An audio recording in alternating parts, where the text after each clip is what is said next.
Map of the Roman Theatre, drawn by Ellery Queen. The policeman must oft follow the precept of the baccadori, those fool birds who, though they know disaster awaits them at the hands and clubs of the beachcombers, brave ignominious death, too, bury their eggs in the sandy shore. So, the policeman, all Nippon should not deter him from hatching the egg of thoroughness. From 1,000 Leaves, by Tamaka Hiro, Chapter 1, in which are introduced a theatre audience and a corpse. The dramatic season of 1922 began in a disconcerting manner. Eugene O'Neill had neglected to write a new play in time to secure the financial encouragement of the intelligentsia, and as for the lowbrows, having attended play after play without enthusiasm, they had deserted the legitimate theatre for the more ingenuous delights of the motion picture palaces.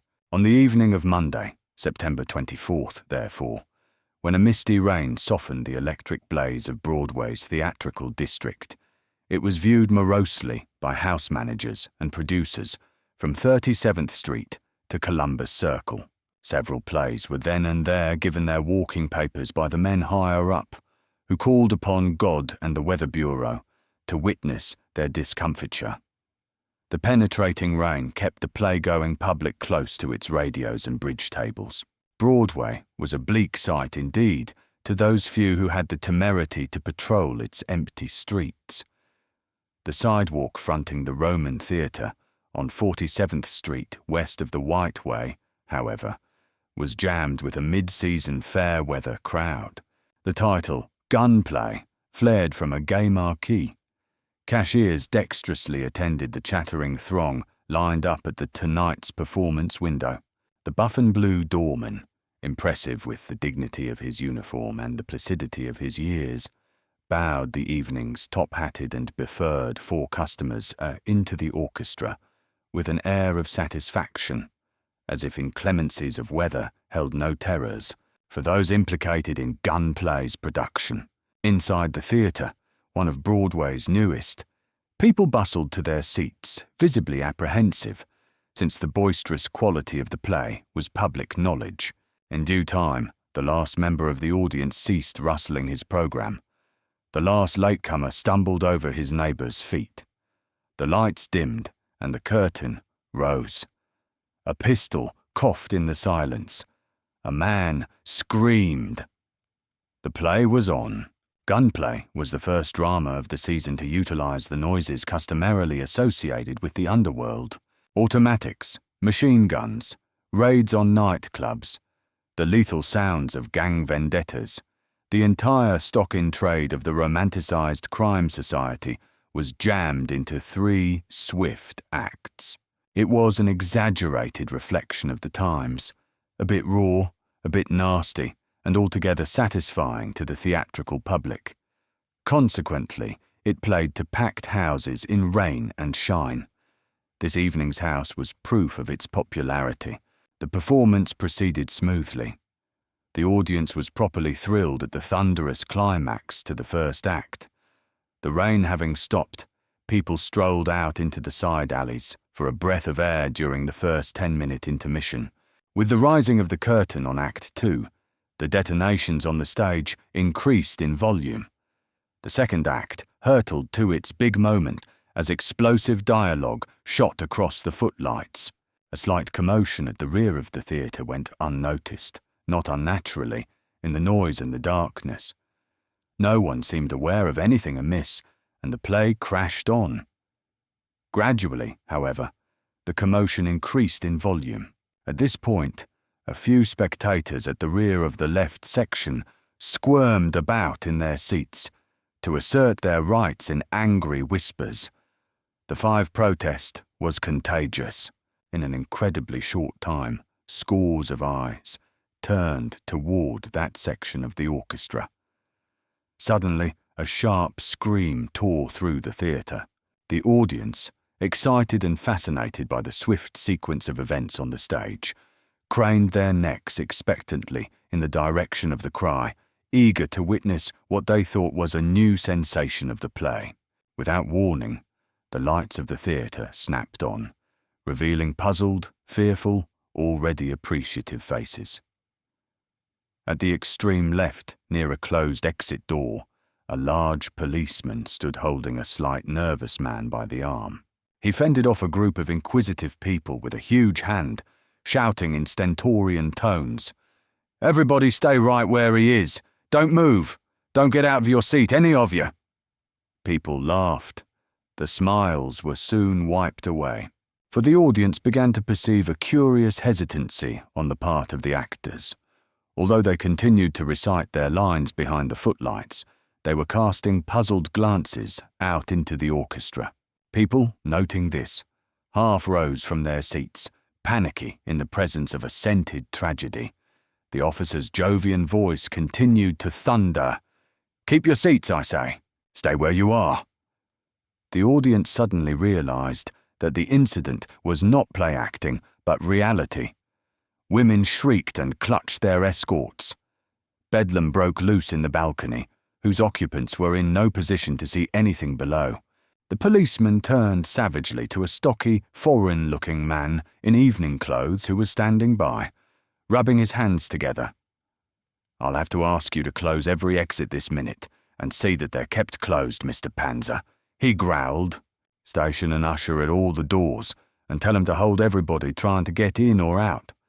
Send somebody outside 6 to cover the alleys too, until help comes from the station. Move fast, mister. Panzer before hell pops."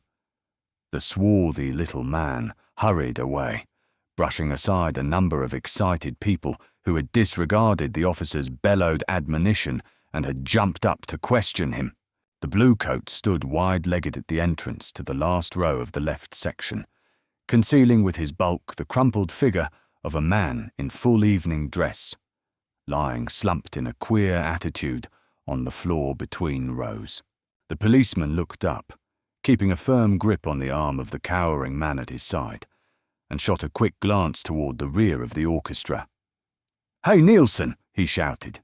A tall, tow-headed man hurried out of a small room near the main entrance and pushed his way through to the officer. He looked sharply down at the inert figure on the floor. "What's happened here, Doyle?" "Better ask this fella here," replied the policeman grimly. He shook the arm of the man he was holding. "There's a guy dead, and Mr. He bent a ferocious glance upon the shrinking little man. "Pusak, William Pusak," he stammered. "This Mr. Pusak," continued Doyle, "says he heard him whisper he'd been croaked." Nielsen stared at the dead body, stunned. The policeman chewed his lip. "I'm in one sweet mess, Harry," he said hoarsely. "The only cop in the place, and a pack of yelling fools to take care of. I want you to do something for me. Say the word." "This is one hell of a note!" Doyle wheeled in a rage to shout to a man who had just risen 3 rows ahead and was standing on his seat, peering at the proceedings. "Hey, you!" he roared. "Get down off of there!" "Here, get back there. The whole bunch 7 o'clock you. Back to your seats now, or I'll pinch the whole nosy mob." He turned on Nielsen. "Beat it to your desk, Harry, and give headquarters a buzz about the murder," he whispered. "Tell them to bring down a gang. Make it a big one. Tell them it's a theatre. They'll know what to do. And here, Harry, take my whistle and toot your head off outside. I got to get some help right away." As Nielsen fought his way back through the crowd, Doyle shouted after him, "Better ask 'em to send old man Queen down here, Harry." The tow-headed man disappeared into the office. A few moments later, a shrill whistle was heard from the sidewalk in front of the theatre. The swarthy theatre manager, whom Doyle had commanded to place guards at the exits and alleys, came scurrying back through the press. His dress shirt was slightly rumpled, and he was mopping his forehead with an air of bewilderment. A woman stopped him as he wriggled his way forward.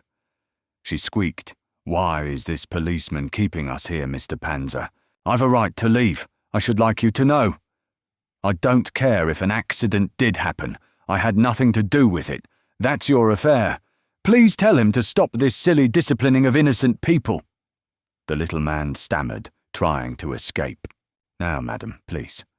I'm sure the officer knows what he is doing. A man has been killed here. It is a serious matter. Don't you see? As manager of the theatre, I must follow his orders. Please be calm. Have a little patience." He wormed his way out of her grasp and was off before she could protest. Doyle, his arms waving violently, stood on a seat and bellowed, "I told you to sit down and keep quiet. The pack ain't owe you. I don't care if you're the mayor himself. You there in the monocle. Stay down or I'll shove you down. Don't you people realise what's happened? Pipe down, I say." He jumped to the floor, muttering as he wiped the perspiration from his cap band.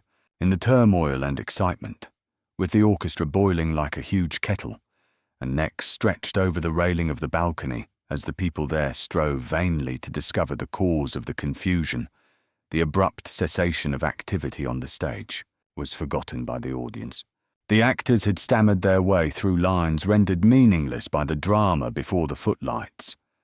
Now the slow descent of the curtain put an end to the evening's entertainment. The actors, chattering, hurried toward the stage stairs.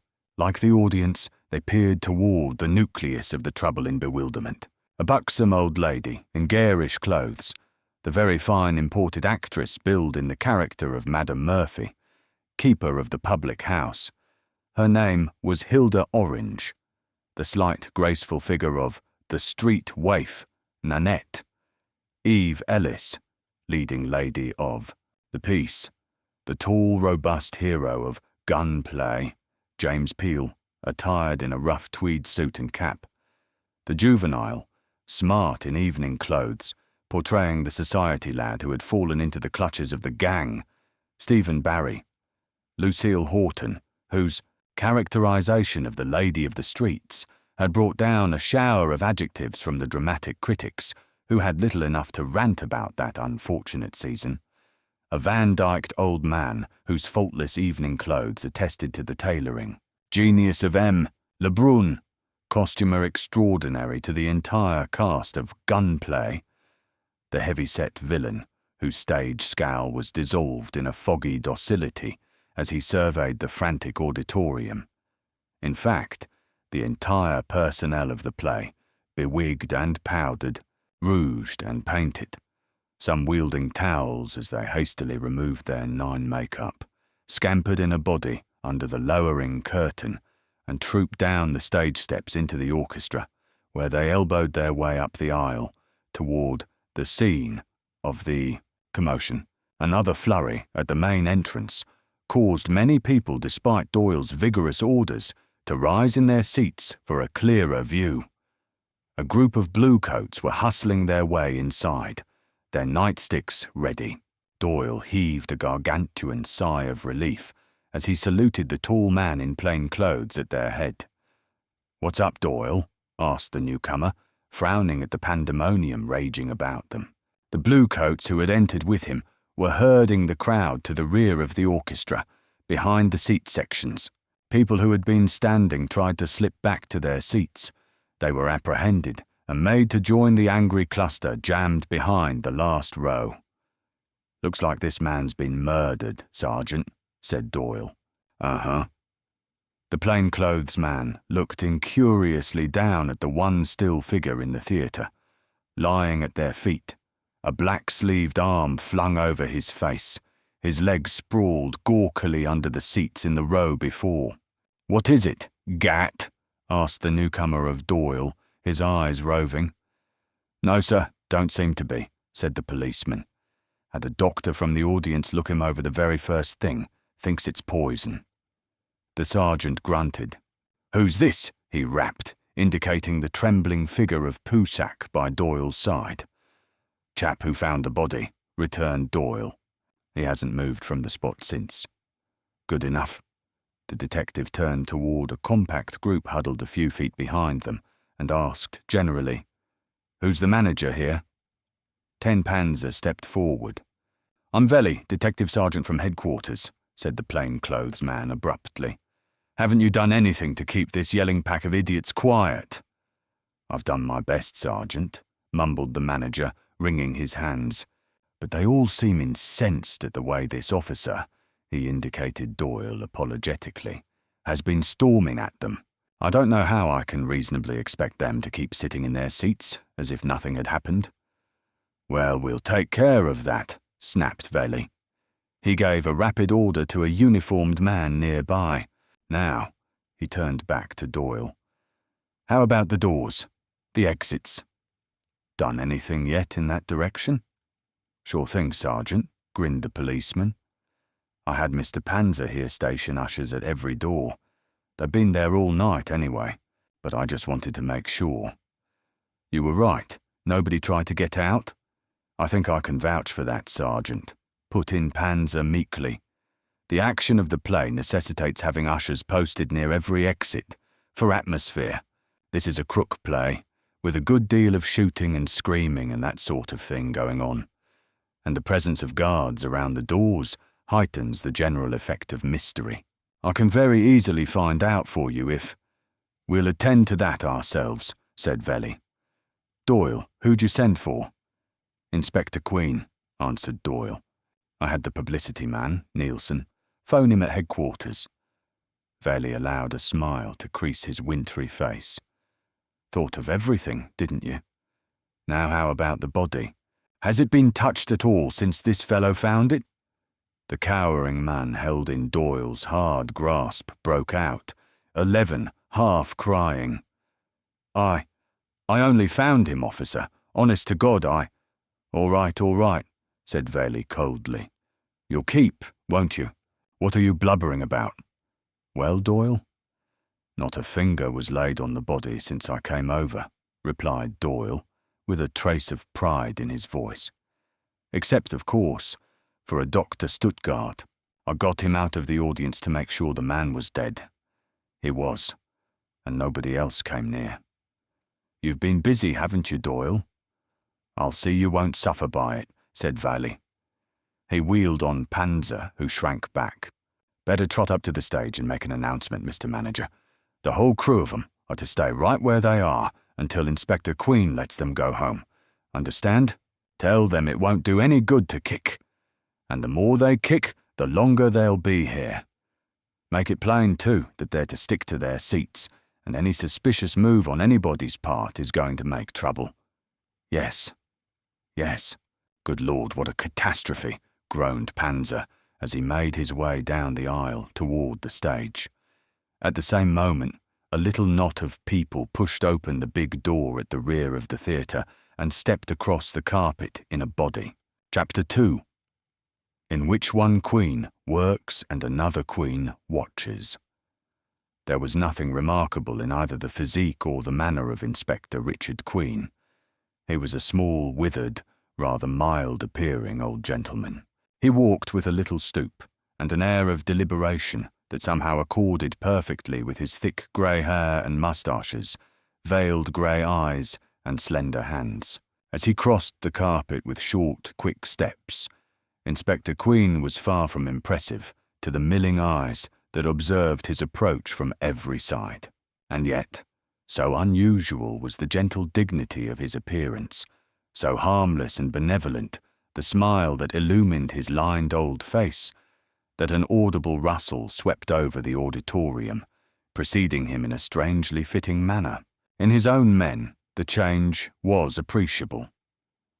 Doyle retreated into a corner near the left exits, Detective Sergeant Veli, poised over the body, sardonic, cold, untouched by the near hysteria about him, relaxed a trifle, as if he were satisfied to relinquish his place in the sun. The bluecoats guarding the aisles saluted with alacrity. The nervous, muttering, angry audience sank back with an unreasoning relief. Inspector Queen stepped forward and shook hands with Veli. "Too bad, Thomas, my boy. I hear you were going home when this happened," he murmured. To Doyle he smiled in a fatherly fashion. Then, in a mild pity, he peered down at the man on the floor. "Thomas," he asked, "are all the exits covered?" Veli nodded. The old man turned back and let his eyes travel interestedly about the scene. He asked a low-voiced question of Veli, who nodded his head in assent. Then he crooked his finger at Doyle. "Doyle, where are the people who were sitting in these seats?" He pointed to 3 chairs adjoining the dead man's and 4 directly to the front of them in the preceding row. The policeman appeared puzzled. "Didn't see anybody there, Inspector." Queen stood silent for a moment, then waved Doyle back with the low remark to Veli. "In a crowded house, too. Remember that." Veli raised his eyebrows gravely. "I'm cold on this whole business," continued the inspector genially. "All I can see right now are a dead man and a lot of perspiring people making noise. Have Hesse and Piggott direct traffic for a while, eh, son?" Veli spoke sharply to 2 of the plainclothes men who had entered the theatre with the inspector. They wriggled their way toward the rear, and the people who had been crowding around found themselves pushed aside. Policemen joined the 2 detectives. The group of actors and actresses were ordered to move back. A section was roped off behind the central tier of seats, and some 50 men and women packed into the small space. Quiet men circulated among them, instructing them to show their tickets and return to their seats one by one. Within 5 minutes, not a member of the audience was left standing. The actors were cautioned to remain within the roped enclosure for the time being. In the extreme left aisle, Inspector Queen reached into his topcoat pocket, carefully extracted a brown carved snuff box, and took a pinch with every evidence of enjoyment. "That's more like it, Thomas," he chuckled. "You know how fussy I am about noises. Who is the poor chap on the floor, do you know?" Veli shook his head. "I haven't even touched the body, Inspector," he said. "I got here just a few minutes before you did. A man on the 47th Street beat called me up from his box and reported Doyle's whistle. Doyle seems to have been doing things, sir. His lieutenant reports favourably on his record." "Ah," said the inspector. "Ah, yes. Doyle. Come here, Doyle." The policeman stepped forward and saluted. "Just what?" went on the little grey man, leaning comfortably against a seat back. "Just what happened here, Doyle?" "All I know about it, Inspector," began Doyle, "is that a couple of minutes before the end of the second act, this man—" He pointed to Poisot, who stood wretchedly in a corner, "came running up to me where I was standing in the back, watching the show, and he says, 'A man's been murdered, officer. A man's murdered.'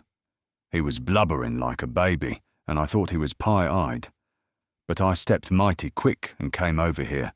The place was dark, and there was a lot of shooting and screaming on the stage, and I took a look at the fella on the floor. I didn't move him, but I felt his heart, and there wasn't anything to feel. To make sure he was croaked, I asked for a doctor, and a gent by the name of Stuttgart answered my call." Inspector Queen stood pertly, his head cocked on a side like a parrot's. "That's excellent," he said. "Excellent, Doyle. I'll question Dr. Stuttgart later." "Then what happened?" he went on. "Then," continued the policeman, "then I got the usherette on this aisle to beat it back to the manager's 15 office for Panzer.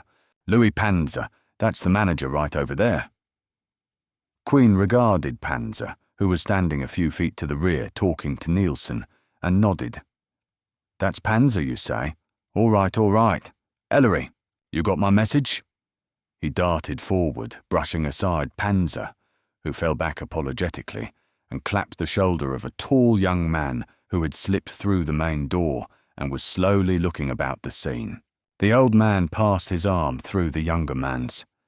"Haven't inconvenienced you any, son? What bookstore did you haunt tonight? Ellery, I'm mighty glad you're here." He dipped into his pocket, again extracted the snuff box, sniffed deeply, so deeply that he sneezed, and looked up into his son's face. "As a matter of fact," said Ellery Queen, his eyes restlessly roving, "I can't return the compliment. You just lured me away from a perfect book lover's paradise. I was at the point of getting the dealer to let me have a priceless Falconer first edition, intending to borrow the money from you at headquarters. I telephoned, and here I am. A Falconer. Oh well, tomorrow will do, I suppose. The inspector chuckled. Now, if you told me you were picking up an old snuff box, I might be interested. As it is, trot along. Looks as if we have some work tonight. They walked toward the little knot of men on the left, the old man's hand grasping his son's coat sleeve. Ellery Queen towered 6 inches above his father's head. There was a square cut to his shoulders and an agreeable swing to his body as he walked. He was dressed in Oxford grey and carried a light stick. On his nose perched what seemed 16th incongruous note in so athletic a man, a rimless pince-nez, but the brow above, the long, delicate lines of the face, the bright eyes, were those of a man of thought rather than action. They joined the group at the body. Ellery was greeted respectfully by Velly. He bent over the seat, glanced earnestly at the dead man, and stepped back. "Go on, Doyle," said the inspector briskly. "You looked at the body, detained the man who found it, got the manager. Then what?" "Panzer at my orders closed all the doors at once and saw that no one either came in or went out," answered Doyle. "There was a lot of fuss here with the audience, but nothing else happened." Right, said the inspector, feeling for his snuff box. "You did a mighty good job. Now, that gentleman there." He gestured in the direction of the trembling little man in the corner, who stepped forward hesitantly, licked his lips, looked about him with a helpless expression, and then stood silent. "What's your name?" asked the inspector in a kindly tone. "Pusak, William Pusak," said the man. "I'm a bookkeeper, sir. I was just—" "One at a time, Pusak. Where were you sitting?" Pusak pointed eagerly to the 6th seat from the aisle, in the last row. A frightened young girl in the 5th seat sat staring in their direction. "I see," said the inspector. "Is that young lady with you?" Yes, sir. That's my fiancée, sir. Her name is Esther Jablo." A little to the rear, a detective was scribbling in a notebook. Ellery stood behind his father, glancing from 117 exit to another. He began to draw a diagram on the flyleaf of a small book he had taken from his topcoat pocket. The inspector scrutinized the girl, who immediately averted her eyes. "Now, Pusak, I want you to tell me just what happened." I didn't do a thing out of the way, sir." Inspector Queen patted his arm. "Nobody is accusing you of anything, Pusak. All I want is your story of what happened. Take your time. Tell it your own way." Pusak gave him a curious glance. Then he moistened his lips and began. "Well, I was sitting there in that seat with Miss Jablo, and we were enjoying the show pretty much. The second act was kind of exciting. There was a lot of shooting and yelling on the stage, and then I got up and started to go out the road to the aisle. This aisle, here." He pointed nervously to the spot of carpet on which he was standing. Queen nodded, his face benign. "I had to push past my Miss Jablo, and there wasn't anybody except one man between her and the aisle. That's why I went that way. I didn't sort of like to—" he hesitated apologetically, "to bother people going out that way in the middle of the most exciting part." "That was very decent of you, Pusak," said the inspector, smiling. "Yes, sir. So I walked down the row, feeling my way, because it was pretty dark in the theatre, and then I came to this man." He shuddered and continued more rapidly. He was sitting in a funny way, I thought. His knees were touching the seat in front of him, and I couldn't get past. I said, "I'm sorry," and tried again. But his knees hadn't moved an inch. I didn't know what to do, sir. I'm not nervy, like some fellows, and I was going to turn around and go back when all of a sudden I felt the man's body slip to the floor. I was still pressed up, 18 close to him. Of course, I got kind of scared. It was only natural. "I should say," said the inspector with concern. "It must have given you quite a turn." "Then what happened?" "Well, sir, then, before I realised what was happening, he fell clean out of his seat and his head bumped against my legs." I didn't know what to do. I couldn't call for help. I don't know why. But I couldn't, somehow. And I just naturally bent over him, thinking he was drunk or sick or something, and meant to lift him up. I hadn't figured on what I'd do after that. I know just how you felt, Pusak. Go on. Then it happened. The thing I told this policeman about. I'd just got hold of his head when I felt his hand come up and grab mine, just like he was trying awfully hard to get a grip on something, and he moaned. It was so low I could hardly hear it. But sort of horrible. I can't quite describe it exactly. Now we're getting on, said the inspector. And then he talked. It wasn't really talking. It was more like a gurgle, as if he was choking.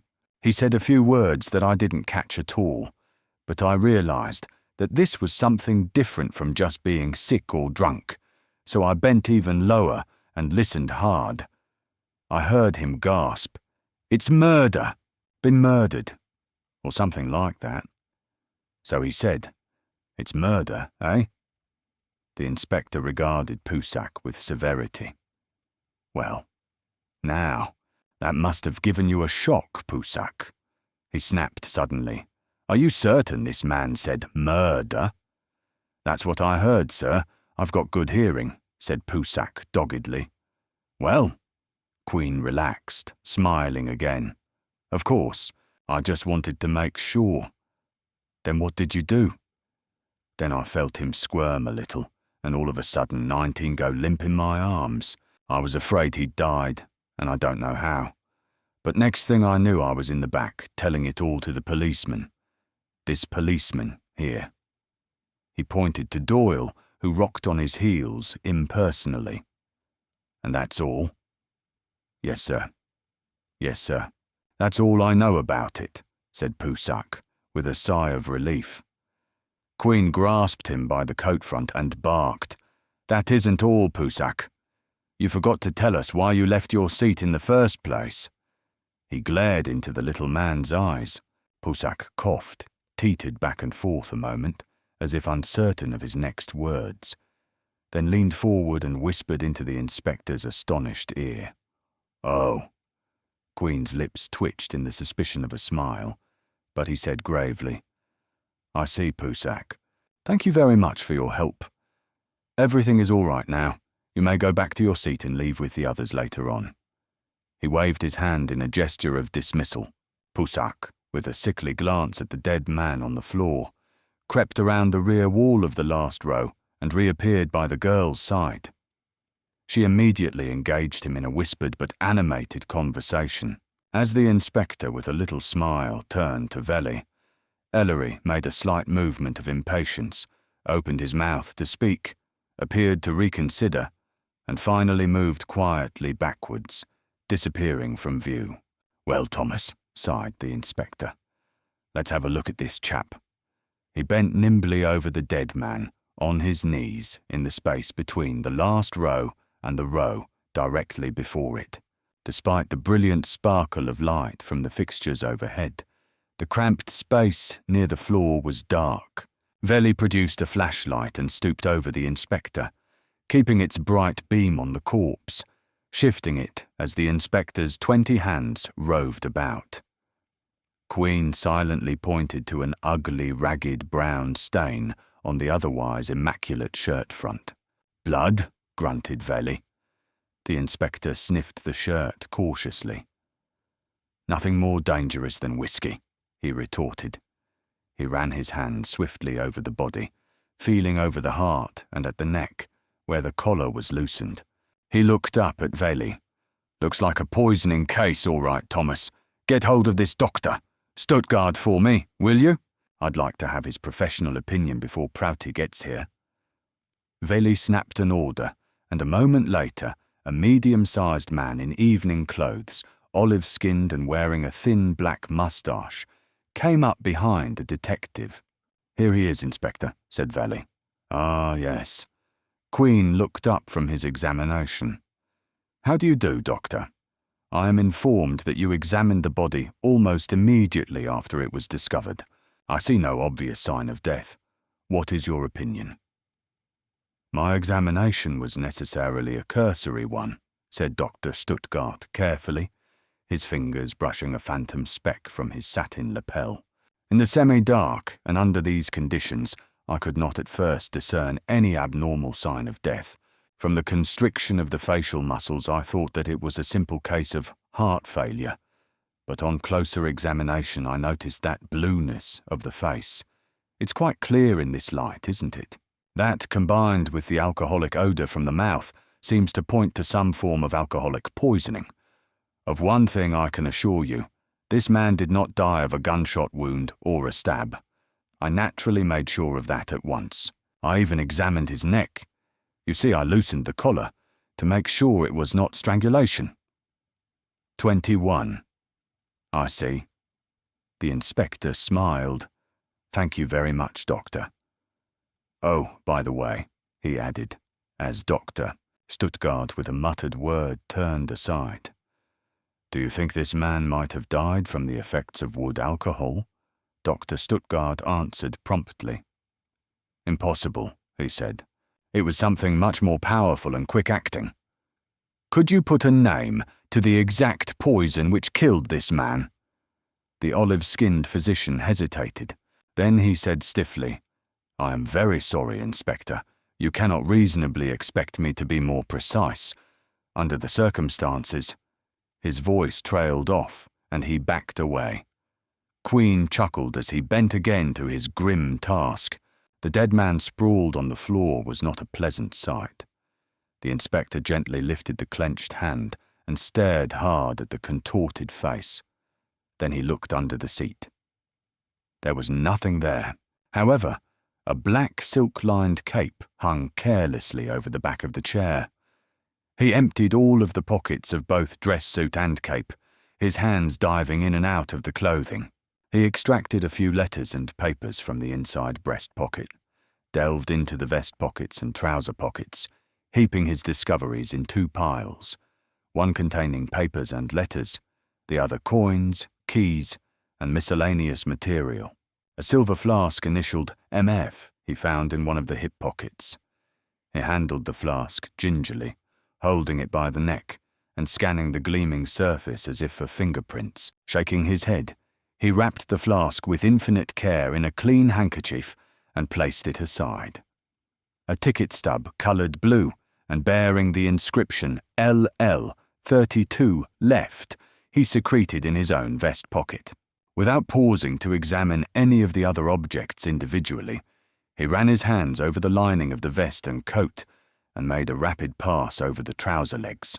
Then, as he fingered the coat-tail pocket, he exclaimed in a low tone, "Well, well, Thomas, here's a pretty find," as he extracted a woman's evening bag, small, compact, and glittering with rhinestones. He turned it over in his hands reflectively, then snapped it open, glanced through it, and took out a number of feminine accessories. In a small compartment, nestling beside a lipstick, he found a tiny card case. After a moment, he replaced all the contents and put the bag in his own pocket. The inspector picked up the papers from the floor and swiftly glanced through them. He frowned as he came to the last one. A letterhead. "Ever hear of Montefield, Thomas?" he asked, looking up. Bailey tightened his lips. "I'll say I have. One of the crookedest lawyers in town." The inspector looked grave. "Well, Thomas, this is Mr. Montefield. What's left of him?" Bailey grunted. "Where the average police system falls down," came Ellery's voice over his father's shoulder, "is in its ruthless tracking down of gentlemen who dispose of such fungus as Mr. Montefield." The inspector straightened, dusted his knees carefully, took a pinch of snuff, and said, "Ellery, my boy, you'll never make a policeman. I didn't know you knew Field." "I wasn't exactly on terms of intimacy with the gentleman," said Ellery, "but I remember having met him at the Pantheon Club, and from what I heard at the time, I don't wonder somebody has removed him from our midst." "Let's discuss the demerits of Mr. Field at a more propitious time," said the inspector gravely. "I happen to know quite a bit about him, and none of it is pleasant. He wheeled and was about to walk away when Ellery, 23, gazing curiously at the dead body and the seat, drawled, "Has anything been removed, Dad? Anything at all?" Inspector Queen turned his head. "And why do you ask that bright question, young man?" "Because," returned Ellery with a grimace, "unless my eyesight fails me, the chap's top hat is not under the seat, on the floor beside him, or anywhere in the general vicinity." "So you noticed that too, did you, Ellery?" said the inspector grimly. "It's the first thing I saw when I bent down to examine him, or rather, the first thing I didn't see." The inspector seemed to lose his geniality as he spoke. His brow wrinkled and his grey moustache bristled fiercely. He shrugged his shoulders. And no hat check in his clothes either. Flint, a husky young man in plain clothes, hurried forward. "Flint, suppose you exercise those young muscles of yours by getting down on your hands and knees and hunting for a top hat. It ought to be somewhere around here." "Right, Inspector," said Flint cheerfully, and he began a methodical search of the indicated area.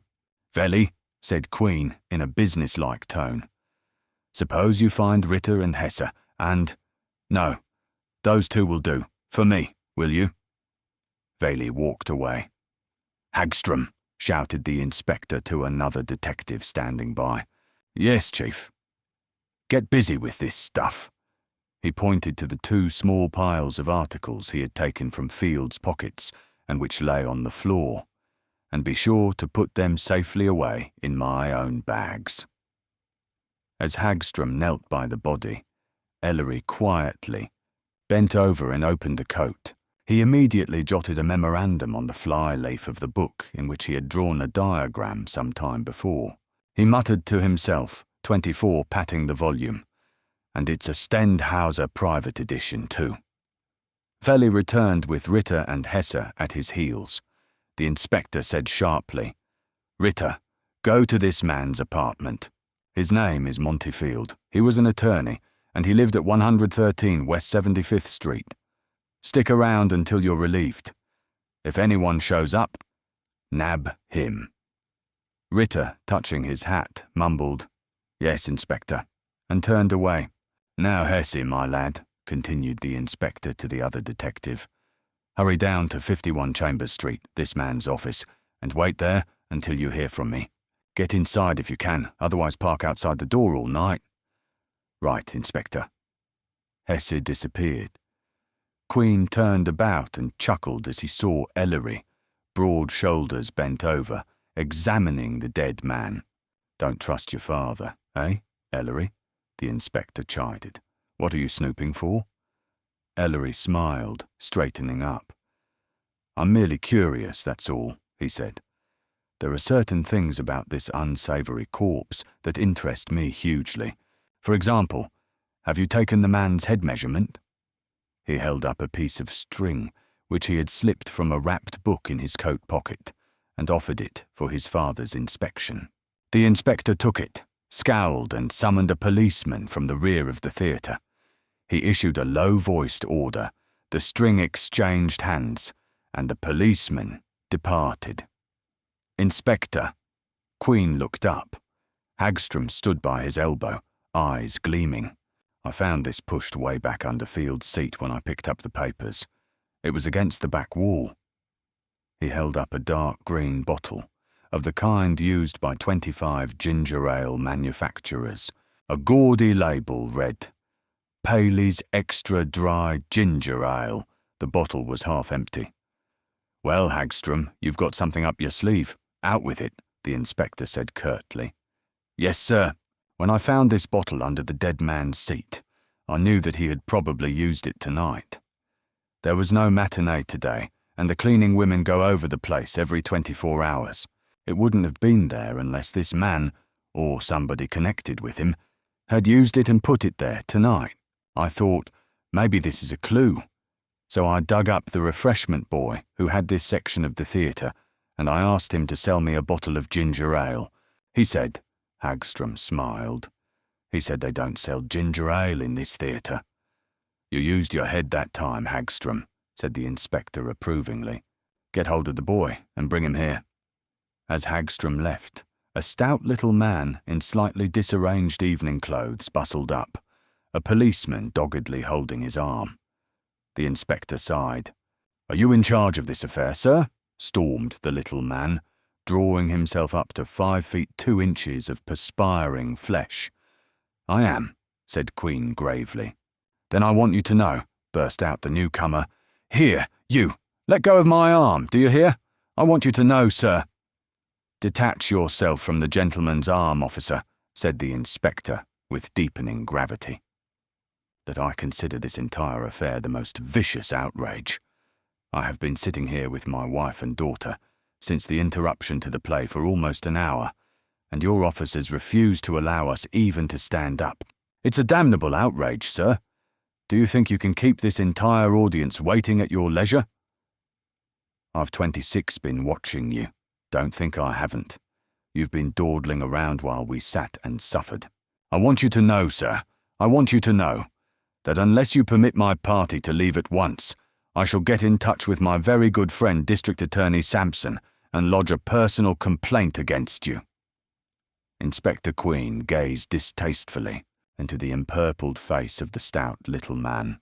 He sighed and said with a note of sternness, "My dear man, has it occurred to you that at this moment, while you stand beefing about a little thing like being detained an hour or so, a person who has committed murder may be in this very audience, perhaps sitting next to your wife and daughter? He is just as anxious as you are to get away. If you wish to make a complaint to the district attorney, your very good friend, you may do so after you leave this theatre. Meanwhile, I'll trouble you to return to your seat and be patient until you are permitted to go. I hope I make myself clear." A titter arose from some spectators nearby, who seemed to be enjoying the little man's discomfiture. He flounced away, with the policeman stolidly following. The inspector, muttering, "Jackass," turned to Velly. "Take Panzer with you to the box office and see if you can find complete tickets for these numbers." He bent over the last row and the row before it, scribbling the numbers LL30, left, LL-28, left, L26, left, K32, left, K30, left, K28, left, and K26, left on the back of an old envelope. He handed the memorandum to Velly, who went away.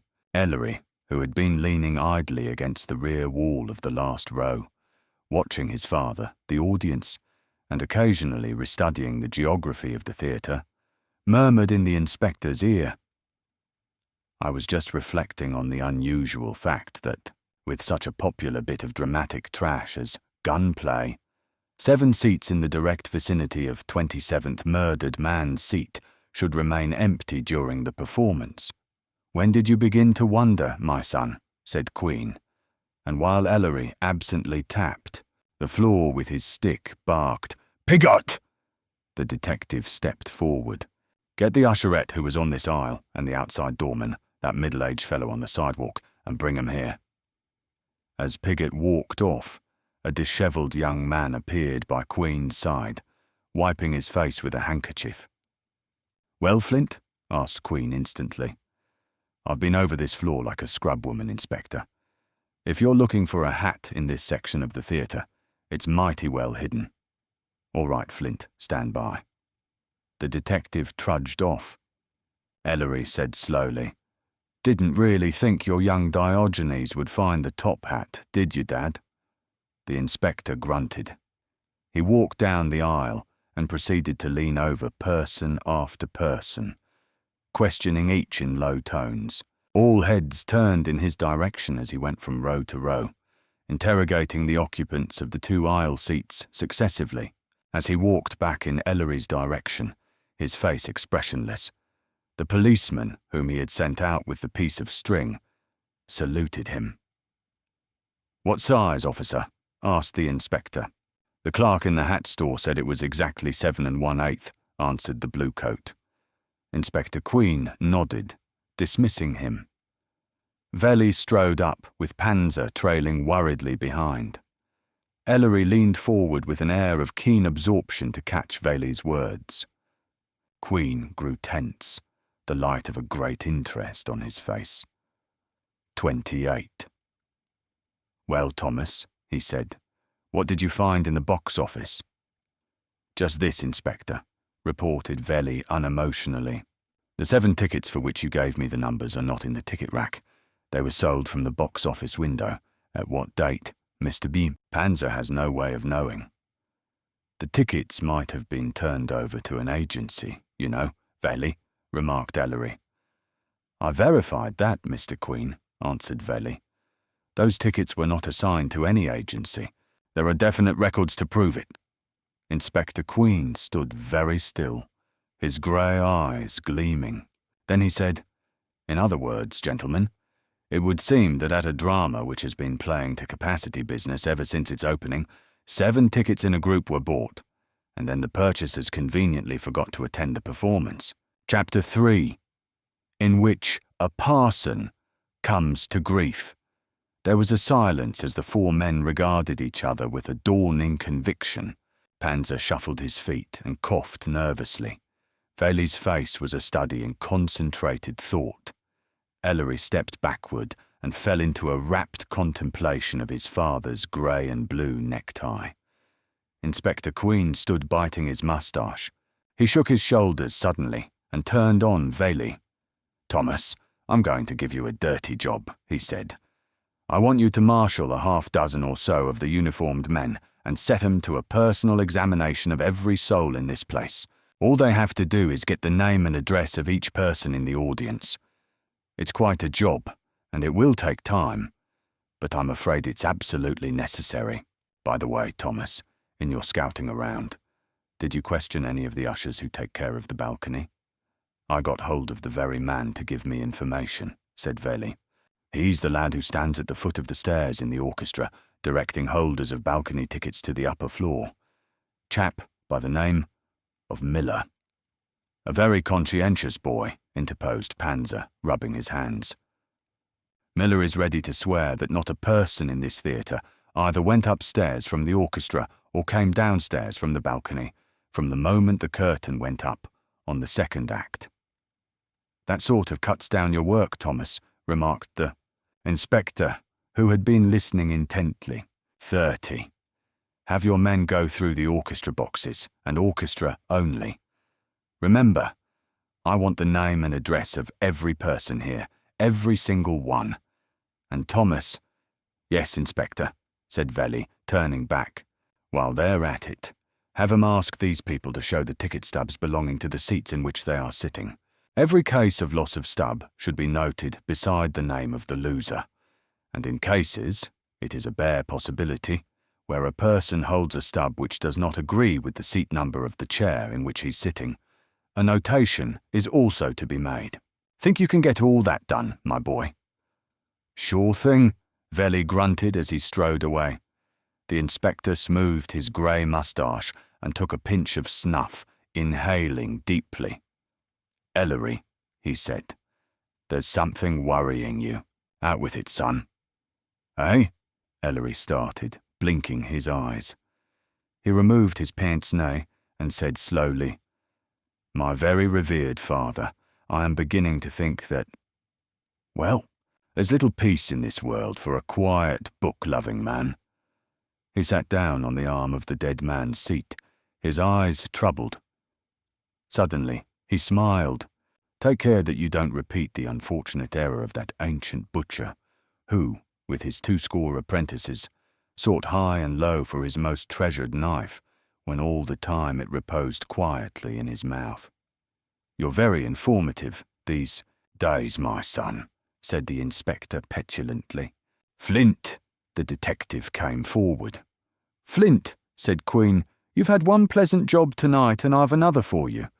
Think your back could stand a little more bending? Seems to me I remember you took a weightlifting contest in the police games when you were pounding a beat." 31. "Yes, sir," said Flint, grinning broadly. "I guess I can stand the strain." "Well then," continued the inspector, jamming his hands into his pockets. Here's your job. Get a squad of men together. Good Lord, I should have brought the reserves along with me. And make an exhaustive search of every square foot of the theatre property, inside and out. You'll be looking for ticket stubs, do you understand? Anything resembling half a ticket has to be in my possession when you're through. Search the theatre floor particularly, but don't neglect the rear, the steps leading up to the balcony, the lobby outside, the sidewalk in front of the theatre, the alleyways at both sides, the lounge downstairs, the men's room, the ladies' room. Here, that'll never do. Call up the nearest precinct for a matron and have her do that. Thoroughly clear? Flint was off with a cheerful nod. Now then. Queen stood rubbing his hands. Mr. Panzer, would you step this way a minute? Very kind of you, sir. I'm afraid we're making unholy nuisances of ourselves tonight, but it can't be helped. I see the audience is on the verge of rebellion. I'd be obliged if you would trot up to the stage and announce that they will be held here just a little while longer, to have patience and all that sort of thing. Thank you. As Panzer hurried down the centre aisle, people clutching at his coat to detain him, Detective Hagstrom, standing a few feet away, caught the inspector's eye. By his side was a small, slim youth of 19, chewing gum with vehement motions of his jaw, and obviously quite nervous at the ordeal he was facing. He was clad in a black and gold uniform, very ornate and resplendent, and incongruously fitted out with a starched shirt front and a wing collar and bow tie. A cap resembling the headgear of a 32 bellboy perched on his blonde head. He coughed deprecatingly as the inspector motioned him forward. Here is the boy who says they don't sell ginger ale in this theatre, said Hagstrom severely, grasping the lad's arm in a suggestive grip. You don't, eh, son? Asked Queen affably. How is that? The boy was plainly in a funk. His eyes rolled alarmingly as they sought the broad face of Doyle. The policeman patted him encouragingly on the shoulder and said to the inspector, He's a little scared, sir, but he's a good boy. I've known him since he was a shaver. Grew up on my beat, answered the inspector, Jesse. Well, I don't know, sir, stammered the boy, shuffling his feet. The only drinks we're allowed to sell during the intermissions is orangeade. We got a contract with the... He mentioned the name of a well-known manufacturer of the concoction. People, and they give us a big discount if we sell their stuff and nobody else's. So... I see, said the inspector. Are drinks sold only during intermissions? Yes, sir, answered the boy, more naturally. As soon as the curtain goes down, the doors to the alleys on both sides are opened, and there we are. My partner and me, with our stands set up, and the cups filled ready to serve. Oh, so there are 2 of you, eh? No, sir, 3 altogether. I forgot to tell you, one fella is downstairs in the main lounge, too. The inspector fixed him with a large and kindly eye. Now, son, if the Roman theatre sells nothing but orangeade, do you think you could explain how this ginger ale bottle got here? His hand dove down and reappeared, brandishing the 33 dark green bottle discovered by Hagstrom. The boy paled and began to bite his lips. His eyes roved from side to side, as if they sought a quick avenue of escape. He inserted a large and dirty finger between his neck and collar and coughed. Why? He had some difficulty in speaking. Inspector Queen put down the bottle and rested his wiry length against the arm of a seat. He folded his arms sternly. What's your name? He demanded. The boy's colour changed from blue-white to a pasty yellow. He furtively eyed Hagstrom, who had with a flourish taken a notebook and pencil from his pocket and was waiting forbiddingly. The boy moistened his lips. Lynch, Jess Lynch, he said hoarsely. And where is your station between acts, Lynch? Said the inspector balefully. I'm right here, in the left side alley, sir, stuttered the boy. Ah, said the inspector, knitting his brows ferociously. "And were you selling drinks in the left alley tonight, Lynch?" Why, yes, sir." "Then you know something about this ginger ale bottle?" The boy peered about, saw the stout small form of Louis Panzer on the stage, about to make an announcement, and leaning forward whispered, "Yes, sir, I do know about that bottle. I didn't want to tell before because Mr. Panzer's a strict guy when it comes to breaking rules, and he'd fire me in a minute if he knew what I did." "You won't tell, sir?" The inspector started, then smiled. "Shoot, son. You've 34 got something on your conscience. Might as well get it off." He relaxed, and at a flick of a finger, Hagstrom unconcernedly walked away. "This is how it happened, sir," began Jess Lynch eagerly. "I'd set my stand-up in the alley here about 5 minutes before the end of the first act, like we're supposed to. When the girl on this aisle opened the doors after the first act, I began to give the people coming out a nice, refined selling chatter. We all do. A lot of people bought drinks, and I was so busy I didn't have time to notice anything going on around me. In a little while, I had a breathing spell, and then a man came up to me and said, 'Let me have a bottle of ginger ale, boy.' I looked up and saw he was a ritzy fella in evening dress, acting kinda tipsy. He was laughing to himself, and he looked pretty happy. I says to myself, I bet I know what he wants ginger ale for, and sure enough, he taps his back pocket and winks. 'Well?' 'Just a minute, son,' interrupted Queen. 'Ever see a dead man before?' Why, no, sir, but I guess I could stand it once,' said the boy nervously. 'Fine. Is this the man who asked you for the ginger ale?' The inspector took the boy by the arm and made him bend over the dead body. Jess Lynch regarded it with awed fascination. He bobbed his head vigorously. 'Yes, sir, that's the gentleman. You're sure of that now, Jess?' The boy nodded. 'By the way, is that the outfit he was wearing when he accosted you?' 'Yes, sir.' 'Anything missing, Jess?' Ellery, who had been nestling in a dark corner, leaned forward a little. The boy regarded the inspector with puzzlement on his 35 face, looking from Queen to the body and back again.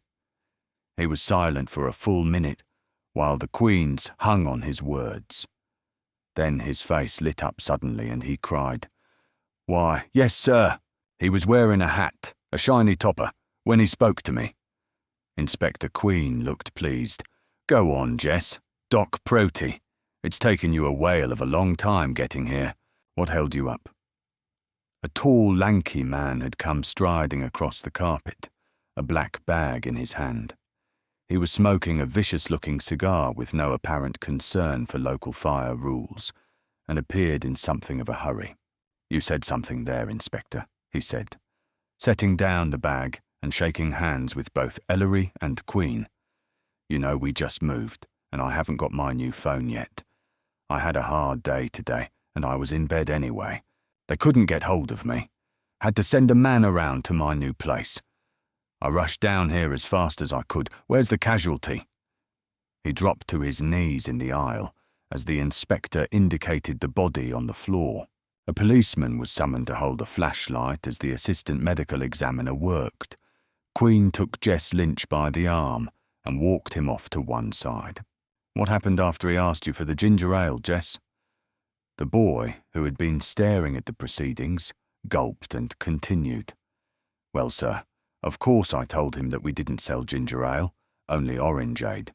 He leaned a little closer, and then I could smell the booze on his breath. He says confidentially, "There's a $50 in it for you if you get me a bottle, kid, but I want it right away." Well, you know how it is. They don't give tips nowadays. Anyway, I said I couldn't get it that minute, but that I'd duck out and buy a bottle for him right after 36-second act started. He walked away, after telling me where he was sitting. I saw him go back into the theatre.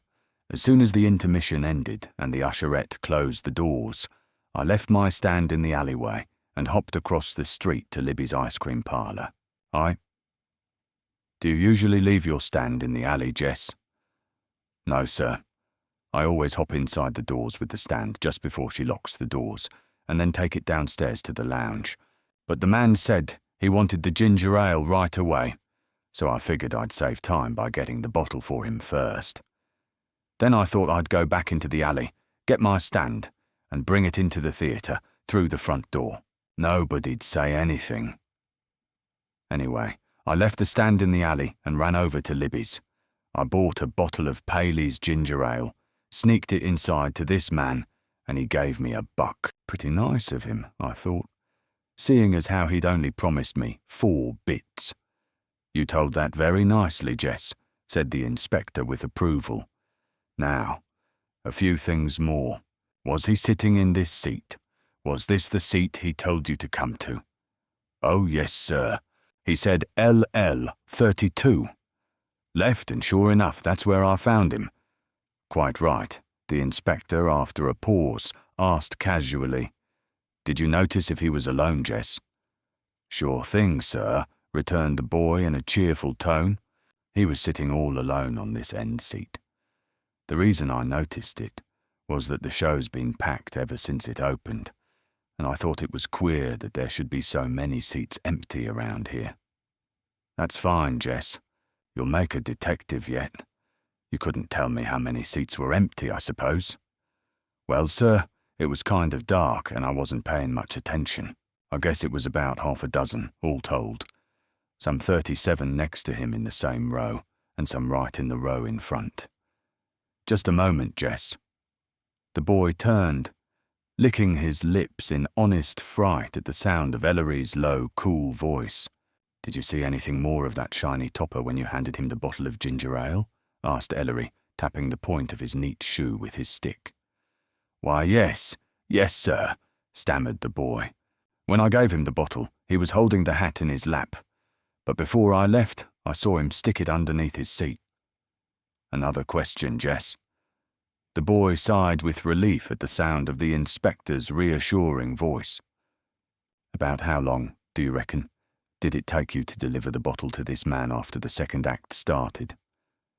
Jess Lynch thought gravely for a moment, and then said with finality, It was just about 10 minutes, sir. We got to keep pretty close tabs on the time, and I know it was 10 minutes because when I came into the theatre with the bottle, it was just the part on the stage when the girl is caught in the gang's hangout and is being grilled by the villain. An observant young Hermes, murmured Ellery, smiling suddenly. The orange-eyed boy caught the smile and lost the last vestige of his fear. He smiled back. Ellery crooked his finger and bent forward. Tell me, Jess, why did it take you 10 minutes to cross the street, buy a bottle of ginger ale and return to the theatre? 10 minutes is a long time, isn't it? The boy turned scarlet as he looked appealingly from Ellery to the inspector. Well, sir, I guess I stopped to talk for a few minutes with my girl. Your girl? The inspector's voice was mildly curious. Yes, sir. Eleanor Libby. Her old man owns the ice cream parlour. She wanted me to stay there in the store with her when I went for the ginger ale. I told her, 38, I had to deliver it in the theatre, so she said all right, but wouldn't I come right back? And I did. We stayed there a couple of minutes, and then I remembered the stand in the alley. The stand in the alley? Ellery's tone was eager. Quite so, Jess. The stand in the alley. Don't tell me that by some remarkable whim of fortune you went back to the alley. Sure I did, rejoined the boy in surprise. I mean, we both did, Eleanor and me. Eleanor and you, eh, Jess? Said Ellery softly. And how long were you there? The inspector's eyes flashed at Ellery's question. He muttered approvingly to himself and listened intently as the boy answered. Well, I wanted to take the stand right away, sir. But Eleanor and me, we got to talking there, and Eleanor said why not stay in the alley till the next intermission. I figured that was a good idea. I'd wait till a few minutes before 10:05, when the act ends, and I'd duck down for some more orangeade, and then when the doors opened for the second intermission, I'd be all ready. So we stayed there, sir. It wasn't wrong, sir. I didn't mean anything wrong. Ellery straightened and fixed the boy with his eyes. Jess, I want you to be very careful now. At exactly what time did you and your Eleanor get to the alley? Well, Jess scratched his head. It was about 9:25 when I gave that man the ginger ale. I went across for Eleanor, stayed a few minutes, and then came over to the alley. Must have been just about 9:35, just about, when I went back for my orangeade stand. Very good. And what time exactly did you leave the alley? It was just 10 o'clock, sir. Eleanor looked at her wristwatch 39 when I asked her if it was time to go in for my orangeade refills. You didn't hear anything going on in the theatre? No, sir. We were too busy talking, I guess.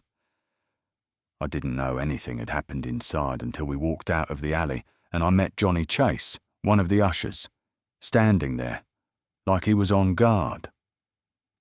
He told me there was an accident inside and Mr. Panzer had sent him to stand outside the left alley. I see. Ellery removed his pince-nez in some agitation and flourished it before the boy's nose. Carefully now, Jess. Did anyone go in or out of the alley all the time you were there with Eleanor? The boy's answer was immediate and emphatic. No, sir. Not a soul. Right, my lad. The inspector gave the boy a spanking slap on the back and sent him off grinning. Queen looked around sharply, spied Panzer, who had made his announcement on the stage with ineffectual results, and beckoned with an imperative finger. Mr. Panzer, he said abruptly, I want some information about the time schedule of the play. At what time does the curtain go up on the second act? The second act begins at 9:15 sharp and ends at 10:05 sharp, said Panzer instantly. Was tonight's performance run according to this schedule? Certainly. We must be on the dot because of cues, lights and so on, responded the manager. The inspector muttered some calculations to himself. That makes it 9:25. The boy saw Field alive, he mused. He was found dead at. He swung about and called for Officer Doyle. The man came running. Doyle, asked the inspector. Doyle, do you remember 40, exactly at what time this fellow Pusak approached you with his story of the murder? The policeman scratched his head. Why, I don't remember exactly, Inspector, he said. All I do know is that the second act was almost over when it happened. Not definite enough, Doyle, said Queen irritably. Where are the actors now? Got 'em herded right over there back of the centre section, sir, said Doyle. We didn't know what to do with them except that. Get one of them for me, snapped the inspector. Doyle ran off. Queen beckoned to Detective Piggott, who was standing a few feet to the rear between a man and a woman. Got the doorman there, Piggott? Asked Queen. Piggott nodded, and a tall, corpulent old man, cap trembling in his hand, uniform shrunken on his flabby body, stumbled forward. Are you the man who stands outside the theatre? The regular doorman? Asked the inspector. Yes, sir, the doorman answered, twisting the cap in his hands. Very well. Now think hard. Did anyone, mind you, leave the theatre by the front entrance during the second act? The inspector was leaning forward like a small greyhound. The man took a moment before replying. Then he said slowly, but with conviction, No, sir, nobody went out of the theatre. Nobody, I mean, but the orangeade boy. Were you there all the time? Barked the inspector. Yes, sir. Now then, do you remember anybody coming in during the second act? Jesse Lynch, the orangeade boy, came in right after the act started. 41. Anybody else? There was silence as the old man made a frenzied effort at concentration. After a moment he looked helplessly from one face to another, eyes despairing. Then he mumbled, I don't remember, sir. The inspector regarded him irritably. The old man seemed sincere in his nervous way. He was perspiring and frequently looked sidewise at Panzer, as if he sensed that his defection of memory would cost him his position. "I'm awfully sorry, sir," the doorman repeated. "Awfully sorry. There might have been someone, but my memory ain't as good as it used to be when I was younger. I just can't seem to recall." Ellery's cool voice cut in on the old man's thick accents.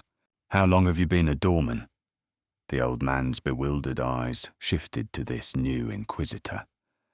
"Nigh on to 10 years, sir. I wasn't always a doorman. Only when I got old and couldn't do nothing else." "I understand," said Ellery kindly. He hesitated a moment, then added inflexibly, "A man who has been a doorman for as many years as you have might forget something about the first act. But people do not often come into a theatre during the second act. Surely, if you think hard enough, you can answer positively, one way or the other." The response came painfully. I don't remember, sir." I could say no one did. But that mightn't be the truth. "I just can't answer." "All right." The inspector put his hand on the old man's shoulder. "Forget it. Perhaps we're asking too much. That's all for the time being." The doorman shuffled away with the pitiful alacrity of old age. Doyle clumped toward the group, a tall, handsome man dressed in rough tweeds in his wake, traces of stage makeup streaking his face. 42. "This is Mr. Peel, Inspector. He's the leading man of the show," reported Doyle. Queen smiled at the actor, offering his hand. "Pleased to make your acquaintance, Mr. Peel. Perhaps you can help us out with a little information." "Glad to be of service, Inspector," replied Peel in a rich baritone. He glanced at the back of the medical examiner, who was busy over the dead man, then looked away with repugnance. "I suppose you were on the stage at the time the hue and cry went up in this unfortunate affair," pursued the inspector. "Oh yes. In fact, the entire cast was. What is it you would like to know?" "Could you definitely place the time that you noticed something wrong in the audience?" "Yes, I can. We had just about 10 minutes before the end of the act. It was at the climax of the play, and my role demands the discharge of a pistol. I remember we had some discussion during rehearsals of this point in the play, and that is how I can be so sure of the time." The inspector nodded. "Thank you very much, Mr. Peel. That's exactly what I wanted to know. Incidentally, let me apologize for having kept you people crowded back here in this fashion. We were quite busy and had no time to make other arrangements. You and the rest of the cast are at liberty to go backstage now. Of course, make no effort to leave the theatre until you are notified." "I understand completely, Inspector. Happy to have been able to help." Peel bowed and retreated to the rear of the theatre. The inspector leaned against the nearest seat, absorbed in thought. Ellery, at his side, was absently polishing the 43 lenses of his pince-nez. Father motioned significantly to son. "Well, Ellery?" Queen asked in a low voice. "Elementary, my dear Watson," murmured Ellery. "Our respected victim was last seen alive at 9:25, and he was found dead at approximately 9:55. Problem, what happened between times? Sounds ludicrously simple." "You don't say," muttered Queen. "Piggott!" "Yes, sir." "Is that the usherette? Let's get some action." Piggott released the arm of the young woman standing at his side. She was a pert and painted lady, with even white teeth and a ghastly smile.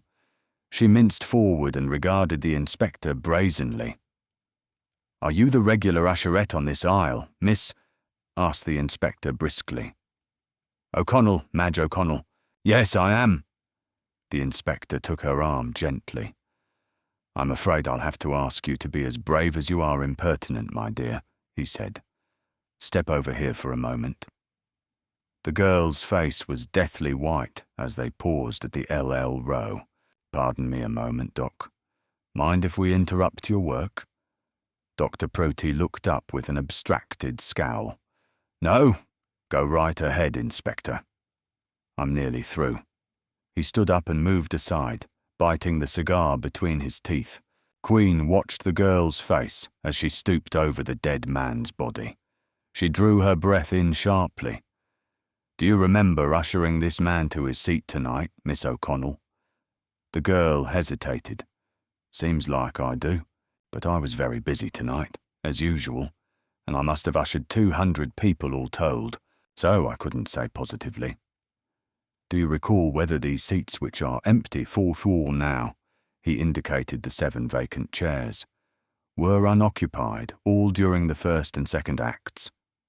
Well, I do seem to remember noticing them that way as I walked up and down the aisle. No, sir. I don't think anybody sat in those seats all night. Did anyone walk up or down this aisle during the second act, Miss O'Connell? Think hard now. It's important that you answer correctly. The girl hesitated once more, flashing bold eyes at the impassive face of the inspector. No, I didn't see anybody walk up or down the aisle. She quickly added, I couldn't tell you much. I don't know a thing about this business. I'm a hard-working girl, and I— Yes, my dear, we understand that. Now, where do you generally stand when you're not ushering people to their seats? The girl pointed to the head of the aisle. Were you there all during the second act, Miss O'Connell? Asked the inspector softly. The girl moistened her lips before she spoke. Well, yes, I was. But honest, I didn't see anything out of the way all night. Very well. Queen's voice was mild. That's all. She turned away with quick, light steps. There was a stir behind the group. Queen wheeled to confront Dr. Prouty, who had risen to his feet and was closing his bag. He was whistling dolefully. Well, Doc, I see you're through. What's the verdict? Asked Queen. It's short and snappy, Inspector. Man died about 2 hours ago. Cause of death puzzled me for a while, but it's pretty well settled in my mind as poison. The signs all point to some form of alcoholic poisoning. You've probably noticed the sallow blue colour of the skin. Did you smell his breath? Sweetest odour of bum booze I ever 45 had the pleasure of inhaling. He must have been drunk as a lord. At the same time, it couldn't have been ordinary alcoholic poisoning. He wouldn't have dropped off so fast. That's all I can tell you right now. He paused, buttoning his coat. Queen took Field's kerchief-wrapped flask from his pocket and handed it to Dr. Prouty. This is the dead man's flask, Doc. Suppose you analyse the contents for me. Before you handle it, though, let Jimmy down at the laboratory look it over for fingerprints. But wait a minute. The inspector peered about and picked up the half-empty ginger ale bottle where it stood in a corner on the carpet. You can analyse this ginger ale for me too, Doc, he added. The assistant medical examiner, after stowing the flask and bottle into his bag, tenderly adjusted the hat on his head. Well, I'll be going, Inspector, he drawled. I'll have a fuller report for you when I've performed the autopsy. Ought to give you something to work on. Incidentally, the morgue wagon must be outside. I phoned for one on my way down. So long. He yawned and slouched away. As Dr. Prouty disappeared, 2 white-garbed orderlies hurried across the carpet, bearing a stretcher between them. At a sign from Queen, they lifted the inert body, deposited it on the stretcher, covered it with a blanket, and hustled out. The detectives and policemen around the door watched with relief as the grisly burden was borne away. The main work of the evening for them was almost over. The audience, rustling, whispering, shifting, coughing, murmuring, twisted about with a renewal of interest as the body was unceremoniously carted off. Queen had just turned to Ellery with a weary sigh when from the extreme right-hand side of the theatre came an ominous commotion. People everywhere popped out of 46 their seats, staring, while policemen shouted for quiet. Queen spoke rapidly to a uniformed officer nearby. Ellery slipped to one side, eyes gleaming. The disturbance came nearer by jerky degrees. 2 policemen appeared, hauling a struggling figure between them. They dragged their capture to the head of the left aisle and hustled the man to his feet, holding him up by main force. The man was short and rat-like. He wore cheap store clothes of a sombre cut. On his head was a black hat of the kind sometimes worn by country dominies. His mouth writhed in an ugly manner. Imprecations issued from it venomously. As he caught the eye of the inspector fixed upon him, however, he ceased struggling and went limp at once. "Found this man trying to sneak out the alley door on the other side of the building, Inspector," panted one of the blue coats, shaking the captive roughly. The inspector chuckled, took his brown snuff box from his pocket, inhaled, sneezed his habitual joyful sneeze, and beamed upon the silent, cowering man between the 2 officers. "Well, well, Parson," he said genially. "Mighty nice of you to turn up so conveniently." Chapter 4. In which many are called and 2 are chosen. Some natures, through peculiar weakness, cannot endure the sight of a whining man. Of all the silent, threatening group ringed about the abject figure called Parson, Ellery alone experienced a sick feeling of disgust at the spectacle the prisoner was making of himself. At the hidden lash in Queen's words, the parson drew himself up stiffly, glared into the inspector's eyes for a split second, then, with a resumption of his former tactics, began to fight against the sturdy arms which encircled him.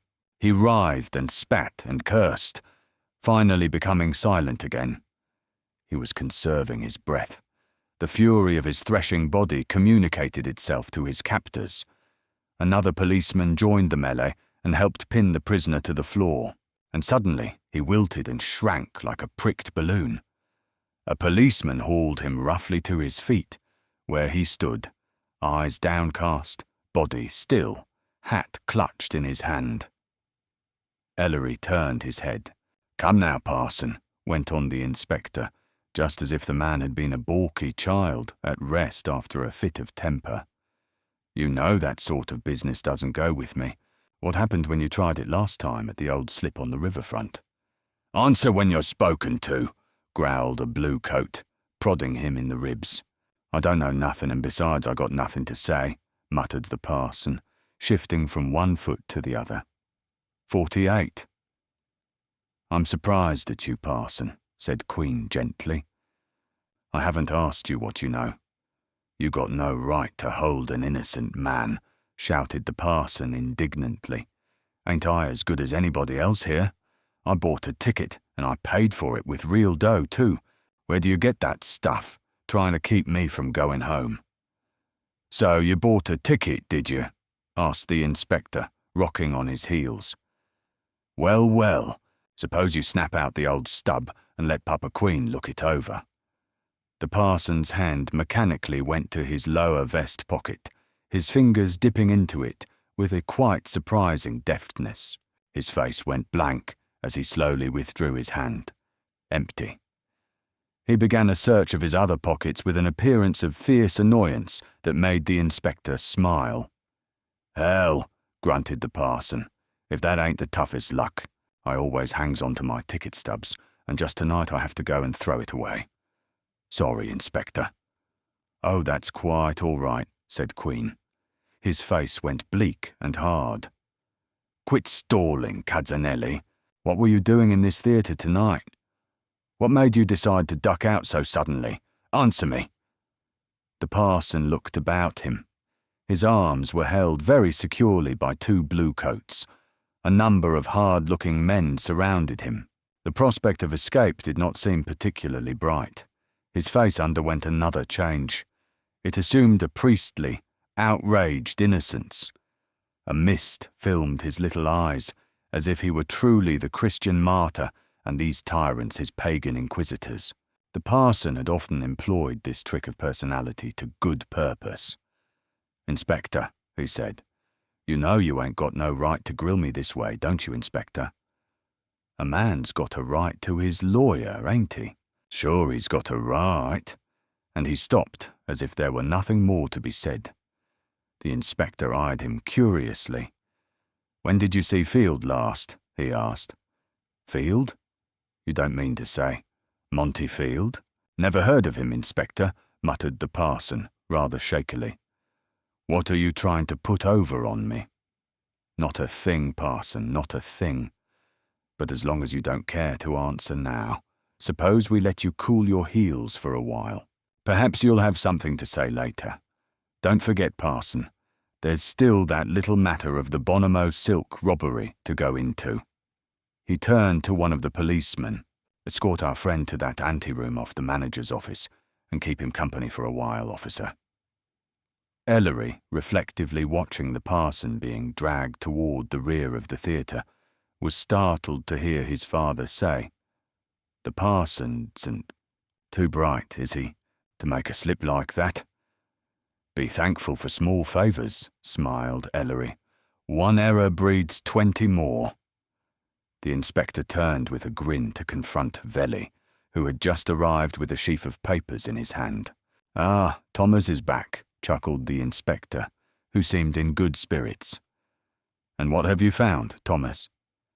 "Well, Inspector," replied the detective, ruffling the edges of his papers, "it's hard to say. This is half of the list. The other half isn't ready yet. But I think you'll find something interesting here." He handed Queen a batch of hastily written names and addresses. They were the names which the inspector had ordered Velli to secure by interrogation of the audience. Queen, with Ellery at his shoulder, examined the list, studying each name carefully. He was halfway through the sheaf when he stiffened. He squinted at the name 50, which had halted him, and looked up at Velli with a puzzled air. "Morgan," he said thoughtfully. "Benjamin Morgan. Sounds mighty familiar, Thomas. What does it suggest to you?" Velli smiled frostily. "I thought you'd ask me that, Inspector. Benjamin Morgan was Monty Field's law partner until 2 years ago." Queen nodded. The 3 men stared into each other's eyes. Then the old man shrugged his shoulders and said briefly, "Have to see some more of Mr. Morgan, I'm afraid." He turned back to the list with a sigh. Again he studied each name, looking up at intervals reflectively, shaking his head, and going on. Velli, who knew Queen's reputation for memory even more thoroughly than Ellery, watched his superior with respectful eyes. Finally, the inspector handed the papers back to the detective. "Nothing else there, Thomas," he said, "unless you caught something that escaped me." "Did you?" His tone was grave. Velli stared at the old man wordlessly, shook his head, and started to walk away. "Just a minute, Thomas," called Queen. "Before you get that second list completed, ask Morgan to step into Panzer's office, will you? Don't scare him. And by the way, see that he has his ticket stub before he goes to the office." Velli departed. The inspector motioned to Panzer, who was watching a group of policemen being marshalled by detectives for Queen's work. The stout little manager hurried up. "Mr. Panzer," inquired the inspector, "at what time do your scrub women generally start cleaning up?" "Why, they've been here for quite a while now, Inspector, waiting to get to work.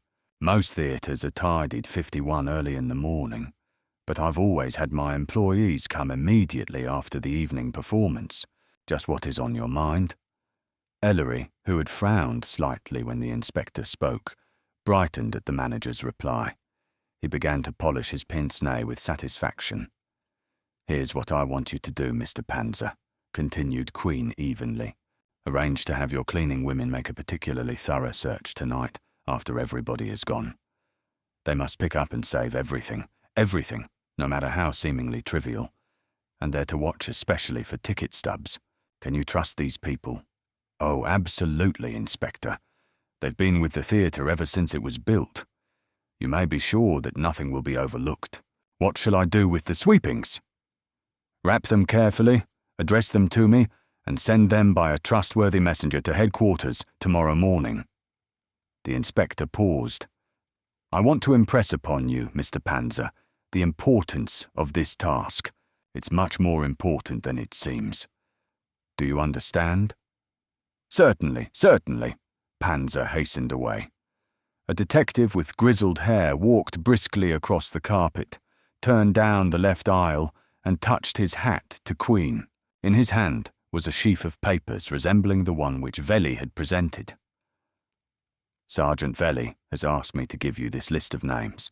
He says that it's the rest of the names and addresses of the people in the audience, Inspector. Queen took the papers from the detective's hand with a sudden show of eagerness. Ellery leaned forward. The old man's eyes travelled slowly from name to name as his thin finger moved down each sheet. Near the bottom of 52nd, the last one, he smiled, looked at Ellery triumphantly, and finished the page. He turned and whispered into his son's ear. A light came over Ellery's face as he nodded. The inspector turned back to the waiting detective. "Come here, Johnson," he said. Queen spread out the page he had been studying for the man's scrutiny. "I want you to find Veli and have him report to me at once. After you've done that, get hold of this woman." His finger pointed to a name and a row and seat number next to it, "and ask her to step into the manager's office with you. You'll find a man by the name of Morgan there. Stay with both of them until you hear from me. Incidentally, if there's any conversation between them, keep your ears open. I want to know what is said. Treat the woman courteously." "Yes, sir." "Veli also asked me to tell you," continued Johnson, "that he has a group of people separated from the rest of the audience. They're the ones who have no ticket stubs. He'd like to know what you want done with them." "Do their names appear on both lists, Johnson?" asked Queen, handing him the second sheaf for return to Veli. "Yes, sir." "Then tell Veli to let them leave with the others, but not before he makes a special list of their names. It won't be necessary for me to see or speak to them." Johnson saluted and disappeared. Queen turned to converse in low tones with Ellery, who seemed to have something on his mind. They were interrupted by the reappearance of Panzer. "Inspector?" The manager coughed politely. "Oh yes, Panzer," said the inspector, whirling about. "Everything straight with regard to the cleaning women?" "Yes, sir." "Is there anything else you would like me to 53 do? And, Inspector, I hope you will pardon me for asking, but how much longer will the audience have to wait? I have been receiving most disturbing inquiries from many people. I am hoping no trouble comes of this affair." His dark face was glistening with perspiration. "Oh, don't worry about that, Panzer," said the inspector casually. "Their wait is almost over. In fact, I am ordering my men to get them out of here in a few minutes. Before they leave, however, they'll have one thing more to complain about," he added with a grim smile. "Yes, Inspector?" "Oh, yes," said Queen. "They're going to submit to a search. No doubt they'll protest, and you'll hear threats of lawsuits and personal violence, but don't worry about it. I'm responsible for everything done here tonight, and I'll see that you're kept out of trouble. Now, we'll need a woman searcher to help our men. We have a police matron here, but she's busy downstairs. Do you think you could get me a dependable woman, middle-aged preferably, who won't object to a thankless job and will know how to keep her mouth shut?" The manager pondered for a moment. "I think I can get you the woman you want. She's a Mrs. Phillips, our wardrobe mistress. She's well on in years and as pleasant as anyone you could get for such a task." "Just the person," said Queen briskly. "Get her at once and station her at the main exit. Detective Sergeant Veli will give her the necessary instructions." Veli had come up in time to hear the last remark. Panzer bustled down the aisle towards the boxes. "Morgan set?" asked Queen. "Yes, Inspector." "Well then, you have one more job, and you'll be through for the night, Thomas. I want you to superintend the 54th departure of the people seated in the orchestra and boxes. Have them leave one by one, and overhaul them as they go out. No one is to leave by any exit except the main door, and just to make sure, tell the men at the side exits to keep 'em moving toward the rear." Veli nodded. "Now, about the search. Piggott!" The detective came on the run. "Piggott, you accompany Mr. Queen and Sergeant Velly and help search every man who goes out the main door. There'll be a matron there to search the women. Examine every parcel. Go over their pockets for anything suspicious.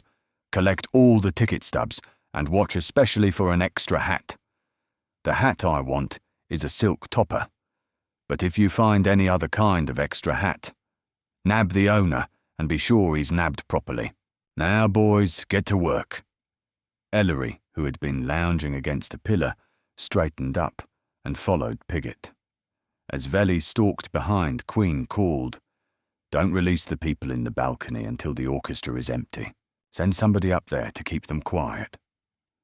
With his last important instruction given, the inspector turned to Doyle, who was standing guard nearby, and said quietly, "Shoot downstairs to the cloakroom, Doyle, my lad, and keep your eyes open while the people are getting their wraps. When they're all gone, search the place with a fine comb.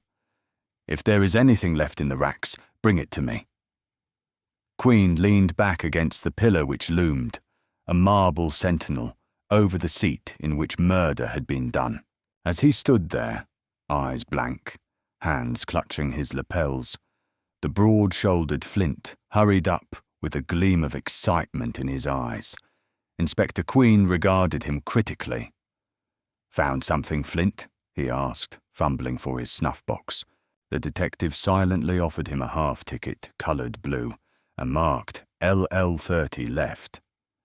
"Well, well," exclaimed Queen. "Wherever did you find that?" "Right inside the main door," said Flint. "Looked as if it was dropped just as the owner came into the theatre." Queen did not answer.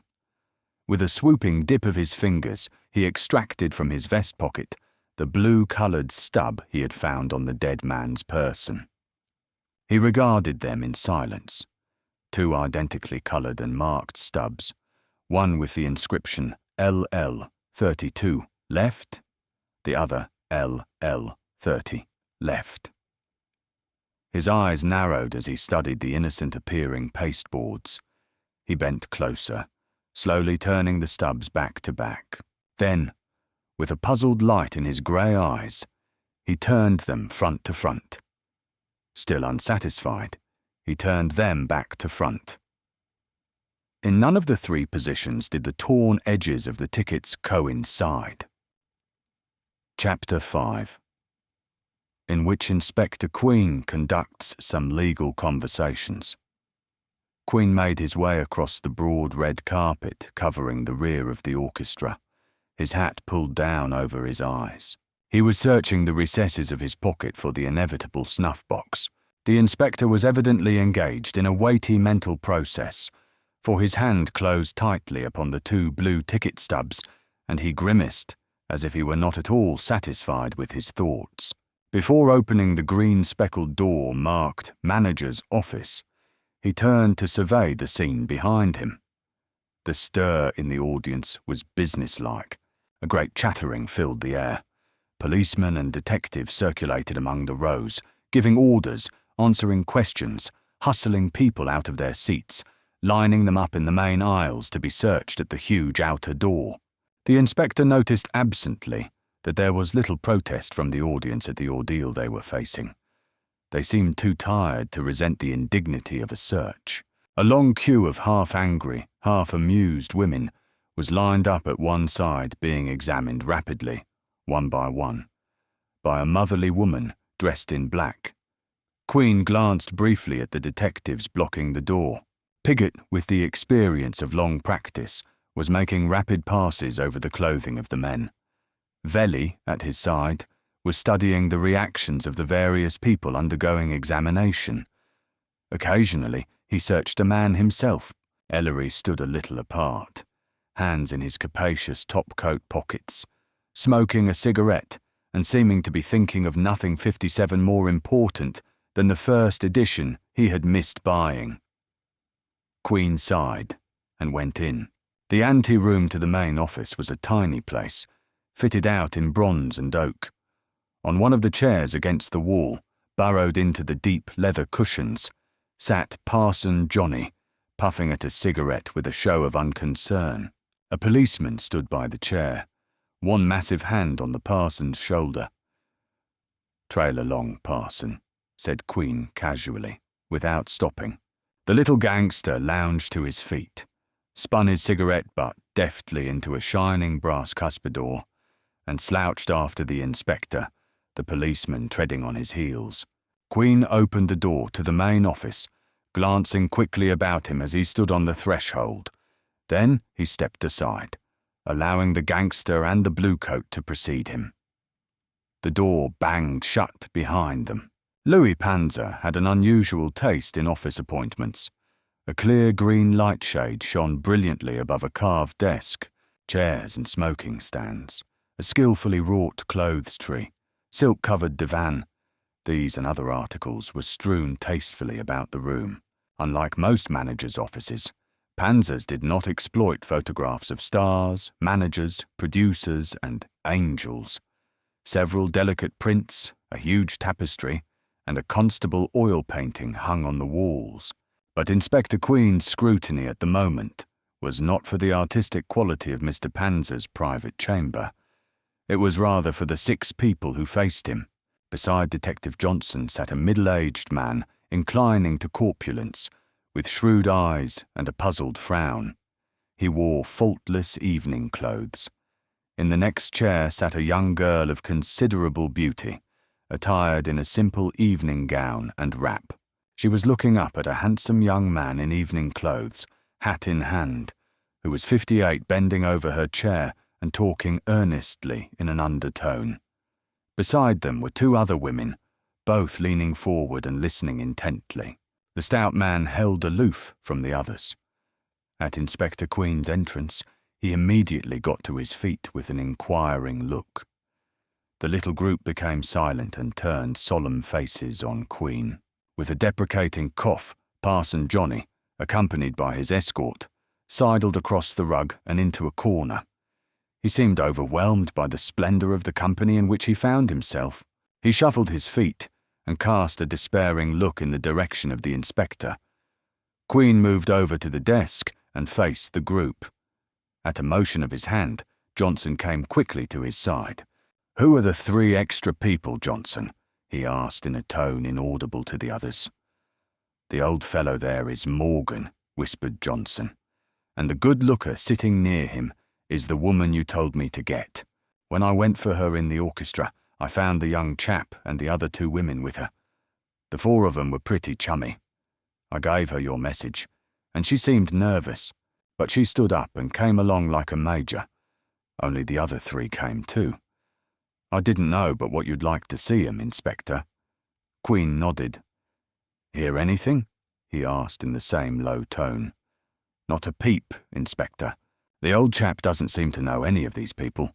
The others have just been wondering why you could possibly want her." The inspector waved Johnson to a corner and addressed the waiting group. "I've summoned 2 of you," he said pleasantly, "for a little chat. And since the others are here too, it will be 59 all right for them to wait. But for the moment I must ask you all to step into the anteroom while I conduct a little business with this gentleman." He inclined his head toward the gangster, who stiffened indignantly. With a flutter of excited conversation, the 2 men and 3 women departed, Johnson closing the door behind them. Queen whirled on Parson Johnny. "Bring that rat here," he snapped to the policeman. He sat down in Panzer's chair and drew the tips of his fingers together. The gangster was jerked to his feet and marched across the carpet, to be pushed directly in front of the desk. "Now, Parson," said Queen menacingly, "I've got you where I want you. We're going to have a nice little talk with nobody to interrupt. Get me?" The parson was silent, his eyes liquid with distrust. "So you won't say anything, eh, Johnny? How long do you think I'll let you get away with that?" "I told you before, I don't know nothing, and besides, I won't say nothing till I see my lawyer," the gangster said sullenly. "Your lawyer? Well, parson, who is your lawyer?" asked the inspector in an innocent tone. The parson bit his lip, remaining silent. Queen turned to Johnson. "Johnson, my boy, you worked on the Babylon stick-up, didn't you?" he asked. Sure did, Chief, said the detective. That, explained Queen gently to the gangster, was when you were sent up for a year. Remember, Parson? Still silence. And Johnson, continued the inspector, leaning back in his chair. Refresh my memory. Who was the lawyer defending our friend here? 60 Field.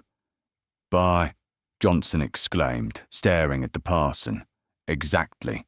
The gentleman now lying on one of our unfeeling slabs at the morgue.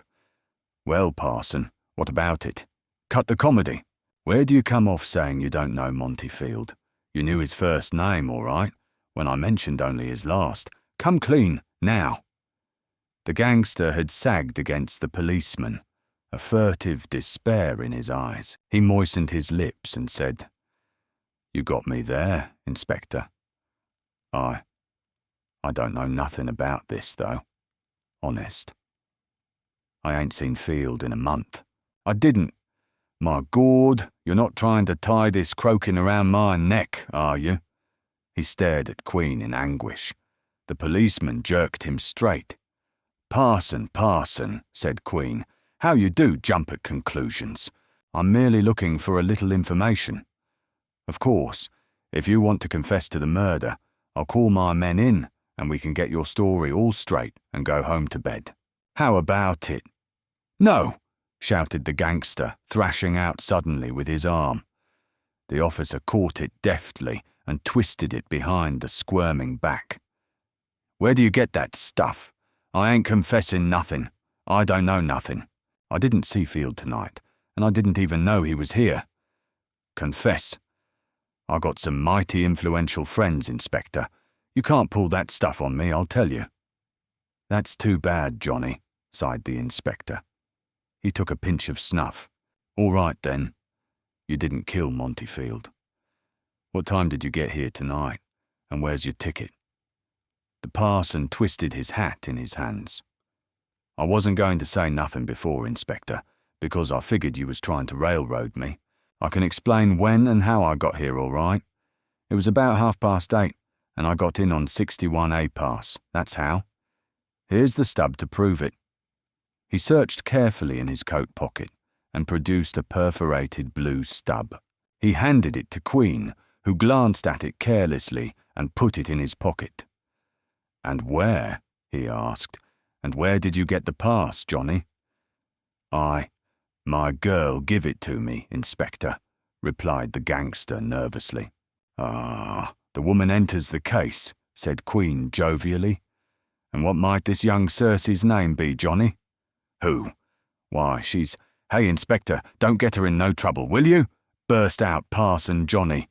She's a regular kid, and she don't know nothing either. Honest, Her name, snapped Queen. Madge O'Connell, whined Johnny. She's an usher here. Queen's eyes lit up. A quick glance passed between him and Johnson. The detective left the room.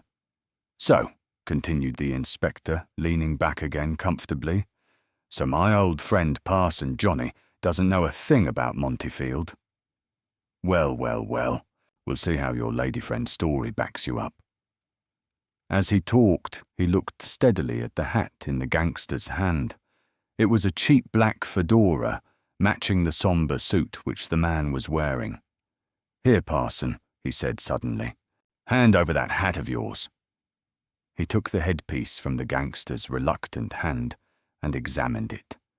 He pulled down the leather band inside, eyed it critically, and finally handed it back. We forgot something. Parson, he said. Officer, suppose you frisk Mr. Casanelli's person, eh? The parson submitted to the search with an ill grace, but he was quiescent enough. No gat, said the policeman briefly, and continued. He put his hand into the 62nd man's hip pocket, extracting a fat wallet. Want this, Inspector? Queen took it, counted the money briskly, and handed it back to the policeman, who returned it to the pocket. 122 smackers, Johnny, the old man murmured. Seems to me I can smell Bonomo silk in these bills. However, he laughed and said to the blue coat, No flask? The policeman shook his head. Anything under his vest or shirt? Again, a negative. Queen was silent until the search was completed. Parson Johnny relaxed with a sigh. Well, Johnny, mighty lucky night this is for you. Come in, Queen said at a knock on the door.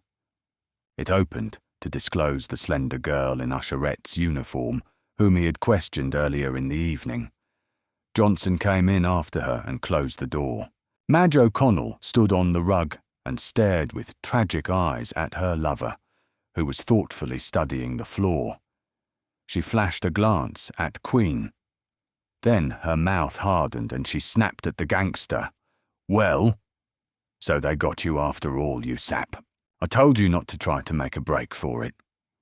She turned her back contemptuously on the parson and began to ply a powder puff with vigour. Why didn't you tell me before, my girl, said Queen softly, that you got a pass for your friend John Casanelli? I ain't tellin' everything, Mr. Cop, she answered pertly. Why should I? Johnny didn't have anything to do with this business. We won't discuss that, said the inspector, toying with his snuff-box. What I want you to tell me now, Madge, is whether your memory has improved any since I spoke to you. What do you mean? She demanded. 63. You told me that you were at your regular station just before the show started, that you conducted a lot of people to their seats, that you didn't remember whether you ushered Montefield, the dead man, to his row or not, and that you were standing up at the head of the left aisle all during the performance. All during the performance, Madge, is that correct? Sure it is, Inspector. Who says I wasn't? The girl was growing excited, but Queen glanced at her fluttering fingers, and they became still. Or, cut it out, Madge, snapped the parson unexpectedly. Don't make it no worse than it is. Sooner or later, he'll find out we were together anyways, and then he'd have something on you. You don't know this bird. Come clean, Madge. So, said the inspector, looking pleasantly from the gangster to the girl. Parson, you're getting sensible in your old age. Did I hear you say you two were together? When, and why, and for how long? Madge O'Connell's face had gone red and white by turns. She favoured her lover with a venomous glance, then turned back to Queen. I guess I might as well spill it, she said disgustedly. After this half-wit shows a yellow streak. Here's all I know, Inspector, and Gord help you if you tell that little mutt of a manager about it. Queen's eyebrows went up, but he did not interrupt her. I got the pass for Johnny all right, she continued defiantly, because, well, Johnny kinda likes blood and thunder stuff, and it was his off night. So I got him the pass. It was for two, all the passes are, so that the seat next to Johnny was empty all the time. It was an aisle seat on the left, best I could get for that loud-mouthed shrimp.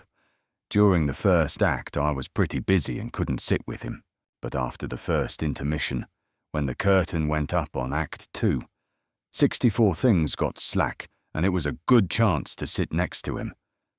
Sure, I admit it. I was sitting next to him nearly the whole act. Why not? Don't I deserve a rest once in a while? I see.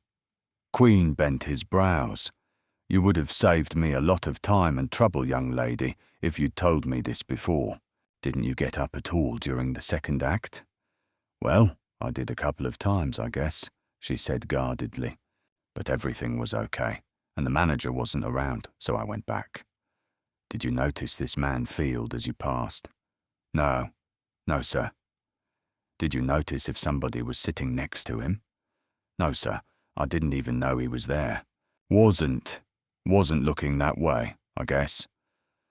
I suppose, then, continued Queen coldly, you don't remember ushering somebody into the last row, next to the last seat, during the second act? No. Sir, or I know I shouldn't have done it maybe, but I didn't see a thing wrong all night. She was growing more nervous at each question. She furtively glanced at the parson, but he was staring at the floor. You're a great help, young lady, said Queen, rising suddenly. Beat it. As she turned to go, the gangster with an innocent leer slid across the rug to follow her. Queen made a sign to the policeman. The parson found himself yanked back to his former position. "Not so fast, Johnny," said Queen icily. "O'Connell!" The girl turned, trying to appear unconcerned. "For the time being, I shan't say anything about this to Mr. Panzer, but I'd advise you to watch your step and learn to keep your mouth clean when you talk to your superiors. Get 65 out now, and if I ever hear of another break on your part, God help you!" She started to laugh, wavered, and fled from the room. Queen whirled on the policeman. "Put the nippers on him, officer," he snapped, jerking his finger toward the gangster, "and run him down to the station." The policeman saluted. There was a flash of steel, a dull click, and the parson stared stupidly at the handcuffs on his wrists. Before he could open his mouth, he was hustled out of the room. Queen made a disgusted motion of his hand, threw himself into the leather-covered chair, took a pinch of snuff, and said to Johnson in an entirely different tone, "I'll trouble you, Johnson, my boy, to ask Mr. Morgan to step in here."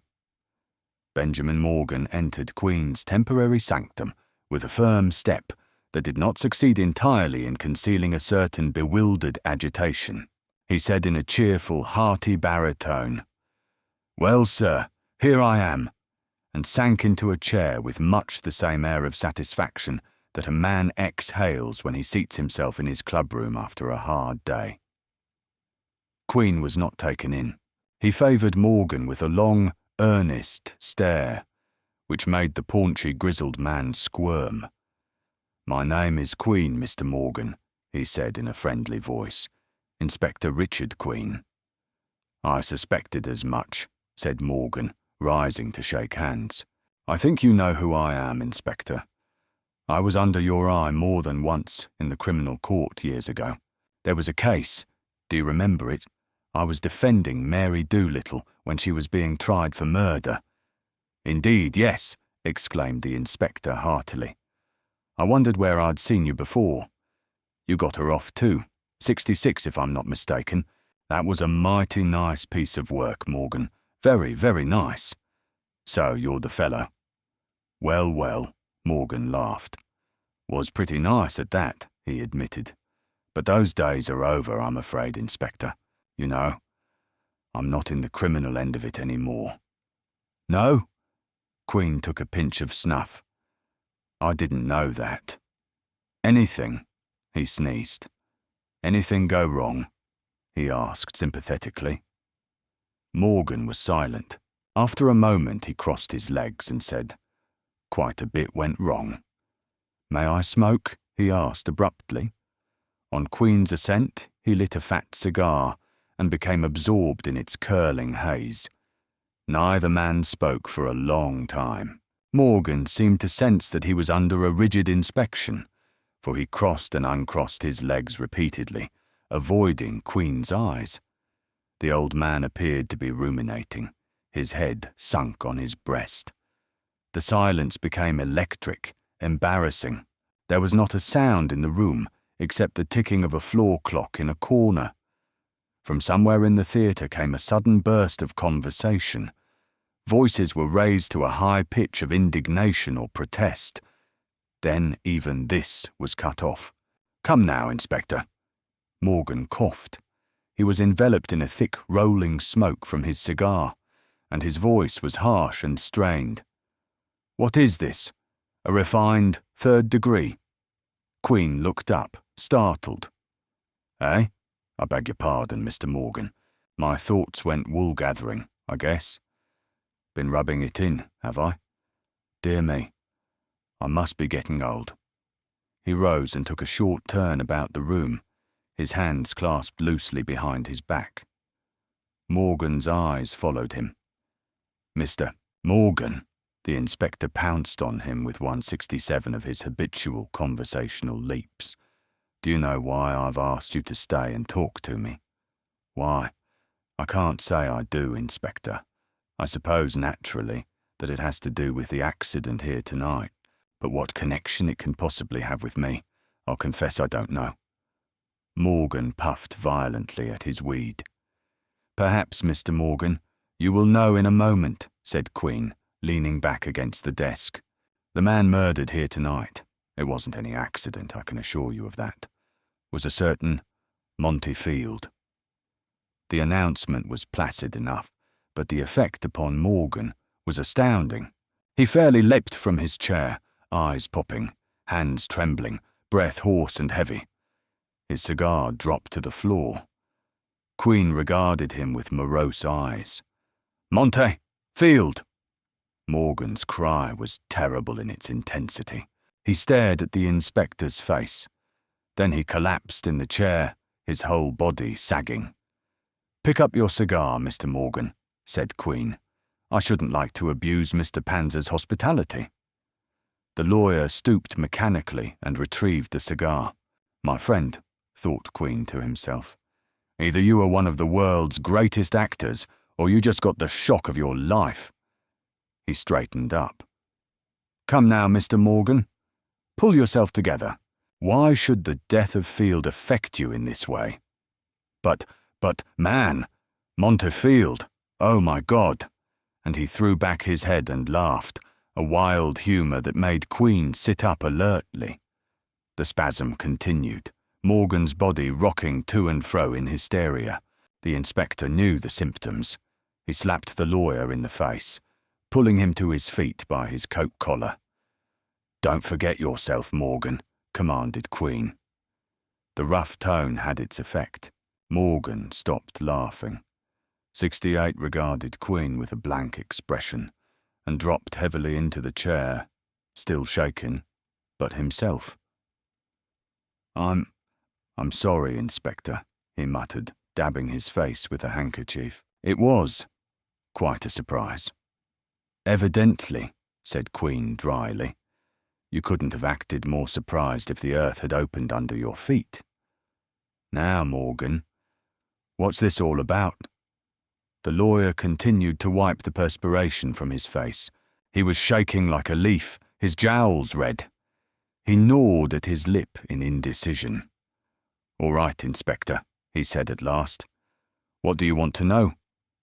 "That's better," said Queen approvingly. "Suppose you tell me when you last saw Monty Field." The lawyer cleared his throat nervously. Why, I haven't seen him for ages," he said in a low voice. "I suppose you know that we were partners once. We had a successful legal practice. Then something happened and we broke up.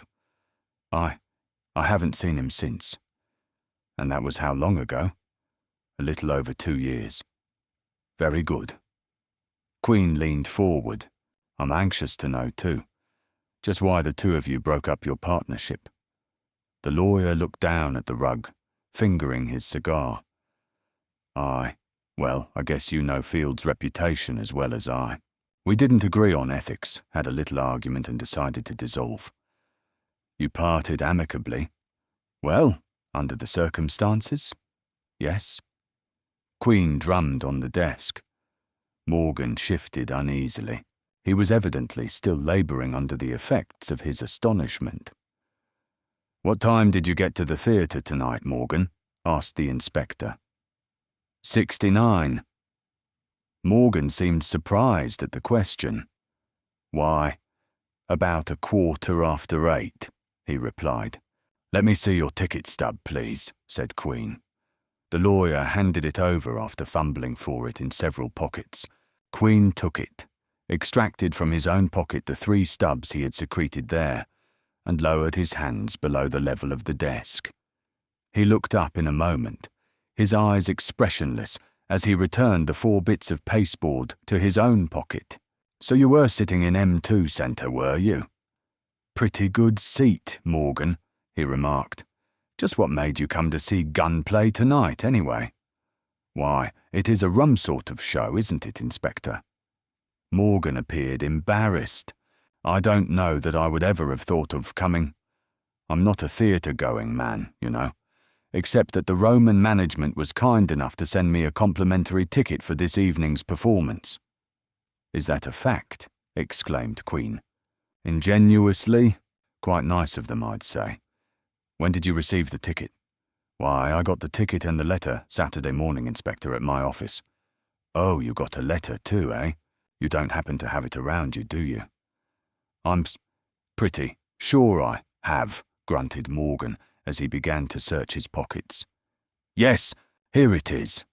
He offered the inspector a small rectangular sheet of white paper, decal-edged and of crushed bond stock. Queen handled it gingerly as he held it up to the light. Through the few typewritten lines on it, a watermark was distinctly visible.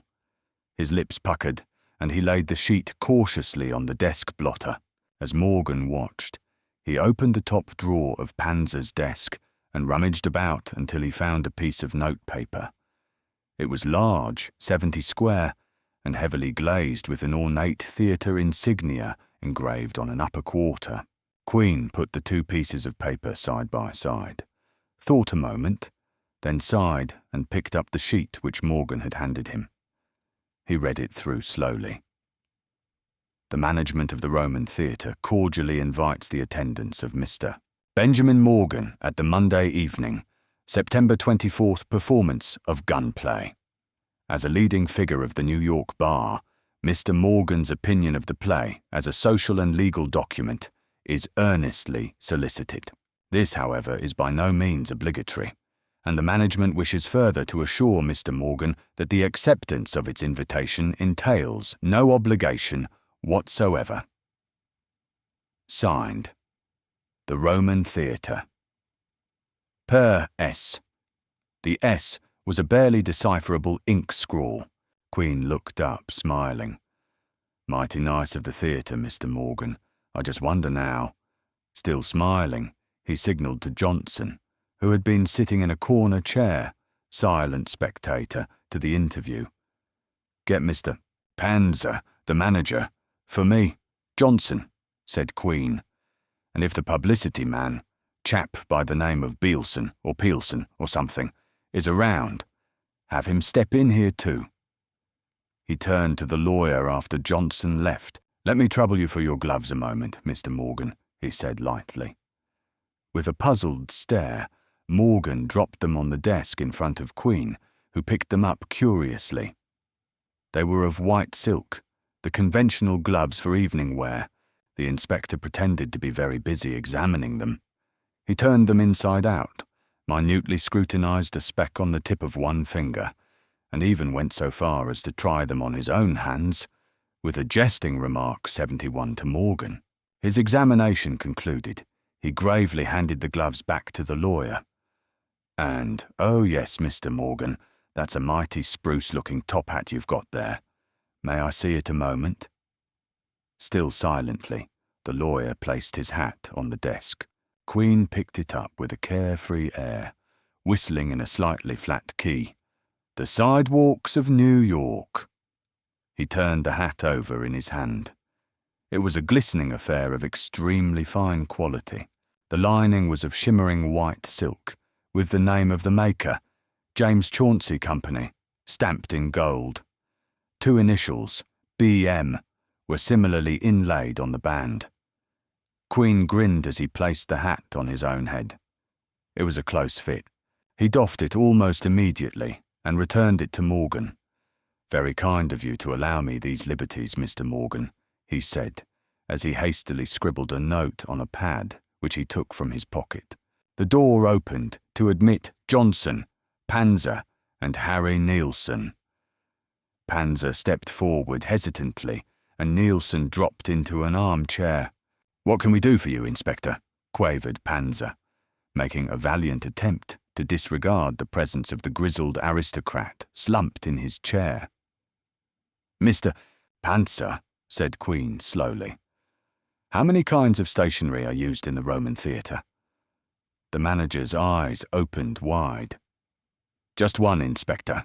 There's a sheet of it on the desk in front of you. Queen handed Panzer the slip of paper which he had received from Morgan. I want you to examine that sheet very carefully, Mr. Panzer. To your knowledge, are there any samples of it in the Roman? The manager looked it over with an unfamiliar stare. No, I don't think so. In fact, I'm sure of it. What's this? he exclaimed, as his eye caught the first few typewritten 72 lines. "Nielsen!" he cried, whirling on the publicity man. "What's this? Your latest publicity stunt?" He waved the sheet in Nielsen's face. Nielsen snatched it from his employer's hand and read it quickly. "Well, I'll be switched," he said softly. "If that doesn't beat the non-stop exploitation record." He reread it, an admiring look on his face. Then, with 4 pairs of eyes trained accusingly on him, he handed it back to Panzer. "I'm sorry I have to deny any share in this brilliant idea," he drawled. "Why the deuce didn't I think of it?" And he retreated to his corner, arms folded on his chest. The manager turned to Queen in bewilderment. "This is very peculiar, Inspector. To my knowledge, the Roman Theatre has never used this stationery, and I can state positively that I never authorized any such publicity stunt. And if Nielsen denies a part in it—" He shrugged his shoulders. Queen placed the paper carefully in his pocket. "That will be all, gentlemen. Thank you." He dismissed the 2 men with a nod. He looked appraisingly at the lawyer, whose face was suffused with a fiery colour that reached from his neck to the roots of his hair. The inspector raised his hand and let it drop with a little bang on the desk. "What do you think of that, Mr. Morgan?" he asked simply. Morgan leaped to his feet. "It's a damned frame-up," he shouted, shaking his fist in Queen's face. "I don't know any more about it than you do, if you'll pardon a little impertinence. What's more, if you think you can scare me by this hocus-pocus searching of gloves and hats and by God, you haven't examined my underwear yet, Inspector." He stopped for lack of breath, his face purple. "But my dear Morgan," said the inspector mildly, "why do you upset yourself so? One would think I've been accusing you of Montefield's murder. Sit down and cool off, man. I asked you a simple question." Morgan collapsed in his chair. He passed a quivering hand over his forehead and muttered, "Sorry, Inspector. Lost my temper. But of all the rotten deals—" He subsided, mumbling to himself. Queen sat staring quizzically at him. Morgan was making a great to-do with his handkerchief and cigar. Johnson coughed deprecatingly, looking up at the ceiling. Again, a burst of sound penetrated the walls, only to be throttled in mid-air. Queen's voice cut sharply into the silence. "That's all, Morgan. You may go." The lawyer lumbered to his feet, opened his mouth as if to speak, clamped his lips together, and clapping his hat on his head, walked out of the room. Johnson innocently lounged forward to help him with the door, on a signal from the inspector. Both men disappeared. Queen, left alone in the room, immediately fell into a fierce preoccupation. He took from his pockets the 4 stubs, the letter Morgan had given him, and the woman's rhinestone evening bag, which he had found in the dead man's pocket. This last article he opened for the 2nd time that evening and spread its contents on the desk before him. A few calling cards with the name Francis Ives Pope neatly engraved, 2 dainty lace handkerchiefs, a vanity case filled with powder, rouge and lipstick, a small change purse containing $20 in bills and a few coins, and a house key. Queen fingered these articles thoughtfully for a moment, returned them to the handbag, and putting bag stubs and letter back into his pocket once more, rose and looked slowly about. He crossed the room to the clothes tree, picked up the single 74 hat, a derby, hanging there, and examined its interior. The initials LP and the head size 6 3/4 seemed to interest him. He replaced the hat and opened the door. The 4 people sitting in the anteroom jumped to their feet with expressions of relief. Queen stood smiling on the threshold, his hands jammed into his coat pockets. "Here we are at last," he said. "Won't you all please step into the office?" He politely stood aside to let them pass, the 3 women and the young man. They trooped in with a flurry of excitement, the women sitting down as the young man busied himself setting chairs for them. 4 pairs of eyes gazed earnestly at the old man by the door. He smiled paternally, took one quick glance into the anteroom, closed the door, and marched in a stately way to the desk, where he sat down, feeling for his snuff-box. "Well," he said genially, "I must apologize for having kept you people waiting so long. Official business, you know. Now let's see. Yes? Yes. I must. All right. Now, in the first place, ladies and gentlemen, how do we stand?" He turned his mild gaze on the most beautiful of the 3 women. "I believe, miss, that your name is Frances Ives Pope, although I haven't had the pleasure of being introduced. Am I correct?" The girl's eyebrows went up. "That's quite correct, sir," she said in a vibrant, musical voice, "although I don't quite understand how you know my name." She smiled. It was a magnetic smile, full of charm and a certain strong womanliness that was extremely attractive. A full-bodied creature in the bloom of youth, with great brown eyes and a creamy complexion, she radiated a wholesomeness that the inspector found refreshing. He beamed down at her. "Well, Miss Ives Pope," he 75 chuckled, "I suppose it is mysterious to a layman, and the fact that I am a policeman no doubt heightens the general effect. But it's quite simple. You are by no means an unphotographed young lady. I saw your picture in the paper today, as a matter of fact, on the society page." The girl laughed, a trifle nervously. "So that's how it was," she said. I was beginning to be frightened. "Just what is it, sir, that you want of me?" "Business. Always business," said the inspector ruefully. "Just when I'm getting interested in someone, I'm brought bang up against my profession. Before we conduct our inquisition, may I ask who your friends are?" An embarrassed coughing arose from the 3 people on whom Queen bent his eye. Frances said charmingly, "I'm sorry, Inspector, is it? Allow me to introduce Miss Hilda Orange and Miss Eve Ellis, my very dear friends. And this is Mr. Stephen Barry, my fiancé." Queen glanced at them in some surprise. "If I'm not mistaken, aren't you members of the cast of Gunplay?" There was a unanimous nodding of heads. Queen turned to Frances. "I don't want to seem too officious, Miss Ives Pope, but I want you to explain something. Why are you accompanied by your friends?" he asked with a disarming smile. "I know it sounds impertinent, but I distinctly recall ordering my man to summon you, alone." The 3 thespians rose stiffly. Frances turned from her companions to the inspector with a pleading look.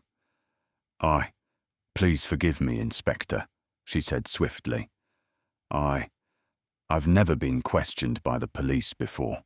I was nervous and I asked my fiancée and these 2 ladies, who are my most intimate friends, to be present during the interview. I didn't realize that I was going against your wishes." 76. "I understand," returned Queen, smiling. "I understand completely. But you see," he made a gesture of finality. Stephen Barry leaned over the girl's chair. "I'll stay with you, dear, if you give the word." He glared at the inspector belligerently. "But Stephen, dear," Frances cried helplessly. Queen's face was adamant. You'd better all go. But please wait for me outside. It won't take long, will it, Inspector?" she asked, her eyes unhappy. Queen shook his head. "Not so very long." His entire attitude had changed. He seemed to be growing truculent.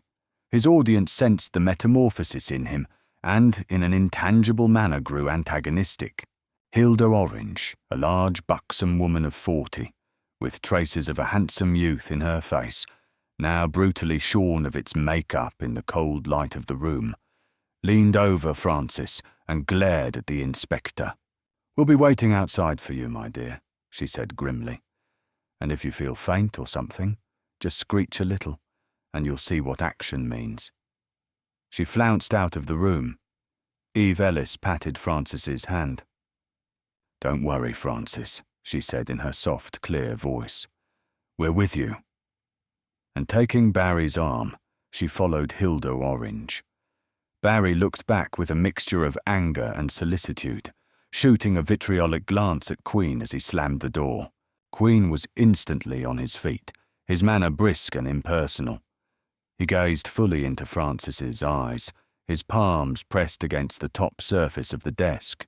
"Now, Miss Frances Ives Pope," he said clearly, "this is all the business I have to transact with you." He dipped into his pocket and produced with something of the stage magician's celerity the rhinestone bag. "I want to return your bag." 77. Frances half rose to her feet, staring from him to the shimmering purse, the colour drained from her face. "Why, that's my evening bag," she stammered. "Precisely, Miss Ives Pope," said Queen. "It was found in the theatre. Tonight." "Of course!" The girl dropped back into her seat with a little nervous laugh. "How stupid of me, and I didn't miss it until just now." "But, Miss Ives Pope," the little inspector continued deliberately, "the finding of your purse is not nearly as important as the place in which it was found." He paused. "You know that there was a man murdered here this evening?" She stared at him open-mouthed, a wild fear gathering in her eyes. "Yes, I heard so," she breathed. "Well, your bag, Miss Ives Pope," continued Queen inexorably, "was found in the murdered man's pocket." Terror gleamed in the girl's eyes. Then, with a choked scream, she toppled forward in the chair, her face white and strained. Queen sprang forward, concern and sympathy instantly apparent on his face. As he reached the limp form, the door burst open, and Stephen Barry, coattails flying, catapulted into the room. Hilda Orange, Eve Ellis, and Johnson, the detective, hurried in behind him. "What in hell have you done to her, you damned snooper?" the actor cried, shouldering Queen out of the way. He gathered Frances's body tenderly in his arms, pushing aside the wisps of black hair tumbled over her eyes, crooning desperately in her ear. She sighed and looked up in bewilderment as she saw the flushed young face close to hers. "Steve, I fainted," she murmured, and dropped back in his arms. "Get some water, somebody," the young man growled, chafing her hands. A tumbler was promptly pushed over 78's shoulder by Johnson. Barry forced a few drops down Frances's throat, and she choked, coming back to consciousness. The two actresses pushed Barry aside and brusquely ordered the men to leave. Queen meekly followed the protesting actor and the detective. "You're a fine cop, you are," said Barry scathingly to the inspector. "What did you do to her? Hit her over the head with the policeman's usual finesse?" Now, young man," said Queen mildly. "No harsh words, please. The young lady simply received a shock." They stood in a strained silence until the door opened and the actresses appeared, supporting Frances between them. Barry flew to her side. "Are you all right now, dear?" he whispered, pressing her hand. "Please, Steve, take me home," she gasped, leaning heavily on his arm. Inspector Queen stood aside to let them pass. There was a mournful look in his eyes as he watched them walk slowly to the main door and join the short line going out. Chapter 6, in which the district attorney turns. Biographer Inspector Richard Queen was a peculiar man, small and wiry, thatched with grey and wrinkled in fine lines of experience. He might have been a business executive, a night watchman, or what he chose. Certainly, in the proper raiment, his quiet figure would mould itself to any disguise. This ready adaptability was carried out in his manner as well. Few people knew him as he was. To his associates, to his enemies, to the forlorn scraps of humanity whom he turned over to the due processes of the law, he remained ever a source of wonder. He could be theatrical when he chose, or mild, or pompous, or fatherly, or bulldogging, but underneath, as someone has said with an over-emphatic sentimentality, The inspector had a heart of gold. Inside he was harmless and keen, and not a little hurt by the cruelties of the world. It was true that to the people who officially came under his eye, he was never twice the same. He was constantly whirling into some new facet of personality. He found this to be good business. People never understood him, never knew what he was going to do or say, and consequently, they were always a little afraid of him. Now that he was alone, back in Panzer's office, the door shut tight, his investigations temporarily halted. The true character of the man shone from his face. At this moment it was an old face, old physically, old and wise spiritually. The incident of the girl he had startled into unconsciousness was uppermost in his mind. The memory of her drawn, horrified face made him wince. Francis Ives Pope seemed to personify everything a man of years could hope for in his own daughter. To see her shrink under the lash pained him. To see her fiancé turn fiercely in her defence made him blush. Abstemious except for his one mild dissipation, the inspector reached for his snuff-box with a sigh and sniffed freely. When there came a peremptory knock on the door, he was the chameleon again. A detective inspector sitting at a desk and no doubt thinking clever and ponderous thoughts. In truth, he was wishing that Ellery would come back. At his hearty, "Come in," the door swung open to admit a thin, bright-eyed man, dressed in heavy overclothes, a woolen muffler wound about his neck. "Henry," exclaimed the inspector, starting to his feet. "What the dickens are you doing here? I thought the doctor had ordered you to stay in bed."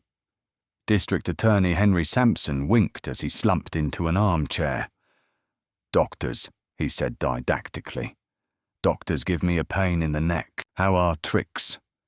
He groaned and felt his throat gingerly.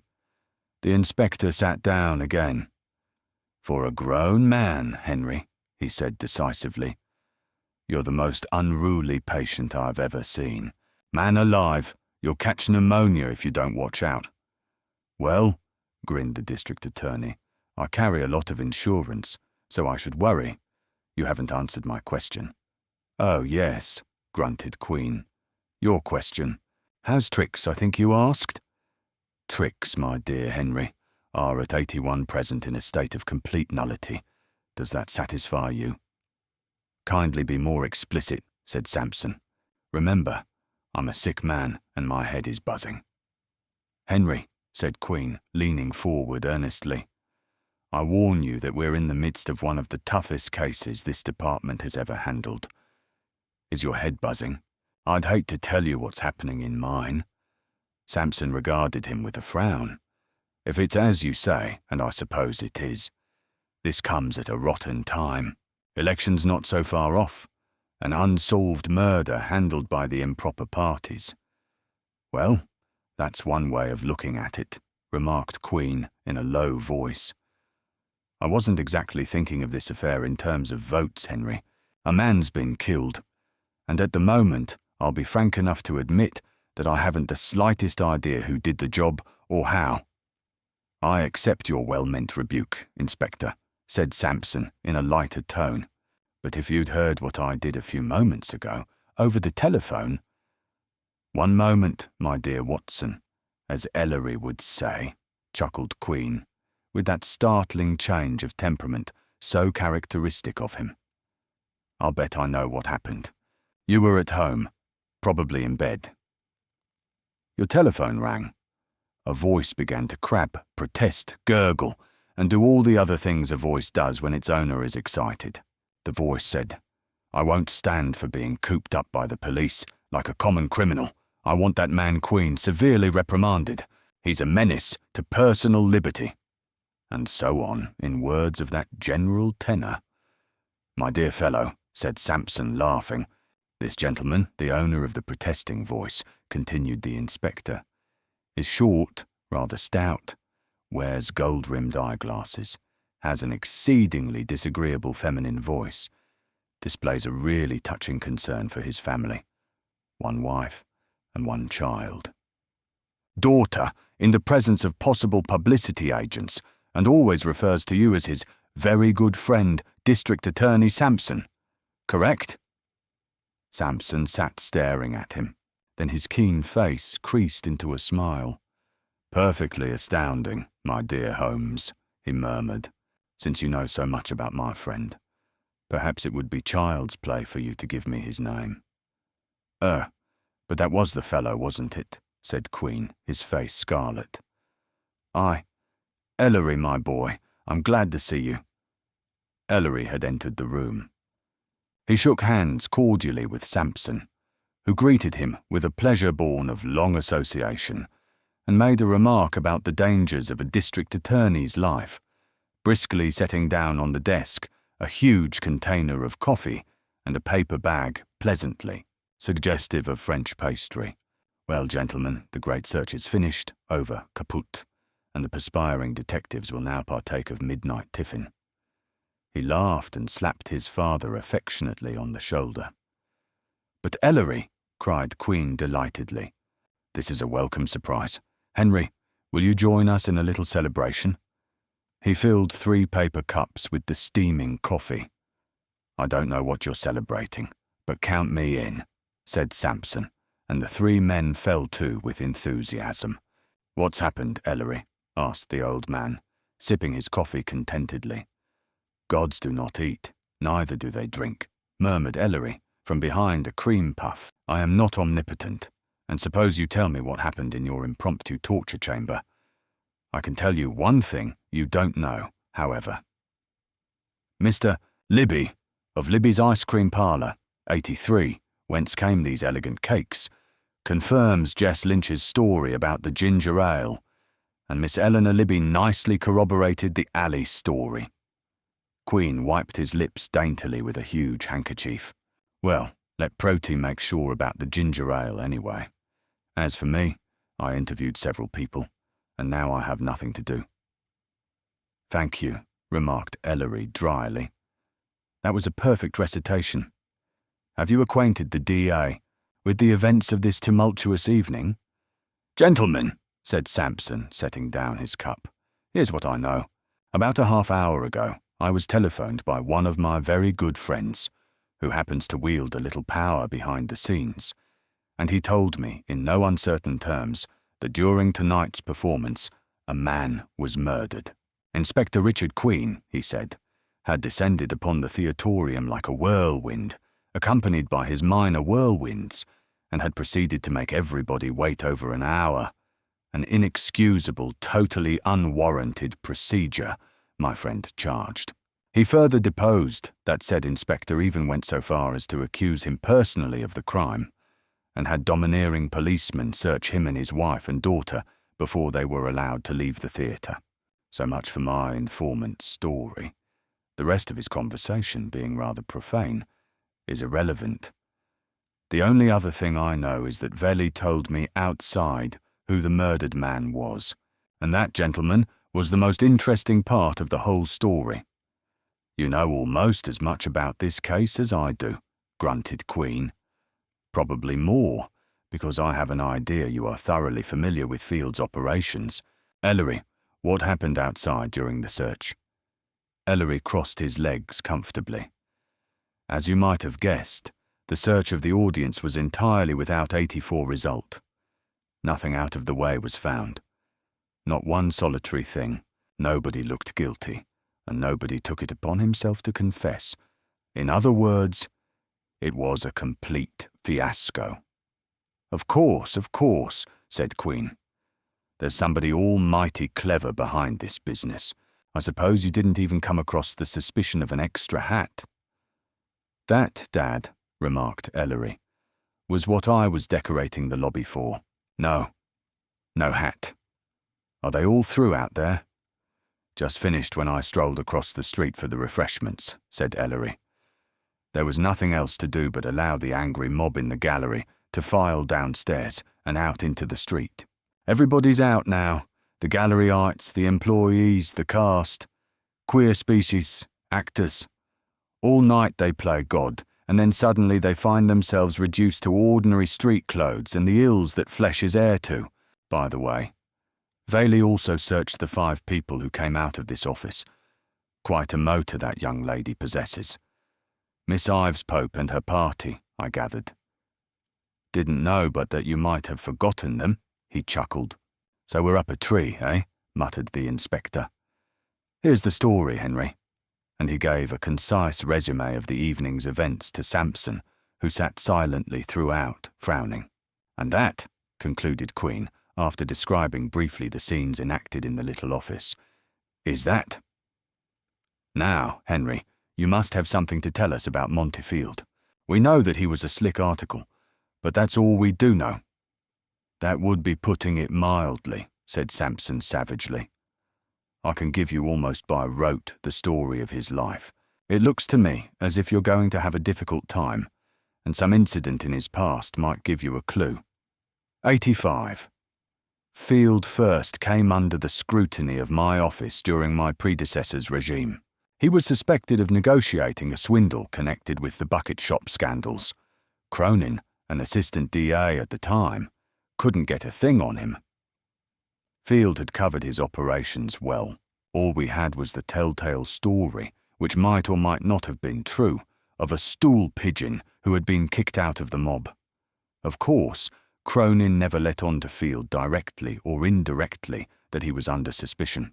The affair blew over, and although Cronin was a bulldog, every time he thought he had something he found that he had nothing after all. Oh, no question about it.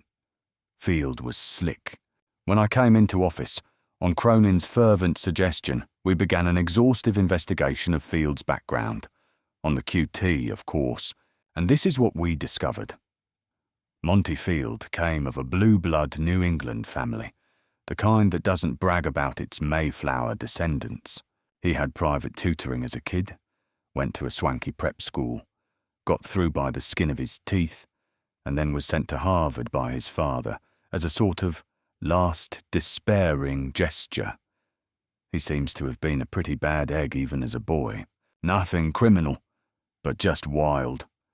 On the other hand, he must have had a grain of pride, because when the blow-up came, he actually shortened his name. The family name was Fielding, and he became Montefield. Queen and Ellery nodded, Ellery's eyes introspective, Queen staring steadily at Sampson.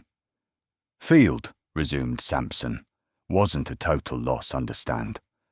He had brains. He studied law brilliantly at Harvard. He seemed to have a flair for oratory that was considerably aided by his profound knowledge of legal technology. But just after his graduation, before his family could get even the bit of pleasure out of his scholastic 86 career that should have been theirs, he was mixed up in a dirty deal with a girl. His father cut him off in a jig time. He was through, out. He'd disgraced the family name. You know the sort of thing. Well, this friend of ours didn't let grief overwhelm him, evidently. He made the best of being done out of a nice little legacy and decided to go out and make some money on his own. How he managed to get along during this period we couldn't find out. But the next thing we hear of him is that he has formed a partnership with a fellow by the name of Cohen, one of the smoothest shisters in the business. What a partnership that was. They cleaned up a fortune between them by establishing a select clientele chosen from among the biggest crooks in crookdom. Now, you know as well as I just how hard it is to get anything on a bird who knows more about the loopholes of the law than the Supreme Court judges. They got away with everything. It was a golden era for crime. Crooks considered themselves top-notch when Cohen and Field were kind enough to defend them. And then Mr. Cohen, who was the experienced man of the combination, knowing the ropes, making the contacts with the firm's clients, fixing the fees, and he could do that beautifully in spite of his inability to speak untainted English. Mr. Cohen, I say, met a very sad end one winter night on the North River waterfront. He was found shot through the head, and although it's 12 years since the happy event, the murderer is still unknown. That is, unknown in the legal sense. We had grave suspicions as to his identity, I shouldn't be at all surprised if Mr. Field's demise this evening removed the Cohen case from the register. So that's the kind of playboy he was, murmured Ellery. Even in death his face is most disagreeable. Too bad I had to lose my first edition on his account. 87. Forget it, you bookworm, growled his father. Go on, Henry. Now, said Sampson, taking the last piece of cake from the desk and munching it heartily. Now, we come to a bright spot in Mr. Field's life. For after the unfortunate decease of his partner, he seemed to turn over a new leaf. He actually went to work, real legal work.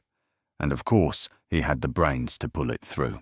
For a number of years he worked alone, gradually effacing the bad reputation he had built up in the profession, and even gaining a little respect now and then from some of our hoity-toity legal lights. This period of apparent good behaviour lasted for 6 years. Then he met Ben Morgan, a solid man with a spotless record and a good reputation, although perhaps lacking the vital spark which makes the great lawyer. Somehow, Field persuaded Morgan to join him in partnership. Then things began to hum.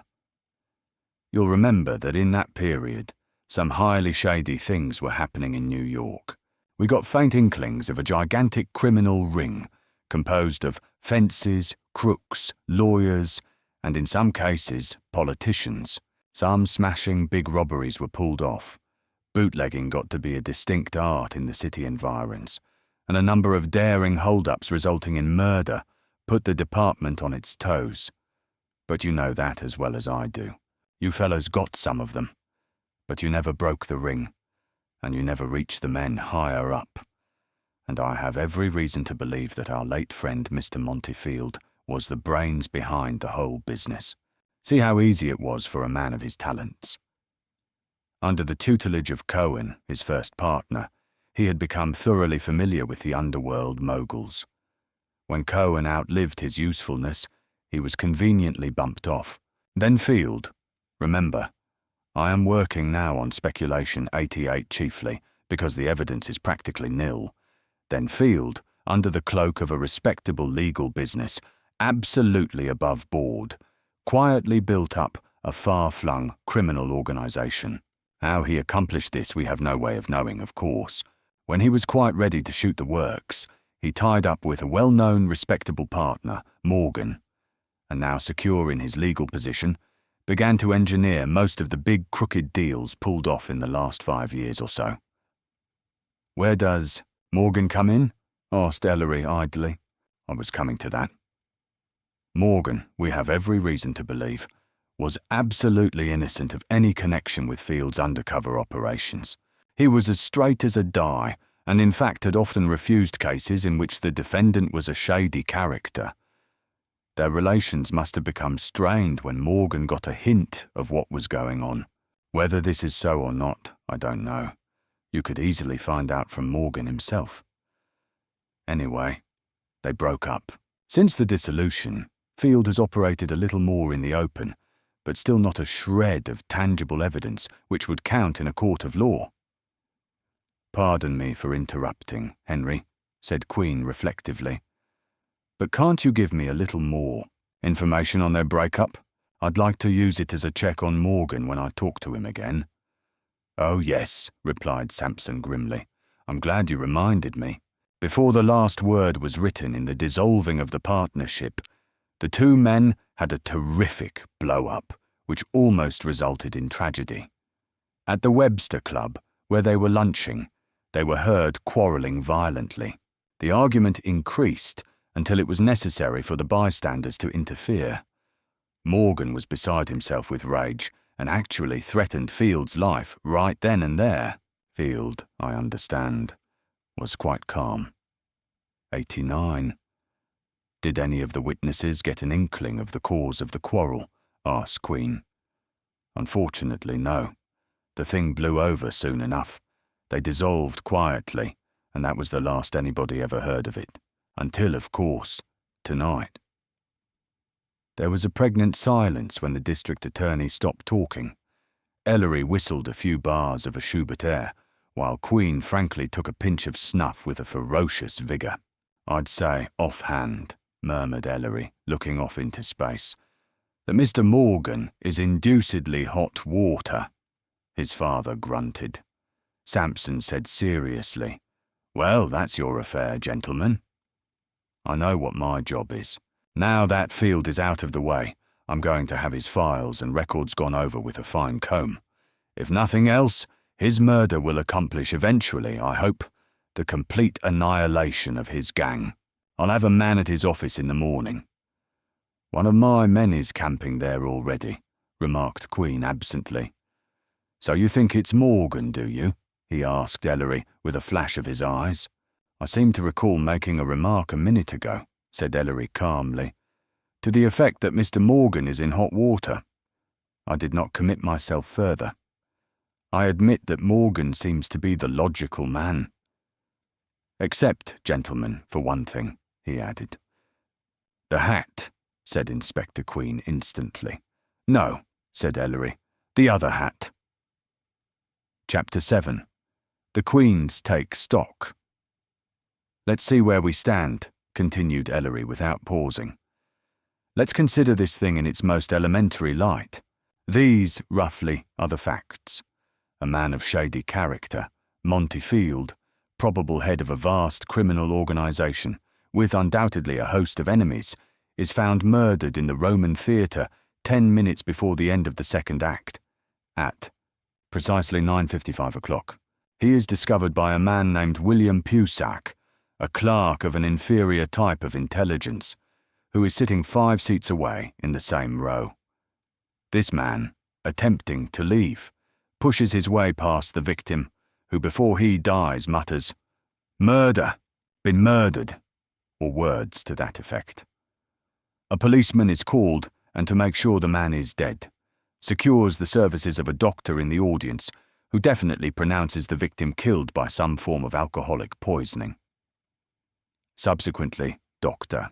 Pruty, the assistant medical examiner, confirms this statement, adding that there is only one disturbing factor, that a man would not die so soon from lethal alcohol.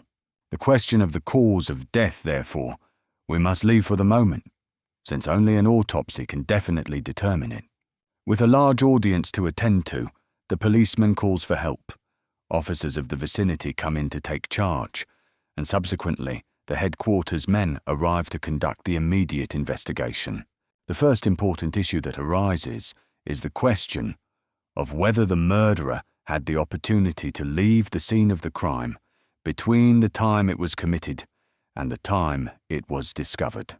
Doyle, the policeman who was first on the scene, immediately ordered the manager to station guards at all exits and both alleys.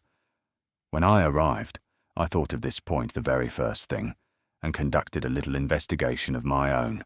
I went around to all the exits and questioned the guards. I discovered that there was a guard at every door of the auditorium during the entire second act, with 2 exceptions, which I shall mention shortly. Now, it had been determined from the testimony of the orange-eyed boy, Jess Lynch, that the victim was alive not only during the intermission between Act 1 and Act 2, when he saw and talked to Field in the alleyway, but that Field was also in, apparently, good health 10 minutes after the raising of the curtain for Act 2. This was when the boy delivered a bottle of ginger ale to Field at the seat in which he was later found dead. Inside the theatre, an usher stationed at the foot of the stairs leading to the balcony swore that no one had either gone up or come down during the second act. This eliminates the possibility that the murderer had access to the balcony. The 2 exceptions I noted a moment ago are the 2 doors on the extreme left aisle, which should have been guarded, but were not because the usherette, Madge O'Connell, was sitting in the audience next to her lover. This presented to my mind the possibility that the murderer might have left by one of these 2 doors, which were conveniently placed for an escape should the murderer have been so inclined. However, even this possibility was eliminated by the statement of the O'Connell girl, whom I hunted up after she was questioned by Dad. "You talked to her on the sly, did you scalawag?" roared Queen, glaring at Ellery. "I certainly did," chuckled Ellery, and I discovered the 92 one important fact that seems pertinent to this phase of the investigation. O'Connell swore that before she left the doors to sit down next to Parson Johnny, she stepped on the inside floor lock that latches them top and bottom. When the commotion began, the girl sprang from the parson's side, and finding the doors locked as she had left them, unlatched them while Doyle was attempting to quiet the audience. Unless she was lying, and I don't think she was. This proves that the murderer did not leave by these doors, since at the time the body was found, they were still locked from the inside. "Well, I'll be switched," growled Queen. "She didn't tell me a thing about that part of it, drat her. Wait till I get my hands on her, the little snip." "Please be logical, Monsieur le Gardien de la Paix," laughed Ellery. "The reason she didn't tell you about bolting the doors was that you didn't ask her. She felt that she was in enough of an uncomfortable position already. At any rate, that statement of hers would seem to dispose of the two side doors near the murdered man's seat. I will admit that all sorts of possibilities enter into the problem. For example, Madge O'Connell might have been an accomplice. I mention this only as a possibility, and not even as a theory. At any rate, it seems to me that the murderer would not have run the risk of being seen leaving from side doors. Besides, a departure in so unusual a manner and at so unusual a time would have been all the more noticeable, especially since few people leave during a second act. And again, the murderer could have no foreknowledge of the O'Connell girl's dereliction in duty, if she were not an accomplice, as the crime was carefully planned, and we must admit that from all indications it was. The murderer would have discarded the side doors as a means of escape. This probe left, I felt, only one other channel of investigation. That was the main entrance. And here again, we received definite testimony from the ticket taker and the doorman outside to the effect that no one left the building during the second act by that route. Except, of course, the harmless orange-eyed boy. All the exits having been guarded or locked, and the alley having been under constant surveillance from 9:35 on by Lynch, Eleanor, Johnny Chase, the usher, and after him the police. These being the facts, all my questioning and checking, gentlemen, continued Ellery in a grave tone, lead to the inevitable conclusion that, from the time the murder was discovered, and all the time thereafter while the investigation was going on, the murderer was in the theatre. A silence followed Ellery's pronouncement. Incidentally, he added calmly, it occurred to me when I talked to the ushers to ask if they had seen anyone leave his seat after the second act started, and they can't recall anyone changing seats. Queen idly took another pinch of snuff. Nice work, and a very pretty piece of reasoning, my son, but nothing, after all, of a startling or conclusive nature. Granted that the murderer was in the theatre all that time, how could we possibly have laid our hands on him? He didn't say you could, put in Sampson, smiling. Don't be so sensitive, old boy. Nobody's going to report you for negligence in the performance of your duty. From all I've heard tonight, you handled the affair well. Queen grunted. I'll admit I'm a little peeved at myself for not following up that matter of the doors more thoroughly. But even if it were possible for the murderer to have left directly after the crime, I nevertheless would have had to pursue the inquiry as I did, on the chance that he was still in the theatre. But Dad, of course, said Ellery seriously. You had 94 so many things to attend to, while all I had to do was stand around and look Socratic. How about the people who have come under the eye of the investigation so far? Asked Sampson curiously. Well, what about them? Challenged Ellery. We certainly can draw no definite conclusions from either their conversation or their actions. We have Parson Johnny, a thug, who was there apparently for no other reason than to enjoy a play, giving some interesting sidelights on his own profession. Then there is Madge O'Connell, a very doubtful character about whom we can make no decision at this stage of the game. She might be an accomplice, she might be innocent, she might be merely negligent, she might be almost anything. Then there is William Pusak, who found Field. Did you notice the moronic cast of his head? And Benjamin Morgan, Here we strike fallow ground in the realm of probability. But what do we know of his actions tonight? True, his story of the letter and the complimentary ticket sounds queer, since anyone could have written the letter, even Morgan himself. And we must always remember the public threat against Field, and also the enmity, reason unknown, which has existed between them for 2 years. And lastly, we have Miss Frances Ives Pope. I'm exceedingly sorry I was absent during that interview. The fact remains, and isn't it an interesting one, that her evening bag was found in the dead man's pocket. Explain that if you can. So, you see where we are, Ellery continued ruefully. All we have managed to derive from this evening's entertainment is a plethora of suspicions and a poverty of facts. So far, son, said Queen casually, you have kept on mighty safe ground. But you've forgotten the important matter of the suspiciously vacant seats, also the rather startling fact that Field's ticket stub and the only other 95 stub that could be attributed to the murderer, I refer to the LL30 left stub found by Flint, that these 2 stubs do not coincide. That is to say, that the torn edges indicate they were gathered by the ticket taker at different times. Check, said Ellery. But let's leave that for the moment and get on to the problem of Field's top hat. The hat, well, what do you think of it? Asked Queen curiously. Just this. In the first place, we have fairly established the fact that the hat is not missing through accident. The murdered man was seen by Jess Lynch with the hat in his lap 10 minutes after Act 2 began. Since it is now missing, the only reasonable theory that would explain its absence is that the murderer took it away with him. Now, for the moment, let's forget the problem of where the hat is now. The immediate conclusion to draw is that the hat was taken away for one of 2 reasons. First, that it was in some way incriminating in itself, so that if it were left behind, it would point to the murderer's identity. What the nature of this incriminating indication is, we cannot even guess at the moment. Second, the hat may have contained something which the murderer wanted.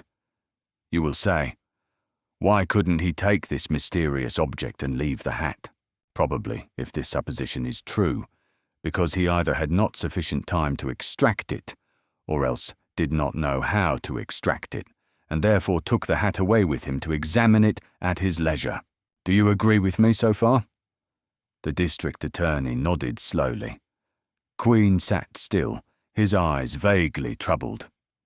Let us for a moment consider what the hat could possibly have contained, resumed Ellery, as he vigorously polished his glasses.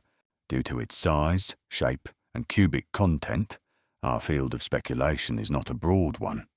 What 96 could be hidden in a top hat? The only things that present themselves to my mind are papers of some sort, jewellery, banknotes, or any other small object of value which could not easily be detected in such a place.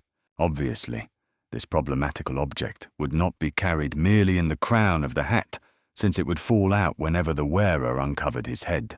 We are led to believe, therefore, that, whatever the object was, it was concealed in the lining of the hat. This immediately narrows our list of possibilities. Solid objects of bulk must be eliminated. A jewel might have been concealed. Banknotes or papers might have been concealed. We can, I think, discard the jewel from what we know of Monty Field. If he was carrying anything of value, it would probably be connected in some way with his profession. One point remains to be considered in this preliminary analysis of the missing top hat. And, gentlemen, it may very well become a pivotal consideration before we are through. It is of paramount importance for us to know whether the murderer knew in advance of his crime that it would be necessary for him to take away Monty Field's top hat. In other words, did the murderer have foreknowledge of the hat's significance, whatever it may prove to be? I maintain that the facts prove deductively, as logically as facts can prove deductively, that the murderer had no foreknowledge. Follow me closely. Since Monty Field's top hat is missing, and since no other top hat has been found in its place, it is an undeniable indication that it was essential that it be taken away. You must agree that, as I pointed out before, the murderer is most plausibly the remover of the hat. Now, regardless of why it had to be taken away, we are faced with two alternatives. One, that the murderer knew in advance that it had to be taken away, or two, that he did not know in advance. Let us exhaust 97th possibilities in the former case. If he knew in advance, it may be sanely and logically assumed that he would have brought with him to the theatre a hat to replace Fields, rather than leave an obvious clue by the provocative absence of the murdered man's hat. To bring a replacement hat would have been the safe thing to do. The murderer would have had no difficulty in securing a replacement hat, since knowing its importance in advance, he could certainly have armed himself with a further knowledge of Fields' head size, style of top hat, and other minor details. But there is no replacement hat. We have every right to expect a replacement hat in a crime so carefully concocted as this one. There being none, our only conclusion can be that the murderer did not know beforehand the importance of Fields' hat. Otherwise, he would assuredly have taken the intelligent precaution of leaving another hat behind.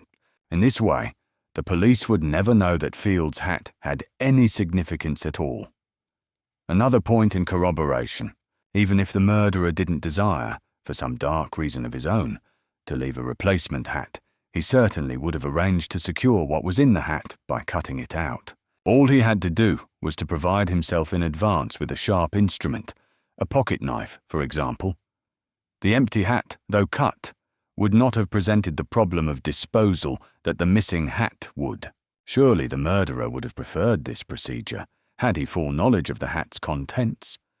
But he did not do even this. This, it seems to me, is strong corroborative evidence that he did not know before he came to the Roman theatre that he would have to take away a hat or its contents, quod erat demonstrandum. The district attorney gazed at Ellery with puckered lips. Inspector Queen seemed sunk in a lethargy. His hand hovered midway between his snuff-box and his nose. 98. Just what's the point, Ellery? Inquired Sampson. Why is it important for you to know that the murderer had no foreknowledge of the hat's significance? Ellery smiled. Merely this: the crime was committed after the beginning of the second act. I want to be sure in my own mind that the murderer, by not knowing in advance of the hat's significance, could not have used the first intermission in any manner whatsoever as an essential element of his plan. Of course, Fields' hat may turn up somewhere on the premises, and its discovery would invalidate all these speculations, but I don't think it will. That analysis of yours might be elementary, boy, but it sounds quite logical to me, said Sampson approvingly. You should have been a lawyer.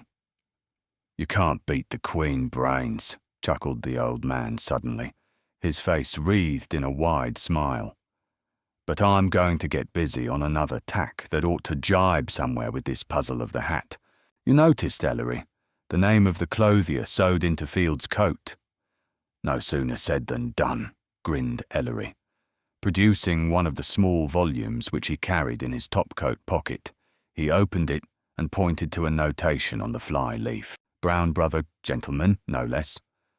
That's right, and I'll have Velly down there in the morning to check up, said the inspector. You must have realized that Fields' clothing is of exceptional quality. That evening suit cost $300, if it cost a penny, and Brown Bros are the artists to charge such fashionable prices.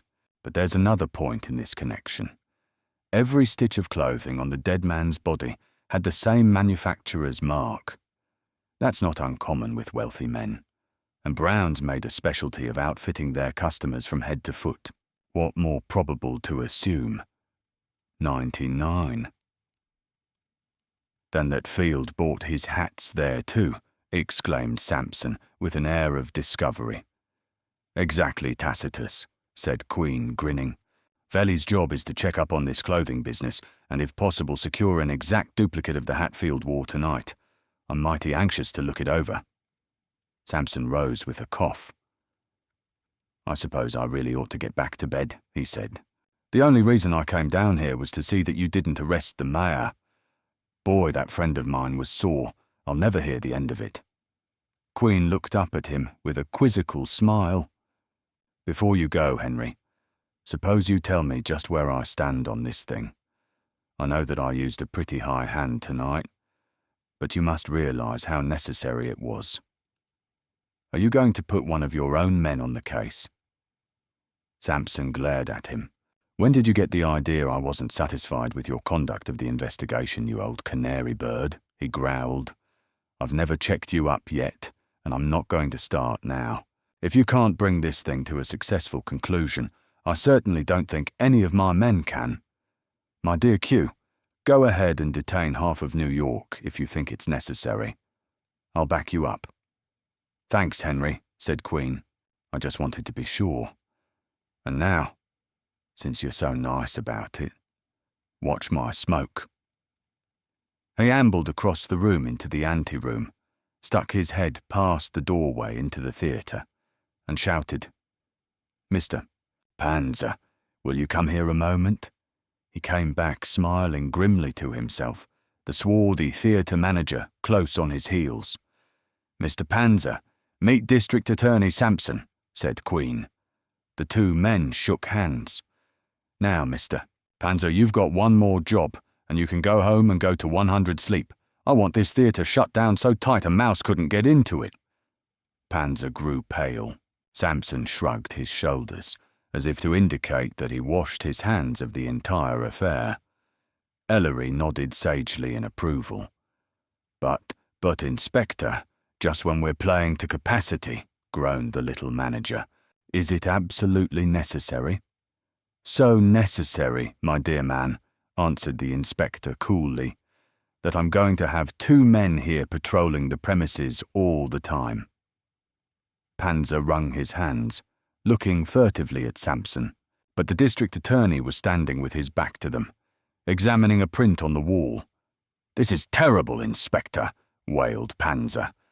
I'll never hear the end of it from Gordon Davis, the producer, but of course, if you say so, it will be done. Heck, man, don't look so blue, said Queen more kindly. You'll be getting so much publicity out of this that when the show reopens you'll have to enlarge the theatre. I don't expect to have the theatre shut down more than a few days anyway. I'll give the necessary orders to my own men outside. After you've transacted your routine business here tonight, just tip off the men I've left and go home. I'll let you know in a few days when you can reopen. Panzer waggled his head sadly, shook hands all around, and left. Sampson immediately whirled on Queen and said, By the Lord Harry Q, that's going some. Why do you want the theatre closed? You've milked it dry, haven't you?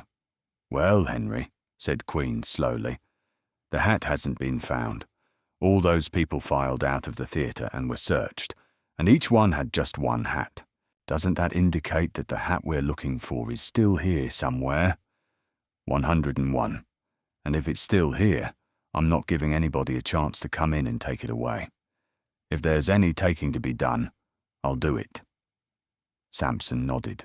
Ellery was still wearing a worried frown as the 3 men walked out of the office into the almost deserted orchestra. Here and there, a busy figure was stooping over a seat, examining the floor. A few men could be seen darting in and out of the boxes up front.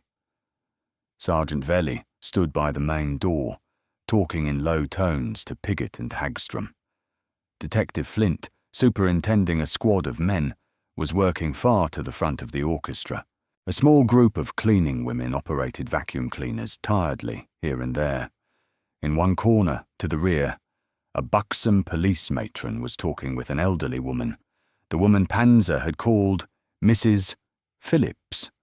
The 3 men walked to the main door, while Ellery and Sampson were silently surveying the always depressing scene of an untenanted auditorium. Queen spoke rapidly to Velli, giving orders in an undertone. Finally he turned and said, Well, gentlemen, that's all for tonight. Let's be going. On the sidewalk, a number of policemen had roped off a large space, behind which a straggling crowd of curiosity seekers was gaping. "Even at 2 o'clock in the morning, these nightbirds patrol Broadway," grunted Sampson. With a wave of the hand, he entered his automobile after the Queens politely refused his offer of a lift.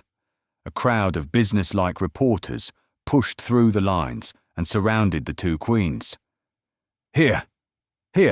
What's this, gentlemen?" asked the old man, frowning. "How about the lowdown on tonight's job, Inspector?" asked one of them urgently. 102.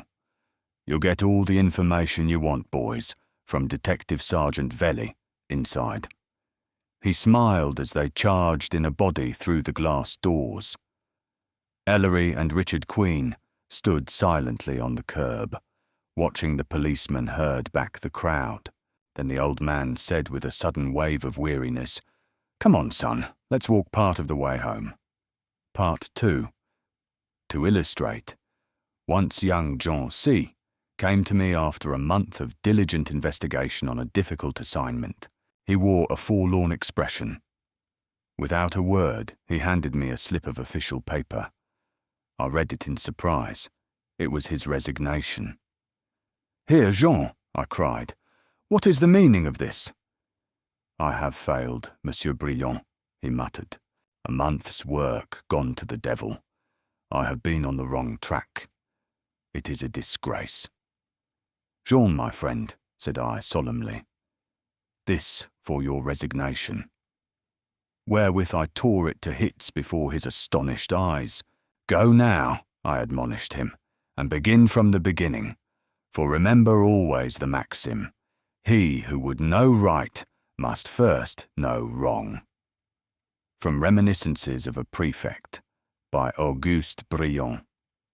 Chapter 8, in which the Queens meet Mr. Field's very best friend. The Queen's apartment on West 87th Street was a man's domicile, from the pipe rack over the hearth to the shining sabres on the wall. They lived on the top floor of a 3-family brownstone house, a relic of late Victorian times. You walked up the heavily carpeted stairs through seemingly endless halls of dismal rectitude. When you were quite convinced that only mummified souls could inhabit such a dreary place, you came upon the huge oaken door marked "The Queen's," a motto lettered neatly and framed. Then Juna grinned at you from behind a crack, and you entered a new world. More than one individual, exalted in his own little niche, had willingly climbed the uninviting staircases to find sanctuary in this haven. More than one card bearing a famous name had been blithely carried by Juna through the foyer into the living room. The foyer was Ellery's inspiration, if the truth were told. It was so small and so narrow that its walls appeared unnaturally towering. With a humorous severity, one wall had been completely covered by a tapestry depicting the chase, a most appropriate appurtenance to this medieval chamber. Both Queens detested it heartily, preserving it only because it had been presented to them with regal gratitude by the Duke of, that impulsive gentleman whose son Richard Queen had saved from a noisome scandal, the details of which have never been made public. Beneath the tapestry stood a heavy mission table, displaying 106 a parchment lamp and a pair of bronze bookends, bounding a 3-volume set of the Arabian Nights Entertainment. 2 mission chairs and a small rug completed the foyer. When you walked through this oppressive place, always gloomy and almost always hideous, you were ready for anything except the perfect cheeriness of the large room beyond. This study, in contrast, was Ellery's private jest, for if it were not for him, the old man would long since have thrown the foyer and its furnishings into some dark limbo. The living room was lined on 3 sides with a bristling and leathern-reeking series of bookcases, rising tier upon tier to the high ceiling. On the 4th wall was a huge natural fireplace, with a solid oak beam as a mantel and gleaming iron work spacing the grate.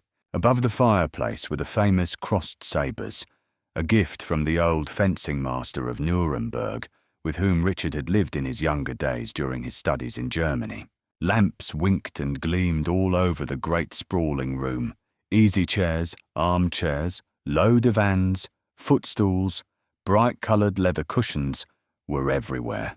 In a word, it was the most comfortable room two intellectual gentlemen of luxurious tastes could devise for their living quarters, and where such a place might after a time have become stale through sheer variety, the bustling person of Juna, man of all work, general factotum, errand boy, valet, and mascot, prevented such a denouement. Juna had been picked up by Richard Queen during the period of Ellery's studies at college, when the old man was very much alone. This cheerful young man, 19 years old, an orphan for as long as he could remember, ecstatically unaware of the necessity for a surname, slim and small, nervous and joyous, bubbling over with spirit, and yet as quiet as a mouse when the occasion demanded. This 107 Juna, then, worshipped old Richard in much the same fashion as the ancient Alaskans bowed down to their totem poles. Between him and Ellery, too, there was a shy kinship which rarely found expression except in the boy's passionate service. He slept in a small room beyond the bedrooms used by father and son, and, according to Richard's own chuckling expression, could hear a flea singing to its mate in the middle of the night. On the morning after the eventful night of Monty Field's murder, Juna was laying the cloth for breakfast when the telephone bell rang. The boy, accustomed to early morning calls, lifted the receiver. "This is Inspector Queen's man Juna talking. Who is calling, please?" "Oh, it is it?" growled a bass voice over the wire. "Well, you son of a gypsy policeman, wake the inspector for me, and be quick about it." "Inspector Queen may not be disturbed, sir, unless his man Juna knows who's calling." Juna, who knew Sergeant Velli's voice especially well, grinned and stuck, his tongue in his cheek. A slim hand firmly grasped Juna's neck and propelled him halfway across the room. The inspector, fully dressed, his nostrils quivering appreciatively with his morning's first ration of snuff, said into the mouthpiece, "Don't mind Juna, Thomas. What's up?" "This is Queen talking." "Oh, that's you, Inspector. I wouldn't have buzzed you so early in the morning except that Ritter just phoned from Monty Field's apartment." "Got an interesting report," rumbled Velli. Well, chuckled the inspector. "So our friend Ritter's bagged someone, eh?" "Who is it, Thomas?" "You guessed it, sir," came Velli's unmoved voice. "He said he's got a lady down there in an embarrassing state of 108 décibels, and if he stays alone with her much longer, his wife will divorce him." "Orders, sir." Queen laughed heartily. "Sure enough, Thomas. Send a couple of men down there right away to chaperone him. I'll be there myself in 2 shakes of a lamb's tail, which is to say, as soon as I can drag Ellery out of bed." He hung up, grinning. "Juna!" he shouted. The boy's head popped out from behind the kitchenette door immediately. "Hurry up with the eggs and coffee, son." The inspector turned toward the bedroom to find Ellery, collarless but unmistakably on the road to dress, confronting him with an air of absorption. "So, you're really up," grumbled the inspector, easing himself into an armchair. "I thought I'd have to drag you out of bed, you sluggard." "You may rest easy," said Ellery absently.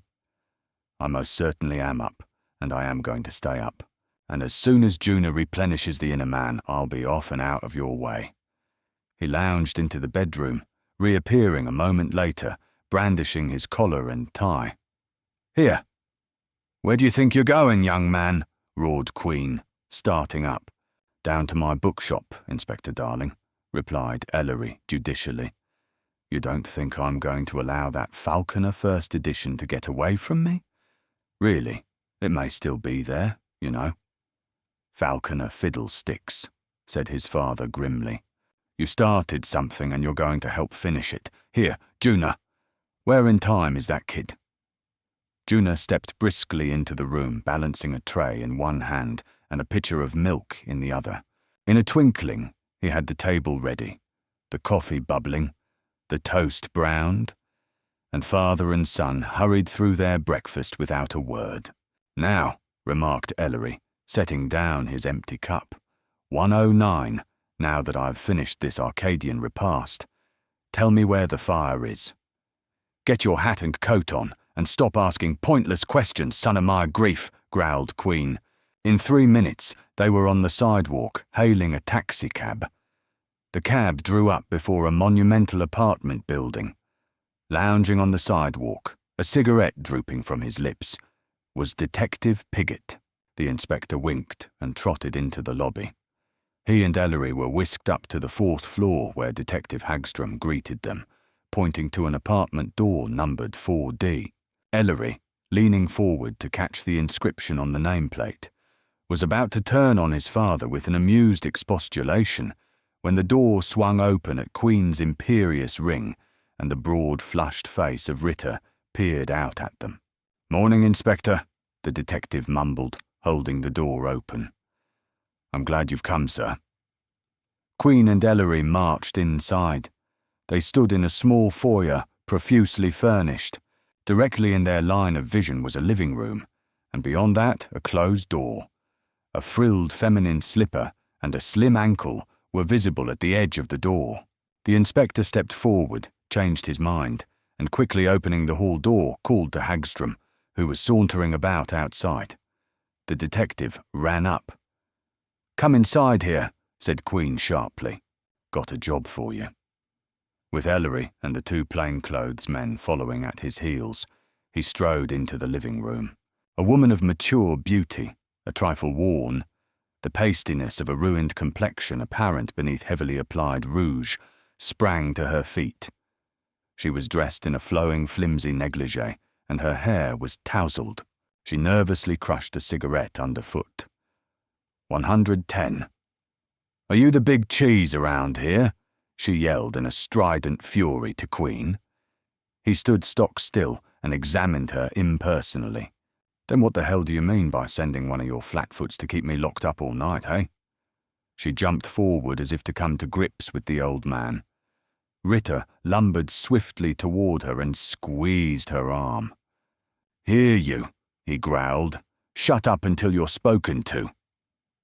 She glared at him. Then, with a tigerish twist, she was out of his grasp and in a chair, panting, wild-eyed. Arms akimbo, the inspector stood looking her up and down with unconcealed distaste.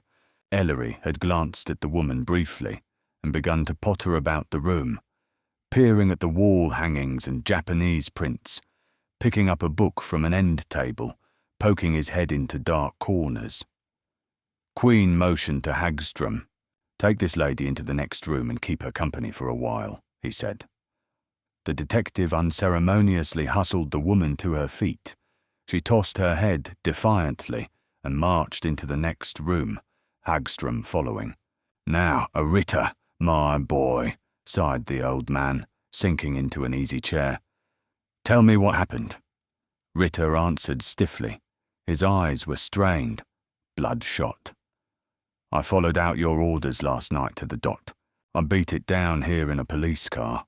Left it on the corner because I didn't know but what somebody might be keeping a lookout, and strolled up to this apartment. Everything was quiet, and I hadn't noticed any lights either, because before I went in, I beat it down to the court and looked up at the back windows of the apartment. So I gave 'em a nice short ring on the bell and waited." "No answer," continued Ritter, with a tightening of his big jaw. "I buzzed again, this time longer and louder. This time I got results. I heard the latch on the inside 111 rattle, and this woman yodels. 'That you, honey? Where's your key?' 'Aha,' thinks I. 'Mr. Field's lady friend.' So I shoved my foot in the door and grabbed her before she knew what was what. Well, sir, I got a surprise. Sort of expected," he grinned sheepishly. "Sort of expected to find the woman dressed, but all I grabbed was a thin piece of silk nightgown. I guess I must have blushed." "Ah, the opportunities of our good minions of the law," murmured Ellery, head bent over a small lacquered vase. Anyway, continued the detective, I got my hands on her and she yelped. Plenty. Hustled her into the living room here where she'd put on the light and took a good look at her.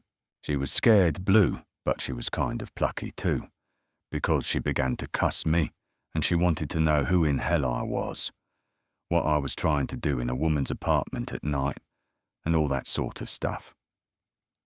I flashed my badge. An inspector. That hefty Sheba. The minute she sees the badge, she shuts up tight like a blue point and won't answer a question I ask her. Why was that? The old man's eyes roved from floor to ceiling as he looked over the appointments of the room. Hard to tell, Inspector, said Ritter. First she seemed scared, but when she saw my badge she bucked up wonderful, and the longer I was here, the more brazen she became. You didn't tell her about Field, did you? Queried the inspector in a sharp, low tone. Ritter gave his superior a reproachful glance. Not a peep out of me, sir, he said. Well, when I saw it was no go trying to get anything out of her, all she'd yell was, "Wait till Monty gets home, you bozo." I took a look at the bedroom. Nobody there, so I shoved her inside, kept the door open and the light on, and stayed all night. She climbed into bed after a while, and I guess she went to sleep. At about 7 this morning, she popped out and started to yell all over again. Seemed to think that Field had been grabbed by headquarters. Insisted on having a newspaper.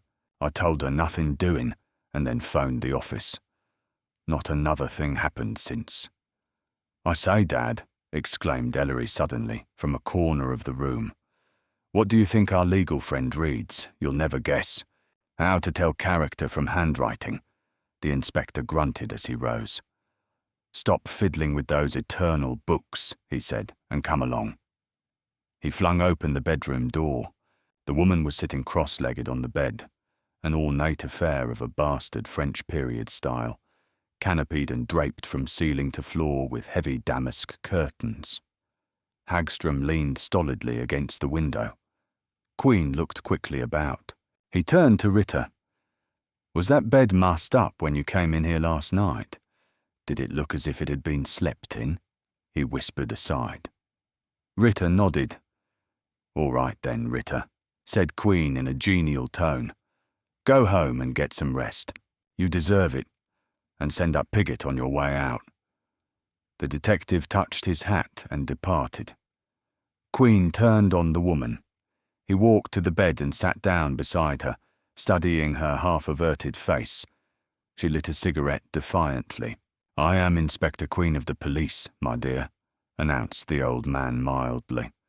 I warn you that any attempt to keep a stubborn silence or lie to me will only get you into a heap of trouble. But there, of course you understand. She jerked away. I'm not answering any questions, Mr. Inspector, until I know what right you have to ask 'em. I haven't done anything wrong, and my slate's clean. You can put that in your pipe and smoke it. The inspector took a pinch of snuff, as if the woman's reference to the vile weed had reminded him of his favourite vice. He said, That's fair enough, in dulcet tones. Here you are, a lonely woman suddenly tumbled out of bed in the middle of the night. You were in bed, weren't you? Sure I was, she flashed instantly, then bit her lip. And confronted by a policeman. I don't wonder you were frightened, my dear. I was not, she said shrilly. We'll not argue about it, rejoined the old man benevolently. But certainly you have no objection to telling me your name. I don't know why I should, but I can't see any harm in it, retorted the woman. My name is Angela Russo, Mrs. Angela Russo, and I'm engaged to Mr. Field. I see, said Queen gravely. Mrs. Angela Russo and you are engaged to Mr. Field. Very good. And what were you doing in these rooms last night, Mrs. Angela Russo? None of your business, she said coolly. You'd better let me go now. I haven't done a thing out of the way. You've got no right to jabber at me, old boy. Ellery, in a corner peering out of the window, smiled. The inspector leaned over and took the woman's hand gently. "My dear Mrs. Rousseau," he said, "believe me, there is every reason in the world why we should be anxious to know what you were doing here last night. Come now, tell me." "I won't open my mouth till I know what you've done with Monty," she cried, shaking off his hand. "If you've got him, why are you pestering me? I don't know anything." 114. "Field is in a very safe place at the moment," snapped the inspector, rising. "I've given you plenty of rope, madam. Monte Field is dead." "Monte Field is—" The woman's lips moved mechanically. She leaped to her feet, clutching the negligee to her plump figure, staring at Queen's impassive face. She laughed shortly and threw herself back on the bed. "Go on. You're taking me for a ride," she jeered. "I'm not accustomed to joking about death," returned the old man with a little smile. "I assure you that you may take my word for it. Monte Field is dead." She was staring up at him, her lips moving soundlessly. "And what is more, Mrs. Rousseau, he has been murdered. Perhaps now you'll deign to answer my questions. Where were you at 9:45 last night?" he whispered in her ear, his face close to hers. Mrs. Rousseau relaxed limply on the bed, a dawning fright in her large eyes. She gaped at the inspector, found little comfort in his face, and with a cry whirled to sob into the rumpled pillow. Queen stepped back and spoke in a low tone to Piggott, who had come into the room a moment before. The woman's heaving sobs subsided suddenly. She sat up, dabbing her face with a lace handkerchief. Her eyes were strangely bright. "I get you now," she said in a quiet voice. "I was right here in this apartment at 9:45 last night." "Can you prove that, Mrs. Rousseau?" asked Queen, fingering his snuff box. "I can't prove anything, and I don't have to," she returned dully. "But if you're looking for an alibi, the doorman downstairs must have seen me come into the building at about 9:30. "We can easily check that up," admitted Queen. "Tell me, why did you come here last night at all?" "I had an appointment with Monty," she explained lifelessly. 115. "He called me up at my own place yesterday afternoon, and we made a date for last night. He told me he'd be out on business until about 10 o'clock, and I was to wait here for him. I come up," she paused and continued brazenly. "I come up quite often like that. We generally have a little time and spend the evening together, being engaged, you know." I see. The inspector cleared his throat in some embarrassment.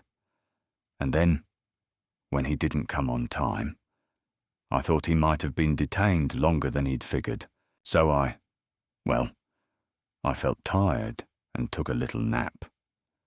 "Very good," said Queen quickly. "Did he tell you where he was going, or the nature of his business?" "No." "I should be greatly obliged to you, Mrs. Rousseau," said the inspector carefully, "if you would tell me what Mr. Field's attitude was toward theatre going." The woman looked at him curiously. She seemed to be recovering her spirits. "Didn't go very often," she snapped. "Why?" The inspector beamed. "Now that's a question, isn't it?" he asked. He motioned to Hagstrom, who pulled a notebook out of his pocket. "Could you give me a list of Mr. Field's personal friends?" resumed Queen. "And any business acquaintances you might know of." Mrs. Rousseau put her hands behind her head, coquettishly. "To tell the truth," she said sweetly, "I don't know any. I met Monte about 6 months ago at a mask ball in the village. We've kept our engagement sort of quiet, you see. In fact, I've never met his friends at all. I don't think," she confided, "I don't think Monty had many friends. And of course I don't know a thing about his business associates." 116. "What was Field's financial condition, Mrs. Rousseau?" "Trust a woman to know those things," she retorted, completely restored to her flippant manner. "Monte was always a good spender. Never seemed to run out of cash. He spent 500 a night on me many a time. That was Monte, a damned good sport. Tough luck for him. Poor darling. She wiped a tear from her eye, sniffing hastily. But his bank account? Pursued the inspector firmly. Mrs. Rousseau smiled. She seemed to possess an inexhaustible fund of shifting emotions. Never got nosy, she said. As long as Monte was treating me square, it wasn't any of my business. At least, she added, he wouldn't tell me, so what did I care? Where were you, Mrs. Rousseau? Came Ellery's indifferent tones. Before 9:30 last night. She turned in surprise at the new voice. They measured each other carefully, and something like warmth crept into her eyes. I don't know who you are, mister, but if you want to find out, ask the lovers in Central Park. I was taking a little stroll in the park, all by my lonesome, from about 7:30 until the time I reached here. How fortunate, murmured Ellery. The inspector hastily went to the door, crooking his finger at the other three men. We'll leave you now to dress, Mrs. Rousseau. That will be all for the present. She watched quizzically as they filed out. Queen, last, shut the door after a fatherly glance at her face. In the living room, the four men proceeded to make a hurried but thorough search. At the inspector's command, Hagstrom and Piggott went through the drawers of a carved desk in one corner of the room. Ellery was interestedly riffling the pages of the book on character through handwriting. Queen prowled restlessly about, poking his head into a clothes closet just inside the room, 117 off the foyer. This was a commodious storage compartment for clothes. Assorted topcoats, overcoats, capes, and the like hung from a rack. The inspector rifled the pockets. A few miscellaneous articles, handkerchiefs, keys, old personal letters, wallets, came to light. These he put to one side. A top shelf held several hats. Ellery. Hats, he grunted. Ellery quickly crossed the room, stuffing into his pocket the book he had been reading. His father pointed out the hats meaningly. Together they reached up to examine them. There were four, a discoloured Panama, two fedoras, one grey and one brown, and a derby. All bore the imprint of Brown Brothers. The two men turned the hats over in their hands. Both noticed immediately that three of them had no linings, the Panama and the two fedoras. The fourth hat, an excellent derby, Queen examined critically. He felt the lining, turned down the leather sweatband, then shook his head. To tell the truth, Ellery, he said slowly, I'll be switched if I know why I should expect to find clues in these hats. We know that Field wore a top hat last night, and obviously it would be impossible for that hat to be in these rooms. According to our findings, the murderer was still in the theatre when we arrived. Ritter was down here by 11 o'clock. The hat, therefore, couldn't have been brought to this place. For that matter, what earthly reason would the murderer have for such an action, even if it were physically possible for him to do it? He must have realised that we would search Field's apartment at once. No, I guess I'm feeling a little off colour, Ellery. There's nothing to be squeezed out of these hats.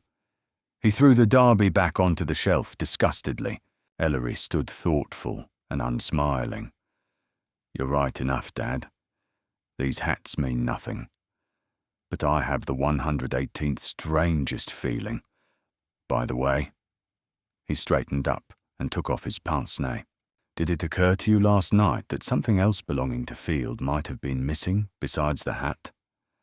I wish they were all as easy to answer as that, said Queen grimly. Certainly, a walking stick. But what could I do about that? Working on the premise that Field brought one with him, it would have been simple enough for someone who had entered the theatre without a walking stick to leave the theatre with Field's. And how could we stop him or identify the stick? So I didn't even bother thinking about it. And if it's still on the Roman premises, Ellery, it will keep. No fear about that. Ellery chuckled. I should be able to quote Shelley or Wordsworth at this point, he said, in proof of my admiration for your mental prowess. but I can't think of a more poetical phrase than, "You've put one over on me," because I didn't think of it until just now. But here's the point. There is no cane of any kind in the closet.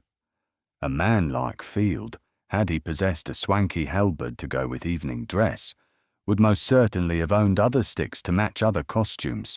That fact, unless we find sticks in the bedroom closet, which I doubt, since all the overclothes seem to be here, that fact, therefore, eliminates the possibility that Field had a stick with him last night. Ergo, we may forget all about it. Good enough, Elle, returned the inspector absently. I hadn't thought of that. Well, let's see how the boys are getting on. They walked across the room to where Hagstrom and Piggott were rifling the desk. A small pile of papers and notes had accumulated on the lid. "Find anything interesting?" asked Queen. "Not a thing of value that I can see, Inspector," answered Piggott. "Just the usual stuff, some letters, chiefly 119 from this Rousseau woman, and pretty hot too. A lot of bills and receipts and things like that. Don't think you'll find anything here." Queen went through the papers. "No, nothing much," he admitted. "Well, let's get on." They restored the papers to the desk. Piggott and Hagstrom rapidly searched the room. They tapped furniture, poked beneath cushions, picked up the rug. A thorough, workmanlike job. As Queen and Ellery stood silently watching, the bedroom door opened. Mrs. Rousseau appeared, saucily apparelled in a brown walking suit and toque. She paused at the door, surveying the scene with wide, innocent eyes. The two detectives proceeded with their search without looking up. "What are they doing, Inspector?" she inquired in a languid tone. "Looking for pretty pretties?" But her eyes were keen and interested. "That was remarkably rapid dressing for a female, Mrs. Rousseau," said the inspector admiringly. "Going home?" Her glance darted at him. "Sure thing," she answered, looking away. "And you live at—" She gave an address on MacDougall Street in Greenwich Village.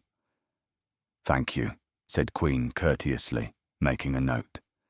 She began to walk across the room. "Oh, Mrs. Rousseau." She turned. "Before you go, perhaps you could tell us something about Mr. Field's convivial habits.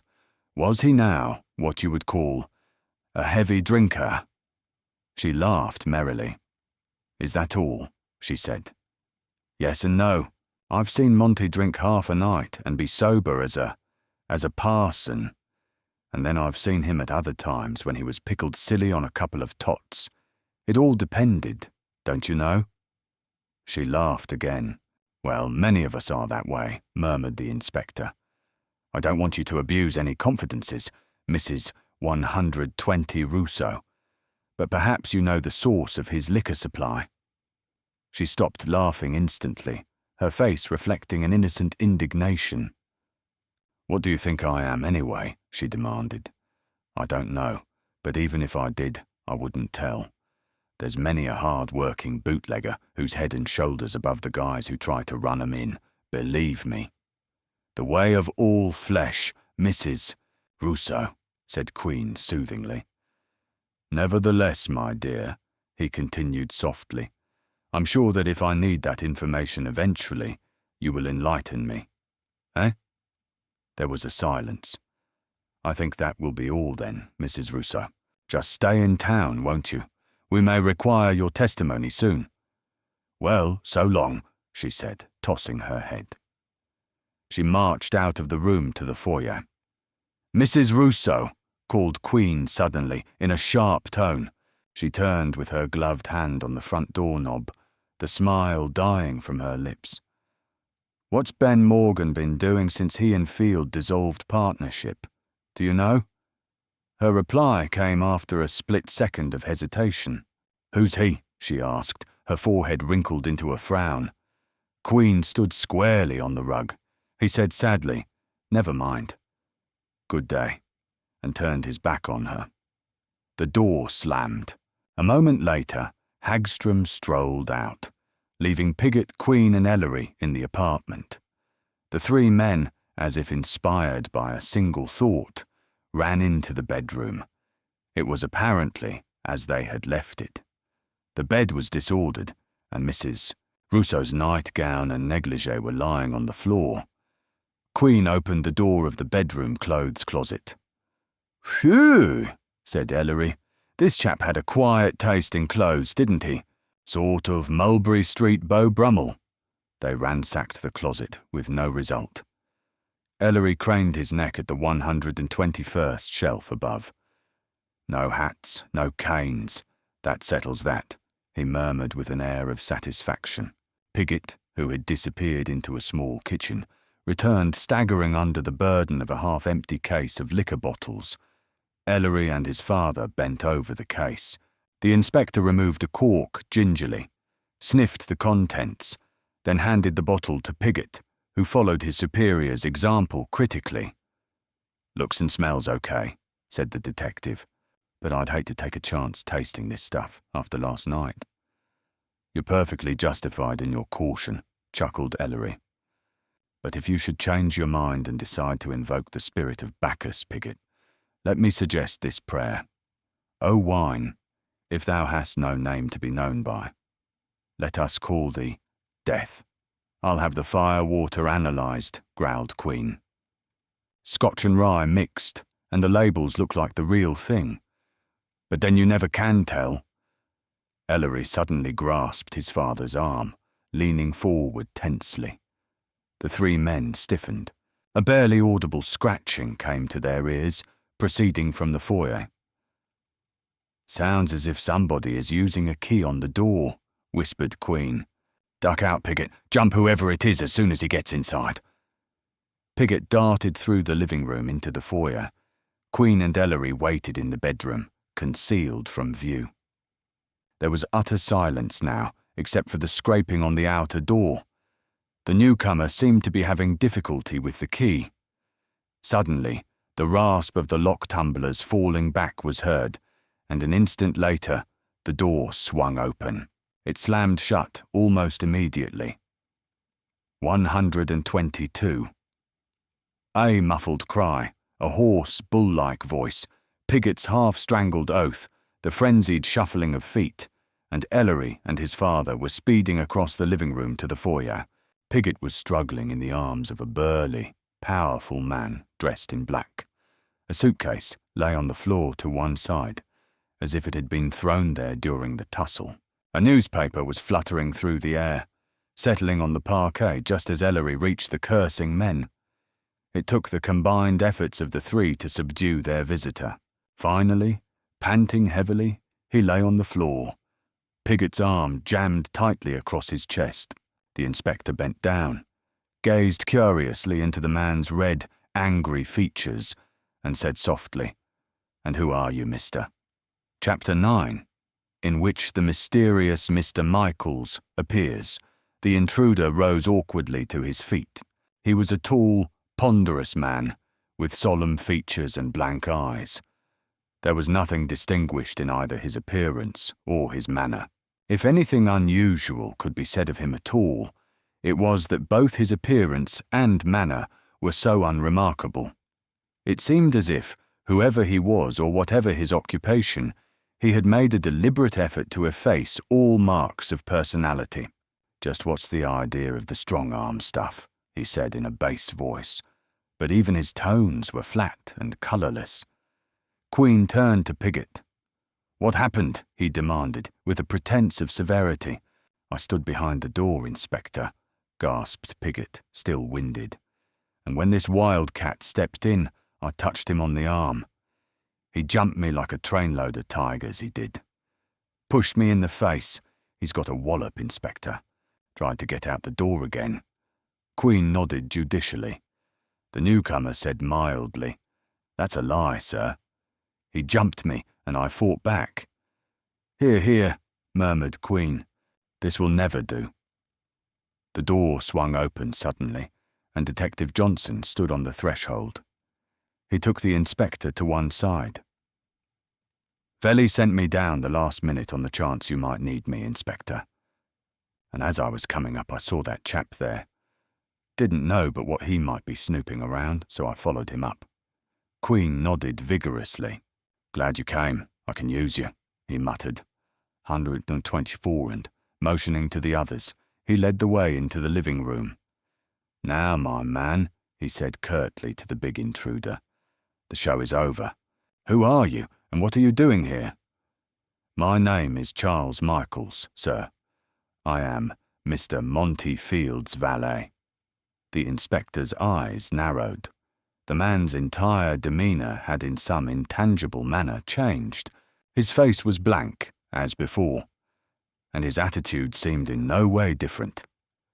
Yet the old man sensed a metamorphosis. He glanced quickly at Ellery and saw a confirmation of his own thought in his son's eyes. "Is that so?" inquired the inspector steadily. "Valet, eh? And where are you going at this hour of the morning with that travelling bag?" He jerked his hand toward the suitcase, a cheap black affair, which Piggott had picked up in the foyer and carried into the living room. Ellery suddenly strolled away in the direction of the foyer. He bent over to pick up something. "Sir?" Michael seemed upset by the question. "That's mine, sir," he confided. "I was just going away this morning on my vacation, and I'd arranged with Mr. Field to come here for my salary check before I left." The old man's eyes sparkled. He had it. Michael's expression and general bearing had remained unchanged, but his voice and enunciation were markedly different. "So you arranged to get your cheque from Mr. Field this morning," murmured the inspector. "That's mighty funny now, come to think of it." Michaels permitted a fleeting amazement to scud across his features. Why, where is Mr. Field?" he asked. "Massa's into cold ground," chuckled Ellery from the foyer. He stepped back into the living room, flourishing the newspaper which Michaels had dropped during the fracas with Piggott. "Really now, old chap, that's 125 a bit thick, you know. Here is the morning paper you brought in with you, and the first thing I see as I pick it up is the nice black headline describing Mr. Field's little accident, smeared over the entire front page. And, you failed to see the story?" Michael stared stonily at Ellery and the paper, but his eyes fell as he mumbled, "I didn't get the opportunity of reading the paper this morning, sir." "What has happened to Mr. Field?" The inspector snorted. "Field's been killed, Michaels, and you knew it all the time." "But I didn't, I tell you, sir," objected the valet respectfully. "Stop lying," rapped Queen. "Tell us why you're here, or you'll get plenty of opportunity to talk behind bars." Michaels regarded the old man patiently. "I've told you the truth, sir," he said. "Mr. Field told me yesterday that I was to come here this morning for my cheque. That's all I know." "You were to meet him here?" "Yes, sir." "Then why did you forget to ring the bell? Use the key as if you didn't expect to find anyone here, my man," said Queen. "The bell?" The valet opened his eyes wide. "I always use my key, sir. Never disturb Mr. Field if I can help it." "Why didn't Field give you a cheque yesterday?" barked the inspector. "He didn't have his chequebook handy, I think, sir." Queen's lip curled. "You haven't even a fertile imagination, Michaels. At what time did you last see him yesterday?" "At about 7 o'clock, sir," said Michaels promptly. "I don't live here at the apartment. It's too small, and Mr. Field liked privacy. I generally come early in 126 morning to make breakfast for him and prepare his bath and lay out his clothes. Then when he's gone to the office, I clean up a bit, and the rest of the day is my own until dinner time. I return about 5, prepare dinner unless I've heard from Mr. Field during the day that he is dining out, and get his dinner or evening clothes ready. Then I am through for the night. Yesterday, after I laid out his things, he told me about the cheque." "Not an especially fatiguing itinerary," murmured Ellery. "And what things did you lay out last evening, Michaels?" The man faced Ellery respectfully. "There was his underwear, sir, and his socks, his evening shoes, stiff shirt, studs, collar, white tie, full evening dress, cape, hat. Ah, yes, his hat, interrupted Queen. And what kind of hat was it, Michaels? His regular top hat, sir, answered Michaels. He had only one, and a very expensive one it was too, he added warmly. Brown Brothers, I think. Queen drummed lazily on the arm of his chair. Tell me, Michaels, he said, what did you do last night after you left here? That is, after 7 o'clock. I went home, sir. I had my bag to pack, and I was rather fatigued. I went right to sleep after I'd had a bite to eat. It must have been near 9:30 when I climbed into bed, sir, he added innocently. Where do you live? Michaels gave a number on East 146th Street, in the Bronx section. I see. Did Field have any regular visitors here? Went on the inspector. Michaels frowned politely. That's hard for me to say, sir. Mr. Field wasn't what you would call a friendly person, but then I wasn't here evenings, so I can't say who came after I left, but yes? There was a lady, sir. Michaels hesitated primly. 127. I dislike mentioning names under the circumstances. Her name, said Queen wearily. Well, sir, it isn't sort of right, Rousseau. Mrs. Angela Rousseau, her name is, answered Michaels. How long did Mr. Field know this Mrs. Rousseau? Several months, sir. I think he met her at a party in Greenwich Village somewhere. I see. And they were engaged, perhaps? Michaels seemed embarrassed. You might call it that, sir, although it was a little less formal. Silence. How long have you been in Montefield's employ, Michaels? Pursued the inspector. 3 years next month. Queen switched to a new line of questioning. He asked Michaels about Field's addiction to theatre going, his financial condition, and his drinking habits. In these particulars, Michaels corroborated Mrs. Rousseau's statements. Nothing of a fresh nature was disclosed. A few moments ago you said you have been working for Field a matter of 3 years, continued Queen, settling back in his chair. How did you get the job? Michaels did not answer immediately. I followed up an ad in the papers, sir. Quite so. If you have been in Field's service for 3 years, Michaels, you should know Benjamin Morgan. Michaels permitted a proper smile to cross his lips. Certainly I know Mr. Benjamin Morgan, he said heartily. And a very fine gentleman he is too, sir. He was Mr. Field's partner, you know, in their law business. But then they separated about 2 years ago, and I haven't seen much of Mr. Morgan since. Did you see him often before the split? No, sir, returned the burly valet, in a tone which implied regret. Mr. Field was not Mr. Morgan's, type, and they didn't mix socially. Oh, I remember seeing Mr. 128 Morgan in this apartment 3 or 4 times, but only when it was a matter of most urgent business. Even then, I couldn't say much about it since I didn't stay all evening. Of course, he hasn't been here, so far as I know, since they broke up the firm. Queen smiled for the first time during the conversation. Thank you for your frankness, Michaels. I'm going to be an old gossip. Do you recall any unpleasantness about the time they dissolved? Oh, no, sir, protested Michaels. I never heard of a quarrel or anything like that. In fact, Mr. Field told me immediately after the dissolution that he and Mr. Morgan would remain friends. Very good friends, he said. Michaels turned with his politely blank expression at a touch on his arm. He found himself face to face with Ellery. Yes, sir, he asked respectfully. Michaels, dear man, said Ellery with severity. I detest raking up old coals. But why haven't you told the inspector about that time you were in jail? As if he had stepped on an exposed live wire, Michael's body stiffened and grew still. The ruddy colour drained out of his face. He stared open-mouthed, a plum swept away into Ellery's smiling eyes. Why, how did you find that out? Gasped the valet, his speech less soft and polished. Queen appraised his son with approval. Pigott and Johnson moved closer to the trembling man. Ellery lit a cigarette. "I didn't know it at all," he said cheerfully.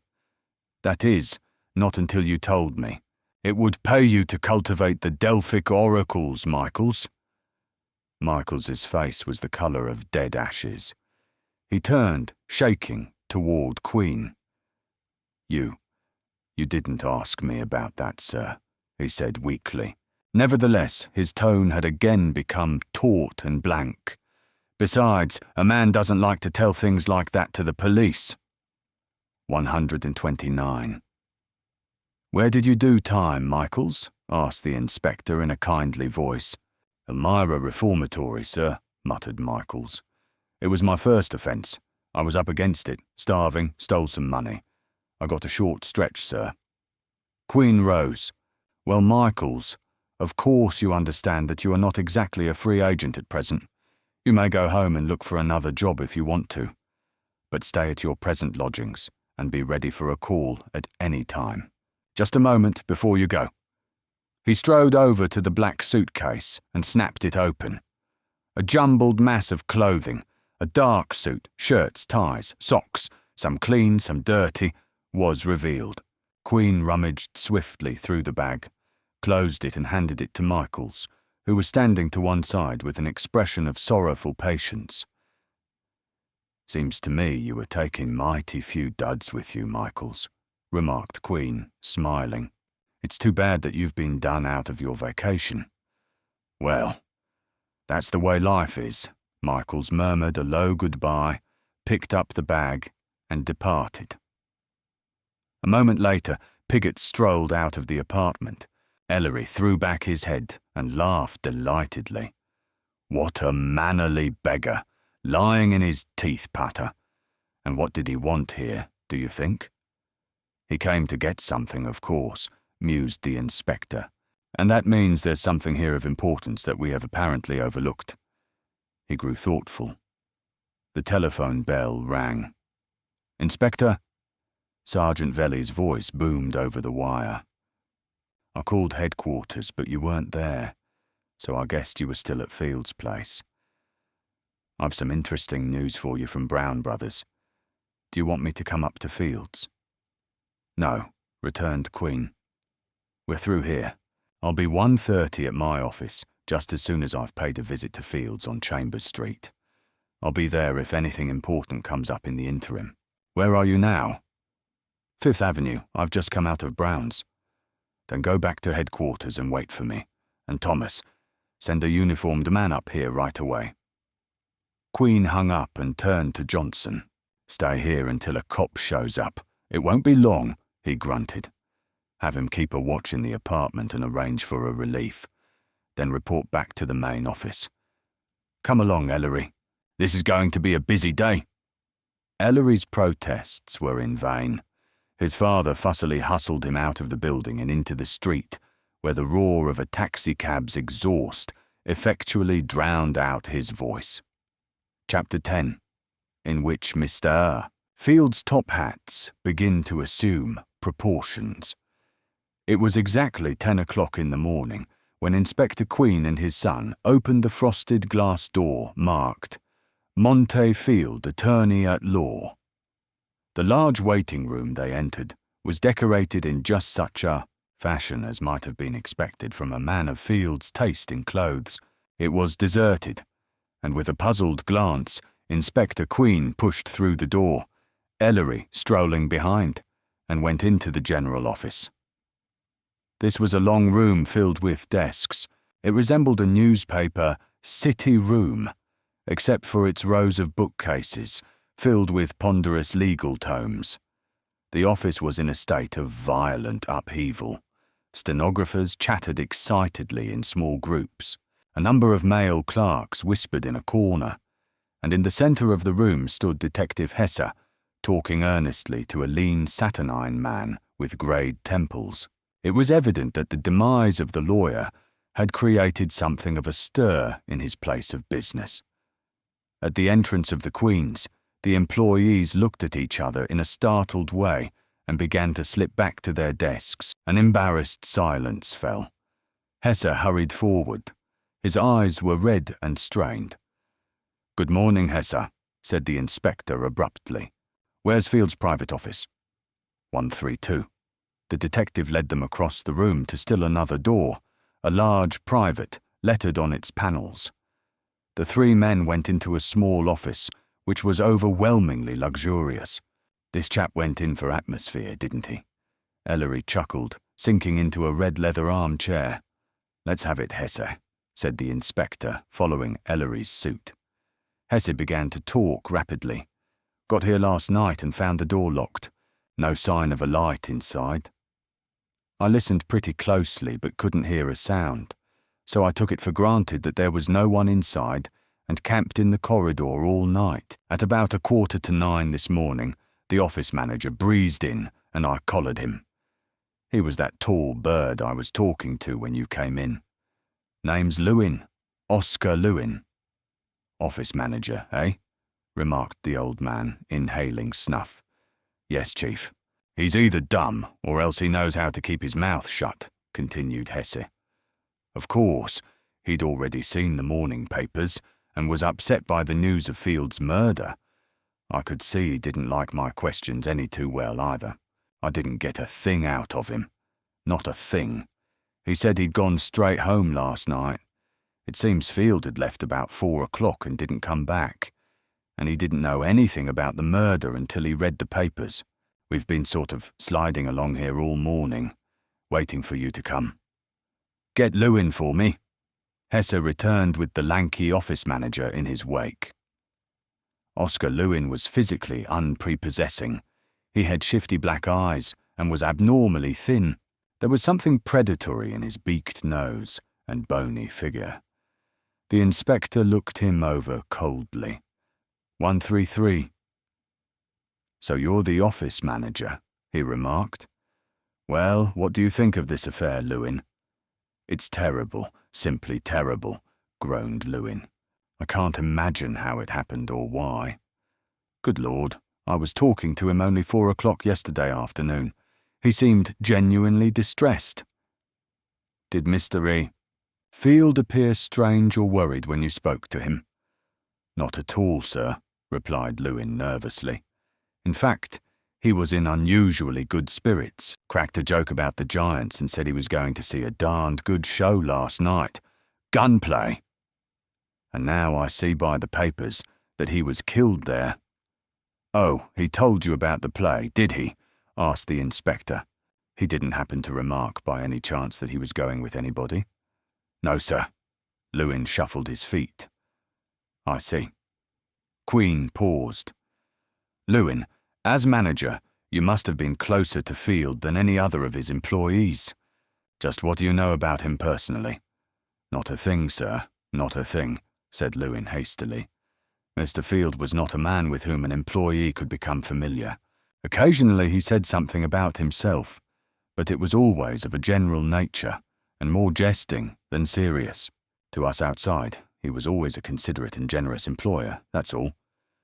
What exactly was the caliber of the business he conducted, Lewin? You must certainly know something about that." "Business?" Lewin seemed startled. "Why, it was as fine a practice as any I've encountered in the law profession. I've worked for Field only 2 years or so, but he had some high and mighty clients, Inspector.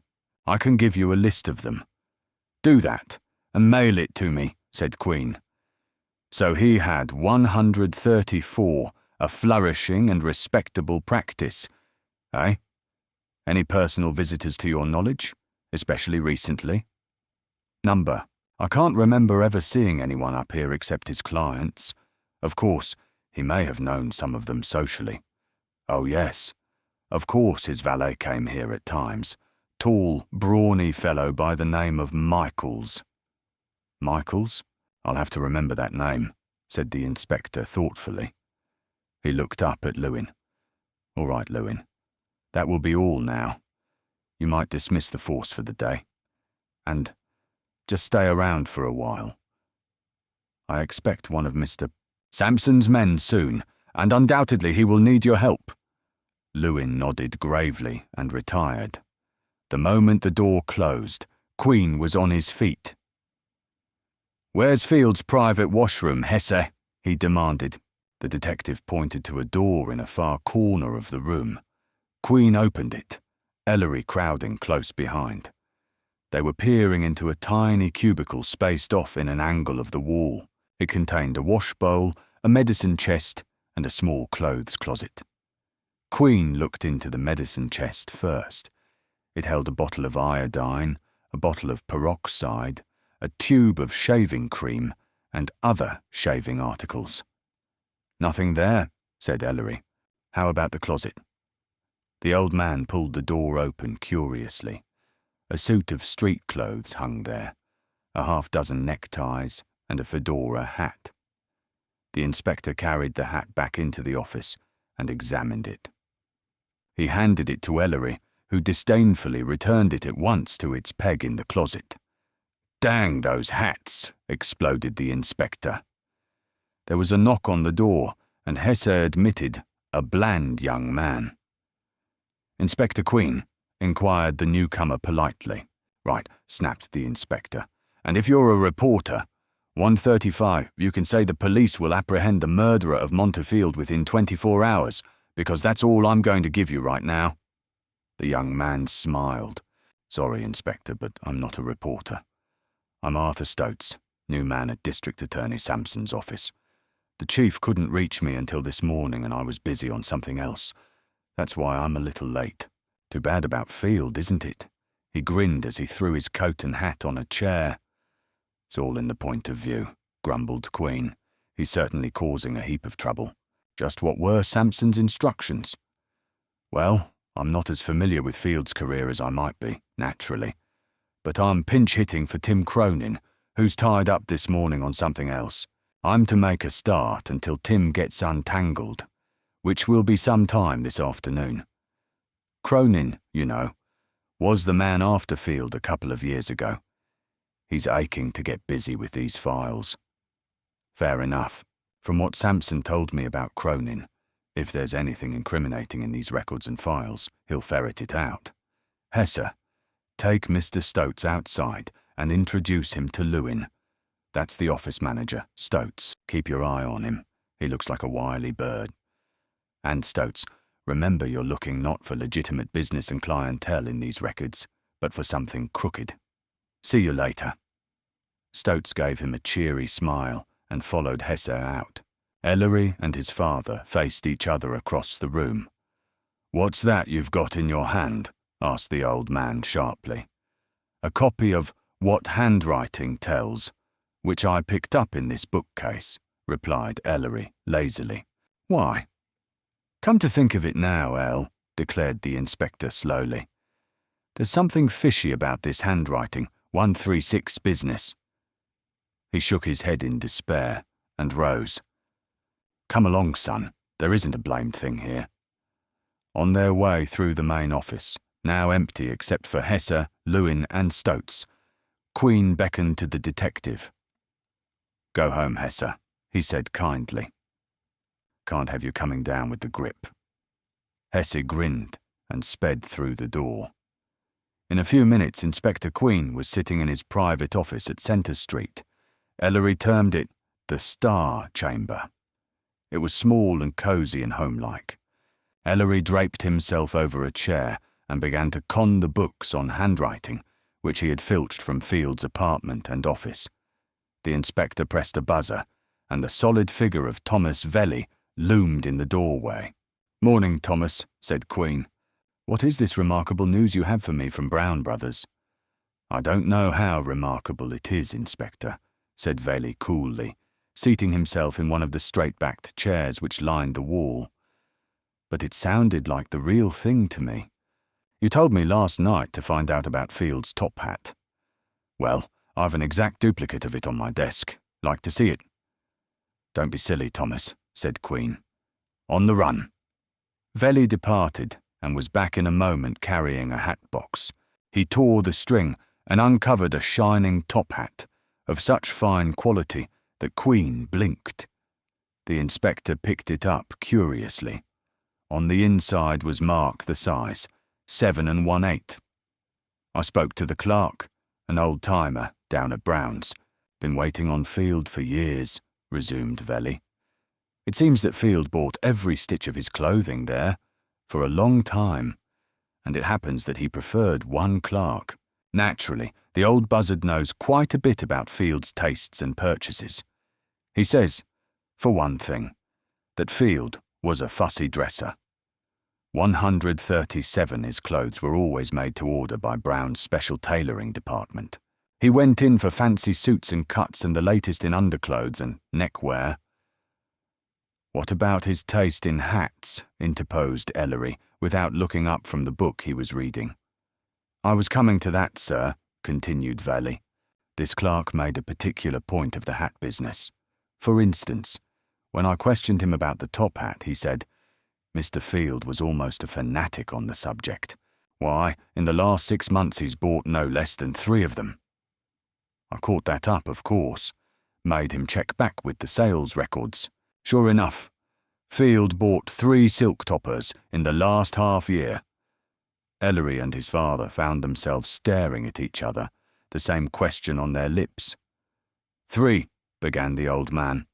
Now, isn't that an extraordinary circumstance? Asked Ellery slowly, reaching for his pince-nez. Where in heaven's name are the other 2? Continued Queen in a bewildered manner. Ellery was silent. Queen turned impatiently toward Veli. What else did you find out, Thomas? Nothing much of value, except for this point, answered Veli, that Field was an absolute fiend when it came to clothes. So much so that last year he bought 15 suits and no less than a dozen hats, including the toppers.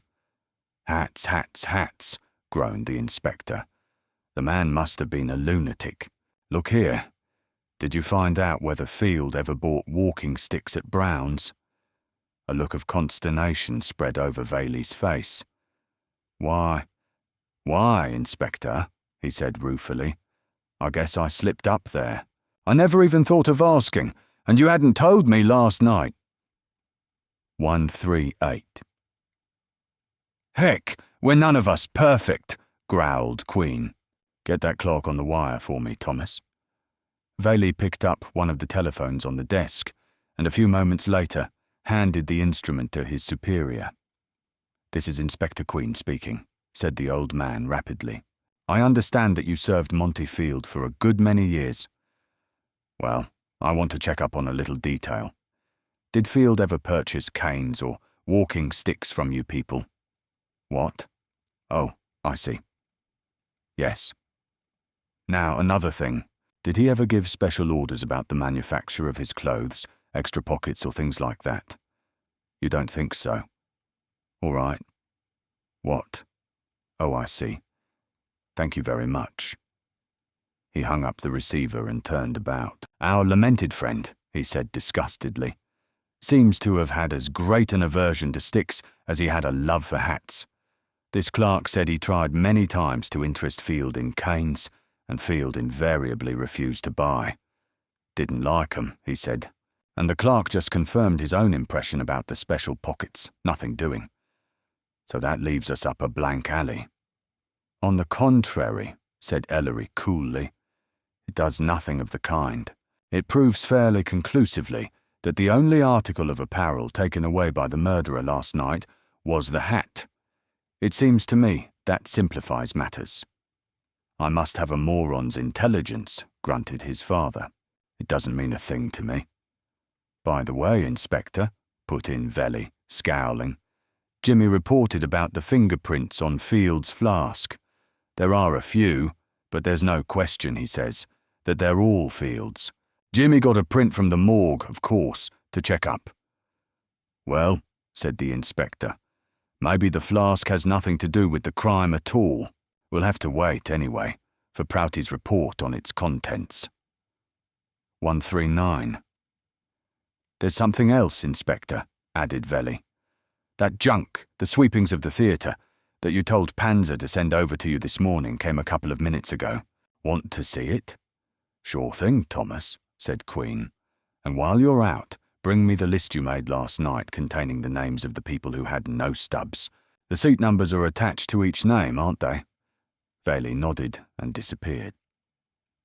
Queen was looking morosely at the top of his son's head, when the sergeant returned with an unwieldy package and a typewritten list. They spread the contents of the package carefully on the desk.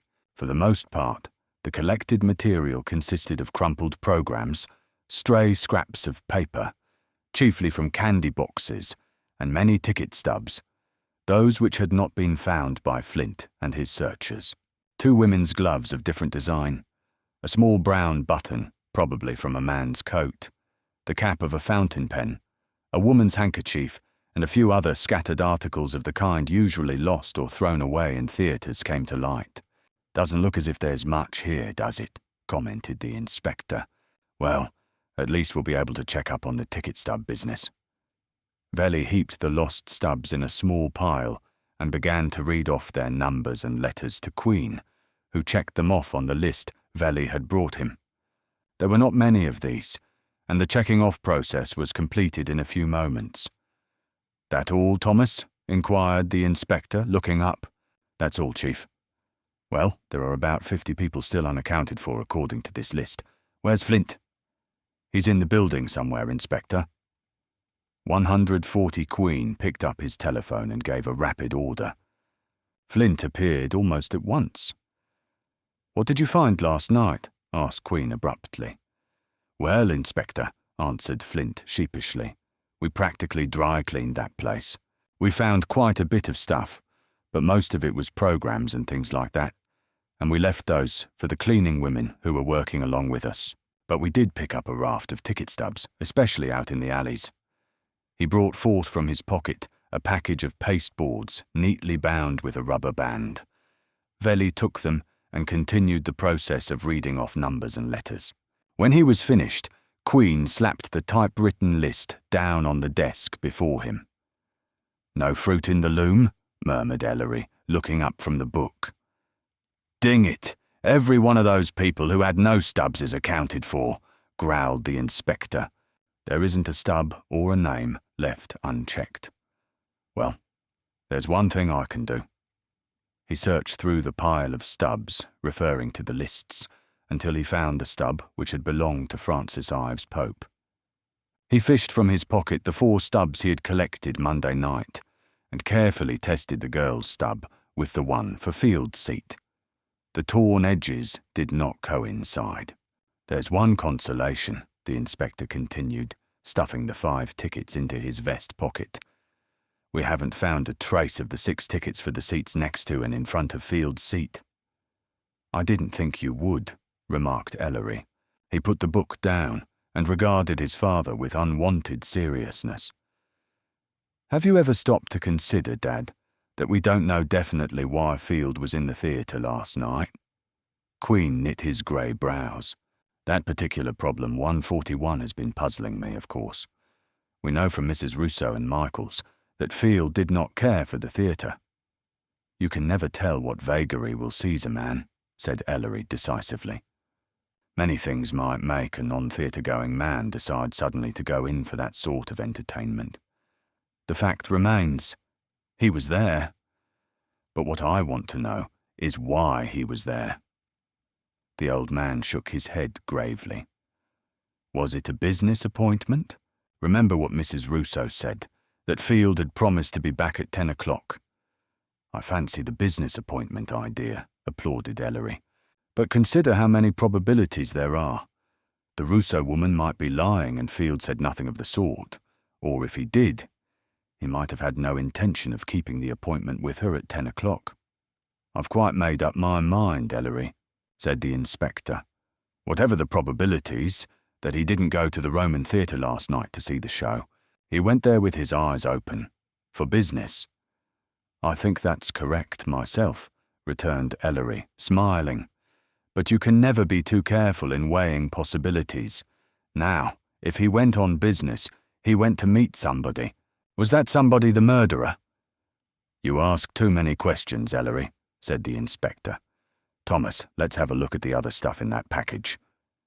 Velli carefully handed the inspector the miscellaneous articles one by one: the gloves, fountain pen cap, button, and handkerchief. Queen threw to one side after a quick scrutiny. Nothing remained except the small bits of candy paper and the crumpled programs. The former yielding no clues, Queen took up the programs, and suddenly, in the midst of his examination, he cried, delightedly, "See what I've found, boys." 142. The three men leaned over his shoulder. Queen held a program in his hand, its wrinkles smoothed out. It showed evidences of having been crushed and thrown away. On one of the inside pages, bordering the usual article on men's wear, was a number of varied marks, some forming letters, some forming numbers, still others forming cabalistic designs, such as a person scribbles in moments of idle thought. "Inspector, it looks as if you found Field's own program," exclaimed Flint. "Yes, sir, it certainly does," said Queen sharply. "Flint, look through the papers we found in the dead man's clothing last night and bring me a letter showing his signature." Flint hurried out. Ellery was studying the scrawls intently. On the top margin of the paper appeared, "Play program with handwritten notes." Flint returned with a letter. The inspector compared the signatures. They were plainly by the same hand. "We'll have them checked by Jimmy down in the laboratory," muttered the old man. "But I guess this is 143 pretty authentic. It's Field's program. There can't be any doubt of that. What do you make of it, Thomas?" Fairly grated. "I don't know what those other numbers refer to, but that 50,000 couldn't mean anything but dollars, Chief." "The old boy must have been figuring his bank account," said Queen. "He loved the sight of his own name, didn't he?" "That's not quite fair to Field," protested Ellery. "When a man is sitting idle, waiting for something to happen, as he will when he is in a theatre before the performance begins, one of his most natural actions is to scribble his initials or his name on the handiest object. In a theatre, the handiest object would be the program. The writing of one's own name is fundamental in psychology, so perhaps Field wasn't as egotistical as this seems to make him." "It's a small point," said the inspector, studying the scrawls with a frown. "Perhaps," returned Ellery, "but to get back to a more pressing matter. I don't agree with you when you say the 50,000 probably refers to Field's bank account. When a man jots down his bank balance, he will not do it in such round numbers." "We can prove or disprove that easily enough," retorted the inspector, picking up a telephone. He asked the police operator to get him the number of Field's office. When he had spoken to Oscar Lewin for some time, he turned back to Ellery with a crestfallen air. "You were right, El," he said. "Field had an amazingly small personal account. All his accounts balanced to less than $6,000, and this despite the fact that he frequently made deposits of $10,000 and $15,000. Lewin himself was surprised. He hadn't known, he said, how Field's personal finances stood until I asked 140 for him to look the matter up. I'll bet dollars to donuts Field played the stock market or the horses." "I'm not particularly overwhelmed by the news," remarked Ellery. "It points to the probable reason for the 50,000 on the program. That number not only represents dollars, but more than that, it indicates a business deal in which the stakes were 50,000. Not a bad night's work, if he had come out of it alive." "How about the other two numbers?" asked Queen. "I'm going to mull over them a bit," replied Ellery, subsiding in his chair. "I would like to know what the business deal was that involved such a large financial consideration," he added, absently polishing his pince-nez. "Whatever the business deal was," said the inspector sententiously, "you may be sure, my son, it was an evil one." "An evil one?" inquired Ellery in a serious tone. "Money's the root of all evil," retorted the inspector with a grin. Ellery's tone did not change. "Not only the root, Dad, but the fruit too." "Another quotation?" mocked the old man. "Fielding," said Ellery imperturbably. Chapter 11, in which the past casts a shadow. The telephone bell tinkled. "Q. Sampson speaking," came the district attorney's voice over the wire. "Good morning, Henry," said Queen. "Where are you, and how do you feel this morning?" "I'm at the office and I feel rotten," returned Sampson, chuckling. The doctor insists I'll be a corpse if I keep this up, and the office insists the city will go under unless I attend to business. So, what's a fella to do? I say. Q. The inspector winked at Ellery across the table, as if to say, I know what's coming. Yes, Henry? There's a gentleman in my private office whom I think it would be greatly to your advantage to meet, continued Sampson in a subdued tone. He wants to see you, and I'm afraid you'll have to chuck whatever you're doing and hot-foot it up here. He. Sampson's voice became a whisper. He's a man I can't afford to antagonize unnecessarily. Q, old boy. The inspector frowned. I suppose you're referring to Ives Pope, he said. Riled, is he? Because we questioned the apple of his eye last night? Not exactly, said Sampson. He's really a decent old chap. Just be nice to him, Q, won't you? I'll handle him with silk gloves, chuckled the old man. If it will ease your mind any, I'll drag my son along. He generally attends to our social obligations. 146. That will be fine, said Sampson gratefully. The inspector turned to Ellery as he hung up. Poor Henry's in something of a mess, he said quizzically. And I can't say I blame him for trying to please. Sick as a dog and the politicians hopping on him. This Croesus howling in his front office. Come along, son. We're going to meet the celebrated Franklin Ives Pope. Ellery groaned, stretching his arms. You'll have another sick man on your hands if this continues. Nevertheless, he jumped up and clamped his hat on his head. Let's look over this captain of industry. Queen grinned at Velly. Before I forget, Thomas, I want you to do a bit of sleuthing today. Your job is to find out why Monty Field, who did a rushing legal business and lived in princely style, had only $6,000 in his personal account. It's probably Wall Street and the racetrack, but I want you to make sure. You might learn something from the cancelled vouchers. Lewin down at Field's office could help you there. And while you're at it, this might be extremely important, Thomas. Get a complete lineup on Field's movements all day yesterday. The two queens departed for Sampson's headquarters. The office of the district attorney was a busy place, and even an inspector of detectives was treated with scant ceremony in the sacred chambers. Ellery was wroth, and his father smiled, and finally the district attorney himself came rushing out of his sanctum with a word of displeasure to the clerk, who had allowed his friends to cool their heels on a hard bench. Watch your throat, young man, warned Queen, as Sampson led the way to his office, muttering maledictions on the head of the offender. Are you sure I look all right to meet the money mogul? Sampson held the door open. The two queens on the 147 threshold saw a man, hands clasped behind his back, looking through the window on the uninteresting vista outside. As the district attorney closed the door, the occupant of the room wheeled about with astonishing agility for a man of his weight. Franklin Ives Pope was a relic of more virile financial days. He resembled the strong, self-assertive type of magnate who, like old Cornelius Vanderbilt, had dominated Wall Street as much by force of personality as by extent of wealth.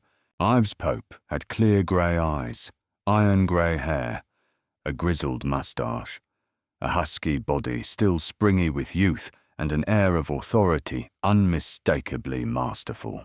Standing against the light of the dingy window, he was a most impressive figure of a man, and Ellery and Queen, stepping forward, realized at once that here was an individual whose intelligence required no patronage. The financier spoke in a deep, pleasant voice, even before Sampson, slightly embarrassed, could make the introduction. I suppose you're Queen, the manhunter, he said. I've been anxious to meet you for a long time, Inspector. He offered a large, square hand, which Queen took with dignity. It would be unnecessary for me to echo that statement, Mr. Ives Pope, he said, smiling a little. Once I took a flyer in Wall Street, and I think you've got some of my money. This, sir, is my son Ellery, who is the brains and beauty of the Queen family. The big man's eyes measured Ellery's bulk appreciatively, He shook hands, saying, "You've got a smart father there, son." "Well," sighed the district attorney, setting 3 chairs, "I'm glad that's over. You haven't the slightest idea, Mr. Ives Pope, how nervous I've been about this meeting. Queen is the devil himself when it comes to the social amenities, and I shouldn't have been surprised if he 148 had clapped his handcuffs on you as you shook hands." The tension snapped with the big man's hearty chuckle. The district attorney came abruptly to the point. "Mr. Ives Pope is here, Q, to find out for himself just what can be done in the matter of his daughter." Queen nodded. Sampson turned to the financier. "As I told you before, sir, we have every confidence in Inspector Queen. Always have had. He generally works without any check or supervision from the district attorney's office. In view of the circumstances, I thought I should make that clear." "That's a sane method, Sampson," said Ives Pope, with approval. "I've always worked on that principle in my own business. Besides, from what I've heard about Inspector Queen, your confidence is well placed." "Sometimes," said Queen gravely, "I have to do things that go against the grain. I will be frank to say that some things I did last night in the line of duty were extremely disagreeable to me. I suppose, Mr. Ives Pope, your daughter is upset because of our little talk last night." Ives Pope was silent for a moment. Then he raised his head and met the inspector's gaze squarely. "Look here, Inspector," he said. "We're both men of the world and men of business. We've had dealings with all sorts of queer people, both of us. And we have, too, solved problems that presented enormous difficulties to others. So, I think we can converse frankly. Yes, my daughter Frances is more than a little upset. Incidentally, so is her mother, who is an ill woman at the best of times, and her brother Stanford, my son. But we needn't go into that. Frances told me last night when she got home with her friends everything that happened. I know my daughter, Inspector, and I'd stake my fortune that there isn't the slightest connection between her and Field."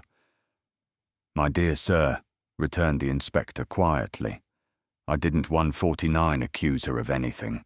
Nobody knows better than I what peculiar things can happen in the course of a criminal investigation.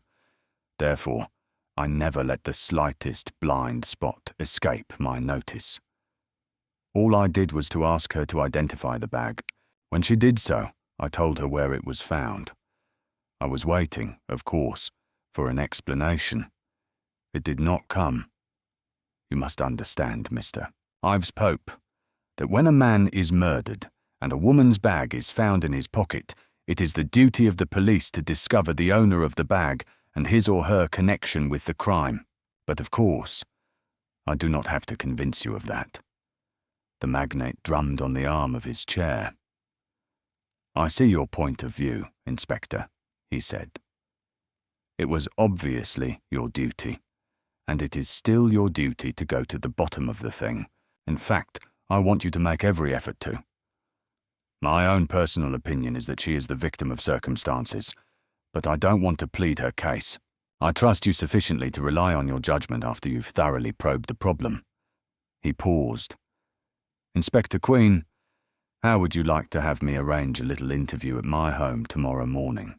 I would not ask you to go to this trouble," he added apologetically, "except that Frances is quite ill, and her mother insists she stay at home. May we expect you?" "Very good of you, Mr. Ives Pope," remarked Queen calmly. "We'll be there." The financier seemed indisposed to end the interview. He shifted heavily in his chair. "I've always been a fair man, Inspector," he said. "I feel somehow that I may be accused of using my position as a means of securing special privileges. That is not so. The shock of your tactics last night made it impossible for Frances to tell her story. At home, among the members of her family, I am sure she will be able to clear up her connection with the affair to your satisfaction." He hesitated for a moment. 150. Then continued in a colder tone. "Her fiancé will be there, and perhaps his presence will help to calm her." His voice expressed the thought that he personally did not think so. "May we expect you, let us say, at 10:30. "That will be fine," said Queen, nodding. "I should like to know more definitely, sir. Just who will be present?" "I can arrange it as you wish, Inspector," replied Ives Pope. "But I imagine Mrs. Ives Pope will want to be there, and I know that Mr. Barry will, my future son-in-law," he explained dryly. "Perhaps a few of Francis's friends, theatrical friends. My son Stanford may also grace us with his presence.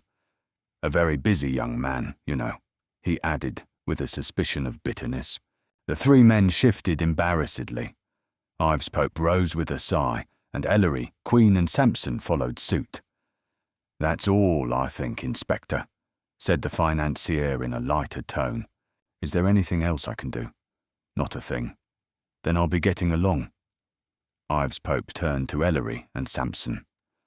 "Of course, Sampson, if you can get away, I'd like you to be there. Do you think you can make it?" The district attorney nodded, and "Mr. Queen," the big man turned to Ellery, "will you come also?" "I understand that you have been following the investigation very closely at your father's side. We shall be happy to have you." "I'll be there," said Ellery softly, and Ives Pope left the office. "Well, what do you think, Q?" asked Sampson, fidgeting in his swivel chair. "A most interesting man," returned the inspector. "How fair-minded he is." "Oh, yes, yes," said Sampson. Q, he asked me before you came if you wouldn't go easy on the publicity. Sort of special favour, you know. 151. He didn't have the nerve to come out with it to me, eh?" chuckled the inspector. "He's quite human. Well, Henry, I'll do my best. But if that young woman is implicated seriously, I won't vouch for hands-off with the press." All right, Q. It's up to you," said Sampson irritably. "Damn this throat of mine." He took an atomizer from a desk drawer and sprinkled his throat wryly. "Didn't Ives Pope recently donate $100,000 to the Chemical Research Foundation?" asked Ellery suddenly, turning to Sampson. "I seem to remember something of that sort," said Sampson, gargling. "Why?" Ellery mumbled an inaudible explanation that was lost in Sampson's violent gyrations with the sprayer. Queen, who was regarding his son speculatively, shook his head, consulted his watch and said, "Well, son, it's time we knocked off for lunch. What do you say, Henry? Think you'd like to join us in a bite?" Sampson grinned with an effort. "I'm full up to my neck with work, but even a district attorney has to eat," he said. "I'll go on only one condition, that I pay the check. I owe you something anyway." As they donned their coats, Queen picked up Sampson's telephone. "Mr. Morgan. Oh, hello, Morgan, I say.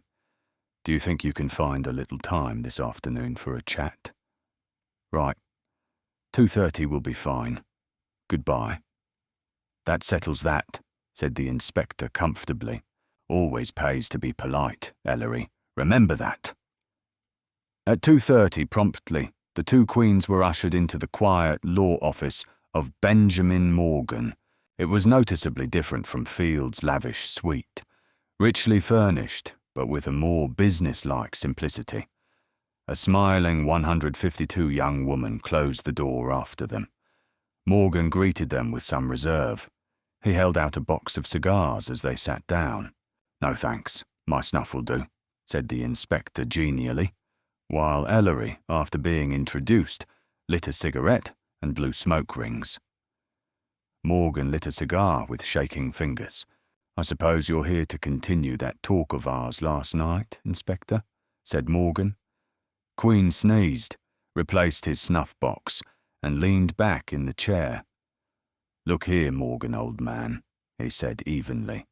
"You haven't been quite on the up and up with me." "What do you mean?" asked Morgan, colouring. "You told me last night," said the inspector reflectively. "You told me last night that you parted amicably with Field 2 years ago, when you dissolved the firm of Field and Morgan. Did you say that?" I did, said Morgan. How then, my dear fellow? Asked Queen. Do you explain the little incident of the quarrel at the Webster Club?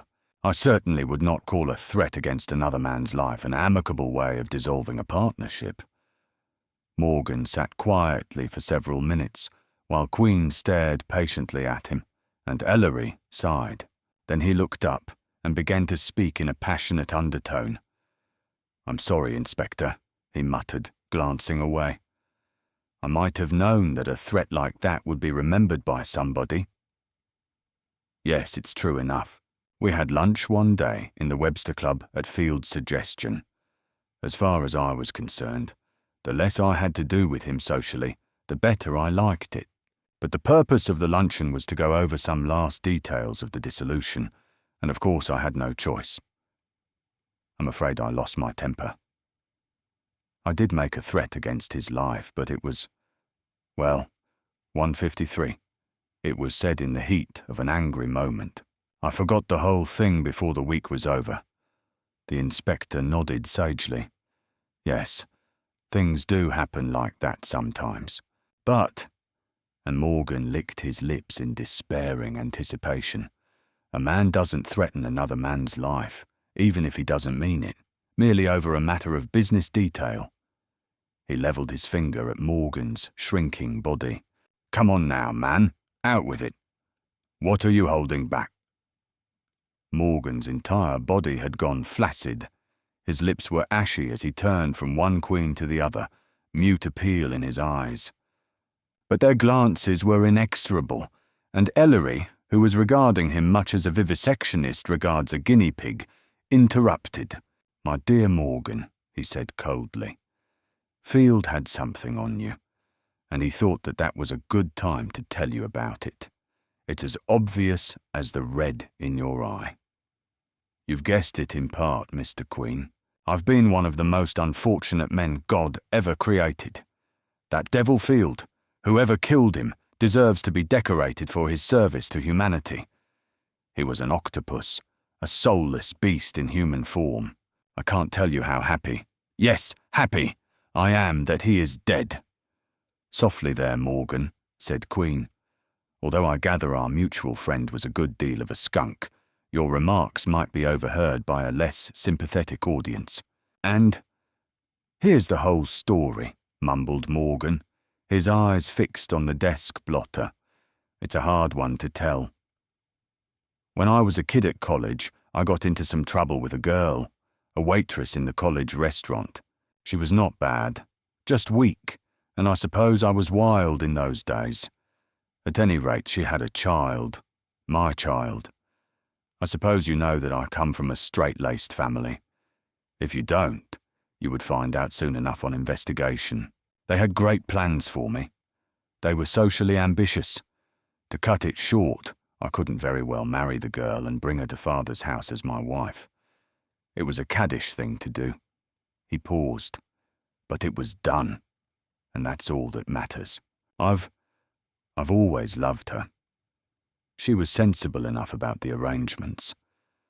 I managed to provide for her out of my generous allowance. No one, I'll swear not a soul in this world with the exception of her widowed mother, a fine old lady, knew about the affair. I'll swear to that, I say. And yet, his fist clenched, but he resumed with a sigh. Eventually, I married the girl whom my family had selected for me. There was a painful silence as he stopped to clear his throat. It was a mariage de convenance, just that and nothing more. She came from an old aristocratic family, and I had the money. We have lived fairly happily together. Then I met Field. I curse the day I ever consented to go into partnership with him, but my own business was not exactly all it might have been, and Field, if nothing else, was an aggressive and clever lawyer. The inspector took a pinch of snuff. Everything went smoothly at first, continued Morgan in the same low tone. But by degrees I began to suspect that my partner was not everything he should have been. Queer clients indeed, would enter his private office after hours. He would evade my questions about them. Things began to look peculiar. Finally, I decided my own reputation would suffer if I continued to be linked with the man, and I broached the subject of dissolution. Field objected strenuously, but I was stubborn, and after all, he could not dominate my desires. We dissolved. Ellery's fingers tapped an absinthe tattoo on the handle of his stick. 155. Then the affair at the Webster. He insisted we have lunch together for the settlement of the last few details. That wasn't his purpose at all, of course. You can guess, I suppose, his intentions. He came out quite suavely with the overwhelming statement that he knew I was supporting a woman and my illegitimate child. He said that he had some of my letters to prove it, and a number of cancelled vouchers of cheques I had sent her. He admitted he had stolen them from me. I hadn't looked at them for years, of course. Then he blandly announced that he meant to make capital out of this evidence. "Blackmail," muttered Ellery, a light creeping into his eyes. "Yes, blackmail," retorted Morgan bitterly. "Nothing less."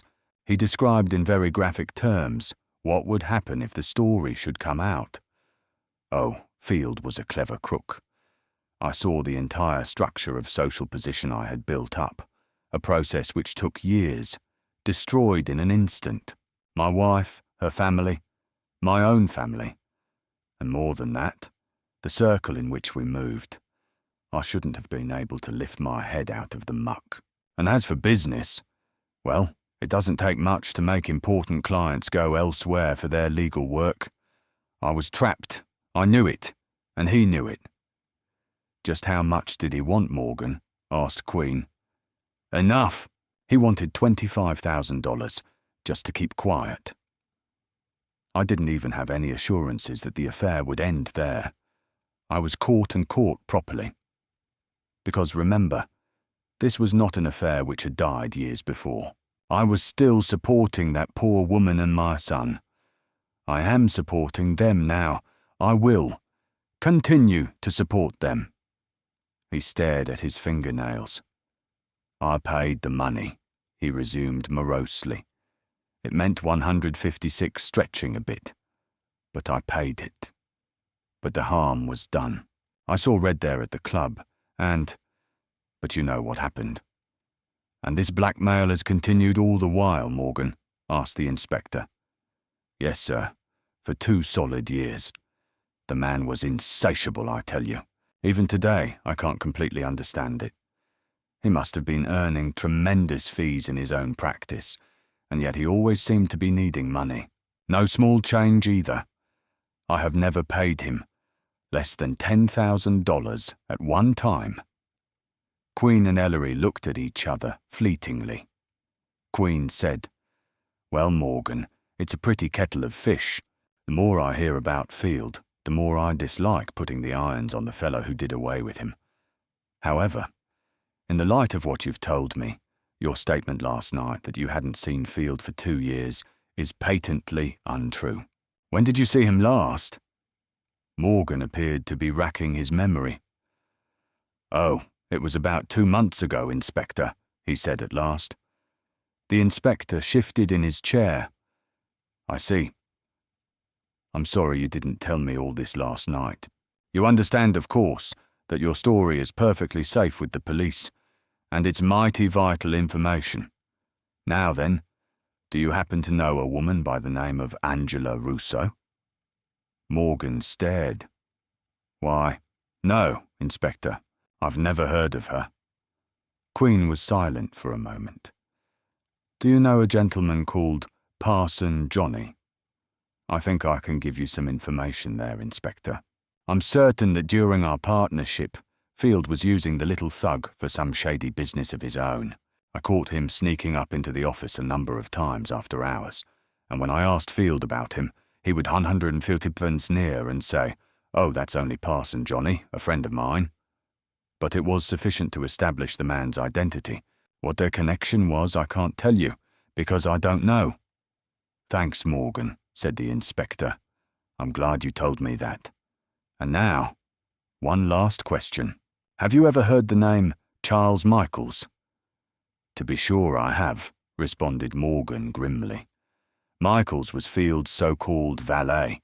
He acted in the capacity of bodyguard and was really a blackguard, or I'm greatly mistaken in my judgment of men. He came to the office once in a while. I can't think of anything else about him, Inspector." "He knows you, of course?" asked Queen. "Why, I suppose so," returned Morgan doubtfully.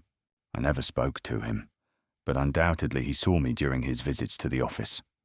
"Well, now that's fine, Morgan," grunted Queen, rising. "This has been a most interesting and informative chat. And no, I don't think there's anything else. That is, at the moment. Just ride along, Morgan, and keep in town, available if we need you for anything. Remember that, won't you?" "I'm not likely to forget it," said Morgan dully. "And, of course, the story I told you about my son. It won't come out." "You needn't have the slightest fear about that, Morgan," said Queen, and a few moments later he and Ellery were on the sidewalk. "So it was blackmail, Dad," murmured Ellery. "That gives me an idea, do you know?" "Well, son, I've a few ideas of my own," chuckled Queen, and in a telepathic silence they walked briskly down the street in the direction of headquarters. Chapter 12, in which the Queens invade society.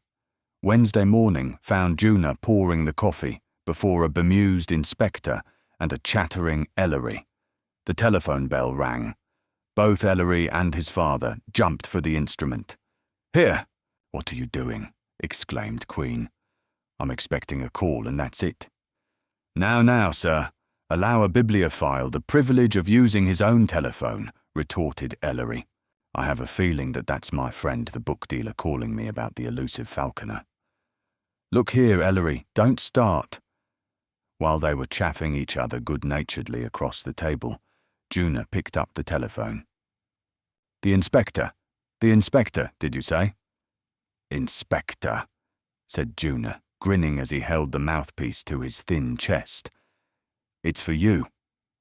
Ellery subsided in his chair, while Queen, with an air of triumph, snatched the instrument. "Yes?" "Stote's calling from Field's office, Inspector," came a fresh, cheery young voice. "I want to put Mr. Cronin on the wire." The inspector's brow wrinkled in anticipation. Ellery was listening intently, and even Juna, with the monkey-like eagerness of his sharp features, had become rooted to his corner, as if he too awaited important news. Juna, in this respect, resembled his brother anthropoid. There was 159, an alertness, a bright inquisitiveness in his attitude, and mien, which delighted the Queens eternally. Finally, a high-pitched voice came over the wire. "This is Tim Cronin speaking, Inspector," it said. "How are you? I haven't got round to seeing you for an age. I'm getting a little bent and withered, Tim, but otherwise I'm still all there," returned Queen. "What's on your mind? Have you found anything?" "Now that's the very peculiar part of the whole business, Inspector," came Cronin's excited tones. "As you know, I've been watching this Birdfield for years. He's been my pet nightmare for as long as I can remember. The DA tells me that he gave you the story night before last, so I needn't go into it. But in all these years of watching and waiting and digging, I've never been able to find a solitary piece of evidence against that crook that I could bring into a courtroom. And he was a crook, Inspector. I'd stake my life on that. Anyway, it's the old story here. I really shouldn't have hoped for anything better, knowing Field as I did. And yet, well, I couldn't help praying that somewhere, somehow, he would slip up and that I'd nail it when I could get my hands on his private records. Inspector, there's nothing doing." Queen's face reflected a fleeting disappointment, which Ellery interpreted with a sigh, rising as he did so to walk restlessly up and down the room. "I guess we can't help it, Tim," returned Queen, with an effort at heartiness. "Don't worry, we've other irons in the fire." "Inspector," said Cronin abruptly, "you've got your hands full." Field was a really slick article, and from the way it looks to me, The genius who could get past his guard and put him away is a really slick article too. He couldn't be anything else. Incidentally, we're not halfway through with the files, and maybe what we've looked 160 over isn't as unpromising as I made it sound. There's plenty here to suggest shady work on Field's part. It's just that there's no direct incriminating evidence. We're hoping that we find something as we go on. All right, Tim. Keep up the good work, muttered the inspector. And let me know how you make out. Is Lou in there? You mean the office manager? Cronin's voice lowered. He's around somewhere. Why? You want to keep your eye peeled, said Queen. I have a sneaking suspicion he's not as stupid as he sounds. Just don't let him get too familiar with any records lying around. For all we know, he may have been in on Field's little sideline. Right, Inspector. Call you sometime later. And the receiver clicked as Cronin hung up. At 10:30, Queen and Ellery pushed open the high gate at the entrance to the Ives Pope residence on Riverside Drive. Ellery was moved to remark that the atmosphere was a perfect invitation to formal morning dress, and that he was going to feel extremely uncomfortable when they were admitted through the stone portals. In truth, the house which concealed the destinies of the Ives Popes was in many respects awe-inspiring to men of the modest tastes of the Queen's.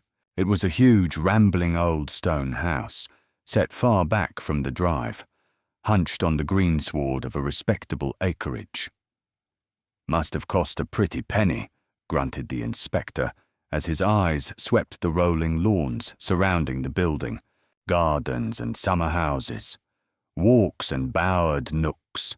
One would have thought himself miles away from the city which roared by a scant few rods away, behind the high iron palings which circled the mansion. The Ives Popes were immensely wealthy, and brought to this not uncommon possession 161 a lineage, stretching back into the dim recesses of American colonization. The front door was opened by a whiskered patrician, whose back seemed composed of steel, and whose nose was elevated at a perilous angle toward the ceiling. Ellery lounged in the doorway, surveying this uniformed nobleman with admiration, while Inspector Queen fumbled in his pockets for a card. He was a long time producing one. The stiff-backed flunky stood graven into stone. Red-faced, the inspector finally discovered a battered card. He placed it on the extended salver and watched the butler retreat to some cavern of his own. Ellery chuckled as his father drew himself up at the sight of Franklin Ives Pope's burly figure emerging from a wide, carved doorway. The financier hurried toward them. "Inspector, Mr. Queen," he exclaimed in a cordial tone. "Come right in. Have you been waiting long?" The inspector mumbled a greeting. They walked through a high-ceilinged, shining-floored hall, decorated with austere old furniture. "You're on the dot, gentlemen," said Ives Pope, standing aside to allow them to pass into a large room. "Here are some additional members of our little board meeting. I think you know all of us present." The inspector and Ellery looked about. "I know everybody, sir, except that gentleman. I presume he is Mr. Stanford Ives Pope," said Queen. "I'm afraid my son has still to make the acquaintance of Mr. Peel, is it? Mr. Barry, and of course Mr. Ives Pope." The introductions were made in a strained fashion. "Ah, Q," murmured District Attorney Sampson, hurrying across the room. "I wouldn't have missed this for the world," he said in a low tone. "First time I've met most of the people who'll be present at the Inquisition." "It's we too." "What is that fellow Peel doing here?" muttered Queen to the District Attorney, while Ellery crossed the room to engage the three young men on the other side in conversation. Ives Pope had excused himself and disappeared. "He's a friend of young Ives Pope, and of course he's chummy with Barry there too," returned the District Attorney. "I gathered from the chit-chat before you came that Stanford, Ives Pope's son, originally introduced these professional people to his sister Frances. That's how she met Barry and fell in love with him. Peel seems on good terms with the young lady too." I wonder how much Ives Pope and his aristocratic spouse like the bourgeois company their children keep, said the inspector, eyeing the small group on the other side of the room with interest. You'll find out soon enough, chuckled Sampson. Just watch the icicles dripping from Mrs. Ives Pope's eyebrows every time she sees one of these actors. I imagine they're about as welcome as a bunch of Bolsheviks. Queen put his hands behind his back and stared curiously about the room. It was a library, well stocked with rich and rare books, catalogued carefully and immaculate behind shining glass. A desk dominated the centre of the room. It was unpretentious for a millionaire's study, the inspector noted with approval. Incidentally, resumed Sampson, Eve Ellis, the girl who you said was with Miss Ives Pope and her fiancé at the Roman Theatre Monday night, is here too. She's upstairs keeping the little heiress company, I imagine. Don't think the old lady likes it much, but they're both charming girls. What a pleasant place this must be when the Ives Popes and the actors get together in private, grunted Queen. The four young men strolled toward them. Stanford Ives Pope was a slender, well-manicured young man, 163, fashionably dressed. There were deep pouches under his eyes. He wore a restless air of boredom that Queen was quick to note. Both Peel and Barry, the actors, were attired faultlessly. Mr. Queen tells me that you've got a pretty problem on your hands, Inspector, drawled Stanford Ives Pope. We're all uncommonly sorry to see poor Sis dragged into it. How in the world did her purse ever get into that chap's pocket? Barry hasn't slept for days over Francis's predicament, I give you my word. My dear young man, said the inspector with a twinkle in his eye, if I knew how Miss Ives Pope's purse found its way into Montefield's pocket, I wouldn't be here this morning. That's just one of the things that make this case so infernally interesting. The pleasure's all yours, Inspector. But you certainly can't think Francis had the slightest connection with all this. Queen smiled. I can't think anything yet, young man, he protested. I haven't heard what your sister has to say about it. She'll explain all right, Inspector, said Stephen Barry, his handsome face drawn into lines of fatigue. You needn't worry about that. It's the damnable suspicion that she's open to that makes me angry. The whole thing is ridiculous. I know just how you feel, Mr. Barry, said the inspector kindly, and I want to take this opportunity of apologising for my conduct the other night. I was perhaps a little harsh. I suppose I ought to apologise too, returned Barry with a wan smile. I guess I said a few things I didn't mean in that office. In the heat of the moment, seeing Francis, Miss Ives Pope, go off in a faint. He paused awkwardly. 164 Peel, a massive giant, ruddy and wholesome in his morning clothes, put his arm affectionately about Barry's shoulders. I'm sure the inspector understood, Steve, old boy, he said cheerfully. Don't take it so much to heart. Everything's bound to come out all right. You can leave it to Inspector Queen, said Sampson, nudging the inspector jovially in the ribs. He's the only bloodhound I've ever met who has a heart under his badge. And if Miss Ives Pope can clear this thing up to his satisfaction, even to a reasonable extent, that will be the end of it. Oh, I don't know, murmured Ellery thoughtfully. Dad's a great one for surprises. As for Miss Ives Pope, he smiled ruefully and bowed to the actor. Mr. Barry, you're a deucedly lucky fellow. You wouldn't think so if you saw the mater, drawled Stanford Ives Pope. If I'm not mistaken, here she barges in now. The men turned toward the door. An enormously stout woman was waddling in. A uniformed nurse supported her carefully under one huge arm, holding a large green bottle in her other hand. The financier followed briskly, by the side of a white-haired youngish-looking man, wearing a dark coat and holding a black bag in his hand. Catherine, my dear, said Ives Pope in a low voice to the stout woman as she sank into a great chair. These are the gentlemen whom I told you about, Inspector Richard Queen and Mr. Ellery Queen.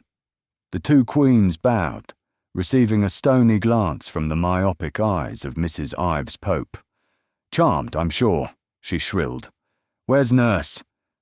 "Nurse, I feel faint, please." The uniformed girl hurried to her side, the green bottle ready. Mrs. Ives Pope closed her eyes and inhaled, sighing with relief. The financier hurriedly introduced the white-haired 165 man, Dr. Vincent Cornish, the family physician. The physician made swift apologies and disappeared behind the butler. "Great chap, this Cornish," whispered Sampson to Queen. "Not only the most fashionable doctor on the drive, but a genuine scientist as well." The inspector elevated his brows, but said nothing. "The mater's one reason why I never cared for the medical profession," Stanford Ives Pope was saying in a loud whisper to Ellery. "Ah, Francis, my dear." Ives Pope hurried forward, followed by Barry, who dashed for the door. "Mrs." Ives Pope's fishy stare enveloped his back with cold disapproval. James Peel coughed embarrassedly and made a mumbled remark to Sampson. Francis, attired in a filmy morning gown, her face pale and drawn, entered the room leaning heavily on the arm of Eve Ellis, the actress. Her smile was somewhat forced as she murmured a greeting to the inspector. Eve Ellis was introduced by Peel, and the two girls seated themselves near Mrs. Ives Pope. The old lady was sitting squarely in her chair, glaring about her like a lioness whose cub has been threatened. Two servants appeared silently and set chairs for the men. At Ives Pope's urgent request, Queen sat down at the big desk. Ellery refused a chair, preferring to lean against a bookcase behind and to the side of the company. When the conversation had died away, the inspector cleared his throat and turned toward Francis, who, after a startled flutter of the eyelids, returned his glance steadily. "First of all, Miss Francis, I hope I may call you that," began Queen in a fatherly tone. "Allow me to explain my tactics of Monday night, and to apologize for what must have seemed to you a totally unwarranted severity. From what Mr. Ives Pope has told me, you can explain your actions on the night of the murder of Montefield.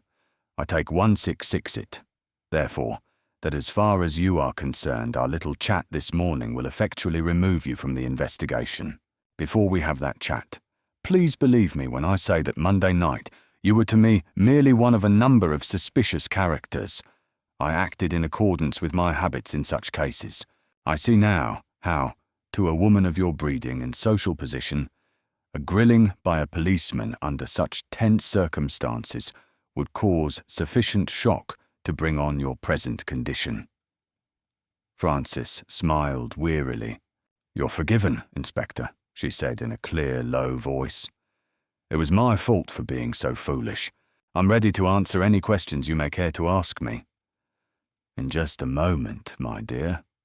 The inspector shifted a bit to include the entire silent company in his next remark. "I should like to make one point, ladies and gentlemen," he said gravely. "We are assembled here for a definite purpose, which is to discover a possible connection, and there must be one, between the fact that Miss Ives Pope's bag was found in the dead man's pocket and the fact that Miss Ives Pope apparently was unable to explain this circumstance. Now, whether this morning's work bears fruit or not, I must ask you all to keep whatever is said a profound secret. As District Attorney Sampson knows very well, I do not generally conduct an investigation with such a large audience. But I am making this exception because I believe you are all deeply concerned in the unfortunate young lady who has been drawn into this crime. You cannot, however, expect any consideration at my hands if one word of today's conversation reaches outside ears. Do we understand each other?" "I say, Inspector," protested young Ives Pope. "That's putting it a bit strong, don't you think? We all of us know the story anyway." "Perhaps, Mr. Ives Pope," retorted the inspector with 167 a grim smile. "That is the reason I have consented to have all of you here." There was a little rustle, and Mrs. Ives Pope opened her mouth as if to burst into wrathful speech. A sharp look from her husband made her lips droop together, with the protest unuttered. She transferred her glare to the actress sitting by Frances's side. Eve Ellis blushed. The nurse stood by Mrs. Ives Pope with the smelling salts, like a setter dog about to point. "Now, Miss Frances," resumed Queen kindly, "this is where we stand. I examined the body of a dead man named Monty Field, prominent lawyer, who was apparently enjoying an interesting play before he was so unceremoniously done away with, and find, in the rear coat-tail pocket of his full-dress suit, an evening bag. I identify this as yours by a few calling cards and some personal papers inside. I say to myself, aha, a lady enters the problem, naturally enough, and I send one of my men to summon you, with the idea of allowing you to explain a most suspicious circumstance. You come, and you faint on being confronted with your property and the news of its place of discovery. At the time, I say to myself, this young lady knows something. A not unnatural conclusion. Now, in what way can you convince me that you know nothing, and that your fainting was caused only by the shock of the thing? Remember, Miss Frances, I am putting the problem not as Richard Queen, but as a policeman looking for the truth. My story is not as illuminating, perhaps, as you might like it to be, Inspector, answered Frances quietly, in the deep hush that followed Queen's peroration. I don't see how it is going to help you at all, but some facts which I think unimportant may be significant to your trained mind. Roughly, this is what happened. I came to be in the Roman Theatre Monday night in 1680 AD, since my engagement to Mr. Barry, although it has been a very quiet affair. Mrs. Ives Pope sniffed. Her husband looked steadfastly at a point beyond his daughter's dark hair. I have often dropped into the theatre, following a habit of meeting my fiancé after the performance. At such times, he would either escort me home or take me to some place in the neighbourhood for supper. Generally, we make arrangements beforehand for these theatre meetings, but sometimes I drop in unexpectedly if the opportunity presents itself. Monday night was one of those times. I got to the Roman a few minutes before the end of the first act, since I have of course seen gunplay any number of times. I had my regular seat, arranged for me many weeks ago by Mr. Barry through Mr. Panzer, and had no more than settled myself to watch the performance when the curtain came down for the first intermission. I was feeling a little warm. The air was none too good. I went first to the ladies' restroom, downstairs off the general lounge. Then I came up again and went out into the alley through the open door. There was quite a crowd of people there, enjoying the air. She paused for a moment, and Ellery, leaning against the bookcase, sharply surveyed the faces of the little audience. Mrs. Ives Pope was looking about in her Leviathan manner. Ives Pope was still staring at the wall above Frances's head. Stanford was biting his fingernails. Peel and Barry were both watching Frances with nervous sympathy, looking furtively at Queen as if to gauge the effect of her words upon him. Eve Ellis's hand had stolen forward to clasp Frances's firmly. The inspector cleared his throat once more. "Which alley was it, Miss Frances? The one on the left or the one on the right?" he asked. "The one on the left, Inspector," she answered promptly. 169. You know, I was sitting in M8 left, and I suppose it was natural for me to go to the alley on that side. "Quite so," said Queen, smiling. "Go on, please." I stepped out into the alley, she resumed, less nervously, and, not seeing anyone I knew, stood close to the brick wall of the theatre, a little behind the open iron door. The freshness of the night air after the rain was delightful. I hadn't been standing there more than 2 minutes when I felt somebody brush up against me. I naturally moved a little to one side, thinking the person had stumbled, but it was a man. When he did it again, I became a little frightened and started to walk away. He grasped my wrist and pulled me back. We were halfway behind the iron door, which was not pushed back completely, and I doubt if anyone noticed his action. I see, murmured the inspector sympathetically. It seems an unusual thing for a total stranger to do in a public place. It seemed as if he wanted to kiss me, Inspector. He leaned over and whispered, "Good evening, honey." And, well, of course, I jumped to that conclusion.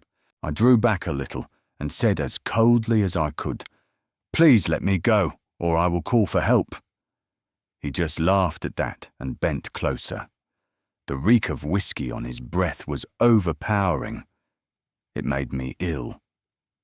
She stopped. Eve Ellis patted her hand reassuringly. Peel nudged Barry forcibly as the young man half rose to his feet in muttered protest. "Miss Francis, I'm going to ask you a peculiar question. It's almost ridiculous when you come to think of it," said the inspector, leaning back in his chair. Did the reek on his breath suggest good liquor or bad liquor? There, I knew you'd smile. And the entire company tittered at the whimsical expression on Queen's face. 170. "Well, Inspector, it's hard to answer that," returned the girl freely. "I'm afraid I'm not on intimate terms with spirits, but from what I can remember, it had the odour of rather fine liquor." "Fine liquor, but plenty of it," she concluded with a grim little toss of her head. "I would have spotted the vintage in a minute if I'd been there," muttered Stanford Ives Pope. His father's lips tightened, but after a moment they relaxed into the suspicion of a grin. He shook his head warningly at his son. "Go ahead, Miss Francis," said the inspector. "I was terribly frightened," the girl confessed, with a tremor of her red lips. And feeling nauseated and all, I wrenched away from his outstretched hand and stumbled blindly into the theatre. The next thing I remember is sitting in my seat, listening to the warning ring of the backstage bell, announcing the beginning of the second act. I really don't remember how I got there. My heart was in my throat, and now I distinctly recall thinking that I would not tell Stephen, Mr. Barry, anything about the incident for fear he would want to look up this man and punish him. Mr. Barry is terribly jealous, you know. She smiled tenderly at her fiancé, who suddenly smiled back at her. "And that, Inspector, is all I know about what happened Monday night," she resumed. "I know you're going to ask me where my purse comes into it. Well, it doesn't at all, Inspector, because on my word of honour, I can't remember a thing about it." Queen shifted in his chair. "And how is that, Miss Francis?" "Actually, I didn't even know I had lost it until you showed it to me in the manager's office," she answered bravely. "I recall taking it with me when I rose at the end of the first act to go to the restroom, and also opening 171 it there to use my powder puff. But whether I left it there or dropped it later, somewhere else, I don't know to this minute." "Don't you think, Miss Francis," interposed Queen, reaching for his snuff box, and then guiltily dropping it back into his pocket as he met the icy gaze of Mrs. Ives Pope, "that you might have dropped it in the alley after this man accosted you?" A look of relief spread over the girl's face, and it became almost animated. "Why, Inspector?" she cried. "That was just what I have thought about it all the time. But it seemed such a lame explanation, and I was so horribly afraid that I might be caught in a sort of spider's web. I just couldn't bring myself to tell you that. While I don't actually remember, it seems logical, doesn't it, that I dropped it when he grasped my wrist and entirely forgot about it afterward." The inspector smiled. "On the contrary, my dear," he said, "it is the only explanation which seems to cover the facts. In all probability this man found it there, picked it up, and in a moment of half-drunken amorousness put it into his pocket, probably intending to return it to you later. In this way, he would have had another opportunity to meet you. He seems to have been quite smitten by your charms, my dear, and no wonder." And the inspector bowed a little stiffly, while the girl, the colour in her face now completely restored, favoured him with a dazzling smile. Now, a few things more, Miss Francis, and this little inquisition will be over, continued Queen. Can you describe his physical appearance? Oh, yes, Francis returned quickly. He made a rather forcible impression on me, as you can imagine. He was a trifle taller than I. That would make him about 5'8", and inclined to corpulence. His face was 172 bloated, and he had deep, leaden-coloured pouches under his eyes. I've never seen a more dissipated-looking man. He was clean-shaven. There was nothing remarkable about his features except perhaps a prominent nose. That would be our friend Mr. Field, all right, remarked the inspector grimly. Now, think carefully, Miss Francis. Did you ever meet this man anywhere before? Did you recognize him at all? The girl responded instantly. I don't have to think much about that, Inspector. I can answer positively that I never saw the man before in my life. The pause which ensued was broken by the cool, even tones of Ellery. All heads turned toward him in a startled manner as he spoke. I beg your pardon, Miss Ives Pope, for interrupting, he said affably. But I am curious to know whether you noticed how the man who accosted you was dressed. Francis turned her smile upon Ellery, who blinked quite humanly. I didn't take particular notice of his clothes, Mr. Queen, she said, displaying white, brilliant teeth. But I seem to remember his wearing a full dress suit. His shirt bosom was a little stained. They were like liquor stains, and a top hat. From what I recall of his attire, it was rather fastidious and in good taste, except, of course, for the stains on his shirt. Ellery murmured a fascinated thanks and subsided against the bookcase. With a sharp look at his son, Queen rose to his feet. Then that will be all, ladies and gentlemen. I think we may safely consider the incident closed. There was an instantaneous little burst of approval, and everybody rose to press in on Francis, who was radiant with happiness. Barry Peel and Eve Ellis bore Francis off in triumphal march, while Stanford, with a lugubrious smile, offered his mother a carefully elbowed arm. 173. Thus endeth the first lesson, he announced gravely. Martha, my arm before you faint. A protesting Mrs. Ives Pope departed, leaning ponderously on her son. Ives Pope shook Queen's hand vigorously. Then you think it's all over as far as my girl is concerned? He asked. I think so, Mr. Ives Pope, answered the inspector. Well, sir, thank you for your courtesy, and now we must be going. Lots of work to do. Coming, Henry? 5 minutes later, Queen, Ellery, and District Attorney Sampson were striding side by side down Riverside Drive toward 72nd Street, earnestly discussing the events of the morning.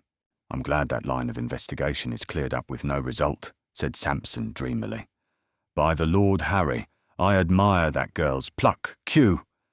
Good child, said the inspector. What do you think, Ellery? He asked suddenly, turning on his son, who was walking along staring at the river. Oh, she's charming, Ellery said at once, his abstracted eyes brightening. I didn't mean the girl, my son, said his father irritably. I meant the general aspect of the morning's work.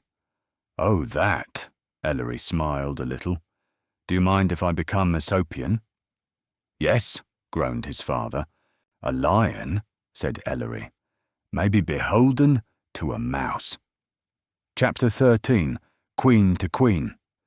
Juna had just cleared the table of the dinner dishes and was serving coffee to the two queens at 6:30 that evening when the outer doorbell rang. The little man-of-all-work straightened his tie, pulled down his jacket, while the inspector and Ellery eyed him in twinkling amusement, and marched gravely into the foyer. He was back in a moment bearing a silver tray upon which lay 2 calling cards. The inspector picked them up with beetling brows. Such ceremony, Juna, he murmured.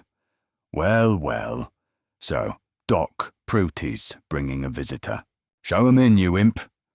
Juna marched back and returned with the chief assistant medical examiner and a tall, thin, emaciated man, entirely bald and wearing a closely clipped beard. Queen and Ellery rose. "I've been expecting to hear from you, Doc." Queen grinned, shaking hands with Prouty. "And if I'm not mistaken, here's Professor Jones himself. Welcome to our castle, Doctor."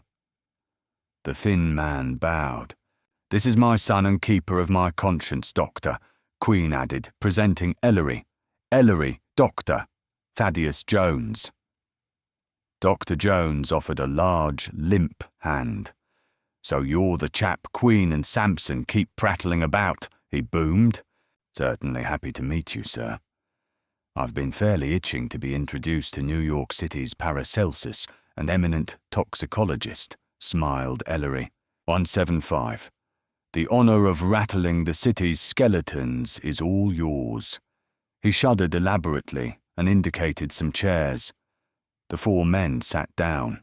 "Join us in some coffee, gentlemen," urged Queen, and shouted to Juna, whose bright eyes were visible from behind the kitchenette door. "Juna, you rascal! Coffee for four." Juna grinned and disappeared, to pop out a moment later, like a jack-in-the-box, bearing 4 cups of steaming coffee. Prouty, who resembled the popular conception of Mephistopheles, whipped from his pocket one of his black, dangerous-looking cigars and began to puff away furiously. "This chitter-chatter may be all right for you men of leisure," he said briskly, between puffs. "But I've been working like a beaver all day, analysing the contents of a lady's stomach, and I want to get home for some sleep." "Hear, hear," murmured Ellery. "I gather from your soliciting the aid of Professor Jones that you met with some obstruction in your analysis of Mr. Field's corporeal remains. Lay on, Aesculapius." "I'll lay on," returned Prouty grimly. "You're right. I met with a violent obstruction. I've had some little experience, if you'll pardon the professional modesty, in examining the innards of deceased ladies and gentlemen, but I'll confess I never saw 'em in such a mess as this chap Fields. Seriously, Jones will attest to the truth of that. His esophagus, for example, and the entire tracheal tract looked as if someone had taken a blowtorch and played it gently over his insides." "What was it? Couldn't have been bichloride of mercury, could it, Doc?" asked Ellery, who prided himself on a complete ignorance of the exact sciences. "Hardly," growled Prouty. "But let me tell you what happened.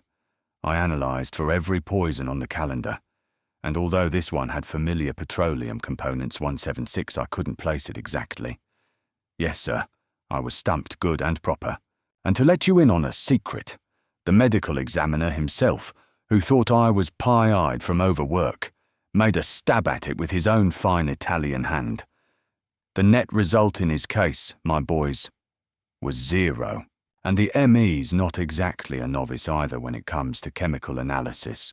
So we surrendered the problem to our fountainhead of learning. Let him spout his own story." Dr. Thaddeus Jones cleared his throat forbiddingly. "Thank you, my friend, for a most dramatic introduction," he said in his deep, lumbering voice. "Yes, Inspector, the remains were turned over to me. And in all seriousness, I want to say, here and now, that my discovery was the most startling the toxicologist's office has made in 15 years. My, murmured Queen, taking a pinch of snuff. "I'm beginning to respect the mentality of our friend the murderer. So many things point to the unusual lately. And what did you find, Doctor?" "I took it for granted that Prouty and the medical examiner had done the preliminaries very well," began Dr. Jones, crossing his bony knees. "They generally do. And so, before doing anything else, I analysed for the obscure poisons. Obscure, that is to say, from the standpoint of the criminal user. To show you how minutely I searched, I even thought of that favourite stand-by of our friends, the fiction writers, curare, the South American toxin which makes the grade in 4 out of 5 detective stories. But even that sadly abused member of the toxic family disappointed me." Ellery leaned back and laughed.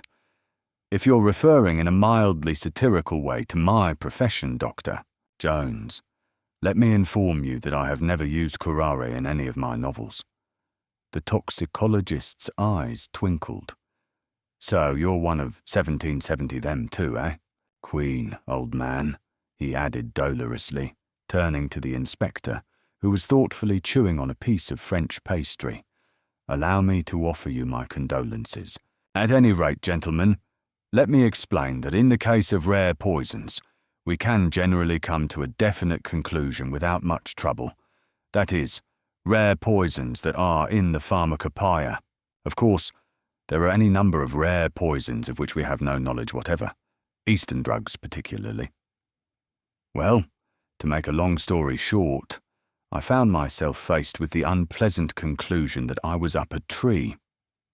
Dr. Jones chuckled in reminiscence. It wasn't a pleasant conclusion. The poison I analysed had certain properties which were vaguely familiar, as Prouty has said, and others which didn't jibe at all. I spent most of yesterday evening mulling over my retorts and test tubes, and late last night I suddenly got the answer. Ellery and Queen sat up straight, and Dr. Prouty relaxed in his chair with a sigh, reaching for a second cup of coffee. The toxicologist uncrossed his legs, his voice booming more terrifyingly than ever. The poison that killed your victim, Inspector, is known as tetraethyl lead. To a scientist, this announcement, in Dr. Jones's profoundest tones, might have carried a dramatic quality. To the inspector, it meant less than nothing. As for Ellery, he murmured, sounds like a mythological monster to me. Dr. Jones went on, smiling. So it hasn't impressed you much, eh? But let me tell you a little about tetraethyl lead. It is almost colourless. To be more exact, it resembles chloroform in physical appearance. Point number 1. Point number 2. It has an odour, faint to be sure, but distinctly like that of ether. Point number 3. It is fearfully potent. So potent? But let me illustrate just 178 what this devilishly powerful chemical substance will do to living tissue. By this time, the toxicologist had gained the entire attention of his audience.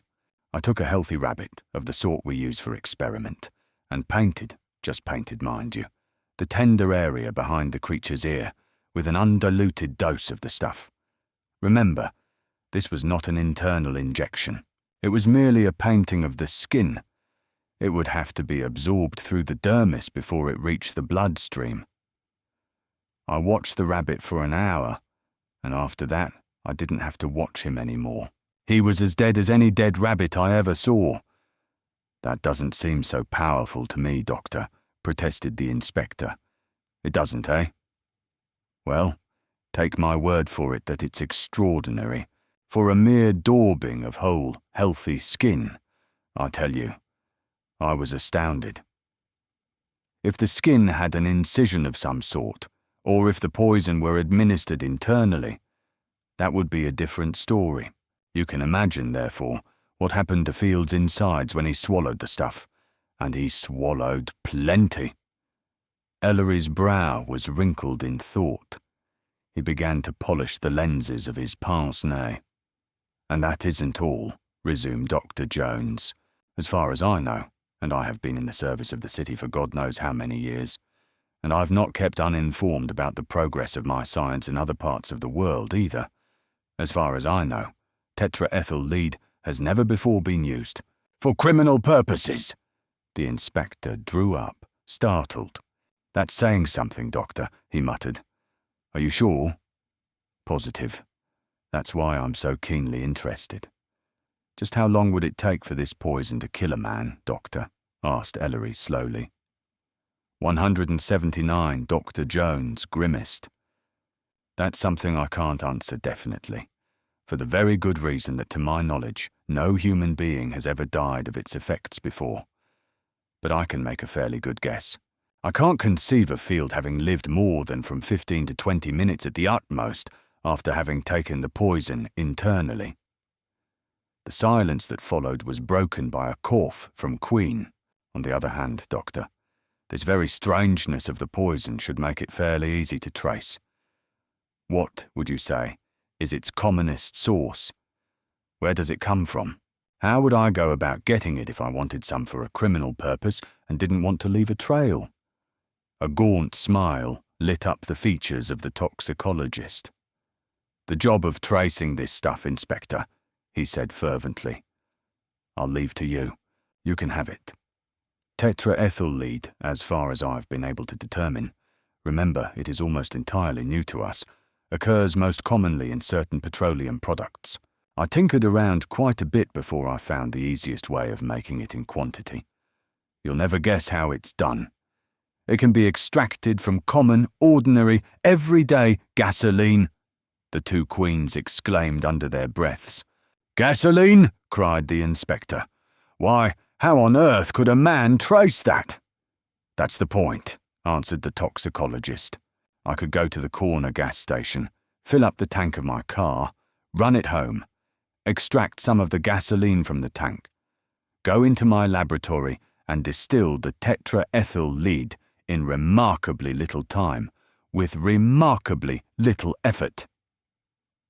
Doesn't that imply, Doctor, put in Ellery hopefully, that the murderer of Field had some laboratory experience, knew something about chemical analysis and all that sort of rot? No, it doesn't. Any man with a home brew still in 180, his house could distill that poison without leaving a trace. The beauty of the process is that the tetraethyl lead in the gasoline has a higher boiling point than any other of the fluid's constituents. All you have to do is distill everything out up to a certain temperature, and what's left is this poison. The inspector took a pinch of snuff with trembling fingers. All I can say is, I take my hat off to the murderer, he muttered. Tell me, Doctor, wouldn't a man have to know quite a bit about toxicology to possess such knowledge? How could he ever know this without some special interest, and therefore training, in the subject? Dr. Jones snorted. Inspector, I'm surprised at you. Your question is already answered. How? What do you mean? Haven't I just told you how to do it? And if you heard about the poison from a toxicologist, couldn't you make some provided you had the still? You would require no knowledge except the boiling point of tetraethyl lead. Get along with you, Queen. You haven't a chance in the world of tracing the murderer through the poison. In all probability, he overheard a conversation between two toxicologists, or even between two medical men who had heard about the stuff. The rest was easy. I'm not saying this is so. The man might be a chemist at that, but I'm concerned only in giving you the possibilities. I suppose it was administered in whiskey, eh, Doctor? Asked Queen abstractedly. No doubt about it, returned the toxicologist. The stomach showed a large whiskey content. Certainly, it would be an easy way for the murderer to slip it over on his victim. With the whiskey you get nowadays, most of it smells etherized anyway. And besides, Field probably had it down before he realized anything was wrong. If he did at all. Want the right one? Wouldn't he taste the stuff? Asked Ellery wearily. I've never tasted it, young man, so I can't say definitely, answered Dr. Jones, a trifle tartly. But I doubt whether he would, sufficiently to alarm him at any rate. Once he had it down, it wouldn't make any difference. Queen turned to Prouty, whose cigar had gone out. He had fallen into a hearty doze. Say, Doc, Prouty opened his eyes sleepily. Where are my slippers? I can't ever seem to find my slippers, damn it. Despite the tension of the moment, there was a spontaneous roar of amusement at the expense of the assistant medical examiner. When he had come to with sufficient thoroughness to understand what he had said, he joined the chuckling group and said, Just goes to prove that I'd better be going home, Queen. What did you want to know? Tell me, said Queen, still shaking. What did you get from your analysis of the whiskey?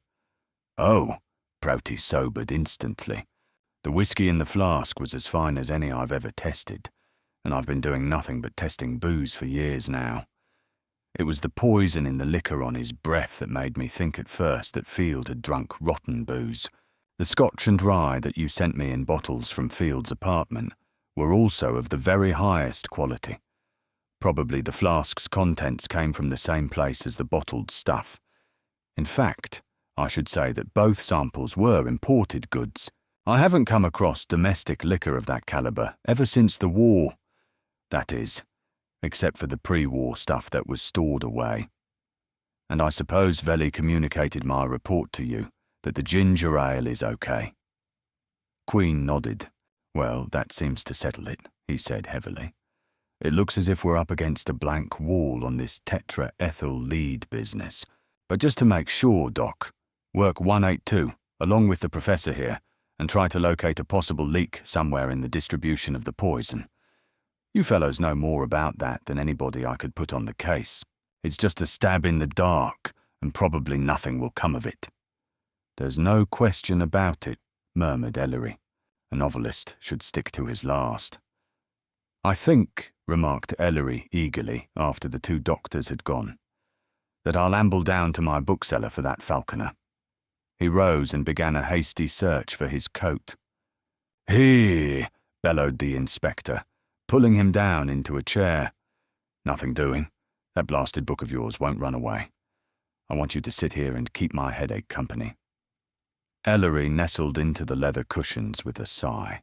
Just when I get to feeling that all investigations into the foibles of the human mind are useless and a waste of time, my worthy sire puts the onus of thought upon me again.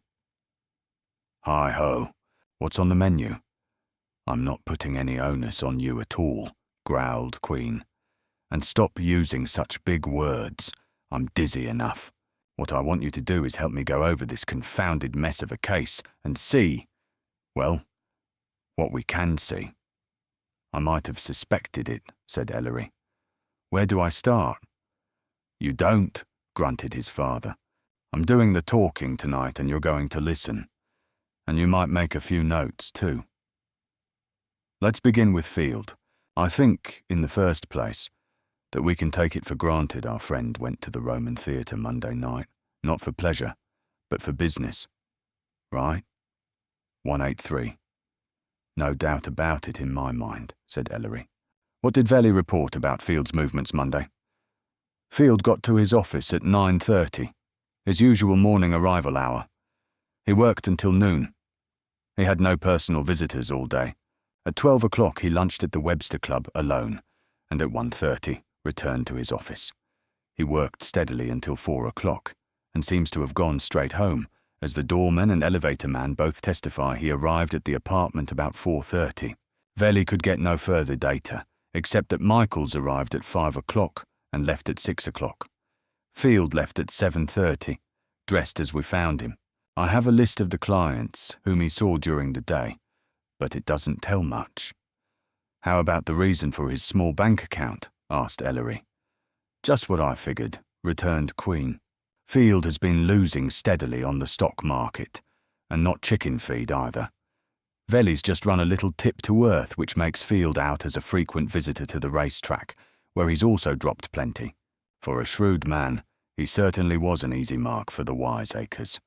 Anyway, that explains his having so little cash in his personal account.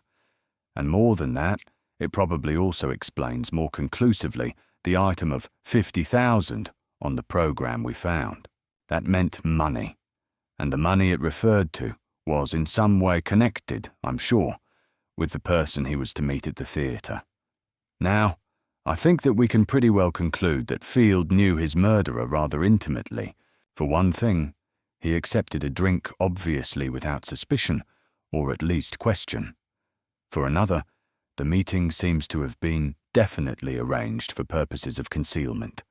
Why else, if that is not so, was the theatre chosen for the meeting at? All 184. All right, let me ask you the same question, interposed Ellery, puckering his lips. Why should a theatre be chosen as a meeting place to transact a secret and undoubtedly nefarious business? Wouldn't a park be more secret? Wouldn't a hotel lobby have its advantages? Answer that. Unfortunately, my son, said the inspector mildly. Mr. Field could have had no definite knowledge that he was going to be murdered. As far as he was concerned, all he was going to do was to take care of his part of the transaction. As a matter of fact, Field himself might have chosen the theatre as the place of meeting. Perhaps he wanted to establish an alibi for something. There's no way of telling yet just what he wanted to do. As for the hotel lobby, certainly he would run a grave risk of being seen.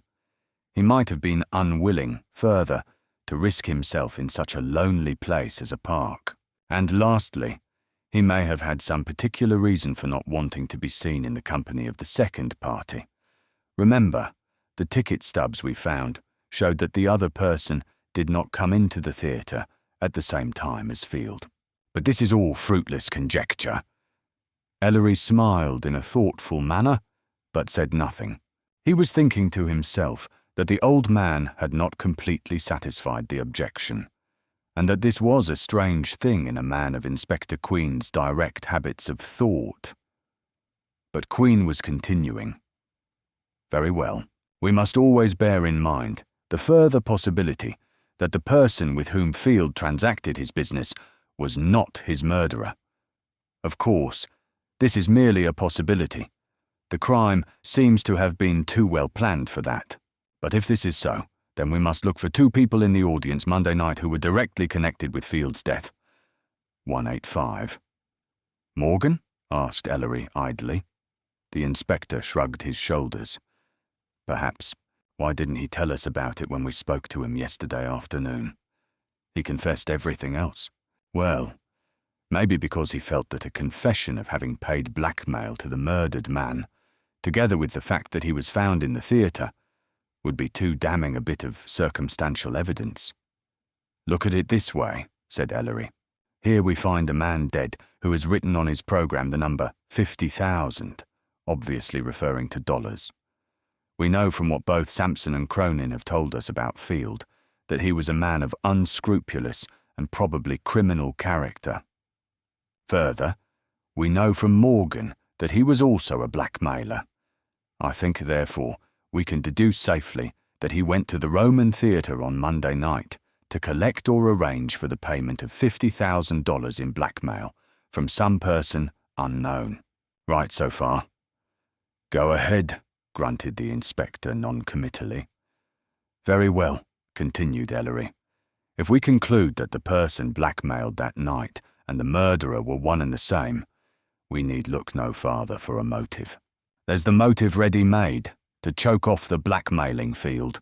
If, however, we proceed on the assumption that the murderer and the person blackmailed were not the same, but 2 entirely different individuals, then we must still scrabble about looking for a motive for the crime.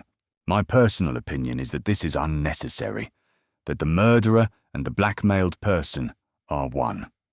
What do you think? I'm inclined to agree with you, Ellery, said the inspector. I merely mentioned the other possibility, did not state my own conviction. Let us proceed, for the time being then, on the assumption that Field's blackmail victim and his murderer were the same. 186. Now, I want to clear up the matter of the missing tickets. Ah, the missing tickets, murmured Ellery. I was wondering what you made of that. Don't be funny now, you rascal, growled Queen. Here's what I make of it.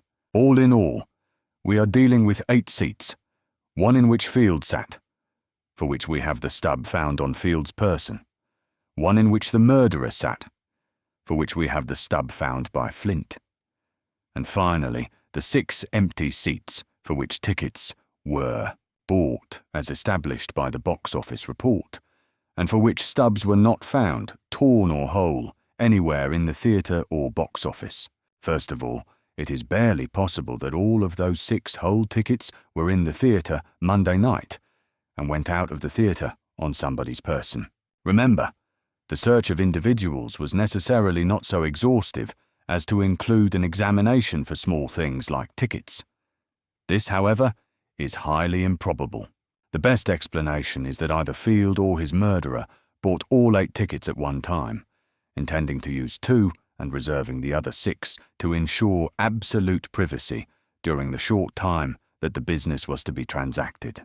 In this case, the most sensible thing to have done was to destroy the tickets as soon as they were bought, which was probably done by either Field or the murderer, according to who made the arrangements. We must therefore forget those 6 tickets. They're gone, and we'll never get our hands on them.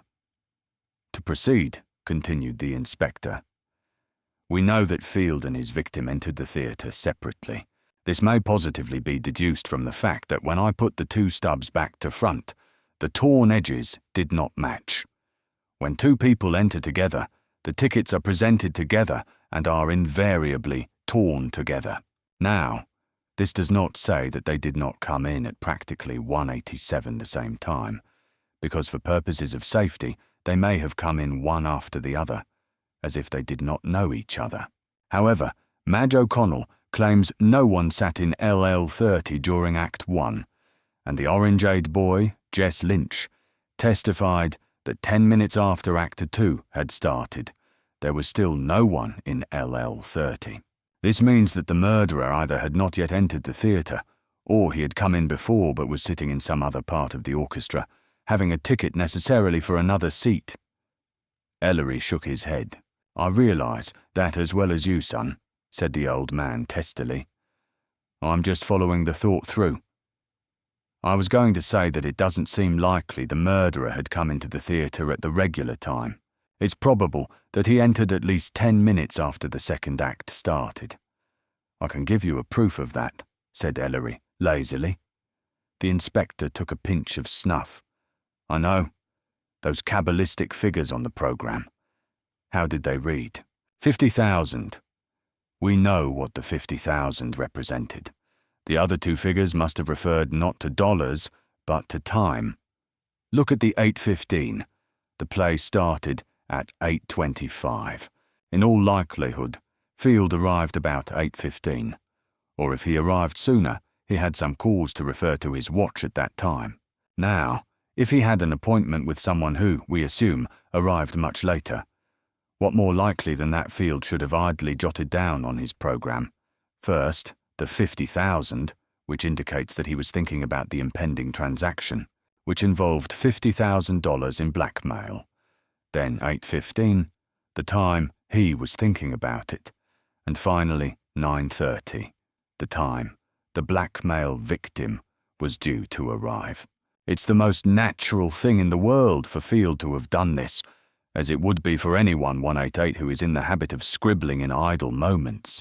It's very fortunate for us, because it points to 2 things. First, to the exact time of the appointment with the murderer, 9:30, and second, it corroborates our conjecture as regards the actual time the murder was committed. At 9:25, Lynch saw Field alive and alone. At 9:30, by Field's written evidence, the murderer was due to arrive, and we take it for granted he did. According to Dr. Jones's statement, it would take the poison from 15 to 20 minutes to kill Field, and in view of Poussac's discovery at 9:55 of the dead body, we may say that the poison was administered about 9:35. If the tetraethyl lid took at the most 20 minutes, that gives us 9:55.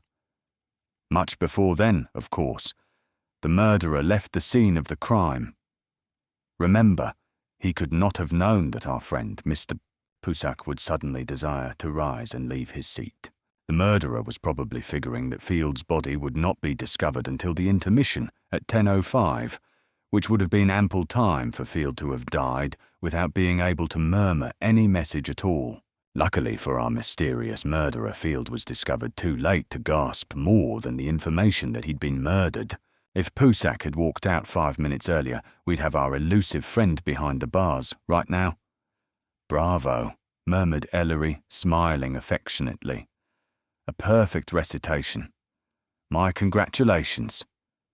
Oh, go jump in the bathtub, growled his father. At this point, I just want to repeat what you brought out Monday night in Panzer's office. The fact that although the murderer quitted the scene of the crime between 9:30 and 9:55, He was present in the theatre all the rest of the evening until we allowed everybody to go home.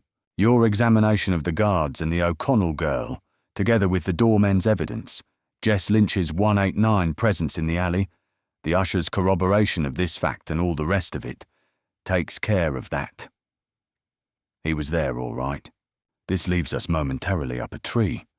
All we can do now is consider some of the personalities we've bumped into in the course of the investigation, went on the inspector with a sigh. First, did Madge O'Connell tell the truth when she said she had seen no one pass up or down the aisle during the second act, and that she had not seen, at any time during the evening at all, the person whom we know sat in LL30 from 9:30 until 10 or 15 minutes before the body was discovered? It's a tricky question, Dad, remarked Ellery seriously, because if she was lying about these things, we are losing a mine of information.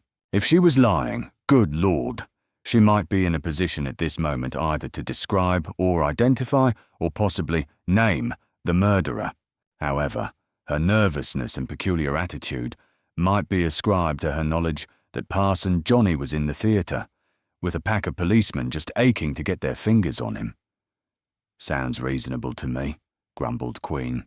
Well, what about Parson Johnny? How does he fit into this? Or does he fit into it at all? We must always remember that, according to Morgan's statement, Casanelli was actively associated with Field. Field had been his lawyer, and perhaps had even bought the parson's services for this shady business Cronin is nosing around about. If the parson was not there by accident, was he there through Field or through Madge O'Connell, as she and he both say? I think, my son, he added with a fierce tug at his moustache, that I'm going to give Parson Johnny a taste of the lash. It won't hurt his thick hide, and that snippy little O'Connell chit won't do any harm to scare the wits out of her either. 190. He took an enormous pinch of snuff, sneezing to the tune of Ellery's sympathetic chuckles. And dear old Benjamin Morgan, continued the inspector, was he telling the truth about the anonymous letter which so conveniently gave him a mysterious source for his theatre ticket? And that most interesting lady, Mrs. Angela Russo. Ah, the ladies, bless 'em, they always muddle a man's logic so. What did she say? That she came to Field's apartment at 9:30. Is her alibi perfectly sound? Of course, the doorman at the apartment house confirmed her statement, but it's easy to fix doormen. Does she know more than she has indicated about Field's business, particularly his private business? Was she lying when she said that Field told her he would be back at 10 o'clock? Remember, we know that Field had an appointment in the Roman Theatre beginning at 9:30. Did he really expect to keep it and be back at his rooms by 10 o'clock? By cab it would be a 15 or 20-minute drive through traffic, which would leave only 10 minutes for the transaction. Possible, of course. Couldn't do it much sooner by subway, either. We mustn't forget, too, that this woman was not in the theatre at any time during the evening. You'll have your hands full with that fair flower of Eve, remarked Ellery. It's so beautifully evident that she's keeping back a story of some sort. Did you notice that brazen defiance? Wasn't mere bravado. She knows something, Dad. I would certainly keep my eye on her. Sooner or later, she'll give herself away. Hagstrom will take care of her, said Queen abstractedly. Now, how about Michaels? He has no supported alibi for Monday evening. But then it might not make any difference. He wasn't in the theatre. There's something fishy about that fellow. Was he really looking 191 for something when he came to Field's apartment Tuesday morning? We've made a thorough search of the premises. Is it possible we've overlooked something? It's quite evident that he was lying when he spilled that story about the cheque and not knowing that Field was dead. And consider this. He must have realised that he was running into danger in coming to Field's rooms. He'd read about the murder and couldn't have hoped that the police would delay going to the place. So he was taking a desperate chance? For what reason? Answer that one. It might have had something to do with his imprisonment. By George, he looked surprised when I accused him, didn't he? Chuckled Ellery. Might at that, returned the inspector. By the way, I've heard from Velly about Michael's term up in Elmira. Thomas reports that it was a hushed-up case, much more serious than the light sentence in the reformatory indicates. Michael's was suspected of forgery, and it looked mighty black for him. Then Lawyer Field nicely got Mr. Michaels off on an entirely different count, something to do with petty larceny, and nothing was ever heard about the forgery business again. This boy Michaels looks like the real thing. Have to step on his heels a bit. I have a little idea of my own about Michaels, said Ellery thoughtfully, but let it go for the present. Queen seemed not to hear. He stared into the fire, roaring in the stone fireplace. There's Lewin too, he said. Seems incredible that a man of Lewin's stamp should have been so confidentially associated with his employer without knowing a good deal more than he professes. Is he keeping something back? If he is, heaven help him, because Cronin will just about pulverise him. I rather like that chap Cronin, sighed Ellery. How on earth can a fellow be so set on one idea?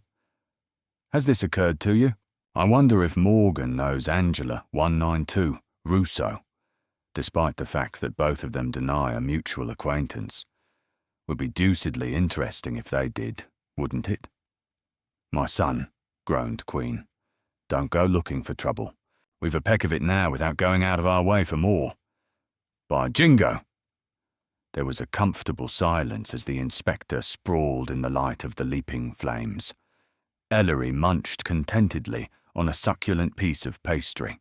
Juna's bright eyes gleamed from the far corner of the room, where he had stolen noiselessly and squatted on his thin haunches on the floor, listening to the conversation. Suddenly, the old man's eyes met Ellery's in a spasmodic transference of thought. The hat, muttered Queen. We always come back to the hat. Ellery's glance was troubled. And not a bad thing to come back to, Dad. Hat.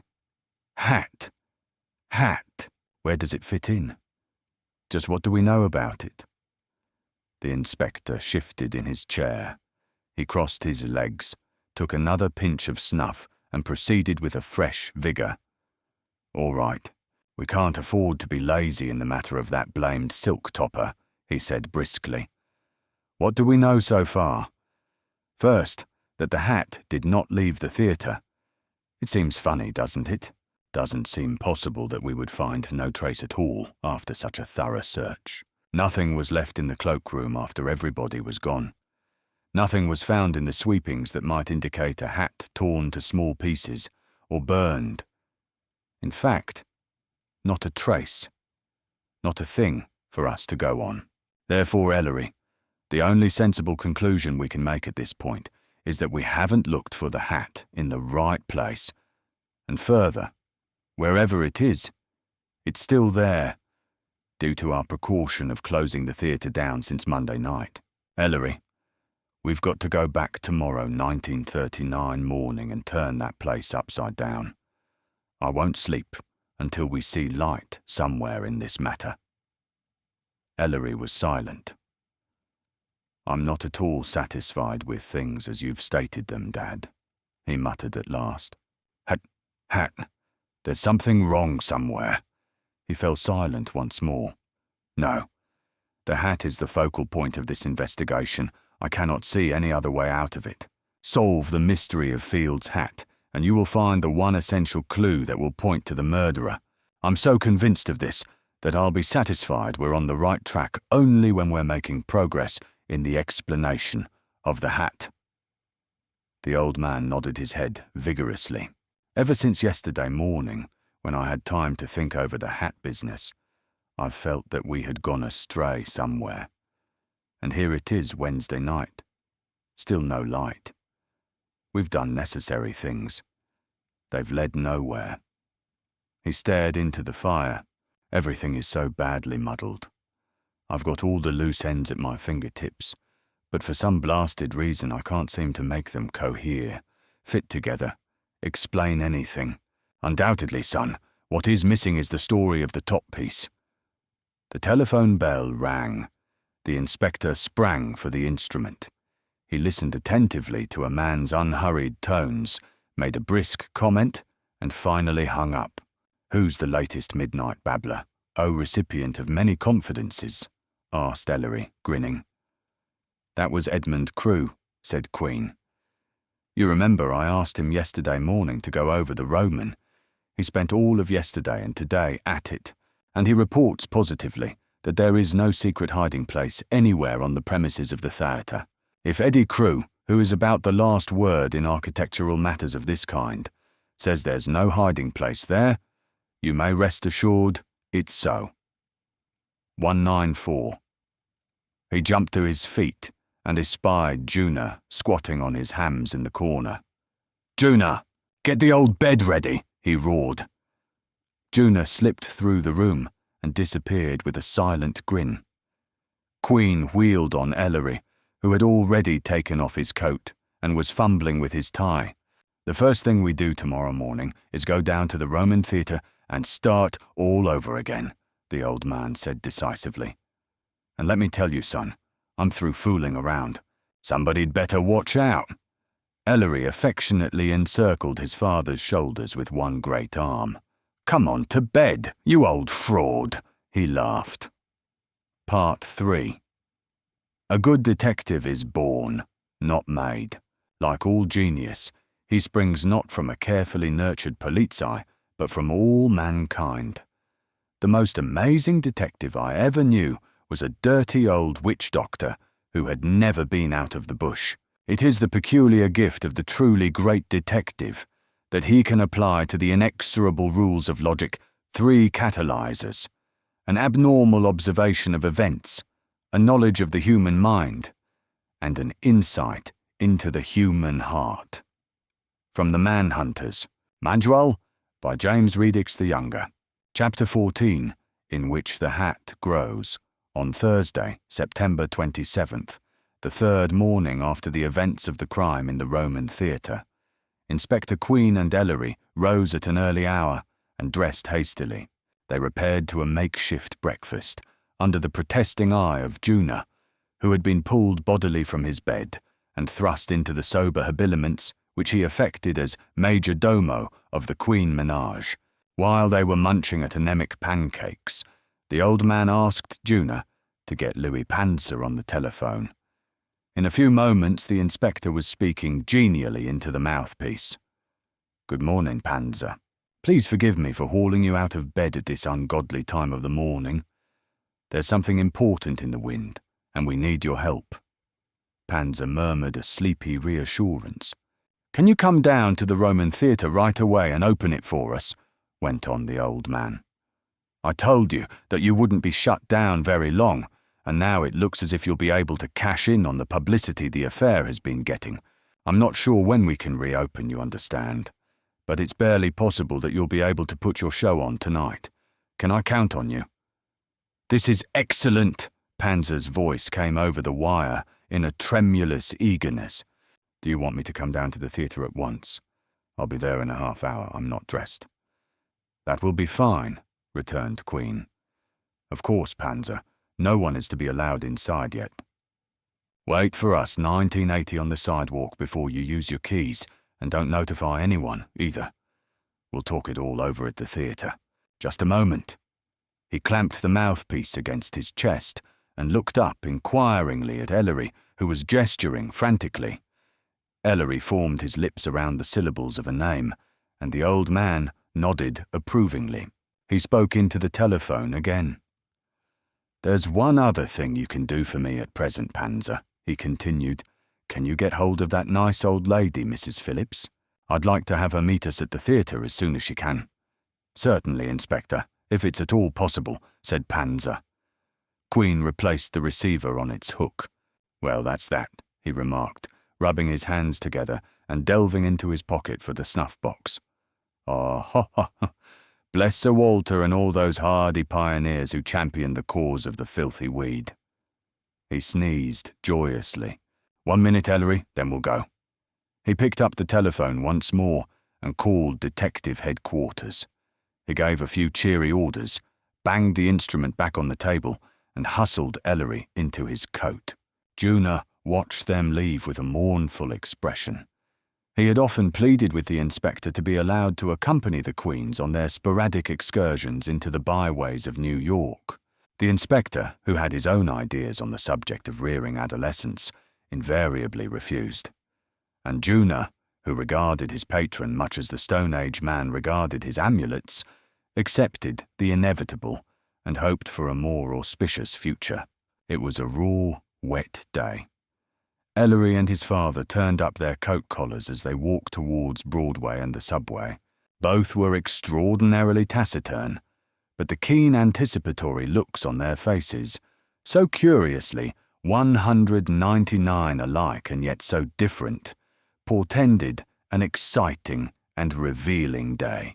Broadway and its threaded canyons were deserted in the chill wind of the morning as the two men walked briskly down 47th Street towards the Roman Theatre. A drab-coated man lounged on the sidewalk before the closed glass doors of the lobby. Another leaned comfortably against the high iron fence which cut off the left alley from the street. The dumpy form of Louis Panzer was visible standing before the central door of the theatre, in conversation with Flint. Panzer shook hands excitedly. "Well, well," he cried, "so the ban is to be lifted at last. Exceedingly happy to hear that, Inspector." "Oh, it isn't exactly lifted, Panzer," smiled the old man. "Have you the keys?" "Morning, Flint. Rest up any since Monday night?" Panzer produced a heavy bunch of keys and unlocked the central door of the lobby. The four men filed in. The swarthy manager fumbled with the lock of the inside door and finally managed to swing it open. The dark interior of the orchestra yawned in their faces. Ellery shivered. With the possible exceptions of the Metropolitan Opera House and Titus's tomb, this is the most dismal theatorium I've ever entered. It's a fitting mausoleum for the dear departed. The more prosaic inspector grunted as he pushed his son into the maw of the dark orchestra. "Get along with you. You'll be giving us all the willies." Panzer, who had hurried ahead, turned on the main electric switch. The auditorium leaped into more familiar outlines by the light of the big arcs and chandeliers. Ellery's fanciful comparison was not so fantastic as his father, 200, had made it appear. The long rows of seats were draped with dirty tarpaulin. Murky shadows streaked across the carpets, already dusty. The bare, whitewashed wall at the rear of the empty stage made an ugly splotch in the sea of red plush. "Sorry to see that tarpaulin there," grumbled the inspector to Panzer, "because it will have to be rolled up. We're going to conduct a little personal search of the orchestra. Flint, get those two men outside, please. They may as well do something to earn the city's money." Flint sped away and returned shortly with the two detectives who had been on guard outside the theatre. Under the inspector's direction, they began to haul the huge sheets of rubberized seat covers to the sides, disclosing rows of cushioned chairs. Ellery, standing to one side near the extreme left aisle, withdrew from his pocket the little book in which he had scribbled notes and drawn a rough map of the theatre on Monday night. He was studying this and biting his underlip. Occasionally he looked up, as if to verify the layout of the theatre. Queen bustled back to where Panzer was nervously pacing the rear. "Panzer, we're going to be mighty busy here for a couple of hours, and I was too short-sighted to bring extra men with me. I wonder if I may impose upon you. I have something in mind that requires immediate attention. It would take only a small part of your time, and it would help me considerably." "Of course, Inspector," returned the little manager. "I'm only too glad to be of assistance." The inspector coughed. "Please don't feel that I'm using you as an errand boy or anything like that, old man," he explained apologetically. "But I need these fellows, who are trained in searches of this kind, and at the same time, I must have some vital data from a couple of the district attorney's men who are working downtown 220 on another aspect of the case. Would you mind taking a note for me to one of them? Name of Cronin, and bring back the parcel he gives you. I hate to ask you to do this, Panzer, he muttered, but it's too important to trust to an ordinary messenger and, ding it all, I'm in a hole. Panzer smiled in his quick bird-like fashion. Not another word, Inspector. I'm entirely at your service. I've the materials in my office if you care to write the note now. The two men retired to Panzer's office. 5 minutes later, they re-entered the auditorium.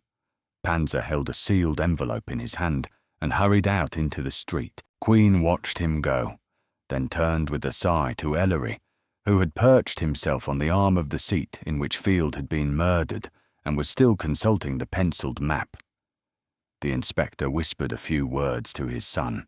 Ellery smiled and clapped the old man vigorously on the back. "What do you say we get a move on, son?" said Queen. "I forgot to ask Panzer if he had succeeded in reaching this Mrs. Phillips. I guess he did, though, or he would have said something about it. Where in thunder is she?" He beckoned to Flint, who was helping the other two detectives in the back-breaking task of removing the tarpaulin. "I've one of those popular bending exercises for you this morning, Flint. Go up to the balcony and get busy." "What am I supposed to be looking for today, Inspector?" grinned the broad-shouldered detective. "Because I hope I have better luck than I did Monday night." "You're looking for a hat, a nice, shiny top-piece such as the swells wear, my boy," announced the inspector. "But if you should come across anything else, use your lungs." Flint trotted up the wide marble staircase towards 202, the balcony. Queen looked after him, shaking his head.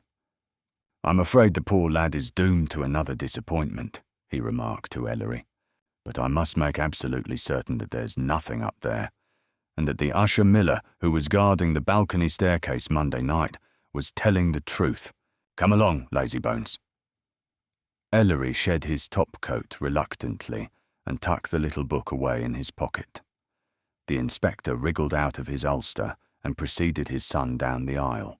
Working side by side, they began to search the orchestra pit at the extreme end of the auditorium. Finding nothing there, they clambered out into the orchestra again, and, Ellery taking the right side and his father the left, began a slow, methodical combing of the theatre premises. They lifted the seats, probed experimentally into the plush cushions with long needles, which the inspector had produced mysteriously from his breast pocket, and kneeled to examine every inch of the carpet by the light of electric torches. The two detectives who had by now completed the task of rolling up the tarpaulin began, on the inspector's brief command, to work through the boxes, a man to each side of the theatre. For a long time, the four men proceeded in silence, unbroken except for the somewhat laboured breathing of Inspector Queen. Ellery was working swiftly and efficiently, the old man more slowly. As they met near the centre after completing the search of a row, they would regard each other significantly, shake their heads, and continue afresh.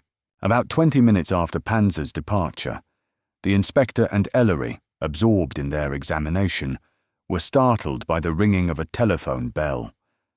In the silence of the theatre, the clear trill of the bell rang out with astonishing sharpness. Father and son looked at each other, 203, blankly for an instant. Then the old man laughed and plodded up the aisle in the direction of Panzer's office.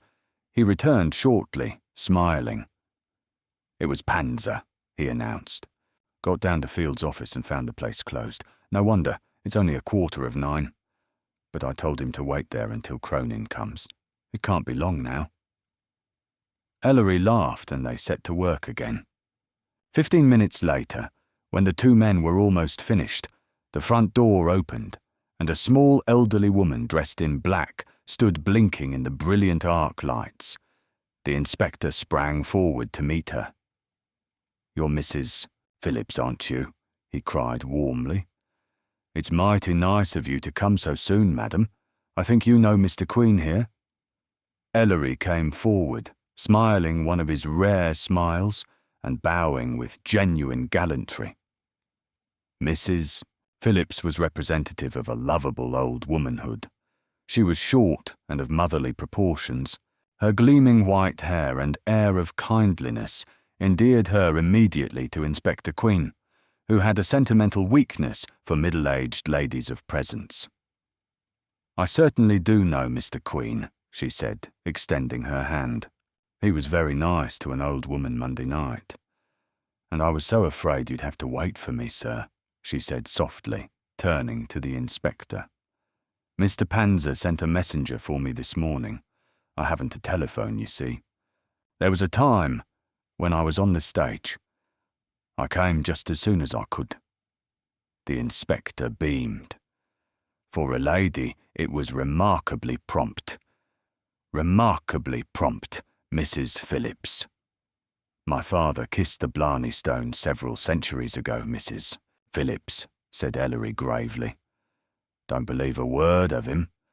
I suppose it will be au fait if I leave you to tackle the rest of the orchestra, Dad.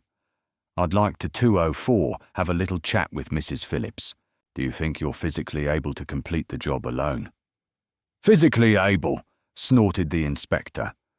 "You plump right down that aisle and go about your business, son." "I should appreciate your giving Mr. Queen all the help you can, Mrs. Phillips."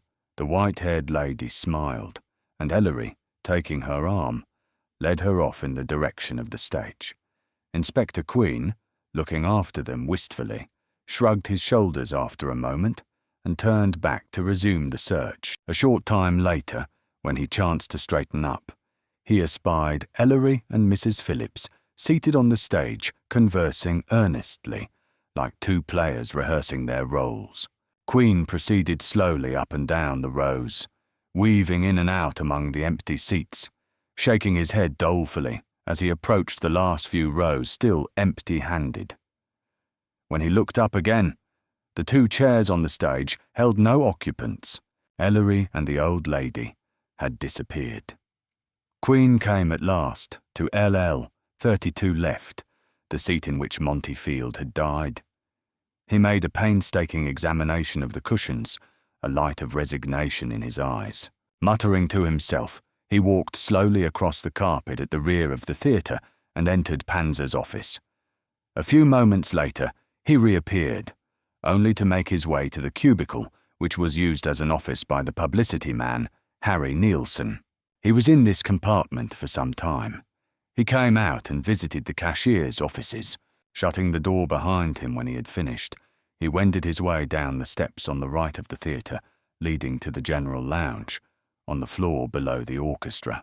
Here he took his time, delving into every corner, every niche in the wall, every waste container, all of which he found to be empty.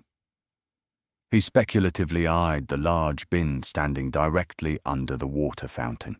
He peered 205 into this receptacle and pottered away, finding nothing. Thereupon, with a sigh, he opened the door on which was gilt-lettered "Ladies' Rest Room" and went inside. A few moments later, he reappeared to push his way through the swinging doors marked "Gentlemen." When his meticulous search of the lower floor was completed, he trudged up the steps again. In the orchestra, he found Louis Panzer waiting, slightly flushed from his exertions, but displaying a triumphant smile. The little manager was carrying a small parcel wrapped in brown paper. "So you saw Cronin after all, Panzer?" said the inspector, scurrying forward. "This is mighty nice of you, my boy. I appreciate it more than I can say. Is this the package Cronin gave you?" "It is. A very nice chap, Cronin. I didn't have to wait long after I telephoned you. He came in with two other men named Stoats and Lewin. He didn't keep me more than 10 minutes altogether." "I hope it was important, Inspector." Panzer continued, smiling. "I should like to feel that I've been instrumental in clearing up part of the puzzle." "Important?" echoed the inspector, taking the parcel from the manager's hand. "You have no idea how important it is. Some day I'll tell you more about it. Will you excuse me a moment, Panzer?" The little man nodded in a fleeting disappointment as the inspector grinned, backing off into a dark corner. Panzer shrugged and disappeared into his office. When he came out, hat and coat left behind, The inspector was stuffing the parcel into his pocket. "Did you get what you wanted, sir?" inquired Panzer. "Oh, yes, indeed," Queen said, rubbing his hands. "And now, I see Ellery is still gone. Suppose we go into your office for a few minutes and while away the time until he returns." 206. They went into Panzer's sanctum and sat down. The manager lit a long Turkish cigarette, while the inspector dipped into his snuff-box. "If I'm not presuming, Inspector," said Panzer casually, crossing his short fat legs and emitting a cloud of smoke. "How are things going?" Queen shook his head sadly. "Not so well. We don't seem to be getting anywhere with the main angles of the case. In fact, I don't mind telling you that unless we get on the track of a certain object, we face failure. It's pretty hard on me. I've never encountered a more puzzling investigation." He wore a worried frown as he snapped the lid of his snuff-box shut. "That's too bad, Inspector," Panzer clucked in sympathy. "And I was hoping— well, we can't put our personal concerns above the demands of justice, I suppose. Just what is it you are seeking, Inspector, if you don't mind telling an outsider?" Queen brightened. "Not at all. You've done me a good turn this morning and— by jingo, how stupid of me not to think of this before." Panzer leaned forward eagerly. "How long have you been manager of the Roman Theatre, Panzer?" The manager raised his eyebrows. "Ever since it was built," he said. "Before that, I managed the old Electra on 43rd Street. It is also owned by Gordon Davis," he explained. "Oh." The inspector seemed to reflect deeply. "Then you would know this theatre from top to bottom. You would be as familiar with its construction as the architect, perhaps?" "I have a rather thorough knowledge of it, yes," confessed Panzer, leaning back. "That's excellent. Let me give you a little problem then, Panzer.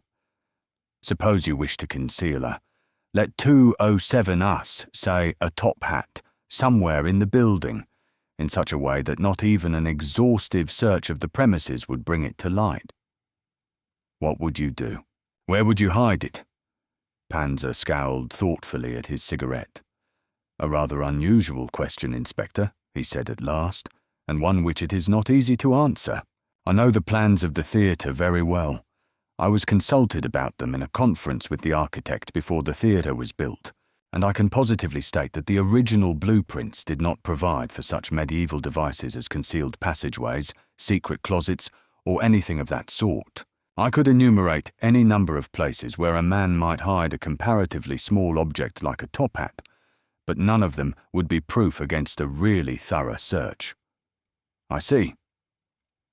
The inspector squinted at his fingernails in an appearance of disappointment. "So that doesn't help. We've been over the place from top to bottom, as you know, and we can't find a trace of it." The door opened and Ellery, a trifle begrimed but wearing a cheerful smile, entered. The inspector glanced at him in eager curiosity. Panzer rose hesitantly, with the evident intention of leaving father and son alone. A flash of intelligence shot between the queens. "It's all right, Panzer. Don't go," said the inspector peremptorily. "We've no secrets from you. Sit down, man." Panzer sat down. "Don't you think, Dad," remarked Ellery, perching on the edge of the desk and reaching for his pince-nez, "that this would be an opportune moment to inform Mr. Panzer of tonight's opening? You remember we decided while he was gone that the theatre might be thrown open to the public this evening, and a regular performance given—" "How could T have forgotten?" said the inspector, 208, without blinking.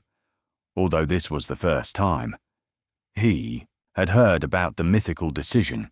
"I think we're about ready, Panzer, to lift the ban on the Roman. We find that we can do nothing further here, so there is no reason for depriving you of your patronage any longer. You may run a performance tonight. In fact, we are most anxious to see a show put on, aren't we, Ellery?" "Anxious is hardly the word," said Ellery, lighting a cigarette. "I should say we insist upon it." "Exactly," murmured the inspector severely. We insist upon it, Panzer. The manager had bobbed out of his chair, his face shining. That's simply splendid, gentlemen, he cried. I'll telephone Mr. Davis immediately to let him know the good news. Of course, his face fell. It's terribly late to expect any sort of response from the public for tonight's performance. Such short notice. You needn't worry about that, Panzer, retorted the inspector. I've caused your shutdown, and I'll see that the theatre is compensated for it tonight. I'll get the newspaper boys on the wire and ask them to ballyhoo the opening in the next edition. It will mean a lot of unexpected publicity for you, and undoubtedly the free advertising, combined with the normal curiosity of the public, will give you a sellout. That's sporting of you, Inspector, said Panzer, rubbing his hands. Is there anything else I can do for you at the moment? There's one item you've forgotten, Dad, interposed Ellery. He turned to the swart little manager. Will you see that LL32 and LL30 left are not sold tonight? The inspector and I would enjoy seeing this evening's performance. We've not really had that pleasure yet, you know. And naturally, we wish to preserve a stately incognito, Panzer, dislike the adulation of the crowd, and 209, that sort of thing. You'll keep it under cover, of course. Anything you say, Mr. Queen. I'll instruct the cashier to put aside those tickets, returned Panzer pleasantly. And now, Inspector, you said you would telephone the press, I believe. Certainly. Queen took up the telephone and held pithy conversations with the city editors of a number of metropolitan newspapers. When he had finished, Panzer bade them a hurried goodbye to get busy with the telephone. Inspector Queen and his son strolled out into the orchestra, where they found Flint and the two detectives who had been examining the boxes awaiting them. You men hang around the theatre on general principles, ordered the inspector. Be particularly careful this afternoon. Any of you find anything? Flint scowled. I ought to be digging clams in Canarsie, he said with a disgruntled air. I fell down on the job Monday night, Inspector, and I'm blamed if I could find a thing for you today. That place upstairs is swept as clean as a hound's tooth. Guess I ought to go back to pounding a beat. Queen slapped the big detective on the shoulder. What's the matter with you? Don't be acting like a baby, lad. How on earth could you find anything when there wasn't anything to find? You fellows get something? He demanded, swinging on the other two men. They shook their heads in a gloomy negation. A moment later, the inspector and Ellery climbed into a passing taxicab and settled back for the short drive to headquarters. The old man carefully closed the glass sliding window, separating the driver's seat from the interior of the car. Now, my son, he said grimly, turning on Ellery, who 210 was puffing dreamily at a cigarette. Please explain to your old daddy that hocus-pocus in Panzer's office. Ellery's lips tightened. He stared out of the window before replying. Let me start this way, he said. You have found nothing in your search today, nor have your men. And although I scouted about myself, I was just as unsuccessful.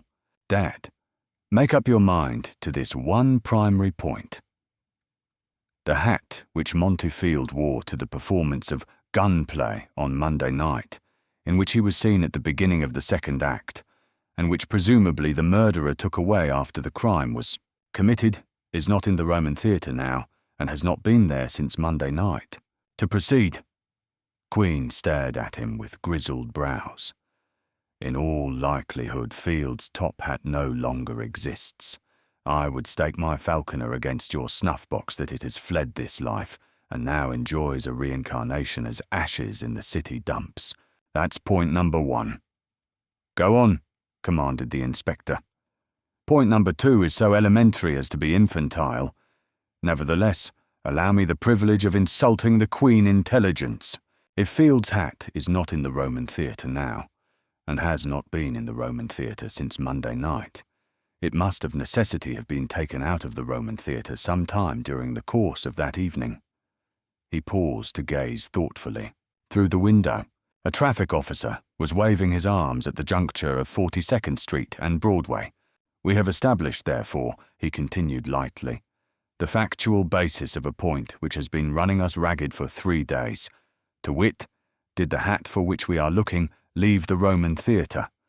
To be dialectic, yes, it did. It left the Roman theatre the night of the murder. Now we approach a greater problem. How to 11 did it leave, and when? He puffed at his cigarette and regarded the glowing tip. We know that no person left the Roman Monday night with 2 hats or no hat at all. In no case was there anything incongruous in the attire of any person leaving the theatre.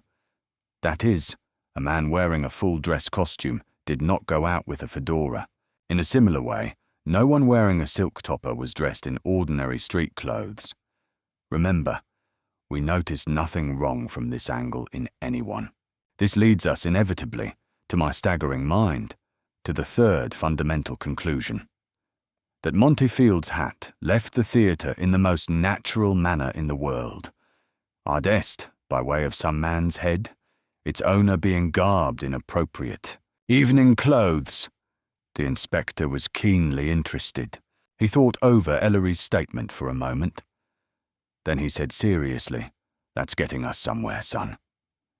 But you say a man left the theatre wearing Montefield's hat, an important and enlightening statement.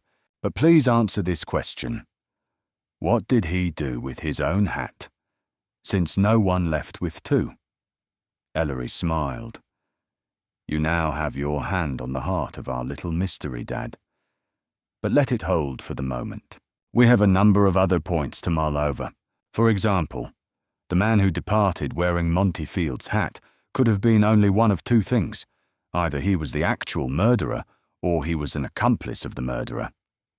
I see what you're driving at, muttered the inspector. Go on. If he was the murderer, we have definitely established the sex, and also the fact that our man was wearing evening clothes that night. Perhaps not a very illuminating point, since there were scores of such men in the theatre. If he was only an accomplice, we must conclude that the 212th murderer was one of 2 possibilities.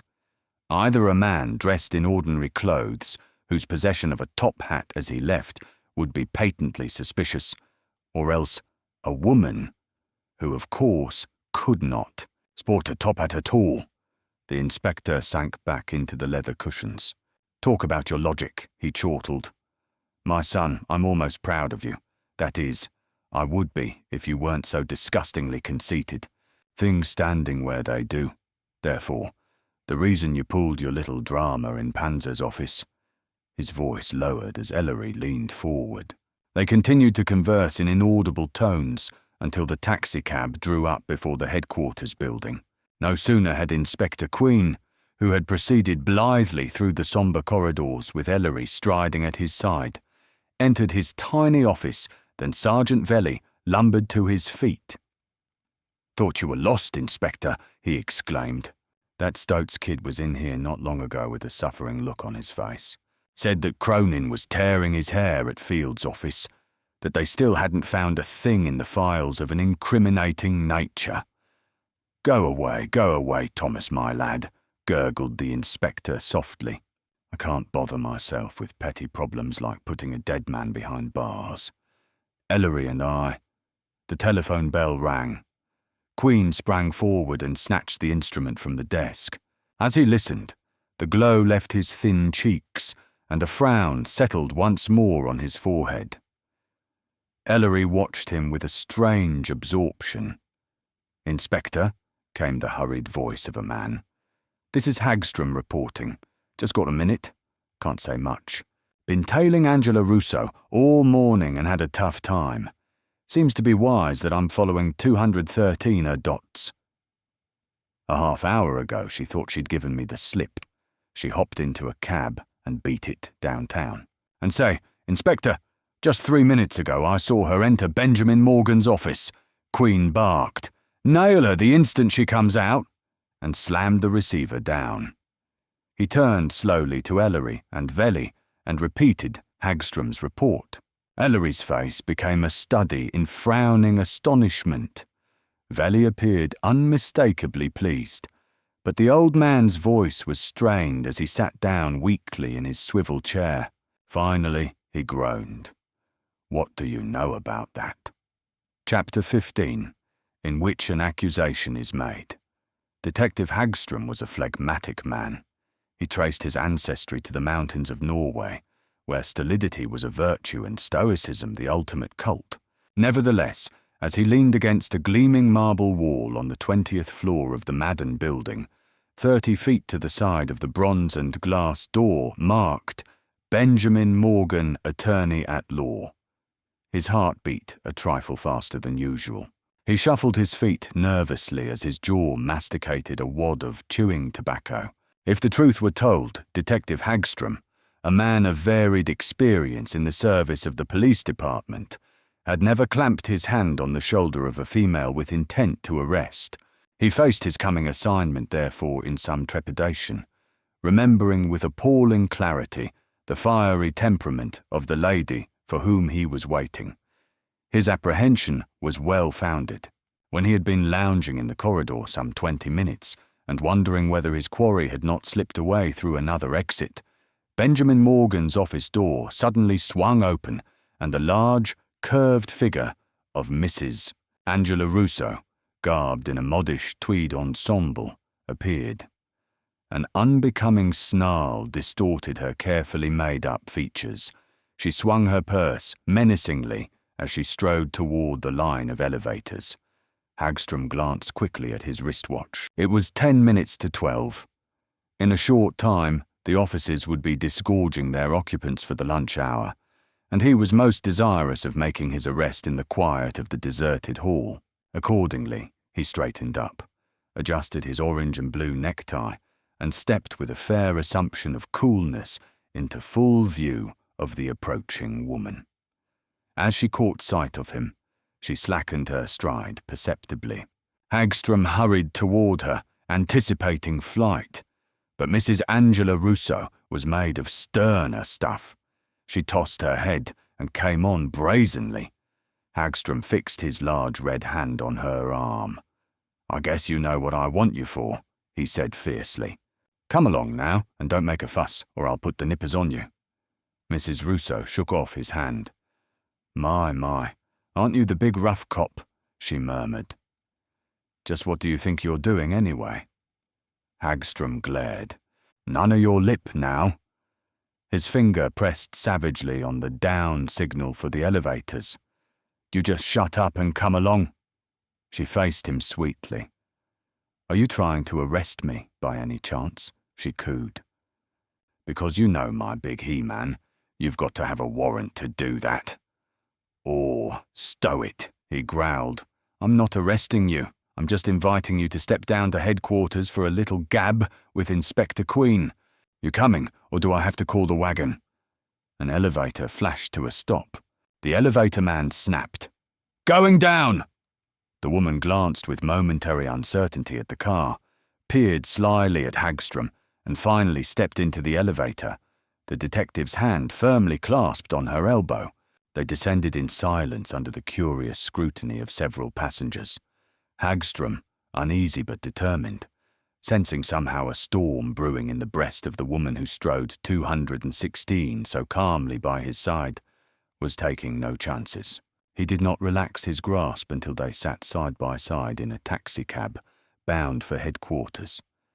Mrs. Russo's face had gone pasty under her rouge, despite the bold smile curving her lips.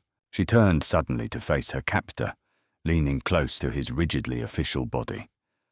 "Mr. Cop, darling," she whispered, "do you think you could use a $100 bill?" Her hand fumbled suggestively in her purse. Hagstrom lost his temper. "Bribery, huh?" he sneered. "We'll have to chalk that one up for the inspector." The woman's smile faded.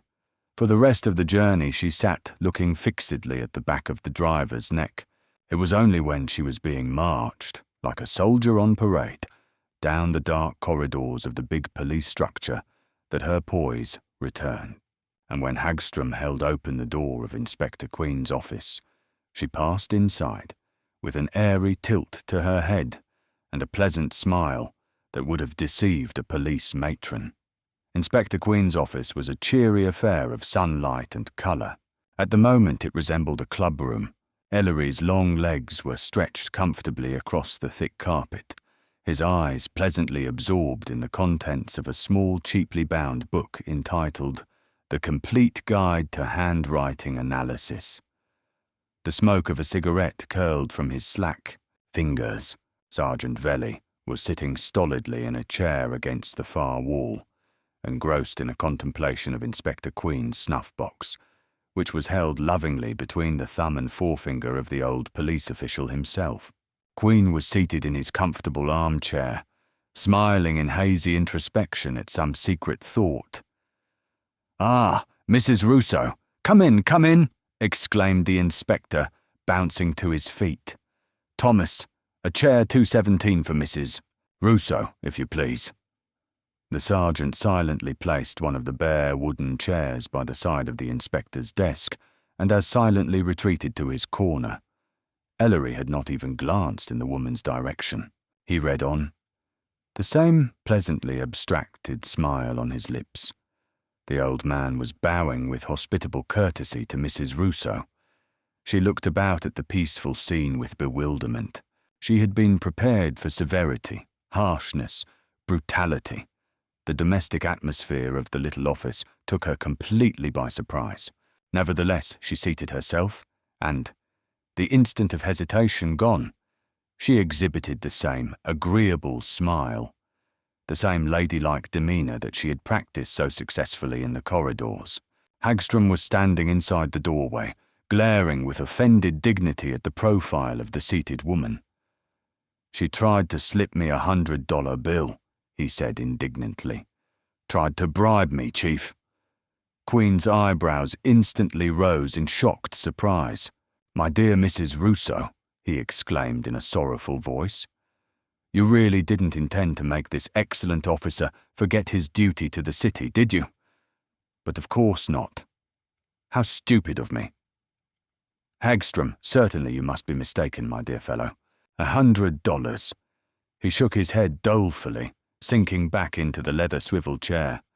Mrs. Russo smiled. "Isn't it queer how these cops get the wrong impression?" she asked in a lovely voice. "I assure you, Inspector, I was just having a little fun with him." "Exactly," said the inspector, smiling again, as if this statement restored his faith in human nature. "Hagstrom, that'll be all."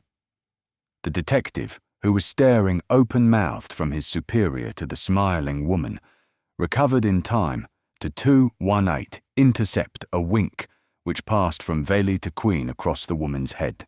He went out quickly, muttering to himself. "Now, Mrs. Russo," began the inspector in a business-like tone, "what can we do for you today?" She stared at him. Why, I thought you wanted to see me." Her lips tightened. "Cut the comedy, Inspector," she said shortly. "I'm not paying any social calls on my own hook to this place, and you know it. What did you pinch me for?" The inspector spread his sensitive fingers deprecatingly, his mouth pursed in protest. "But my dear lady," he said, "certainly you have something to tell me, because, if you are here, and we cannot evade that evident fact, you are here for a reason. Granted that you did not come exactly of your own free will, still you were brought here because you have something to say to me. Don't you see?" Mrs. Russo stared fixedly into his eyes. Hey, look here, Inspector Queen, what are you driving at? What do you think I've got to tell you? I answered everything you asked me Tuesday morning." "Well?" The old man frowned. "Let us say that you did not answer every question Tuesday morning with absolute veracity. For example, do you know Benjamin Morgan?" She did not flinch. "All right. You take the cake on that one. Your bloodhound caught me coming out of Morgan's office. What of it?" She deliberately opened her purse and began to dab powder on her nose. As she did so, she glanced slyly at Ellery from the corner of her eye. He was still engrossed in his book, oblivious to her presence. She turned back to the inspector with a toss of the head. Queen was looking at her sadly. My dear Mrs. Russo, 219, you're not being fair to a poor old man. I wanted merely to point out that you had, shall I say, lied to me the last time I spoke to you. Now that's a very dangerous procedure with police inspectors, my dear. Very dangerous. Listen here, the woman said suddenly. You're not going to get anywhere with this soft soap, Inspector. I did lie to you Tuesday morning. Because, you see, I didn't think you had anyone here who could follow me very long. Well, I took a gambler's chance and I lost. So you found out I was lying, and you want to know what it's all about. I'll tell you, and then, maybe again, I won't. Oh ho, exclaimed Queen softly. So you feel you're in a safe enough position to dictate terms, eh? But Mrs. Russo, believe me, you're putting your very charming neck into a noose. Yeah? The mask was fairly off now. The woman's face was stripped to its essential character of intrigue. You got nothing on me, and you know it damn well. All right, I did lie to you.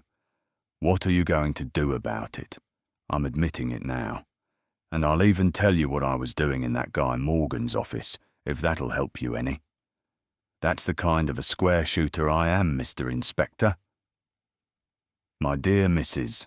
Russo, returned the inspector in a pained voice, a little puffed smile in his cheeks.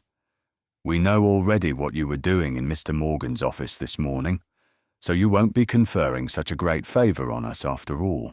I'm really surprised that you should be willing to incriminate yourself to that extent, Mrs. Russo. Blackmail is a mighty serious offence. The woman grew deathly white. She half rose in the chair, gripping its arms. So Morgan squealed after all, the dirty dog, she 220 snarled. And I thought he was a wise guy. I'll give him something to squeal about. Take it from me. Ah, now you're beginning to talk my language, murmured the inspector, leaning forward. And just what is it you know about our friend Morgan? I know this about him, but look here, Inspector, I can give you a red-hot tip. You wouldn't frame a poor, lonely woman on a blackmail charge, would you? The inspector's face lengthened. Now, Mrs. Russo, he said, is that a nice thing to say? Certainly I can't make any promises. Rose, his slender body deadly in its immobility. She shrank back a little. You will tell me what you have on your mind, Mrs. Russo, he said deliberately. On the bare chance that I may show my gratitude in the generally accepted fashion. You will please talk. Truthfully, do you understand? Oh, I know well enough you're a tough nut, Inspector, she muttered, but I guess you're fair too. What do you want to know? Everything. Well, it isn't my funeral, she said in a more composed voice. There was a pause while Queen examined her curiously. In accusing her of blackmailing Morgan, he had made a successful stab in the dark. Now a flash of doubt assailed him. She seemed much too sure of herself, if all she knew were the details of Morgan's past, as the inspector had taken for granted from the beginning of the interview. He glanced at Ellery and was apprehensively quick to note that his son's eyes were no longer on the book, but riveted on the profile of Mrs. Russo. Inspector, said Mrs. Russo, a shrill triumph creeping into her voice, I know who killed Montefield. What's that? Queen jumped out of his seat, a flush suffusing his white features. Ellery had straightened convulsively in his chair, his sharp eyes boring into the 221st woman's face. The book he had been reading slipped out of his fingers and dropped to the floor with a thud. I said I know who killed Montefield, repeated Mrs. Russo, evidently enjoying the sensation she had caused. It's Benjamin Morgan, and I heard him threaten Monty the night before he was murdered. Oh, said the inspector, sitting down. Ellery picked up his book and resumed his interrupted study of The Complete Guide to Handwriting Analysis. Quiet descended once more. Veli, who had been staring at father and son in struggling amazement, seemed at a loss to understand their suddenly changed manner. Mrs. Russo grew angry. "I suppose you think I'm lying again, but I'm not," she screamed. "I tell you I heard with my own ears Ben Morgan tell Monty Sunday night that he'd put him away." The inspector was grave, but undisturbed. "I don't doubt your word in the least, Mrs. Russo. Are you sure it was Sunday night?" "Sure?" she shrilled. "I'll say I'm sure. And where did this happen?" "Right in Monty Field's own apartment, that's where," she said bitingly. "I was with Monty all evening Sunday, and as far I know he wasn't expecting company, because we didn't usually have company when we spent the evening together. Monty himself jumped when the doorbell rang about 11 o'clock and said, 'Who in hell could that be?' We were in the living room at the time, but he got up and went to the door, and right after that I heard a man's voice outside. I figured Monty wouldn't want me to be seen by anybody, so I went into the bedroom and closed the door, just leaving a crack open. I could hear Monty trying to stall the man off. Anyway, they finally came into the living room. Through the crack in the door, I saw it was this fellow Morgan. I didn't 222 know who he was at the time, but later on I got it during the talk they had. And afterward, Monty told me." She stopped. The inspector listened imperturbably, and Ellery was paying not the slightest attention to her words. She went on desperately. For about a half hour they talked, till I could have howled. Morgan was sort of cold and set. He didn't get excited till the last. From which I gathered, Monty had asked Morgan not long before for a big wad of dough in return for some papers, and Morgan said he didn't have the money, couldn't raise it, said he'd decided to drop into Monty's place for one last reckoning. Monty was kind of sarcastic and mean. He could be awfully mean when he wanted to. Morgan kept getting madder and madder, and I could see he was holding his temper in. The inspector interrupted. Just what was the reason for Field's demand for money? "I wish I knew, Inspector," she returned savagely, but both of them were mighty careful not to mention the reason. Anyway, it was something about those papers that Monty wanted Morgan to buy. It wouldn't take much brains to guess that Monty had something on Morgan and was pushing it to the limit. At the mention of the word papers, Ellery's interest in Mrs. Russo's story had revived.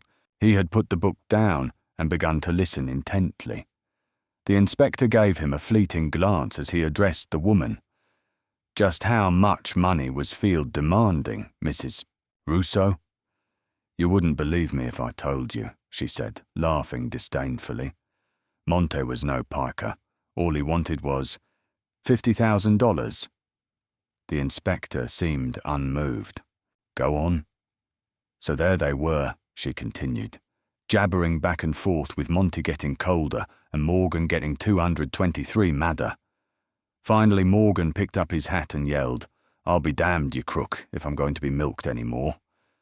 You can do what you please. I'm through, do you understand? I'm through for good." He was blue in the face. Monty didn't get up from his chair. He just said, "You can do as you please, Benjamin, my friend. But I give you exactly 3 days to hand that money over. And no bargaining, remember. 50,000 or... But surely I don't have to remind you of the unpleasant consequences of refusal." "Monty sure was slick," she added admiringly. "Could sling the lingo like a professional." Morgan kept fiddling with his hat, she went on, just as if he didn't know what to do with his hands. Then he exploded with, "I told you where you get off, Field, and I mean every word of it. Publish those papers, and if it means ruin to me, I'll see to it that it's the last time you'll ever blackmail anybody." He shook his fist under Monty's nose and looked for a minute as if he was going to do him in then and there. Then all of a sudden he quieted down and without saying another word walked himself out of the apartment. And that's the story, Mrs. Russo. "Isn't it enough?" she flared. "What are you trying to do? Protect that murdering coward?" But it isn't all. After Morgan left, Monty said to me, "Did you hear why my friend said?" I made believe I didn't, but Monty was wise. He took me on his lap and said playfully, "He'll regret it, Angel." He always called me Angel, she added coyly. "I see," the inspector mused. "And just what did Mr. Morgan say? That you took for a threat against Field's life?" She stared at him incredulously. "Good gravy, are you dumb or what?" she cried. He said, "I'll see to it, it's the last time you'll ever blackmail anybody." And then 2:24 when my darling Monty was killed the very next night. A very natural conclusion, smiled Queen.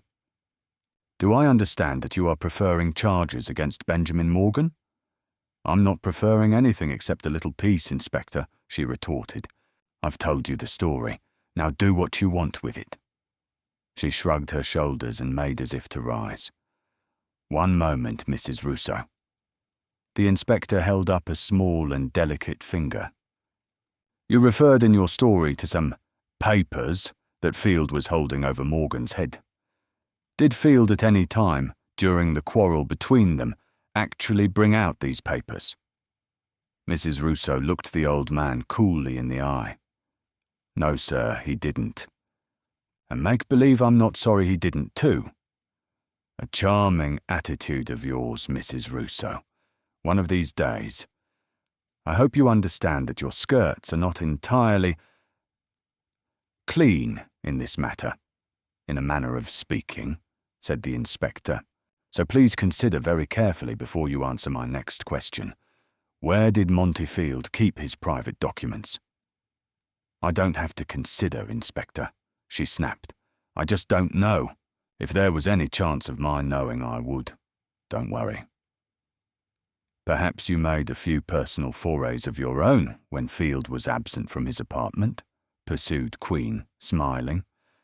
"Perhaps I did," she answered with a dimpling cheek, "but it didn't do any good. I'd swear they're not in those rooms. Well, Inspector, anything else?" The clear voice of Ellery seemed to startle her, but she coquettishly patted her hair as she turned towards him. "As far as you know, Mrs. Russo," said Ellery icily. 225, from long and no doubt intimate association with your gallant Leander. How many different silk top hats did he possess?" "You're the original crossword puzzle, aren't you?" she gurgled. "As far as I know, Mr. Man, he had only one. How many does a guy need?" "You're certain of that, I suppose," said Ellery. "Sure's you're born, Mr. Queen." She contrived to slip a caress into her voice.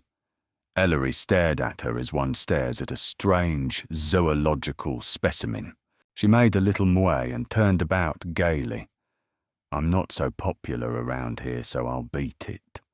You're not going to put me in a nasty cell, are you, Inspector? I can go now, can't I?" The inspector bowed. "Oh yes, you may go, Mrs. Russo, under a certain amount of surveillance. But please understand that we may still require your delightful company at some not distant date. Will you remain in town?" "Charmed, I'm sure," she laughed and swept out of the room.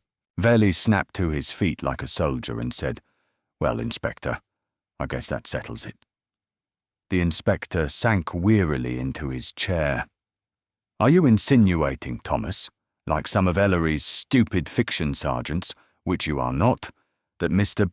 Morgan be arrested for the murder of Monty Field?" "Why, what else?" Veli seemed at a loss.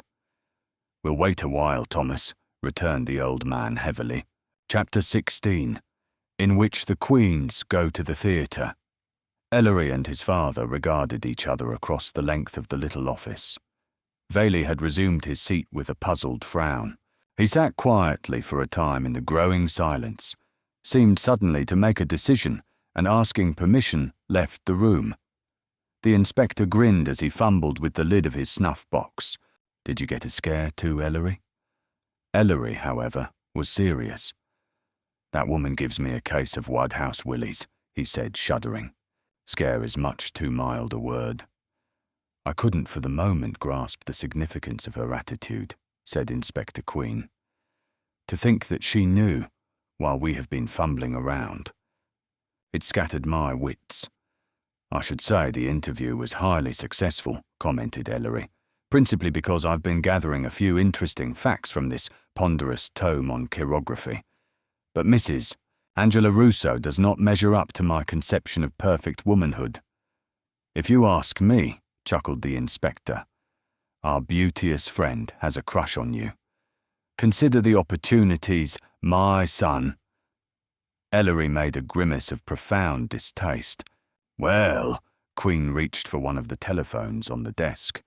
Do you think we ought to give Benjamin Morgan another chance, Ellery? 227. Hanged if he deserves it, grumbled Ellery. But I suppose it's the routine thing to do. You forget the papers, son. The papers, retorted the inspector, a twinkle in his eye. He spoke to the police operator in pleasant accents, and a few moments later, the buzzer sounded. Good afternoon, Mr. Rayes. Morgan, Queen said cheerfully. And how are you today? Inspector Queen, asked Morgan after a slight hesitation. Good afternoon to you, sir. How is the case progressing? That's a fair question, Mr. Morgan, laughed the inspector. One, however, which I daren't answer for fear of being accused of incompetency. Mr. Morgan, are you free this evening by any chance? Pause. Why? Not free exactly. The lawyer's voice was barely audible. I am due at home, of course, for dinner, and I believe my wife has arranged a little bridge. Why, Inspector? I was thinking of asking you to dine with my son and me this evening, said the inspector regretfully. Could you possibly get away for the dinner hour? A longer pause. If it's absolutely necessary, Inspector. I wouldn't put it that way exactly, Mr. Morgan, but I would appreciate your accepting the invitation. Oh. Morgan's voice came more resolutely now. In that case, I'm at your command, Inspector. Where shall I meet you? That's fine, said Queen. How about Carlos? At 6. Very well, Inspector, returned the lawyer quietly and hung up the receiver. I can't help feeling sorry for the poor chap, murmured the old man. 228, Ellery grunted. He was not feeling inclined to sympathize. The taste of Mrs. Angela Russo was still strong in his mouth, and it was not a pleasant taste at all. Promptly at 6 o'clock, Inspector Queen and Ellery joined Benjamin Morgan in the convivial atmosphere of Carlos's restaurant foyer.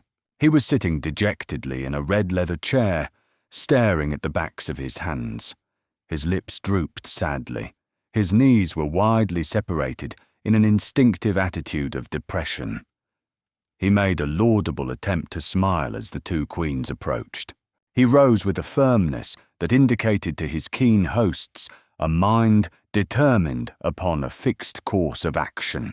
The inspector was at his bubbling best, partly because he felt a genuine liking for the corpulent attorney, and partly because it was his business.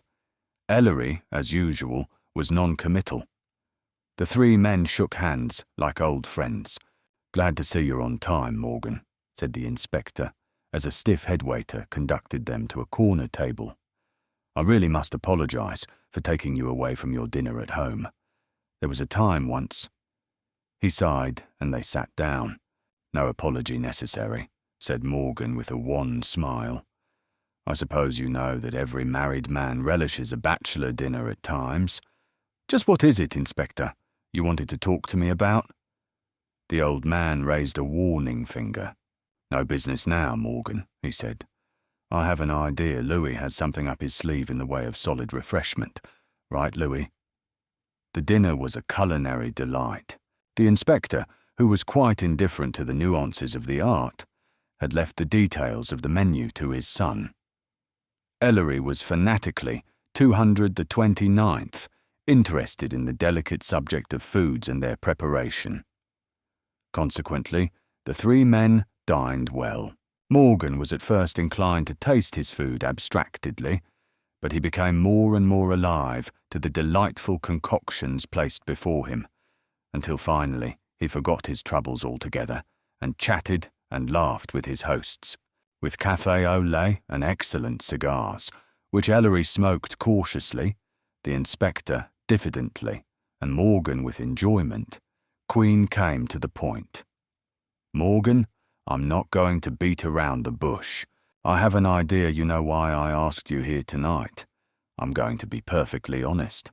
I want the true explanation for your silence regarding the events of Sunday night, September the 23rd, 4 nights ago." Morgan had become grave immediately. The inspector began to speak. He put the cigar on the ashtray and regarded the old man with an expression of ineffable weariness. "It was bound to come," he said. "I might have known that you would find out sooner or later. I suppose Mrs. Rousseau told you out of spite." "She did," confessed Queen frankly. "As a gentleman, I refuse to listen to tales. As a policeman, it is my duty. Why have you kept this from me, Morgan?" Morgan traced a meaningless figure on the cloth with a spoon. Because a man is always a fool until he is made to realize the extent of his folly," he said quietly, looking up. "I hoped and prayed, it is a human failing, I suppose, that the incident would remain a secret between a dead man and myself, and to find that that prostitute was hiding in the bedroom, listening to every word I said, it rather took the wind out of my sails." He gulped down a glass of water, rushing ahead. "The God's honest truth, Inspector, is that I thought I was 230 being drawn into a trap, and I couldn't bring myself to furnish contributory evidence. There I found myself in the theatre, not so far away from my worst enemy found murdered. I could not explain my presence except by an apparently silly and unsubstantiated story, and I remembered in a bitter flash that I had actually quarrelled with the dead man the night before. It was a tight position, Inspector, take my word for it." Inspector Queen said nothing. Ellery was leaning far back in his chair, watching Morgan with gloomy eyes. Morgan swallowed hard and went on. "That's why I didn't say anything. Can you blame a man for keeping quiet when his legal training warns him so decisively of the net of circumstantial evidence he is helping to manufacture?" Queen was silent for a moment. Then, "We'll let that pass for the moment, Morgan. Why did you go to see Field Sunday night?" "For a very good reason," answered the lawyer bitterly. "On Thursday, a week ago, Field called me up at my office and told me that he was making a last business venture that entailed his procuring $50,000 at once." $50,000, Morgan laughed dryly, "after he had milked me until I was as flabby financially as an old cow. And his business venture, can you imagine what it was?" "If you knew Field as well as I did, you would find the answer on the racetracks and the stock market. Perhaps I'm wrong. Perhaps he was hard-pressed for money and was cleaning up his old accounts. At any rate, he wanted the $50,000 on a brand new proposition, that he would actually return the original documents to me for that sum. It was the first time he had even suggested such a thing. Every time, before, he had insolently asked blackmail for silence. This time, it was a buy and sell proposition. 2-3-1. "That's an interesting point, Mr. Morgan," put in Ellery with a flicker of his eyes. "Did anything in his conversation definitely lead you to suspect that he was cleaning up old accounts, as you phrase it?" "Yes, that is why I said what I did. He gave me the impression that he was hard up, meant to take a little vacation. Vacation to him would be a 3-year jaunt on the continent, nothing less, and was soliciting all his friends. I never knew that he was in the blackmailing business on a large scale, but this time..." Ellery and the inspector exchanged glances. Morgan forged ahead.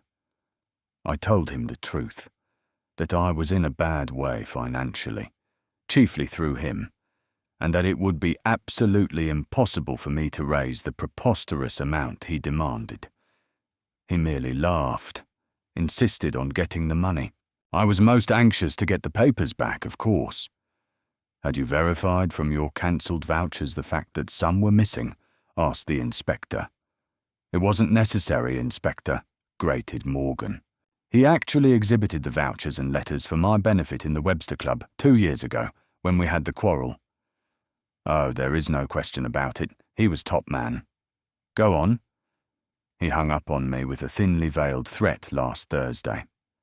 I had tried desperately during the conversation to make him believe that I would in some way meet his demands, because I knew that he would have no scruples at all about publishing the papers once he realized he had sucked me dry. Did you ask him if you could see the documents? Asked Ellery. I believe I did. But he laughed at me and said I would 232 see the colour of my cheques and letters when he saw the colour of my money. He was nobody's fool, that crook. He was taking no chances on my doing him in while he brought out the damning evidence. You see how frank I am. I will even admit that at times the thought of violence entered my head. What man could keep from thinking such thoughts under those circumstances? But I never entertained homicidal fancies seriously, gentlemen, for a very good reason. He paused. It wouldn't have done you any good, said Ellery softly. You didn't know where the documents were. Exactly, returned Morgan with a tremulous smile. I didn't know, and with those papers liable to come to light at any time, to fall into anybody's hands, what good would Field's death have done me? I would probably have exchanged a bad taskmaster for a worse. On Sunday night, after trying for 3 terrible days to get together the money he asked for, with no result, I decided to come to a final settlement with him. I went to his apartment and found him in a dressing gown, much surprised and not at all apprehensive at seeing me. The living room was upset. I did not know at the time that Mrs. Rousseau was hiding in the next room. He relit the cigar with shaking fingers. We quarrelled, or rather I quarrelled and he sneered. He would listen to no argument, to no plea. He wanted the 50,000 or he would send the story around. And the proofs. It sort of got on my nerves after a while. I left before I lost control of myself utterly. And that's all, Inspector. On my word of honour as a gentleman and as an unfortunate victim of circumstances. He turned his head away. Inspector Queen coughed and threw his cigar into the ashtray. He fumbled in his pocket for the brown snuff box, took a pinch, inhaled 233 deeply, and leaned back in his chair. Ellery suddenly poured a glass of water for Morgan, who took it and drained it. Thank you, Morgan, said Queen, and since you have been so frank in your story, please be honest and tell me whether you threatened Field's life Sunday night during your quarrel. It is only fair to let you know that Mrs. Rousseau flatly accused you of Field's murder because of something you said in the heat of the moment. Morgan grew pale. His brows twitched and his eyes, glazed and worried, stared pitifully at the inspector. She was lying, he cried hoarsely. Several diners nearby looked around curiously, and Inspector Queen tapped Morgan's arm. He bit his lip and lowered his voice. I did nothing of the sort, Inspector. I was honest with you a moment ago when I said that I had thought savagely from time to time of killing Field. It was a crippled, silly, pointless thought. I wouldn't have the courage to kill a man. Even at the Webster Club, when I lost my temper completely and shouted that threat, I didn't mean it. Certainly Sunday night. Please believe me, rather than that unscrupulous, money-grubbing harlot. Inspector, you must. I merely want you to explain what you said. Because, said the inspector quietly, strange as it may seem, I do believe that you made the statement she attributes to you. What statement? Morgan was in a sweat of fear. His eyes started from his head. Equitata, publish those papers, and if it means ruin to me, I'll see to it that it's the last time you'll ever blackmail anybody," repeated the inspector. "Did you say that, mister?" "Morgan." The lawyer stared incredulously at the Queens, then threw back his head and laughed. "Good heavens!" he gasped at last. "Is that the threat I made?" "Why, Inspector? 234. What I meant was that if he published those documents, in the event that I couldn't meet his blackguard demands, that I'd make a clean breast of it to the police and drag him down with me. That's what I meant, and she thought I was threatening his life." He wiped his eyes hysterically. Ellery smiled, his finger summoning the waiter. He paid the check and lit a cigarette, looking sidewise at his father, who was regarding Morgan with a mixture of abstraction and sympathy. "Very well, Mr. Morgan." The inspector rose, pushed back his chair. "That's all we wanted to know."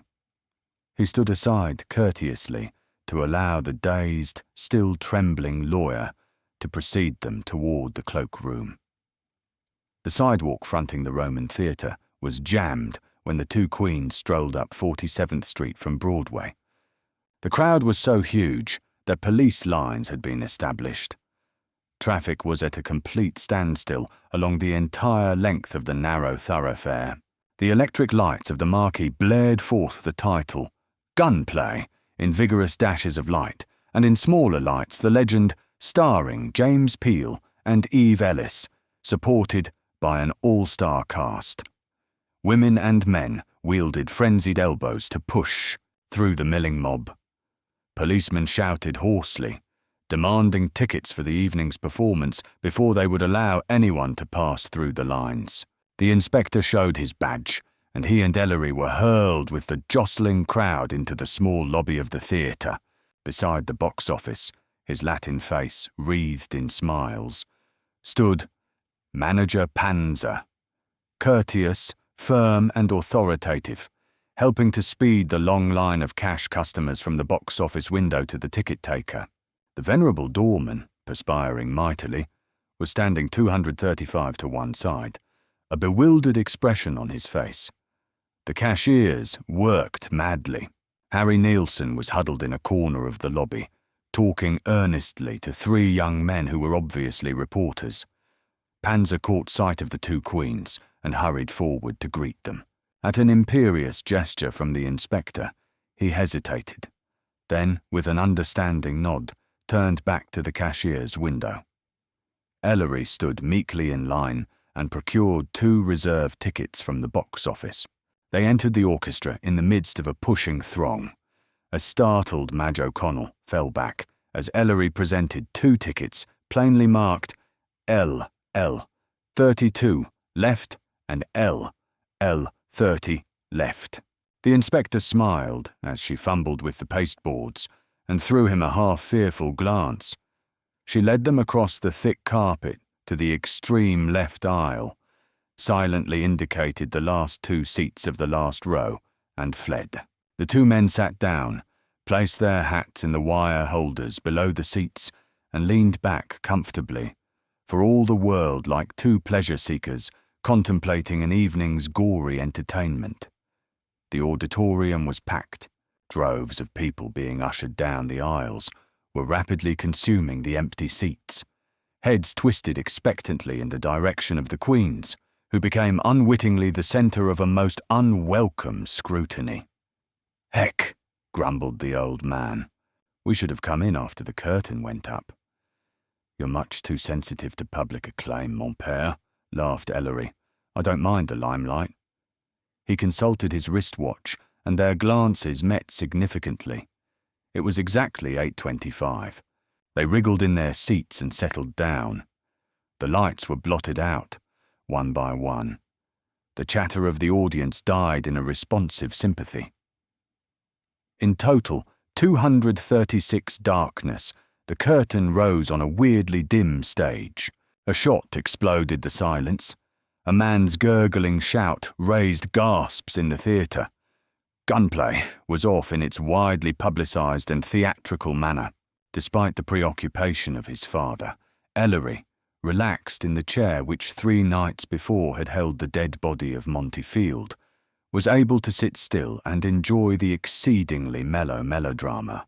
The fine rich voice of James Peele, ushered onto the stage by a series of climactic incidents, rang out and thrilled him with its commanding art. Eve Ellis's utter absorption in her role was apparent. At the moment, she was conversing in low, throbbing tones with Stephen Barry, whose handsome face and pleasant voice were evoking admiring comment from a young girl seated directly to the inspector's right. Hilda Orange was huddled in a corner, dressed flamboyantly, as befitted her stage character. The old character man pottered aimlessly about the stage. Ellery leaned toward his father. "It's a well-cast production," he whispered. "Watch that orange woman." The play stuttered and crackled on. With a crashing symphony of words and noise, the first act came to an end. The inspector consulted his watch as the light snapped on. It was 9:05. He rose and Ellery followed him lazily. Madge O'Connell, pretending not to notice them, pushed open the heavy iron doors across the aisle, and the audience began to file out into the dimly lit alleyway. The 2 queens sauntered out among the others. A uniformed boy standing behind a neat stand covered with paper cups was crying his wares in a subdued, refined voice. It was Jess Lynch, the boy who had testified in the matter of Monty Field's request for ginger ale. Ellery strolled behind the iron door. There was a 237 cramped space between the door and the brick wall. He noticed that the wall of the building flanking the other side of the alley was easily 6 stories high and unbroken. The inspector bought an orange drink from the boy. Jess Lynch recognized him with a start, and Inspector Queen greeted the boy pleasantly. People were standing in small groups, their attitudes betokening a strange interest in their surroundings. The inspector heard a woman remark, in a fearful, fascinated voice, "They say he was standing right out here Monday night, buying an orange drink." The warning bell soon clanged inside the theatre, and those who had come outside for a breath of air hurried back into the orchestra. Before he sat down, the inspector glanced over across the rear of the auditorium to the foot of the staircase leading to the balcony. A stalwart, uniformed young man stood alertly on the first step. The second act exploded into being. The audience swayed and gasped in the approved fashion, while the dramatic fireworks were shot off on the stage. The queens seemed suddenly to have become absorbed in the action. Father and son leaned forward, bodies taut, eyes intent. Ellery consulted his watch at 9:30, and the 2 queens settled back again while the play rumbled on. At 9:50 exactly, they rose, took their hats and coats, and slipped out of the LL row into the clear space behind the orchestra. A number of people were standing, at which the inspector smiled and blessed the power of the press beneath his breath. The white-faced usherette, Madge O'Connell, was leaning stiffly against a pillar, staring unseeingly ahead. The queens, espying Manager Panzer in the doorway of his office, beaming delightedly at the crowded auditorium, made their way towards him. The inspector motioned him inside and rapidly stepped into the little 238 anteroom, Ellery close behind. The smile faded from Panzer's face. "I hope you've had a profitable evening," he asked nervously. "Profitable evening? Well, it depends upon what you mean by the word." The old man gestured briefly and led the way through the second door into Panzer's private office. "Look here, Panzer," he said, pacing up and down in some excitement. "Have you a plan of the orchestra handy which shows each seat numbered and all the exits?" Panzer stared. "I think so. Just a moment." He fumbled in a filing cabinet, rummaged among some folders, and finally brought out a large map of the theatre separated into 2 sections, one for the orchestra and the other for the balcony.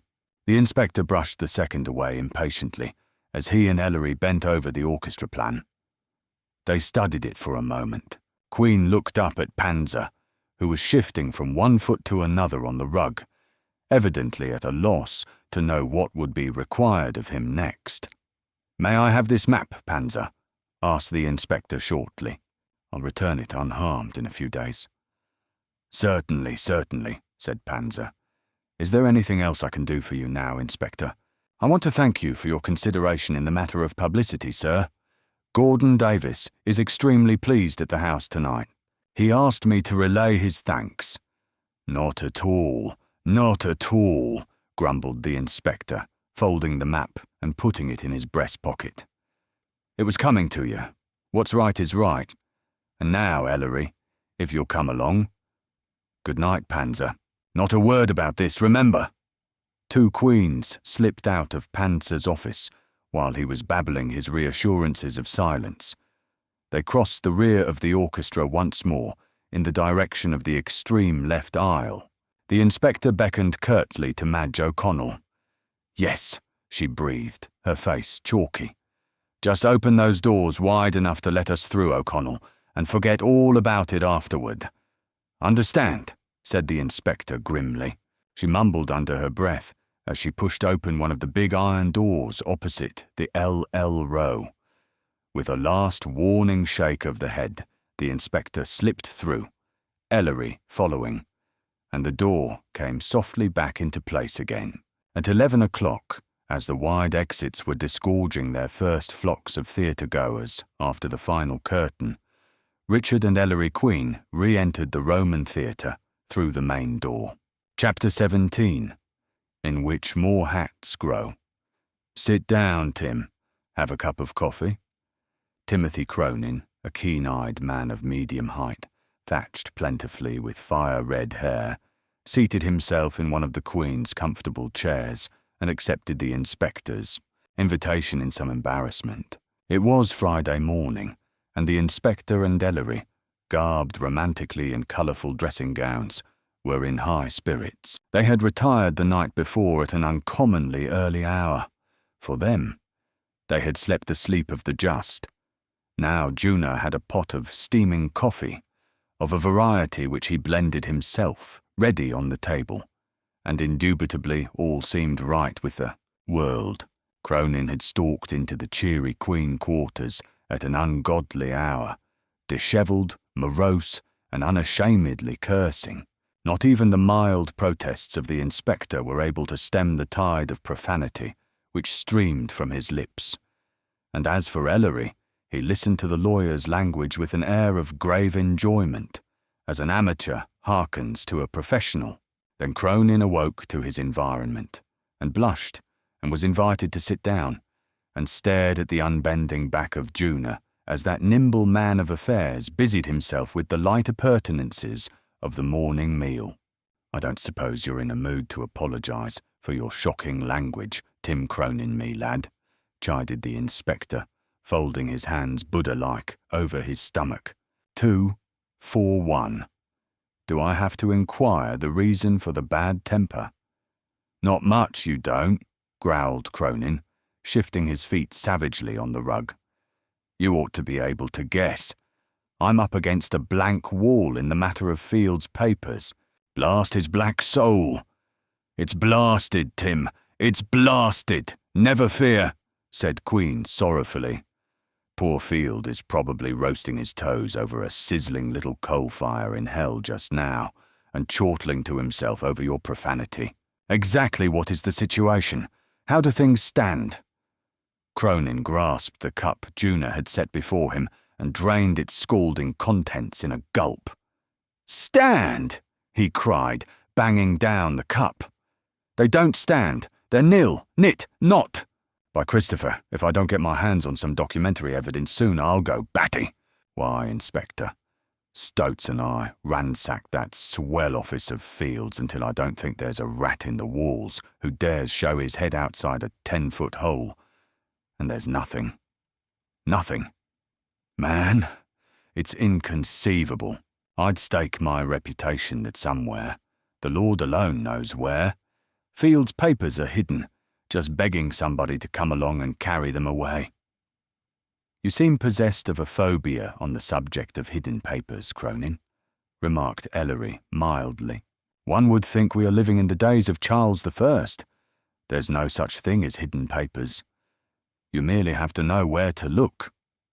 Cronin grinned impertinently. That's very good of you, Mr. Queen. Suppose you suggest the place Mr. B. Monty Field selected to hide his papers. Ellery lit a cigarette. All right. I accept the challenge to combat. You say, and I don't doubt your word in the least, that the documents you suppose to be in existence are not in Field's office. By the way, what makes you so sure that Field kept papers which would incriminate 242 him in this vast clique of gangsters you told us about? He must have, retorted Cronin. Queer logic. But it works. My information absolutely establishes the fact that Field had correspondence and written plans connecting him with men higher up in gangdom, whom we're constantly trying to get, and whom we haven't been able to touch so far. You'll have to take my word for it. It's too complicated a story to go into here.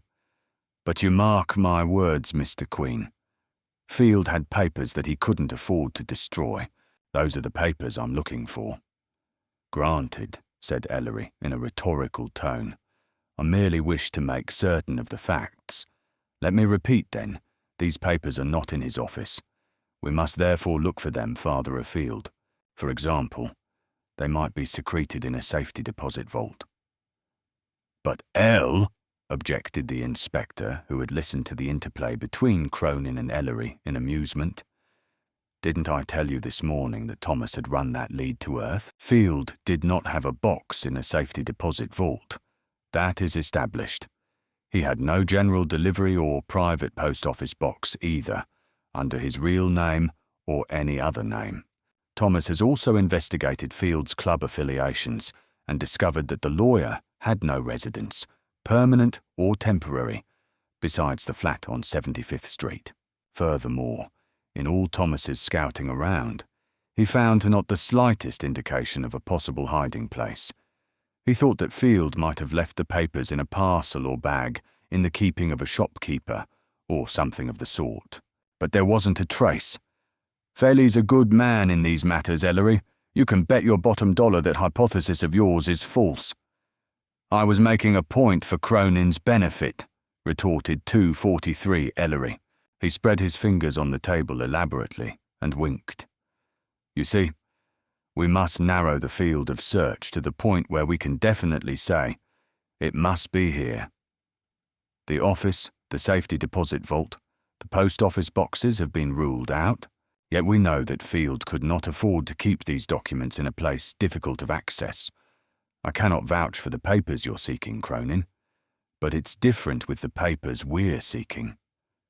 No, Field had them somewhere near at hand. And, to go a step further, it's reasonable to assume that he would have kept all his important secret papers in the same hiding place. Cronin scratched his head and nodded. We shall now apply the elementary precepts, gentlemen. Ellery paused, as if to emphasize his next statement. Since we have narrowed our area of inquiry to the exclusion of all possible hiding places, save one, the papers must be in that one hiding place. Nothing to that. Now that I pause to consider, interpolated the inspector, his good humour suddenly dissipated into gloom. Perhaps we weren't as careful in that place as we might have been. I'm as certain we're on the right track, said Ellery, firmly, as that today is Friday, and there will be fish suppers in 30 million homes tonight. Cronin was looking puzzled. I don't quite get it, Mr. Queen. What do you mean when you say there's only one possible hiding place left? Field's apartment, Cronin, replied Ellery imperturbably. The papers are there. But I was discussing the case with the DA only yesterday, objected Cronin, and he said you'd already ransacked Field's apartment and found nothing. True enough, said Ellery. We searched Field's 244 apartment and found nothing. The trouble was, Cronin, that we didn't look in the right place. Well, by ginger, if you know now, let's get a move on, cried Cronin, springing from his chair. The inspector tapped the red-haired man's knee gently and pointed to the seat. "Sit down, Tim," he advised. "Ellery is merely indulging in his favourite game of ratiocination. He doesn't know where the papers are any more than you do. He's guessing. In detective literature," he added with a sad smile, "they call it the art of deduction." "I should say," murmured Ellery, emitting a cloud of smoke, "that I am being challenged once more. Nevertheless, although I haven't been back to Field's rooms, I intend, with Inspector Queen's kind permission, to return there and find the slippery documents." "In the matter of these papers," began the old man, when he was interrupted by the doorbell ringing. Juna admitted Sergeant Velli, who was accompanied by a small, furtive young man, so ill at ease as to be trembling. The inspector sprang to his feet and intercepted them before they could enter the living room. Cronin stared as Queen said, "This the fellow, Thomas?" And the big detective answered with grim levity, "Large as life, Inspector." "Think you could burgle an apartment without being caught, do you?" inquired the inspector genially, taking the newcomer by the arm. "You're just the man I want." The furtive young man seemed overcome by a species of terrified palsy. "Say, Inspector, you're not taking me for a ride, are you?" he stammered. The inspector smiled reassuringly and led him out into the foyer. They held a whispered and one-sided conversation, with the stranger grunting assents at every second word uttered by the old man. Cronin and Ellery in the living room caught the flash of a small sheet of paper as 2:45 it passed from the inspector's hand into the clutching paw of the young man. Queen returned, stepping spryly. "All right, Thomas, you take care of the other arrangements and see that our friend here gets into no trouble. Now, gentlemen." Velli made his adieu monosyllabically and led the frightened stranger from the apartment. The inspector sat down. "Before we go over to Field's rooms, boys," he said thoughtfully, "I want to make certain things plain. In the first place, from what Benjamin Morgan has told us, Field's business was law, but his great source of income, blackmail. Did you know that, Tim?" Monty Field sucked dozens of prominent men dry, in all likelihood to the tune of hundreds of thousands of dollars. In fact, Tim, we're convinced that the motive behind Field's murder was connected with this phase of his undercover activities. There is no doubt but that he was killed by somebody who was being taken in for huge sums of hush money and could stand the gaff no longer. You know as well as I, Tim, that blackmail depends largely for its ugly life on the possession of incriminating documents by the blackmailer. That's why we're so sure that there are hidden papers about somewhere, and Ellery here maintains that they're in Field's rooms. Well, we'll see. If eventually we find those papers, the documents you've been hunting so long will probably come to light also, as Ellery pointed out a moment ago. He paused reflectively. "I can't tell you, Tim, how badly I want to get my hands on those confounded documents of Field's. They mean a good deal to me. They'd clear up a lot of questions about which we're still in the dark." "Well then, let's get going," cried Cronin, leaping from his chair. "Do you realise, Inspector, that I've worked for years on Field's tale for this one purpose? It will be the 246th happiest day of my life. Inspector, come on." Neither Ellery nor his father, however, seemed to be in haste. They retired to the bedroom to dress, while Cronin fretted in the living room.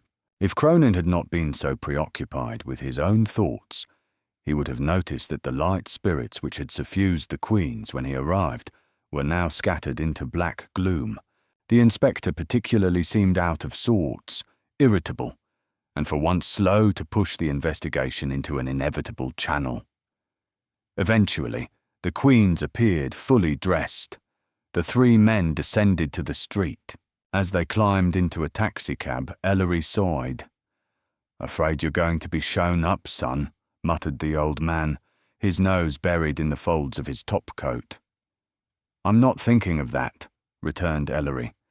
"It's something else. The papers will be found, never fear." "I hope to Christmas you're right," breathed Cronin fervently, and it was the last word spoken until the taxicab ground to a stop before the lofty apartment house on 75th Street. The three men took the elevator to the 4th floor and stepped out into the quiet corridor. The inspector peered about quickly, then punched the doorbell of the field apartment. There was no answer, although they could hear the vague rustling of someone behind the door. Suddenly, it swished open to reveal a red-faced policeman whose hand hovered uneasily in the region of his hip pocket. "Don't be scared, man, we won't bite you," growled the inspector, who was completely out of temper for no reason that Cronin, nervous and springy as a racing colt, could fathom. The uniformed man saluted. "Didn't know, but it 247 might be someone snooping around, Inspector," he said feebly. The three men walked into the foyer, the slim, white hand of the old man pushing the door violently shut. "Anything been happening around here?" snapped Queen, striding to the entrance to the living room and looking inside. "Not a thing, sir," said the policeman. "I'm on 4-hour shifts with Cassidy as relief, and once in a while Detective Ritter drops in to see if everything is all right." "Oh, he does he?" The old man turned back. "Anybody try to get into the place?" "Not while I was here, Inspector, nor Cassidy neither," responded the policeman nervously. "And we've been alternating ever since Tuesday morning. There hasn't been a soul near these rooms except Ritter." "Park out here in the foyer for the next couple of hours, officer," commanded the inspector. "Get yourself a chair and take a snooze if you want to. But if anybody should start monkeying with the door, tip us off pronto." The policeman dragged a chair from the living room into the foyer, sat down with his back against the front door, folded his arms and unashamedly closed his eyes. The three men took in the scene with gloomy eyes. The foyer was small but crowded with oddments of furniture and decoration. A bookcase filled with unused appearing volumes, a small table on which perched a modernistic lamp and some carved ivory ashtrays, 2 Empire chairs, a peculiar piece of furniture which seemed half sideboard and half secretary, and a number of cushions and rugs were scattered about. The inspector stood regarding this melange wryly. "Here, son, I guess the best way for us to tackle the search is for the three of us to go through everything, 248, piece by piece, one checking up on the other. I'm not very hopeful about it, I'll tell you that." "The gentleman of the Wailing Wall," groaned Ellery. "Grief is writ fine and large on his noble visage. You and I, Cronin, we're not such pessimists, are we?" Cronin growled. "I'd say. Less talk and more action, with all the respect in the world for these little family ructions." Ellery stared at him with admiration. "You're almost insectivorous in your determination, man. More like an army ant than a human being. And poor Field's lying in the morgue, too. Allons, enfants." They set to work under the nodding head of the policeman. They worked silently for the most part. Ellery's face reflected a calm expectancy, the inspector's a doleful irritation, Cronin's a savage indomitability. Book after book was extracted from the case and carefully inspected, leaves shaken out, covers examined minutely, backboards pinched and pierced. There were over 200 books, and the thorough search took a long time. Ellery, after a period of activity, seemed inclined to allow his father and Cronin to do the heavier work of inspection while he devoted his attention more and more to the titles of the volumes. At one point he uttered a delighted exclamation and held up to the light a thin, cheaply bound book. Cronin leaped forward immediately, his eyes blazing. The inspector looked up with a flicker of interest, but Ellery had merely discovered another volume on handwriting analysis. The old man stared at his son in silent curiosity, his lips puckered thoughtfully. Cronin turned back to the bookcase with a groan. Ellery, however, riffling the pages rapidly, cried out again. The two men craned over his shoulder. On the margins of several pages were some penciled notations, the words spelled names. Henry 249 Jones, John Smith, George Brown. They were repeated many times on the margins of the page, as if the writer were practicing different styles of penmanship. "Didn't Field have the most adolescent yen for scribbling?" asked Ellery, staring fascinatedly at the penciled names. "As usual, you have something up your sleeve, my son," remarked the inspector wearily. "I see what you mean, but I don't see that it helps us any, except for, by jinks, that's an idea." He bent forward and attacked the search once more, his body vibrant with fresh interest. Ellery, smiling, joined him.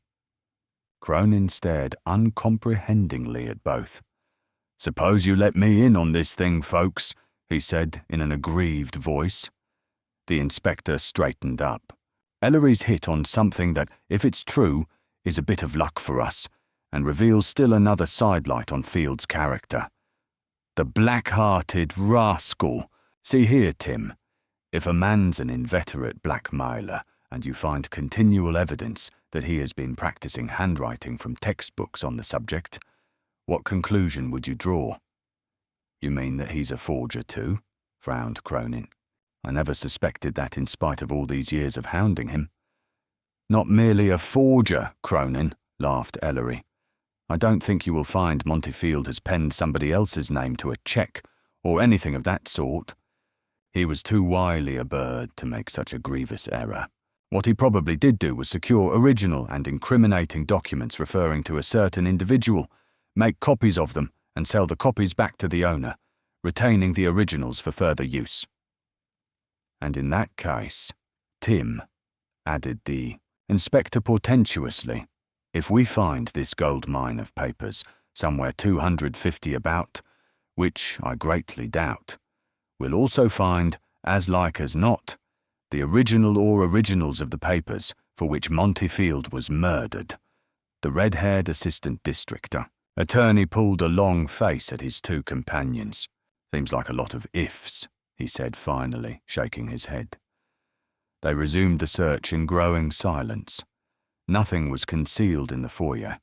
After an hour of steady, back-breaking work, they were forced reluctantly to that conclusion. Not a square inch was left unexamined. The interior of the lamp and of the bookcase, the slender, thin-topped table, the secretary, inside and outside, the cushions, even the walls were tapped carefully by the inspector, who by now was aroused to a high pitch of excitement, suppressed, but remarkable in his tight lips and colour-touched cheeks. They attacked the living room. Their first port of call was the big clothes closet inside the room directly off the foyer. Again, the inspector and Ellery went through the topcoats, overcoats and capes hanging on the rack. Nothing. On the shelf above were the 4 hats they had examined on Tuesday morning, the old Panama, the Derby, and the 2 fedoras. Still nothing. Cronin bumped down on his knees to peer savagely into the darker recesses of the closet, tapping the wall, searching for signs of tampered woodwork. And still nothing. With the aid of a chair, the inspector poked into the corners of the area above the shelf. He climbed down, shaking his head. "Forget the closet, boys," he muttered. They descended upon the room proper. The large carved desk which Hagstrom and Piggott had rifled 3 days before invited their scrutiny. Inside was the pile of papers, cancelled bills, and letters they had offered for the old man's inspection. Old Queen actually peered through these torn and ragged sheets as if they might 251 conceal messages in invisible ink. He shrugged his shoulders and threw them down. "Darned if I'm not growing romantic in my old age," he growled, the influence of a fiction-writing rascal of a son. He picked up the miscellaneous articles he himself had found on Tuesday in the pockets of the closet coats. Ellery was scowling now. Cronin was beginning to wear a forlorn, philosophical expression. The old man shuffled abstractedly among the keys, old letters, wallets, and then turned away. "Nothing in the desk," he announced wearily. I doubt if that clever limb of Satan would have selected anything as obvious as a desk for a hiding place. He would if he'd read his Edgar Allan Poe, murmured Ellery. Let's get on. Sure there is no secret drawer here? He asked Cronin. The redhead was shaken sadly but emphatically. They probed and poked about in the furniture, under the carpets and lamps, in bookends, curtain rods. With each successive failure, the apparent hopelessness of the search was reflected in their faces.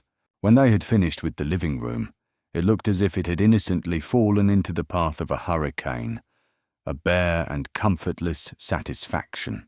Nothing left but the bedroom, kitchenette and lavatory, said the inspector to Cronin, and the three men went into the room which Mrs. Angela Russo had occupied Monday night. Field's bedroom was distinctly feminine in its accoutrements, a characteristic which Ellery ascribed to the influence of the charming Greenwich villager. Again they scoured the premises, not an inch of space eluding their vigilant eyes and questing hands, and again there seemed nothing to do but admit failure. They took apart the 252 bedding and examined the spring of the bed. They put it together again and attacked the clothes closet. Every suit was mauled and crushed by their insistent fingers. Bathrobes, dressing gowns, shoes, cravats. Cronin half-heartedly repeated his examination of the walls and mouldings. They lifted rugs and picked up chairs, shook out the pages of the telephone book in the bedside telephone table. The inspector even lifted the metal disc which fitted around the steam pipe at the floor, because it was loose and seemed to present possibilities. From the bedroom they went into the kitchenette. It was so crowded with kitchen furnishings that they could barely move about. A large cabinet was rifled. Cronin's exasperated fingers dipped angrily into the flour and sugar bins. The stove, the dish closet, the pan closet, even the single marble washtub in a corner was methodically gone over. On the floor to one side stood the half-empty case of liquor bottles. Cronin cast longing glances in this direction, only to look guiltily away as the inspector glared at him. And now, the bathroom, murmured Ellery. In an ominous silence, they trooped into the tiled lavatory. 3 minutes later, they came out, still silently, and went into the living room where they disposed themselves in chairs. The inspector drew out his snuff-box and took a vicious pinch. Cronin and Ellery lit cigarettes. I should say, my son, said the inspector in sepulchral tones, after a painful interval broken only by the snores of the policeman in the foyer. I should say that the deductive method, which has brought fame and fortune to Mr. Wayne, Sherlock Holmes and his legions, has gone awry. Mind you, I'm not scolding. But he slouched into the fastnesses of the chair. Ellery stroked his smooth jaw with nervous fingers. I seem to have made something of an ass of myself, he 253 confessed. And yet those papers are here somewhere. Isn't that a silly notion to have? But logic bears me out. When 10 is the whole and 2 plus 3 plus 4 are discarded, only 1 is left. Pardon me for being old-fashioned. I insist the papers are here. Cronin grunted and expelled a huge mouthful of smoke. Your objection sustained, murmured Ellery, leaning back. Let's go over the ground again. No, he explained hastily, as Cronin's face lengthened in dismay. I mean orally. Mr. Field's apartment consists of a foyer, a living room, a kitchenette, a bedroom, and a lavatory. We have fruitlessly examined a foyer, a living room, a kitchenette, a bedroom, and a lavatory. Euclid would regretfully force a conclusion here, he mused. How have we examined these rooms? He asked suddenly. We have gone over the obvious things, pulled the obvious things to pieces. Furniture, lamps, carpets. I repeat, the obvious things. And we have tapped floors, walls, and moulding. It would seem that nothing has escaped the search. He stopped, his eyes brightening. The inspector threw off his look of fatigue at once. From experience, he was aware that Ellery rarely grew excited over inconsequential things. "And yet," said Ellery slowly, gazing in fascination at his father's face, "by the golden roofs of Seneca, we've overlooked something. Actually overlooked something." "What?" growled Cronin. "You're kidding." "Oh, but I'm not," chuckled Ellery, lounging to his feet. "We have examined floors and we have examined walls, but have we examined ceilings?" He shot the word forth theatrically, while the two men stared at him in amazement. "Here, what are you driving at, Ellery?" asked his father, frowning. 254. Ellery briskly crushed his cigarette in an ash-tray. "Just this," he said.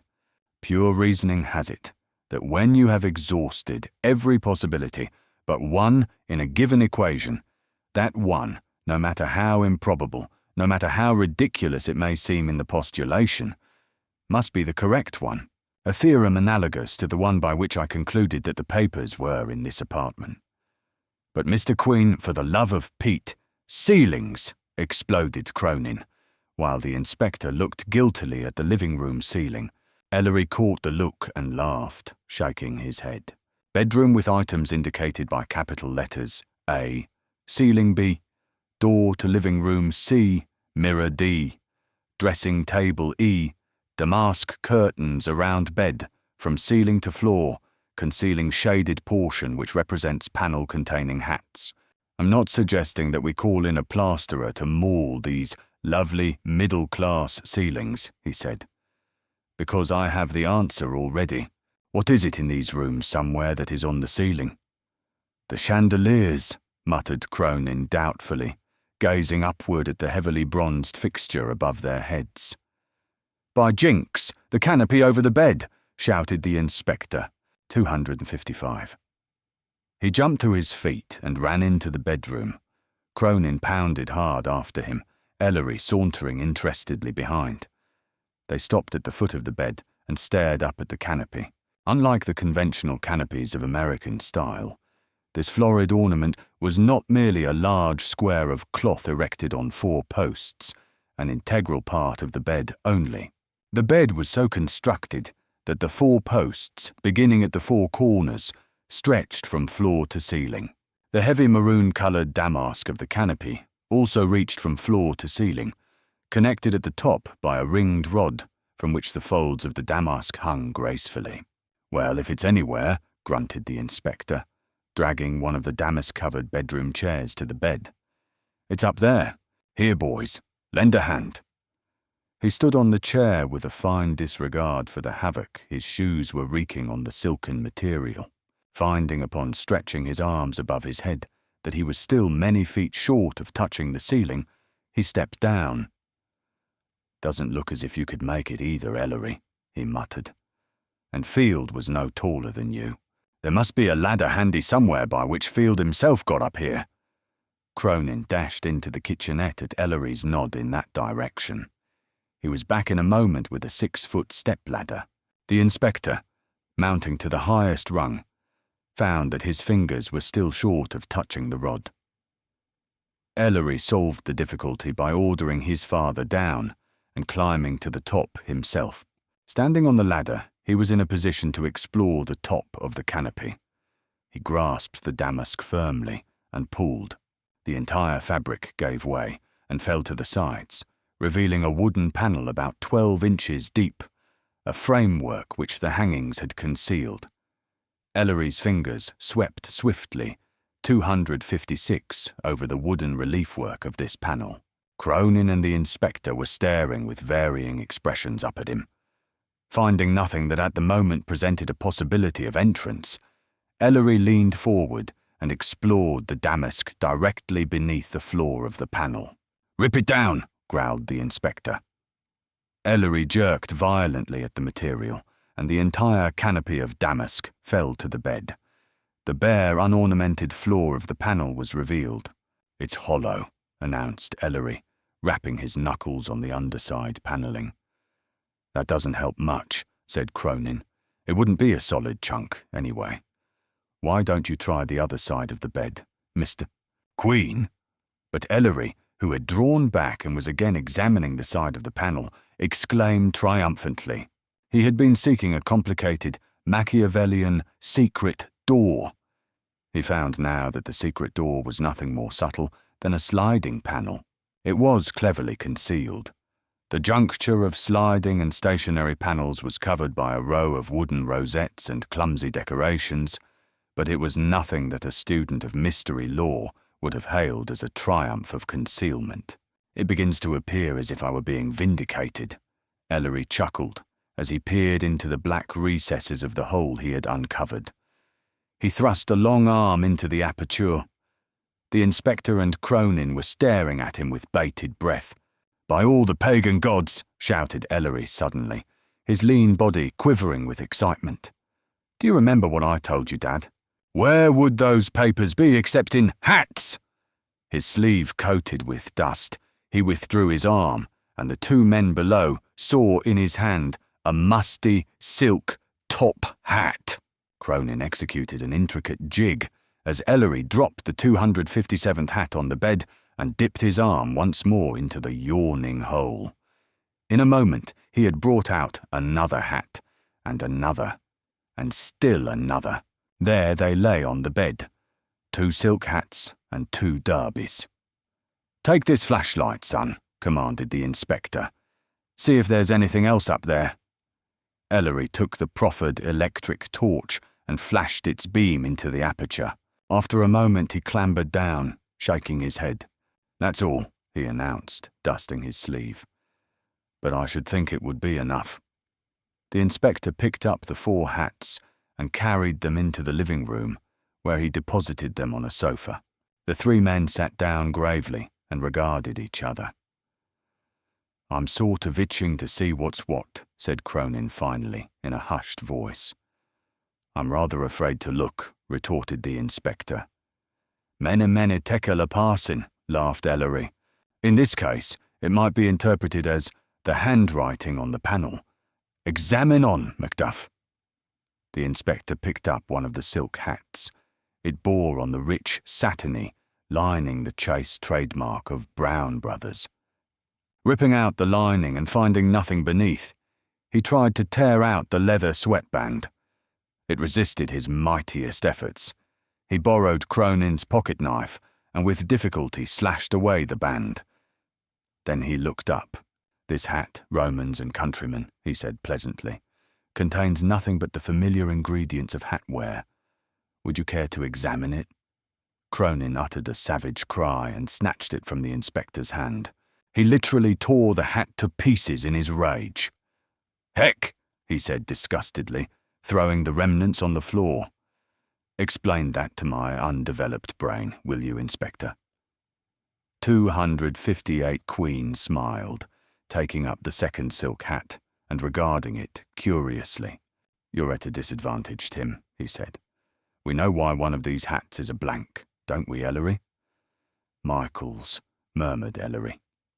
"Exactly, Michaels," returned the inspector.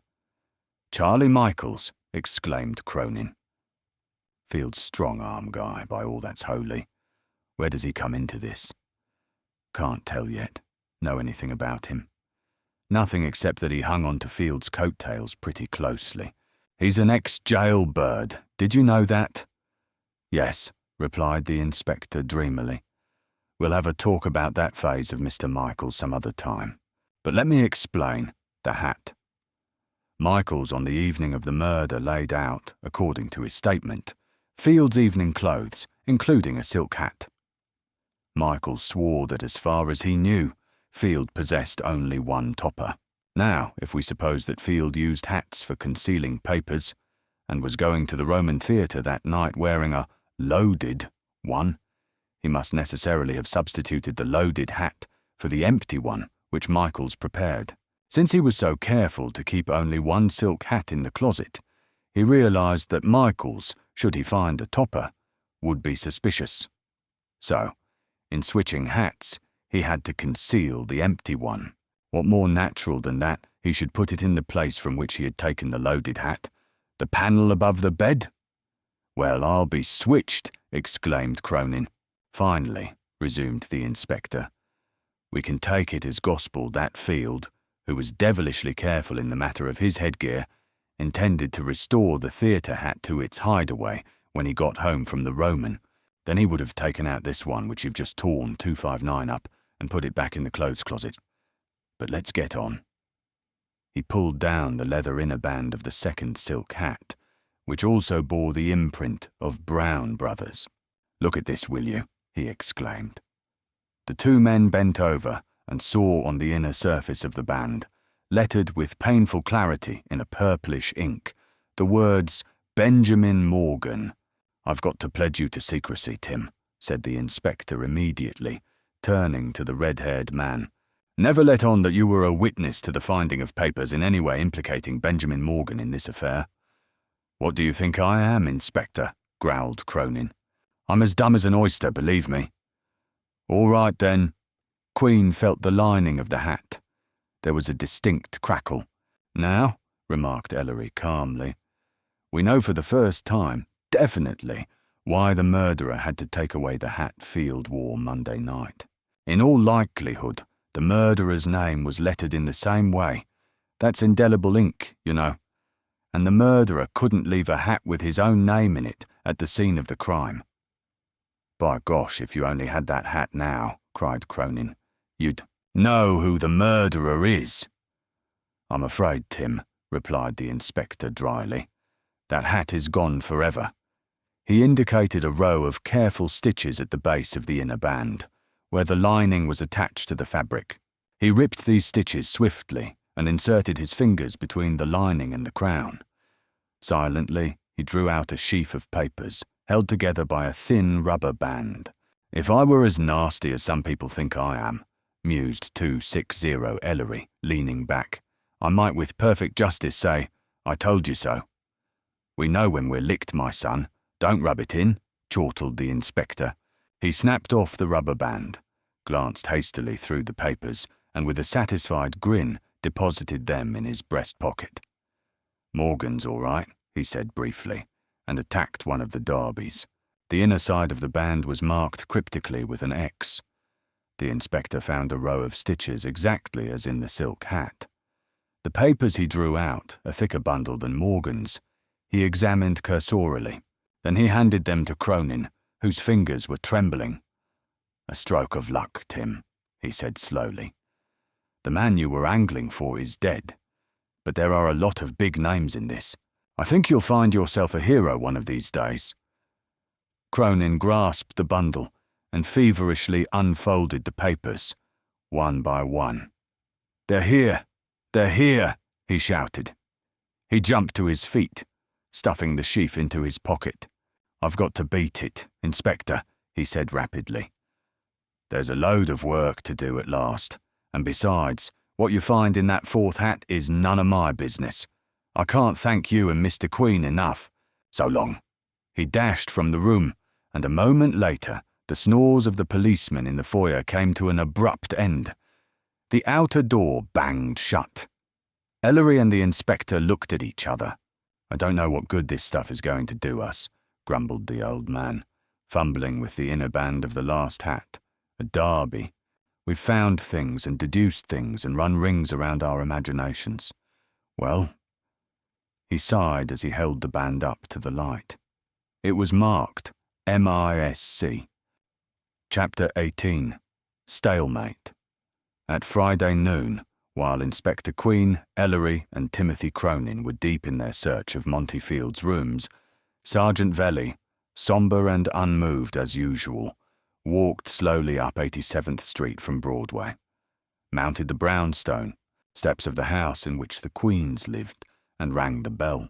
Juna's cheery voice bade him ascend, which the good sergeant did with gravity. "Inspector's not home," announced Juna pertly, his slim body completely hidden behind an enormous housewife's apron. Odorous traces of an onion-covered steak pervaded the air. "Get on with you, you imp!" growled Velly. He took from his inner breast pocket a bulky envelope, sealed, and handed it to Juna. "Give this to the inspector when he comes home. Forget, and I'll dip you into the East River." "You and who else?" breathed Juna, with a remarkable twitching of his lips. Then he added decorously, Yes, sir. All right, then. Felly deliberately turned about and descended to the street, where his broad back was visible in formidable proportions to the grinning Juna from the fourth-story window. When, at a little before 6, the two queens trudged wearily into their rooms, the alert eyes of the inspector pounced upon the official envelope where it lay on his plate. He tore off a corner of the envelope and pulled out a 262 number of typewritten sheets on the stationery of the Detective Bureau. "Well, well," he muttered to Ellery, who was lazily pulling off his topcoat. "The clans are gathering." Sinking into an armchair, his hat forgotten on his head, his coat still buttoned, he set about reading the reports aloud. The first slip read, "Report of Release. 28th September, 1922. John Casanelli, alias Parson Johnny, alias John the Wop, alias Peter Dominic, released from custody today on parole. Undercover investigation of J. Sees complicity in the robbery of the Bonomo Silk Mills, June 2nd, 1920. Not successful. We are searching for Dinky Morehouse, police informer, who has disappeared from usual haunts, for further information. Release effected under advice of District Attorney Sampson. JC under surveillance and is available at any time. TV. The second report, which the inspector picked up, laying aside the advices concerning Parson Johnny with a frown, read as follows. Report on William Pusak. September 28th, 1922. Investigation of the history of William Pusak reveals the following. 32 years old. Born in Brooklyn, New York. Why? Of naturalized parents. Unmarried. Regular habits. Socially inclined. Has dates 3 or 4 nights a week. Religious. Is bookkeeper at Stein and Rauch. Clothing merchants, 1076 Broadway. Does not gamble or drink. No evil companions. Only vice seems fondness for girls. Activities since Monday night normal. No letters sent. No money withdrawn from bank. Hours fairly regular. No suspicious movements of any kind. 263. Girl, Esther Jablow, seems Pusak's steadiest. Has seen E.J. twice since Monday. Tuesday at lunch, Wednesday evening.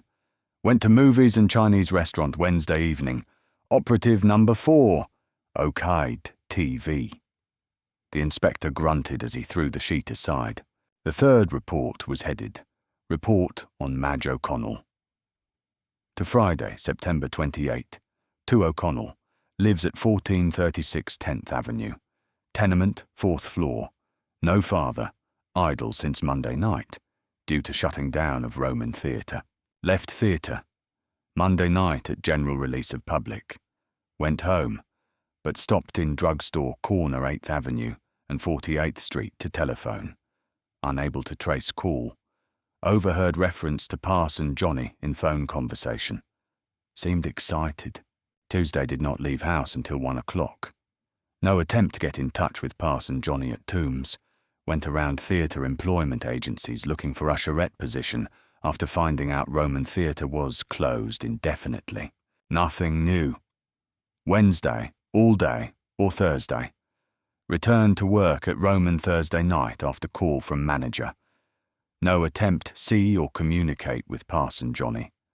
No incoming calls, no visitors, no mail. Seems suspicious. Think she is wise to tailing. Operative number 11. TV. Humph, muttered the inspector as he picked up the next sheet of paper. Let's see what this one says.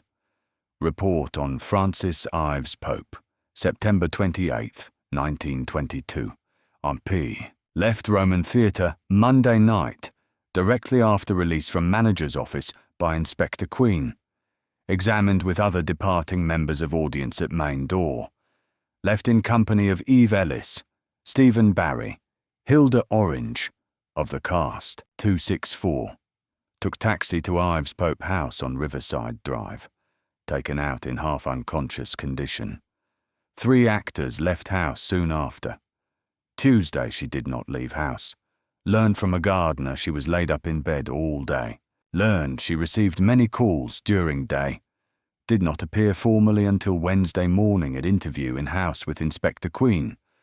After interview, left house in company of Stephen Barry, Eve Ellis, James Peel, her brother Stanford. Ives Pope limousine drove party out into Westchester.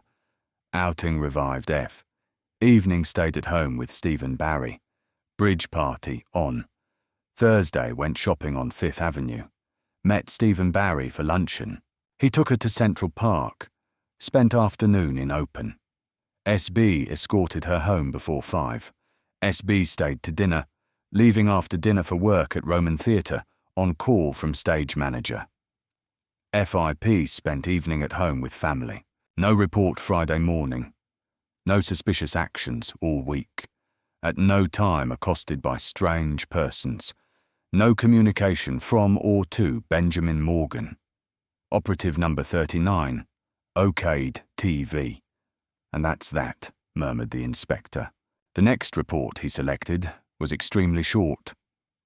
Report on Oscar Lewin. September 28th, 1922. Lewin spent all day Tuesday, Wednesday, Thursday and Friday morning at office of Monty Field, working with Messrs. Stoats and Cronin. 3 men lunched together on each day. Lewin married, lives in Bronx, 211 East 156th Street. Spent every evening at home. No suspicious mail, no suspicious calls, no evil habits. Leads sober, modest life. Has good reputation. Operative number 16. Note: full details of Oscar Lewin's history, habits, etc.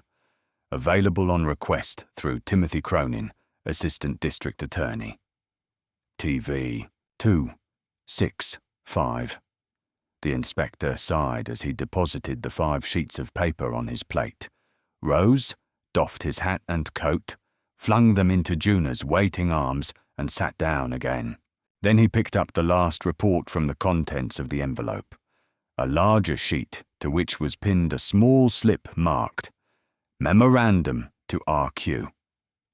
This slip read, Dr. Prouty left the attached report with me this morning for transmission to you. He is sorry he could not report in person, but the Burbridge poison case is taking all his time. It was signed with Velli's familiar scrawling initials. The attached sheet was a hastily typewritten message on the letterhead of the Chief Medical Examiner's office. Dear Q, the message ran, here's the dope on the tetraethyl lead. Jones and I have been superintending an exhaustive probe of all possible sources of dissemination. No success, and I think you can resign yourself to your fate in this respect. You'll never trace the poison that killed Monty Field. This is the opinion not merely of your humble servant, but of the Chief and of Jones. We all agree that the most logical explanation is the gasoline theory. Try to trace that, Sherlocko. A postscript in Dr. Prouty's handwriting ran, Of course, if anything turns up, I'll let you know immediately. Keep sober. Fat lot of good that is, mumbled the inspector, as Ellery without a word attacked the aromatic and tempting meal that the priceless Juna had prepared. The inspector dug viciously into the fruit salad. He looked far from happy. He grumbled beneath his breath, cast baleful glances at the sheaf of reports by his plate, peered up at Ellery's tired face and heartily munching jaws, and finally threw down his spoon altogether. 266, of all the useless, exasperating, empty bunch of reports I ever saw, he growled. Ellery smiled. You remember Periander, of course. Eh? You might be polite, sir. Periander of Corinth, who said in a moment of sobriety, To industry, nothing is impossible. With the fire roaring, Juna curled up on the floor in a corner, his favourite attitude. Ellery smoked a cigarette and stared comfortably into the flames, while old Queen crammed his nose vengefully with the contents of his snuff-box. The two queens settled down to a serious discussion. To be more exact, Inspector Queen settled down and lent the tone of seriousness to the conversation. Since Ellery seemed in a sublimely dreamy mood, far removed from the sordid details of crime and punishment, the old man brought his hand down on the arm of his chair with a sharp slap. "Ellery, did you ever in your born days see a case so positively nerve-wracking?" "On the contrary," commented Ellery, staring with half-closed eyes into the fire. "You are developing a natural case of nerves. You allow little things like apprehending a murderer to upset you unduly. Pardon the hedonistic philosophy. If you will recall in my story entitled The Affair of the Black Window, my good sleuths had no difficulty at all in laying their hands on the criminal. And why? Because they kept their heads. Conclusion: always keep your head. I'm thinking of tomorrow. Glorious vacation." "For an educated man, my son," growled the inspector petulantly. "You show a surprising lack of coherence. You say things that mean nothing, and mean things when you say nothing." "No, I'm all mixed up." Ellery burst into laughter. "The Maine woods, the 267th russet, the good Chauvin's cabin by the lake, a rod, air. Oh, Lord, won't tomorrow ever come?" Inspector Queen regarded his son with a pitiful eagerness. I sort of wish. Well, never mind." He sighed. "All I do say, El, is that if my little burglar fails, it's all up with us." "To the blessed Gehenna with burglars," cried Ellery. "What has Pan to do with human tribulation? My next book is as good as written, Dad." "Stealing another idea from real life, you rascal," muttered the old man. "If you're borrowing the field case for your plot, I'd be extremely interested to read your last few chapters." "Poor Dad," chuckled Ellery. "Don't take life so seriously. If you fail, you fail. Montefield wasn't worth a hill of legumes anyway." "That's not the point," said the old man. "I hate to admit defeat. What a queer mess of motives and schemes this case is, Ellery. This is the first time in my entire experience that I have had such a hard nut to crack. It's enough to give a man apoplexy. I know who committed the murder. I know why the murder was committed. I even know how the murder was committed. And where am I?" He paused and savagely took a pinch of snuff. "A million miles from nowhere, that's where," he growled and subsided. "Certainly a most unusual situation," murmured Ellery. "Yet, more difficult things have been accomplished. Hi-ho! I can't wait to bathe myself in that Arcadian stream."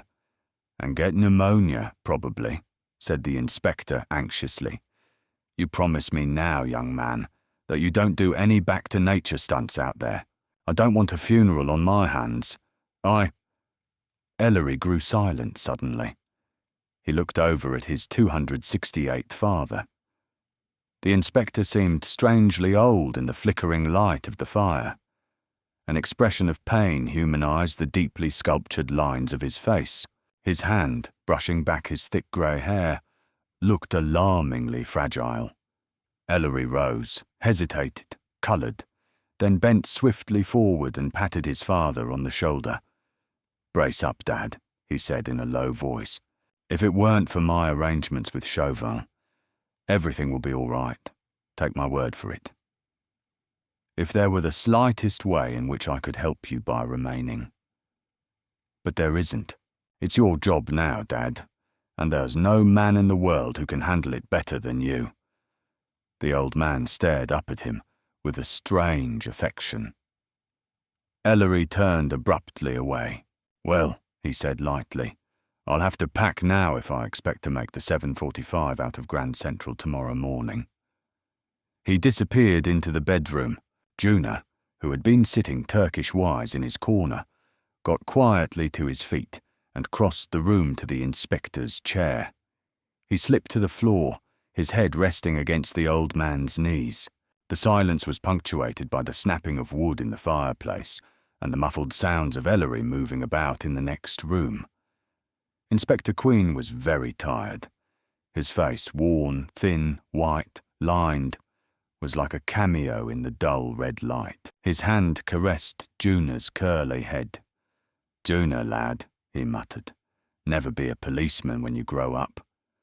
Juna twisted his neck and stared gravely at the old man. "I'm going to be just what you are," he announced. The old man leapt to his feet as the telephone bell rang. He snatched the instrument from its table, his face livid, and said in a choked voice, "Queen speaking. Well?" After a time, he put down the phone and trudged across 269, the room toward the bedroom. He leaned against the lintel heavily. Ellery straightened up from his suitcase and jumped forward. "Dad!" he cried. "What's the matter?" The inspector essayed a feeble smile. "Just a little tired, son, I guess," he grunted. "I just heard from our housebreaker. And he found absolutely nothing." Ellery gripped his father's arm and led him to the chair by the bed. The old man slumped into it, his eyes ineffably weary. "Ellery, old son," he said, "the last shred of evidence is gone. It's maddening. Not a morsel of physical, tangible evidence that would convict the murderer in court. What have we? A series of perfectly sound deductions, and that's all. A good lawyer would make Swiss cheese out of our case. Well, the last word hasn't been spoken yet," he added, with a sudden grimness as he rose from the chair. He pounded Ellery's broad back in returning vigour. "Get to bed, son," he said. "You've got to get up early tomorrow morning. I'm going to sit up and think." Interlude, in which the reader's attention is respectfully requested. The current vogue in detective literature is all for the practice of placing the reader in the position of chief sleuth. I have prevailed upon Mr. Ellery Queen to permit, at this point in the Roman Hat mystery, the interpolation of a challenge to the reader. Who killed Montefield? How was the murder accomplished? Mr. Queen agrees with me that the alert student of mystery tales, now being in possession of all the pertinent facts, should at this stage of the story have reached definite conclusions on the questions propounded. The solution, or enough of it to point unerringly to the guilty character, may be reached by a series of logical deductions and psychological observations. In closing my last personal appearance in the tale, let me admonish the reader with a variation of the phrase caveat emptor. Let the reader beware. J.M.C. Part 4. The perfect criminal is a Superman. He must be meticulous in his technique, unseen, unseeable, a lone wolf. He must have neither friends nor dependents. He must be careful to a fault, quick of brain, hand, and foot. But these are nothing. There have been such men. On the other hand, he must be a favoured child of fate, for circumstances over which he cannot have the remotest control must never contrive his downfall. This, I think, is more difficult to achieve. But the last is most difficult of all. He must never repeat his crime, his weapon, or his motive. In all my 20 years as an official of the American police, I have not once encountered the perfect criminal nor investigated the perfect crime.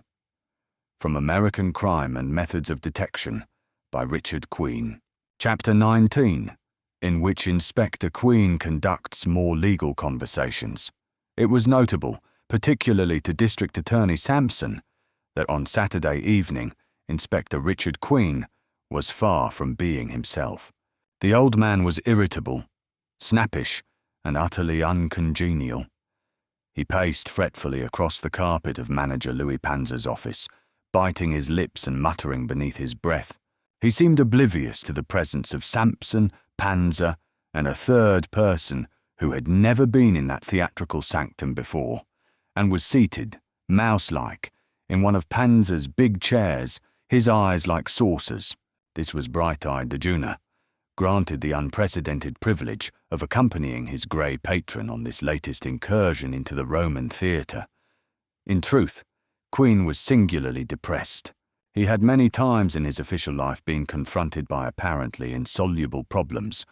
He had as many times brought triumph out of failure. The inspector's strange manner, therefore, was doubly inexplicable to Sampson, who had been associated with the old man for years and had never seen him so completely unstrung. The old man's moodiness was not due to the progress of the field investigation, as Sampson worriedly thought. Wiry little Juna, sitting open-mouthed in his corner, was the only spectator to the inspector's mad pacing who could have put his finger on the truth. Juna, wise by virtue of gamin perspicacity, observant by nature, familiar with Queen's temperament through a loving association, knew 276 that his patron's manner was due solely to Ellery's absence from the scene. Ellery had left New York on the 7:45 express that morning, having been gloomily accompanied to the station by his father. At the last moment the younger man had changed his mind, announcing his decision to forego the trip to Maine and abide in New York by his father's side until the case was concluded. The old man would have none of it. With his shrewd insight into Ellery's nature, he realized how keenly his highly strung son had been looking forward to this first vacation in over a year. It was not in his heart, impatient as he was for the constant presence of his son, to deprive him of this long-contemplated pleasure trip. Accordingly, he had swept aside Ellery's proposal and pushed him up the steps of the train, with a parting clap and a wan smile. Ellery's last words, shouted from the platform as the train glided out of the station, were, "I'm not forgetting you, Dad. You'll hear from me sooner than you expect." Now, torturing the nap of Manager Panzer's rug, the inspector was feeling the full impact of their separation. His brain was addled, his constitution flabby, his stomach weak, his eyes dim. He felt completely out of tune with the world and its denizens, and he made no attempt to conceal his irritation. "Should be about time now, Panzer," he growled to the stout little manager. "How long does this infernal audience take to clear out, anyway?" "In a moment, Inspector." "In a moment," replied Panzer. The district attorney sniffed away the remnants of his cold. Juna stared in fascination at his god. A rap on the door twisted their heads about. Tow-headed Harry Nielsen, the publicity man, poked his rugged face into the room. "Mind if I join the little party, Inspector?" he inquired cheerfully. "I was in at the berth, 277, and if there's going to be a death, why, I'm aiming to stick around, with your permission." The inspector shot him a dour glare from beneath his shaggy eyebrows. He stood in a Napoleonic attitude, his every hair and muscle bristling with ill nature. Sampson regarded him in surprise. Inspector Queen was showing an unexpected side to his temper. "Might's well," he barked. "One more won't hurt. There's an army here as it is." Nielsen reddened slightly and made a move as if to withdraw. The inspector's eye twinkled with a partial return to good spirits. "Here, sit down, Nielsen," he said, not unkindly. "Mustn't mind an old fogey like me. I'm just frazzled a bit. Might need you tonight at that." "Glad to be let in on it, Inspector," grinned Nielsen. "What's the idea? Sort of Spanish Inquisition?" "Just about." The old man bent his brows. "But we'll see." At this moment the door opened, and the tall, broad figure of Sergeant Velli stepped quickly into the room. He was carrying a sheet of paper which he handed to the inspector. "All present, sir," he said. "Everybody out?" snapped Queen. "Yes, sir. I've told the cleaning women to go down into the lounge and hang around until we're through. Cashiers have gone home, so have the ushers and usherettes. Cast is backstage, I guess, getting dressed." "Right. Let's go, gentlemen."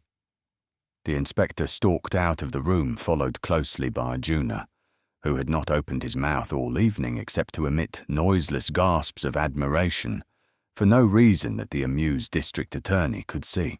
Panzer, Sampson, and Nielsen also followed, Veli bringing up the rear.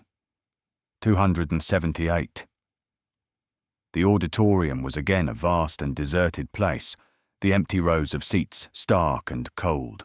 The lights of the theatre had been switched on in full, and their cold radiance lit up every corner of the orchestra. As the 5 men and Juna swung toward the extreme left aisle, there was a concerted bobbing of heads from the left section of seats. It was apparent now that a small group of people were awaiting the arrival of the inspector, who walked heavily down the aisle and took up a position in front of the left boxes, so that all the seated people faced him. Pansen, Nielsen, and Sampson stood at the head of the aisle, with Juna at one side, a feverish spectator. The assembled party was placed peculiarly. From the row nearest the inspector, who stood about halfway down the orchestra, and proceeding towards the rear, the only seats occupied were those directly on the left aisle.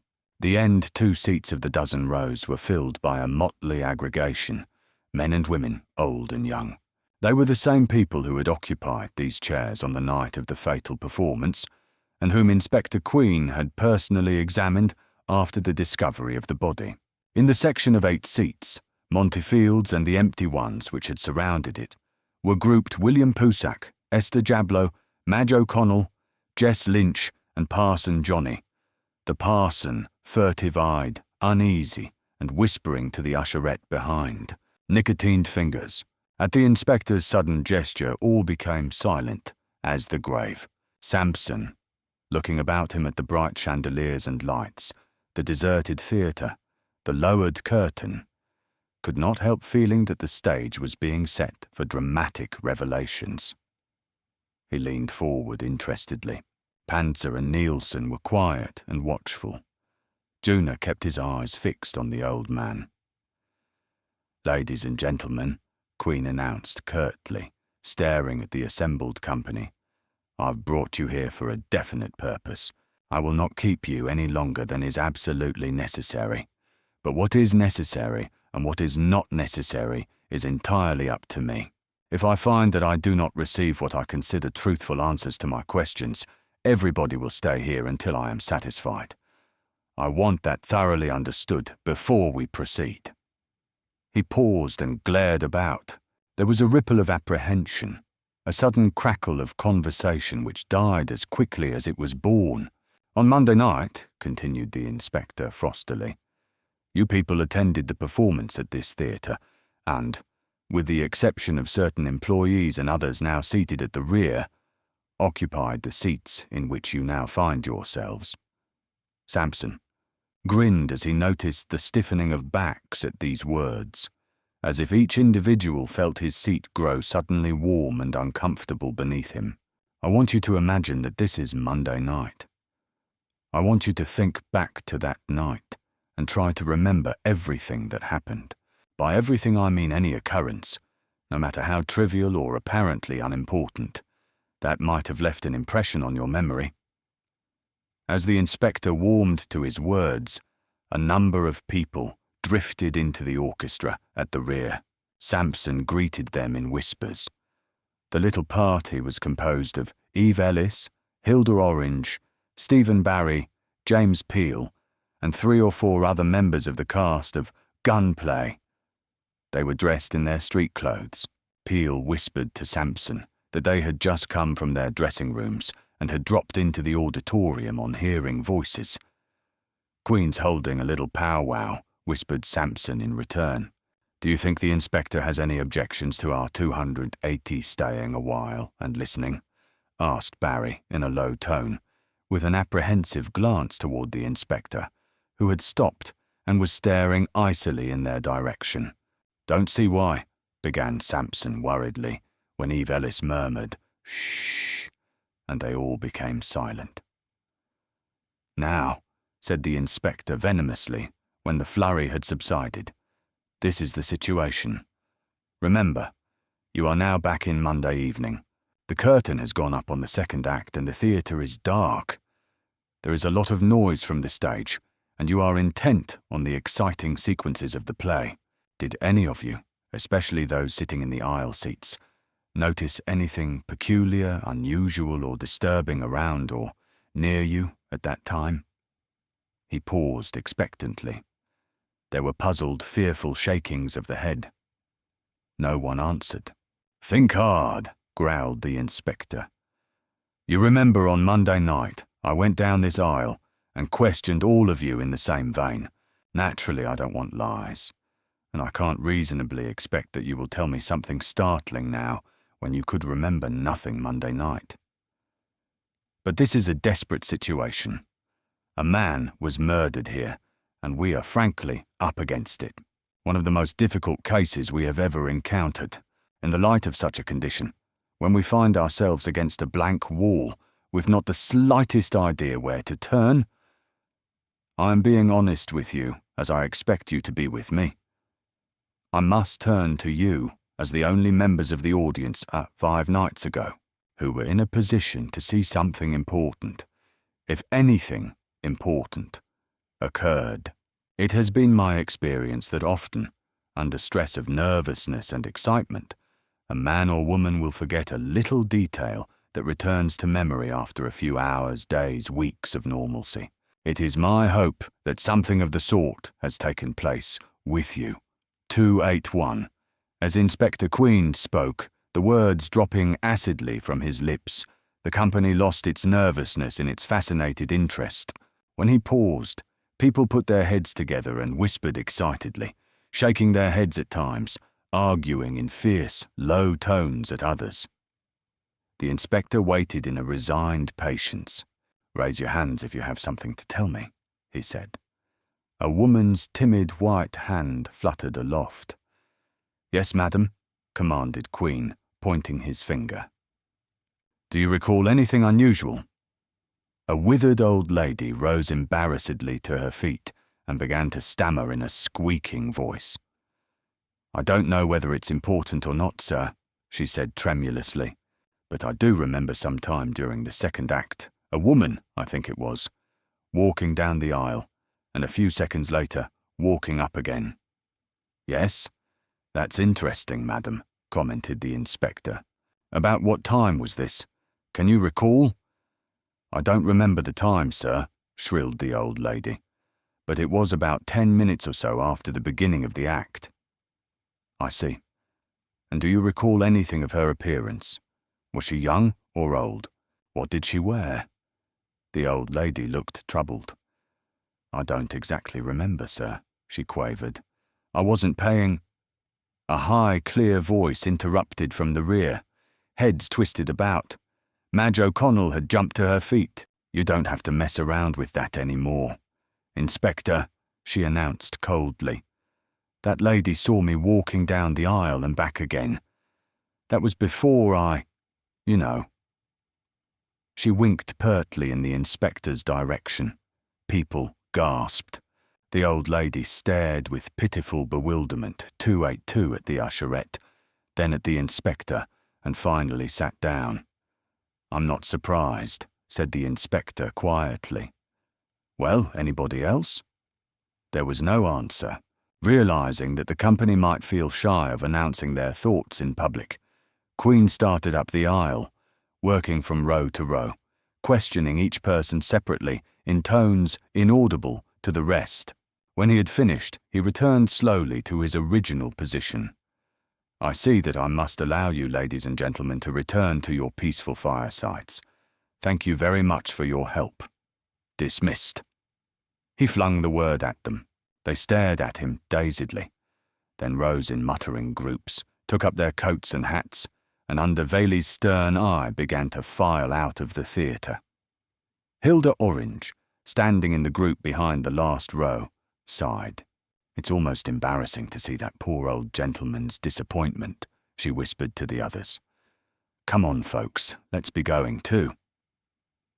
The actors and actresses left the theatre among the departing company. When the last man and woman had disappeared, the inspector marched back up the aisle and stood gloomily staring at the little group who were left. They seemed to sense the seething fire in the old man, and they cowered. But the inspector, with a characteristic lightning change of front, became human again. He sat down in one of the seats and folded his arms over the back, surveying Madge O'Connell, Parson Johnny, and the others. "All right, folks," he said in a genial tone. "How about you, Parson? You're a free man. You don't have to worry about silks anymore, and you can speak up now like any 283 self-respecting citizen. Can you give us any help in this affair?" "No," grunted the little gangster. "I told you all I knew. Ain't got a thing to say." "I see. You know, Parson, that we're interested in your dealings with Field." The gangster looked up in shocked surprise. "Oh yes," continued the inspector. "We want you to tell us sometime about your business with Mr. Field in the past. You'll keep that in mind, won't you? Parson," he said sharply, "who killed Monty Field? Who had it in for him? If you know, out with it." "Oh, Inspector," the parson whined. "You ain't pulling that stuff on me again, are you?" "How should I know? Field was one slick guy. He didn't go around welching on his enemies." "No, sir, I wouldn't know. He was pretty good to me. Got me off on a couple of charges," he admitted unblushingly. "But I didn't have no more idea he was here Monday night than anything." The inspector turned to Madge O'Connell. "How about you, O'Connell?" he asked softly. "My son, Mr. Queen, tells me that on Monday night you confided in him about closing the exit doors. You didn't say anything to me about that. What do you know?" The girl returned his stare coolly. "I told you once, Inspector. I haven't a thing to say." "And you, William Pusak?" Queen turned to the weazened little bookkeeper. "Do you remember anything now that you forgot Monday night?" Pusak wriggled uncomfortably.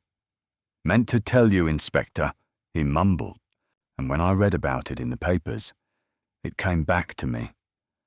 As I bent over Mr. Field Monday night, I smelled a terrible smell of whiskey. I don't remember if I told you that before." "Thank you," remarked the inspector dryly, rising. "A 284 very important contribution to our little investigation. You may go, the whole lot of you." The orange-eyed boy, Jess Lynch, looked disappointed.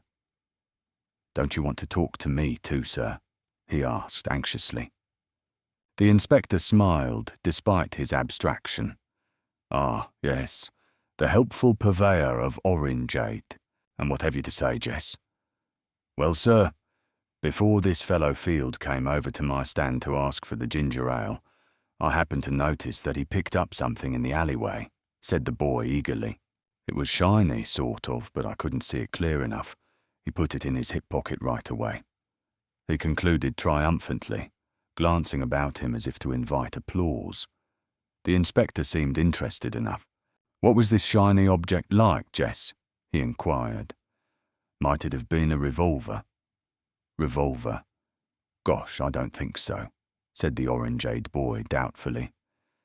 "It was square like—" "Might it have been a woman's purse?" interrupted the inspector. The boy's face brightened. "That's it," he cried. "I'll bet that's what it was.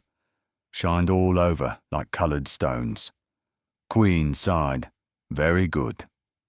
"Lynch," he said, "you go home now like a good boy."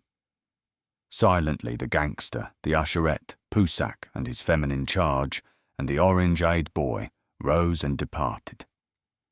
Velly accompanied them to the outer door. Sampson waited until they had gone before he took the inspector to one side. "What's the matter, Q?" he demanded. "Aren't things going right?" "Henry, my boy," smiled the inspector, "we've done as much as mortal brains could. Just a little more time. 285, I wish—" He did not say what he wished. He grasped Juna firmly by the arm, and bidding Panzer, Nielsen, Velly, and the district attorney a placid good night, left the theatre. At the apartment, as the inspector wielded his key and the door swung open, Juna pounced on a yellow envelope lying on the floor. It had evidently been stuck through the crack at the bottom of the door. Juna flourished it in the old man's face. It's from Mr. Ellery, I'll bet," he cried. "I knew he wouldn't forget." He seemed more extraordinarily like a monkey than ever as he stood grinning, the telegram in his hand. The inspector snatched the envelope from Juna's hand and, not pausing to take off his hat or coat, switched on the lights in the living room and eagerly extracted the yellow slip of paper. Juna had been correct. Arrived safely, it ran. Chauvin Wild, with delight. Fishing prospect, exceptional. Stop think I have solved your little problem. Stop join distinguished company of Rabelais, Chaucer, Shakespeare, Dryden, who said make a virtue of necessity. Stop, why not go? Into blackmailing business yourself. Stop, don't growl. Juna, to death affectionately. Ellery, the inspector stared down at the harmless yellow slip, a startled comprehension transmuting the harsh lines of his face. He whirled on Juna, clapped that young gentleman's cap on his tousled head, and pulled his arm purposefully. "Juna, old son," he said gleefully, "let's go around the corner and celebrate with a couple of ice cream sodas." Chapter 20, in which case Michaels writes a letter. For the first time in a week, Inspector Queen was genuinely himself as he strode cheerfully into his tiny office at the headquarters building and shied his coat at a chair. It was Monday morning. He rubbed his hands, hummed "The Sidewalks of New York" as he plumped down at his desk and briskly ran through his voluminous mail and reports. He spent a half-hour issuing instructions by word of mouth and telephone to subordinates in various offices of the Detective Bureau, studied briefly a number of reports which a stenographer placed before him, and finally pressed one of a row of buttons on his desk. Velli appeared at once. "Howdy, Thomas," said the inspector heartily. "How are you this fine full morning?" Velli permitted himself a smile. "Well enough, Inspector," he said. "And you? You seemed a little under the weather Saturday night." The inspector chuckled. "Let bygones be bygones, Thomas, my lad. Juna and I visited the Bronx Zoo yesterday and spent a delightful 4 hours among our brethren, the animals." "That imp of yours was in his element, I'll bet," growled Velli. "Among the monkeys, especially." Now, Thomas," chided the inspector. "Don't be mistaken about Juna. He's a smart little whippersnapper. Going to be a great man someday, mark my words." "Juna?" Velli nodded gravely. "Guess you're right. 287, Inspector. I'd give my right paw for that kid." "What's the programme today, sir?" "There's a lot on the programme today, Thomas," Queen said mysteriously. "Did you get hold of Michaels after I telephoned you yesterday morning?" "Sure thing, Inspector. He's been waiting outside for an hour. Came in early, with Piggott hanging on his heels. Piggott's been tailing him all over creation and he's pretty disgusted." "Well, I always said a man's a fool to become a policeman," chuckled Queen. "Bring in the lamb." Velli went out to reappear a moment later with the tall, portly Michaels. Field's valet was dressed somberly. He seemed nervous and ill at ease.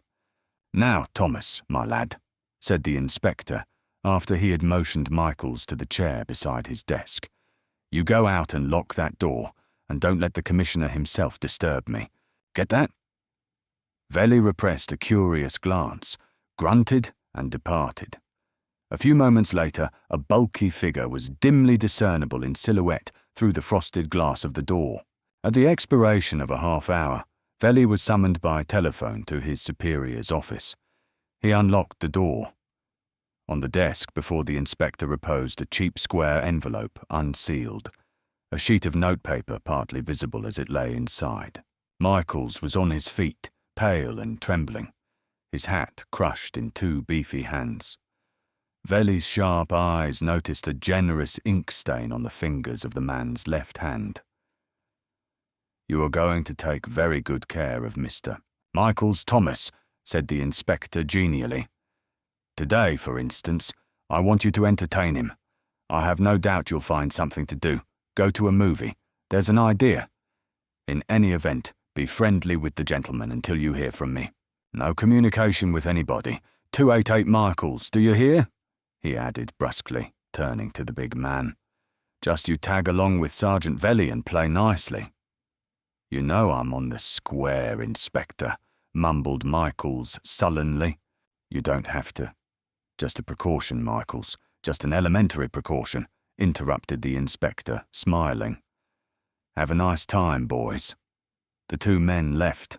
Seated at his desk, Queen tilted his swivel chair, picked up the envelope before him reflectively, took out the slip of cheap white paper, and read it over with a little smile. The note bore neither date nor salutation. The message began abruptly. The writer is Chaz. Michaels, I think you know me. I have been Montefield's right-hand man for over 2 years. I won't beat around the bush. Last Monday night you killed Field in the Roman Theatre. Montefield told me. Sunday he had an appointment with you at the theatre, and I am the only one who does know this. Another thing. I also know why you killed him. You put him away to get hold of the papers in Field's hat. But you do not know that the papers you stole from him are not the originals. To prove this to you, I am enclosing one sheet from the testimony of Nellie Johnson, which was in Field's possession. If the papers you took from Field's hat are still in existence, compare what you have with this one. You will soon see that I am giving you the straight goods, and I have the rest of the originals safely put away, where you will never lay hands on them. I might say that the police are looking for them, with their tongues hanging out. Wouldn't it be nice if I stepped into Inspector Queen's office with the papers and my little story? I will give you a chance to buy these papers. You can bring $25,000 in cold cash to the place I describe, and I will hand them over to you. I need money, and you need the papers, and my silence. 289. Meet me tomorrow, Tuesday night, at 12 o'clock, at the 7th bench on the right-hand side of the paved path in Central Park, which starts at the northwest corner of 59th Street and 5th Avenue. I will be dressed in a grey overcoat and a grey slouch hat. Just say the word papers to me. This is the only way you can get the papers. Don't look for me before the appointment. If you are not there, I know what I have to do. The scrawl, closely and painfully written, was signed. Charles Michaels. Inspector Queen sighed, licked the flap of the envelope, and sealed it. He stared steadily at the name and address, written in the same handwriting on the envelope. Unhurriedly, he affixed a stamp on one corner. He pressed another button. The door opened to admit Detective Ritter. Good morning, Inspector. Morning, Ritter. The inspector weighed the envelope reflectively in his hand. What are you working on now? The detective shuffled his feet. Nothing special, Inspector. I was helping Sergeant Velli up to Saturday, but I haven't had any work yet on the Field case this morning. Well then, I'll give you a nice little job. The inspector suddenly grinned, holding out the envelope. Ritter took it with a bewildered air. Here, son, go to the corner of 149th Street and 3rd Avenue and post this letter in the nearest mailbox. Ritter stared, scratched his head, looked at Queen, and finally went out, depositing the letter in his pocket. The inspector tilted his chair and took a pinch of snuff with every evidence of satisfaction. Chapter 21, in which Inspector Queen makes a capture on Tuesday evening, October 2nd, promptly at 11:30 p.m. A tall man wearing a soft black hat and a black overcoat, the collar pulled up around his face to keep out the raw night air, sauntered out of the lobby of a small hotel on 53rd Street near 7th Avenue and proceeded at a sharp pace up 7th Avenue toward Central Park. Arrived at 59th Street, he turned to the east and made his way along the deserted thoroughfare in the direction of 5th Avenue. When he reached the 5th Avenue entrance to Central Park, off the Plaza Circle, he stopped in the shadow of one of the big concrete corner posts and leaned back idly. As he lit a cigarette, the flare from the match illumined his face.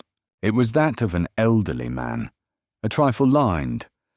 A grizzled moustache drooped in a straggling line from his upper lip. Under his hat, a grey patch of hair was visible. Then the light from the match flickered out. He stood quietly against the concrete post, hands jammed into his overcoat pockets, puffing away at his cigarette. An observer would have noticed, had he been keen, that the man's fingers trembled slightly and that his black-shod feet tapped the sidewalk in an unsteady tattoo. When his cigarette burned down, he threw it away and glanced at a watch on his wrist. The hands stood at 11:50. He swore impatiently and stepped past the portals of the park entrance. T291, a light from the overhead arcs bordering the plaza, dimmed as he walked up the stone lane.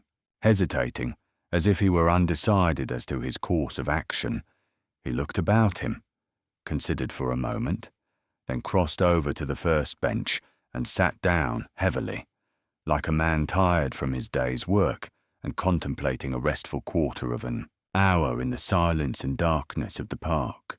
Slowly, his head drooped. Slowly, his figure grew slack. He seemed to have fallen into a doze.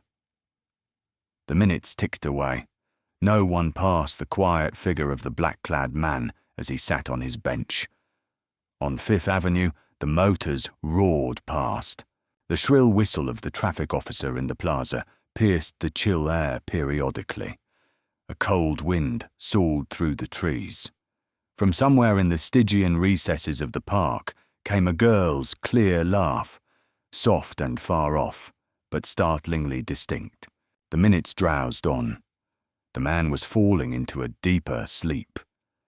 And yet, just as the bells of the neighborhood churches began to toll the hour of 12, the figure tensed, waited an instant, and then rose determinedly. Instead of heading toward the entrance, he turned and plodded farther up the walk, his eyes bright and inquisitive in the gloomy depths created by his hat brim and coat collar. He seemed to be counting the benches as he proceeded in a steady, unhurried gait. 2, 3, 4, 5. He stopped. In the semi-darkness ahead, he could barely make out a still grey figure seated on a bench. The man walked slowly on. 6, 7. He did not pause, but went straight ahead. 8, 9, 10. Only then did he wheel and retrace his steps. This time his gait was brisker, more definite.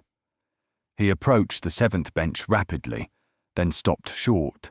Suddenly, as if he had made up his mind, he crossed over to the spot where the indistinctly looming figure rested quietly, and 292 sat down. The figure grunted and moved over a trifle to give the newcomer more room. The two men sat in silence. After a time, the black-garbed man dipped into the folds of his coat and produced a packet of cigarettes. He lit one and held the match for a moment after the tip of the cigarette glowed red. In the ray of the matchlight, he covertly examined the quiet man at his side. The brief moment told him little.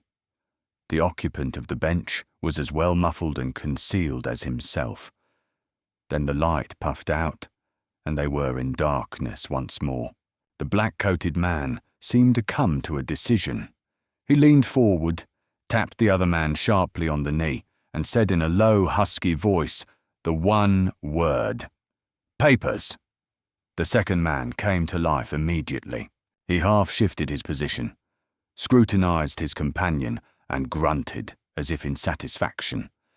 He carefully leaned away from the other man on the bench, and with his right-gloved hand dug into his right overcoat pocket. The first man bent eagerly forward, his eyes bright. The gloved hand of his companion came out of the pocket, holding something tightly. Then the owner of the hand did a surprising thing. With a fierce bunching of muscles, he sprang from the bench and leapt backward, away from the first man. At the same time, he levelled his right hand straight at the crouched, frozen figure, and a fragmentary gleam of light from an arc lamp far off revealed the thing he held in his hand. a revolver. Crying out hoarsely, the first man sprang to his feet with the agility of a cat. His hand plunged with a lightning-like movement into his overcoat pocket. He darted, reckless of the weapon pointed at his heart, straight forward at the tense figure before him. 2, 9, 3. But things were happening. The peaceful tableau, so suggestive a bare instant before of open spaces and dark country silence, was transformed magically into a scene of intense activity. A writhing, yelling pandemonium. From a cluster of bushes a few feet behind the bench, a swiftly moving group of men with drawn guns materialized. At the same time, from the farther side of the walk, a similar group appeared, running toward the pair. And from both ends of the walk, from the entrance about 100 feet away and from the opposite direction, in the blackness of the park, came several uniformed policemen, brandishing revolvers. The four groups converged almost as one. The man who had drawn his gun and leaped from the bench did not await the arrival of reinforcements. As his companion of a moment before plunged his hand into his coat pocket, the gun wielder took careful aim and fired. The weapon roared, awakening echoes in the park. An orange flame streaked into the body of the black-coated man. He lurched forward, clutching his shoulder spasmodically. His knees buckled, and he fell to the stone walk. His hand still fumbled in his coat. But an avalanche of men's bodies kept him from whatever furious purpose was in his mind. Ungentle fingers gripped his arms and pinned them down, so that he could not withdraw his hand from his pocket. They held him in this way, silently, until a crisp voice behind them said, "Careful, boys. Watch his hands." Inspector Richard Queen wriggled into the hard-breathing group and stood contemplatively above the writhing figure on the pavement. "Take his hand out, Velly. Easy now. Hold it stiff and... stiff. Man. Stiff. He'd jab you in a flash." Sergeant Thomas Velly, who was straining at the arm, gingerly pulled it from the pocket, despite the violent 294 flounderings of the man's body. The hand appeared, empty, muscles loosened at the last moment. Two men promptly fastened it in a vise. Velly made a movement as if to explore the pocket. The inspector stopped him with a sharp word and himself bent over the threshing man on the walk, carefully, delicately, as if his life depended upon caution. The old man lowered his hand into the pocket and felt about its exterior. He gripped something and just as cautiously withdrew it, holding it up to the light. It was a hypodermic needle. The light of the arc lamp made its pale, limpid contents sparkle. Inspector Queen grinned as he knelt by the wounded man's side. He jerked off the black felt hat. "Disguised and everything," he murmured. He snatched at the grey moustache, passed his hand rapidly over the man's lined face. A smudge immediately appeared on the skin. "Well, well," said the inspector softly, as the man's feverish eyes glared up at him. "Happy to meet you again, Mr. Stephen Barry, and your good friend, Mr. Tetra Ethel Lead." Chapter 22, and explains. Inspector Queen sat at the writing desk in his living room, scribbling industriously on a long, narrow sheet of notepaper headed "The Queen's." It was Wednesday morning, a fair Wednesday morning, with the sun streaming into the room through the dormer windows and the cheerful noises of 87th Street, faintly audible from the pavements below. The inspector wore his dressing gown and slippers. Juna was busy at the table clearing away the breakfast dishes. The old man had written, "Dear son, as I wired you late last night, the case is finished. We got Stephen Barry very nicely by using Michaels's name and handwriting as bait. I really ought to congratulate myself on the psychological soundness of the plan. Barry was desperate, and like so many other criminals thought he could duplicate his crime without being caught. I hate to tell you how tired I am, and how unsatisfying spiritually the job of manhunter is sometimes.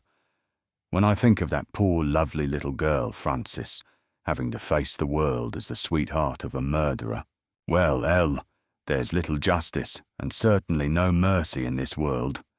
And of course, I'm more or less responsible for her shame. Yet Ives Pope himself was quite decent a while ago when he telephoned me on hearing the news. I suppose in one way I did him and Francis a service. The doorbell rang, and Juna, drying his hands hastily on a kitchen towel, ran to the door. District Attorney 296. Sampson and Timothy Cronin walked in, excited, happy, both talking at once. Queen rose, covering the sheet of paper with a blotter. "Q, old man," cried Sampson, extending both hands. "My congratulations. Have you seen the papers this morning?" "Glory to Columbus," grinned Cronin, holding up a newspaper on which, in screaming headlines, New York was apprised of the capture of Stephen Barry.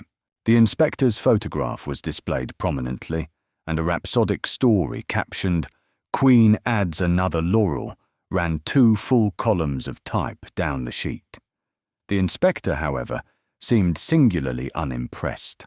He waved his visitors to chairs and called for coffee, and began to talk about a projected change in the personnel of one of the city departments, as if the Field case interested him not at all.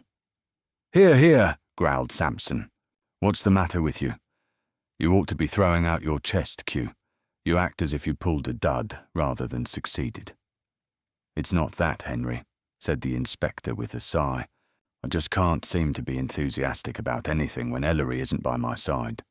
By jingo, I wish he were here instead of in those blamed Maine woods." The 2 men laughed.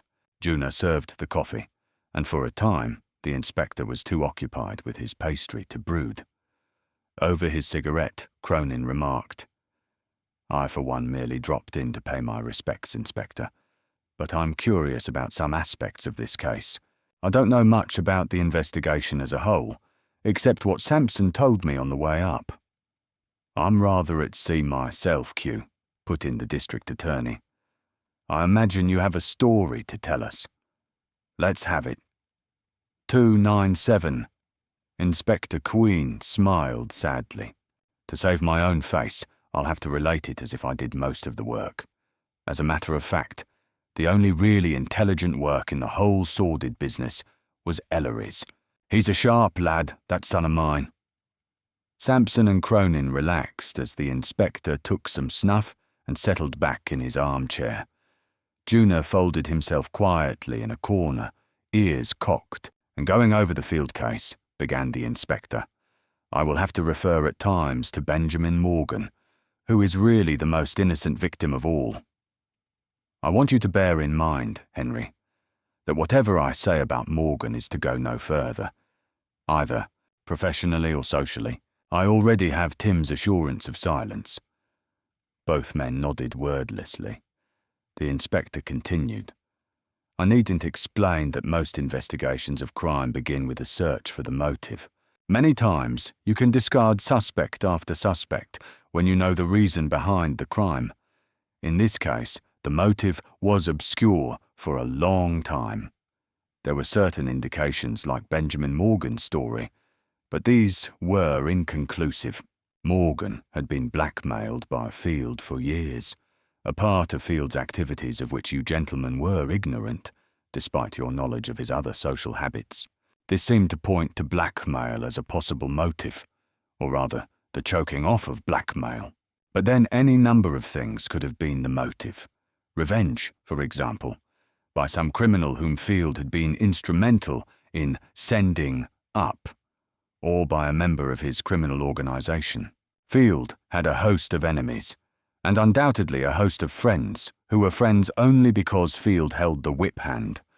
Any one of scores of people, men 298 and women both, might have had a motive for killing the lawyer, so that, since we had so many other pressing and immediate things to think about and do that night at the Roman Theatre, we did not bother much with motive. It was always in the background, waiting to be called into service. But mark this point. If it was blackmail, as Ellery and I eventually decided, since it seemed the most likely possibility. There were most certainly some papers floating about in Field's possession which would be enlightening, to say the least. We knew that Morgan's papers existed. Cronin insisted that the papers for which he was looking were about somewhere, so we had to keep our eyes constantly on the alert for papers, tangible evidence which might or might not make clear the essential circumstances behind the crime. At the same time, in the matter of documents, Ellery was piqued by the great number of books on handwriting analysis he found among Field's effects. We concluded that a man like Field, who had blackmailed once to our knowledge in the case of Morgan, and many times to our suspicions, and who was keenly interested in the science of handwriting, might have been a forger to boot. If this were true, and it seemed a plausible explanation, then it probably meant that Field made a habit of forging the original blackmail papers. The only reason he could have for doing this, of course, would be to sell the forgeries and keep the originals for further extortion. His association with the underworld undoubtedly helped him master the tricks of the trade. Later, we discovered that this hypothesis was true, and by that time, we had definitely established blackmail as the motive of the crime. Remember, though, that this led us nowhere, since any one of our suspects might have been the blackmail victim, and we had no way of telling who it was. 299. The inspector frowned, settled back into his seat more comfortably. But I'm tackling this explanation the wrong way. It just goes to show you how habit will take hold of a man. I'm so accustomed to beginning with motive. However, there is only one important and central circumstance which stands out in the investigation. It was a confounding clue. Rather, the lack of a clue. I refer to the missing hat. Now, the unfortunate thing about the missing hat was that we were so busy pressing the immediate inquiry at the Roman Theatre on Monday night, we couldn't grasp the full significance of its absence. Not that we weren't bothered by it from the beginning. Far from it. It was one of the first things I noticed when I examined the body. As for Ellery, he caught it as soon as he entered the theatre and bent over the dead man. But what could we do? There were 100 details to take care of, questions to ask, orders to give, discrepancies and suspicious discoveries to clear up. So that, as I say, we inadvertently missed our great opportunity. If we had fully analysed the meaning of the hat's disappearance, then and there, we might have clinched the case that very night. Well, it hasn't taken so long after all, you growler, laughed Sampson. This is Wednesday, and the murder was committed a week ago Monday. Only 9 days. What are you kicking about? The inspector shrugged. But it would have made a considerable difference, he said, if only we had reasoned it out. Well, when finally we did get round to dissecting the problem of the hat, we asked ourselves, first of all, why was the hat taken? Only 2 answers seemed to make sense. 1, that the hat was incriminating in itself.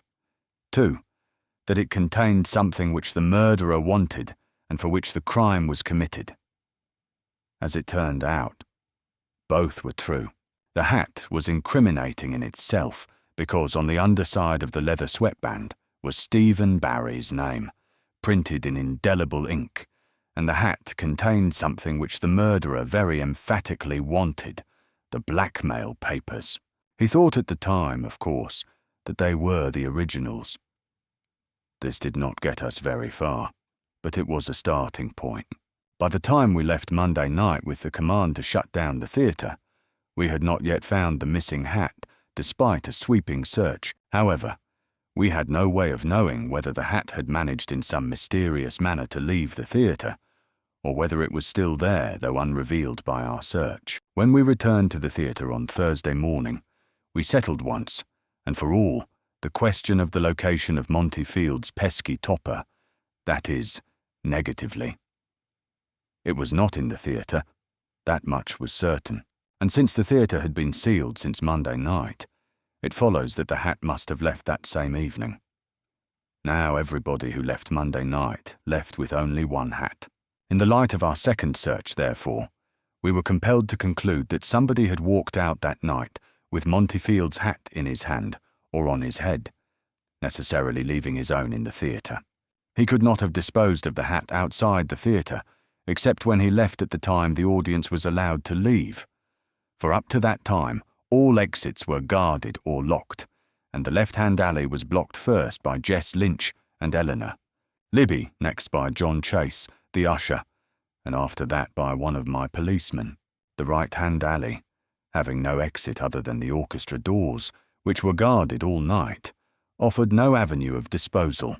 To go on with the thought, since Field's hat was a top hat, and since nobody left the theatre dressed in a top hat who was not wearing evening clothes, this we watched for 301 every closely. Therefore the man who took away the missing hat must have been garbed in full dress.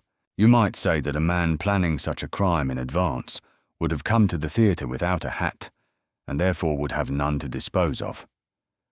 But if you will stop to think, you must see that this is highly improbable. He would have been quite conspicuous, especially while entering the theatre, if he went in minus a top hat. It was a possibility, of course, and we kept it in mind. But we reasoned that a man working out such a consummate crime as this would have shied from taking any unnecessary chance of being identified. Also, Ellery had satisfied his own mind that the murderer had no foreknowledge of the field hat's importance. This made still more improbable the possibility that the murderer arrived without a hat of his own. Having a hat of his own, he might have disposed of it, we thought, during the first intermission, which is to say, before the crime was committed. But Ellery's deductions proving the murderer's lack of foreknowledge made this impossible, since he would not have known at the first intermission of the necessity of doing away with his own hat. At any rate, I think we were justified in assuming that our man had to leave his own hat in the theatre, and that it must have been a top hat. Does it follow so far? It seems logical enough, admitted Sampson, though very complicated. You have no idea how complicated it was, said the inspector grimly, since at the same time we had to bear in mind the other possibilities, such as the man walking out with Field's hat being not the murderer but an accomplice. But let's get on. The next question we asked ourselves was this: what happened to the top hat which the murderer left behind in the theatre? What did he do with it? Where did he 302 leave it? I can tell you that was a puzzler.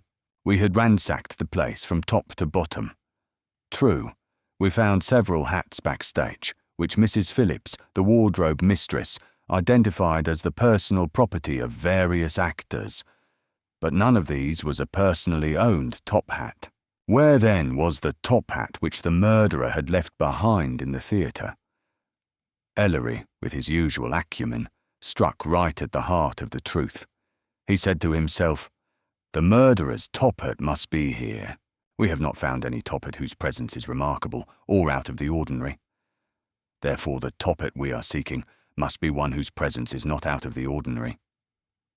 Fundamental, almost ridiculously so. And yet I myself did not think of it. What top hats were there whose presence was not out of the ordinary, so natural and in so natural a place that they were not even questioned? In the Roman theatre, where all the costumes were hired from Lebrun, the answer is simply the rented top hats being used for purposes of the play. Where would such top hats be? Either in the actors' dressing rooms or in the general wardrobe room backstage. When Ellery had reached this point in his reasoning, he took Mrs. Phillips backstage and checked up on every top hat in the actors' rooms and the wardrobe room. Every top hat there, and all were accounted for, none being missing, was a property top hat bearing on its lining the Lebrun insignia. Field's hat, which we had proved to be a brown brose topper, was not among the property top hats or anywhere backstage. Since no one left the theatre Monday night with more than one top hat, and since Montefield's hat was unquestionably taken out of the theatre that same night, it was positively established that the murderer's own top hat must have been in the Roman all the time the house was sealed, and was still there at the time of our second search. Now, 303, the only top hats remaining in the theatre were property top hats. It therefore follows that the murderer's own top hat, which he was forced to leave behind because he walked out with Fields, must have been one of the property hats backstage, since, let me repeat, these were the only top hats of which it could physically have been one. In other words, one of these property top hats backstage belonged to the man who left the theatre Monday night in full dress, wearing Fields' silk topper. If this man were the murderer, and he could scarcely be anyone else, then our field of inquiry was narrowed to a considerable degree. He could only have been either a male member of the cast who left the theatre in evening clothes, or somebody closely connected with the theatre and similarly dressed. In the latter case, such a person would have had to have, first, a property top hat to leave behind, second, undisputed access to the wardrobe and dressing rooms, and third, the opportunity to leave his property top hat in either place. Now let us examine the possibilities in the latter case, that the murderer was closely connected with the theatre, yet not an actor.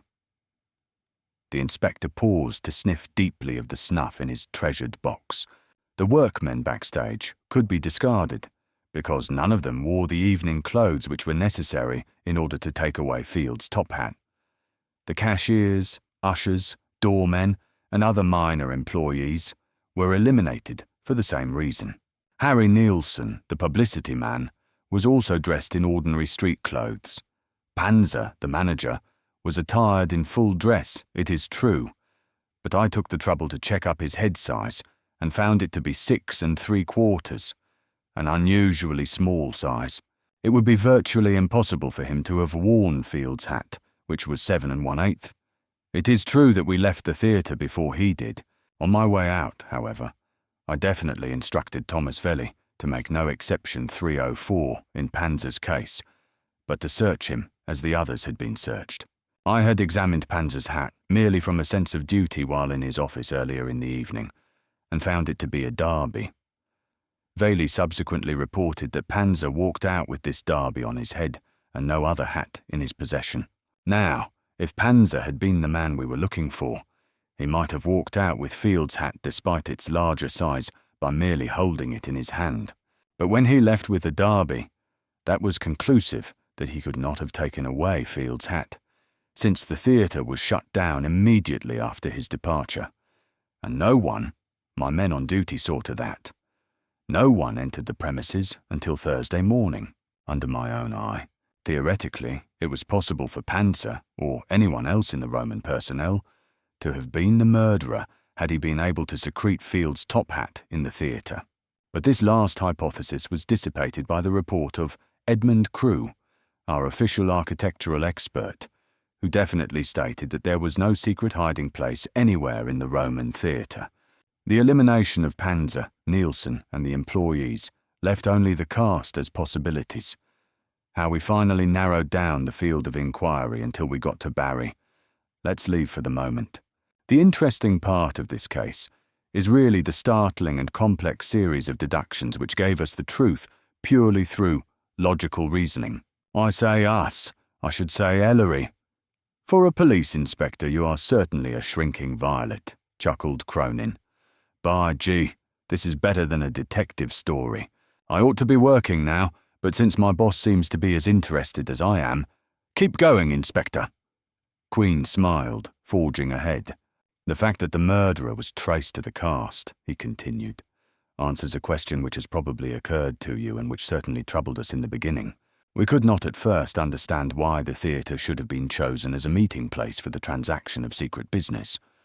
When you stop to think about it, a theatre presents enormous disadvantages under ordinary circumstances. Extra tickets, to mention only one thing, have to be bought to ensure privacy through empty seats in the vicinity. What a silly tangle to get into when other meeting places are so much more convenient. A theatre is dark most of the time, and disturbingly quiet. Any untoward noise or conversation is remarked. The crowds present a constant danger, one of recognition. However, all this is automatically explained when you realize that Barry was a member of the cast. From his standpoint, the theatre was ideal. For who would dream of suspecting an actor of murder when the victim is found dead in the orchestra? Of course, Field acquiesced, never suspecting what was in Barry's mind, and that he was conniving his own death, even if he were a little suspicious. You must remember that he was accustomed to dealing with dangerous people, and probably felt capable of taking care of himself.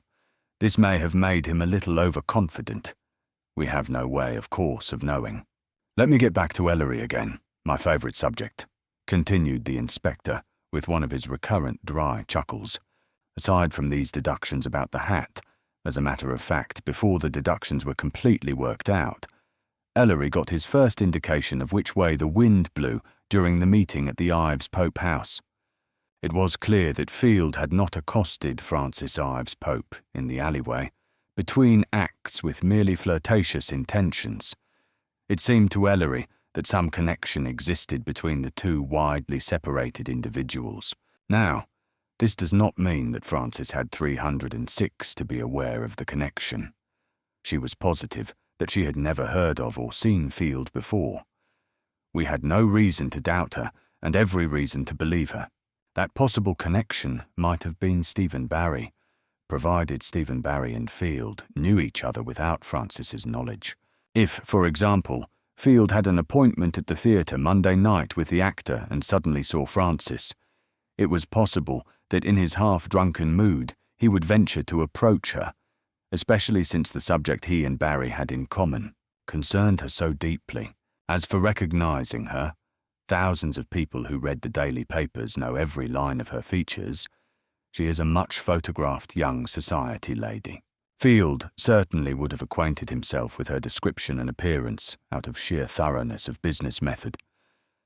But to return to the triangle connection, Field, Francis, Barry, which I will go into in detail later, you realize that no one else in the cast except Barry, who was engaged to Francis and had been publicly announced as her fiancé, with pictures and all the rest of the journalistic business, could have satisfied so well the question.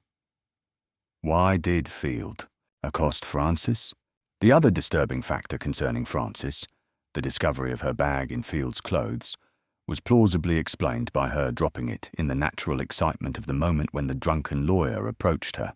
This was later confirmed by Jess Lynch's testimony to the effect that he saw Field pick up Francis's bag. Poor girl. I feel sorry for her. The inspector sighed. To get back to the hat. You'll notice we always return to that blasted top piece, resumed Queen after a pause. I never knew of a case in which a single factor so dominated every aspect of the investigation. Now, mark this. Of the entire cast, Barry was the only one who left the Roman Theatre Monday night, dressed in evening 307 clothes and top hat. As Ellery watched at the main door Monday night while the people were filing out, his mind characteristically registered the fact that the entire cast, except Barry, left the theatre wearing street clothes. In fact, he even mentioned this to Sampson and me in Panzer's office later, although at the time neither of us realised its full significance. Barry was therefore the only member of the cast who could have taken away Field's top hat. Think this over a moment and you will see that, in view of Ellery's hat deductions, we could now pin the guilt to Barry's shoulders beyond the shadow of a doubt. Our next step was to witness the play, which we did the evening of the day on which Ellery made the vital deductions, Thursday. You can see why. We wanted to confirm our conclusion by seeing whether Barry had the time during the second act to commit the murder. And, amazingly enough, of all the members of the cast, Barry was the only one who did have the time. He was absent from the stage from 9:20. He opened the business of the act and left almost at once, until 9:50, when he returned to the stage to remain there until the act ended. This was incontrovertible, part of a fixed and unchanging time schedule. Every other player was either on the stage all the time, or else went on and off at extremely short intervals. This means that last Thursday night, more than 5 days ago, and the whole case took only 9 days to consummate, we had solved our mystery. But solving the mystery of the murderer's identity was a far cry from bringing him to justice. You'll see why in a moment. The fact that the murderer could not enter until 9:30 or thereabouts explains why the torn edges of L32 left and L30 left did not coincide. It was necessary for Field and Barry, you see, to come in at different times. Field could not very well enter with Barry, or even at a 3:08 noticeably late hour. The matter of secrecy was too important to Barry, and Field understood, or thought he did, how necessary it was for him to play the secret game. When we pinned the guilt on Barry Thursday night, we resolved to question subtly the other members of the cast as well as workmen backstage. We wanted to find out, of course, whether anyone had actually seen Barry leave or return. As it happened, no one had. Everybody was busy either acting, redressing, or working backstage. We conducted this little investigation after the performance that night, when Barry had already left the theatre. And it was checkmate, right enough. We had already borrowed a seating plan from Panzer. This map, together with the examination of the alleyway on the left and the dressing room arrangement backstage, an examination made directly after the second act Thursday night, showed us how the murder was committed. Sampson stirred. "I've been puzzling my wits about that," he confessed. "After all, Field was no babe in the woods. This Barry must be a wizard, Q. How did he do it?" "Every riddle is simple when you know the answer," retorted the inspector. Barry, whose freedom began at 9:20, immediately returned to his dressing room, slapped on a quick but thorough facial disguise, donned an evening cloak and the top hat which was part of his costume. You'll remember he was already dressed in evening clothes, and slipped out of his room into the alley. Of course, you can't be expected to know the topography of the theatre. There is a series of tiers in a wing of the building backstage, facing the left alley, which is made up of dressing rooms. Barry's room is on the lowest tier, the door opening into the alleyway. There is a flight of iron steps leading down to the pavement. 309. It was through this door that he quitted the dressing room, walking through the dark alley while the side doors of the theatre were shut during Act 2. He sneaked out into the street, since there was no guard at the head of the alley at that time, and he knew it. Nor had Jess Lynch and his girl arrived, luckily for him, and entered the theatre brazenly through the regular front entrance, as if he were a latecomer. He presented his ticket, LL30 left, at the door, muffled in his cloak, and of course well disguised. As he passed into the theatre, he deliberately threw away his ticket stub. This appeared to him to be a wise move, since he figured that if the ticket stub were found there, it would point to a member of the audience and directly away from the stage. Also, if his plans fell through and he were later searched carefully, the finding of the stub on his person would be damning evidence. All in all, he thought his move not only misleading, but protective. But how did he plan to get to the seat without being ushered to it, and therefore seen? Objected Cronin. He hadn't planned to evade the usher, returned the inspector. Naturally, he had hoped, since the play was well on and the theatre dark, to gain the last row, the nearest to the door, before the usher could approach. However, even if the usher forestalled him and escorted him to the seat, he was well disguised and in the blackness of the theatre, proof enough against recognition, so that, if things turned out as badly as possible for him, the most that would be remembered was that some man, unknown, barely describable in general contour, arrived during the second act. As it happened, he was not accosted, since Madge O'Connell was, luckily, seated with her lover. He managed to slip into the seat next to Field without being noticed. "Remember what I've just told you," went on the inspector, clearing his dry throat, "is not the result of deduction 310 or investigation. We could have no means of discovering such facts. Barry made his confession last night and cleared up all these points. Knowing the culprit was Barry, of course, we might have reasoned out the entire procedure. It follows simply, and is the natural situation if you know the criminal. It wasn't necessary, however. Does that sound like an alibi for Ellery or myself? Humph. The old man barely smiled. When he sat down next to Field, he had a carefully planned idea of his course of action.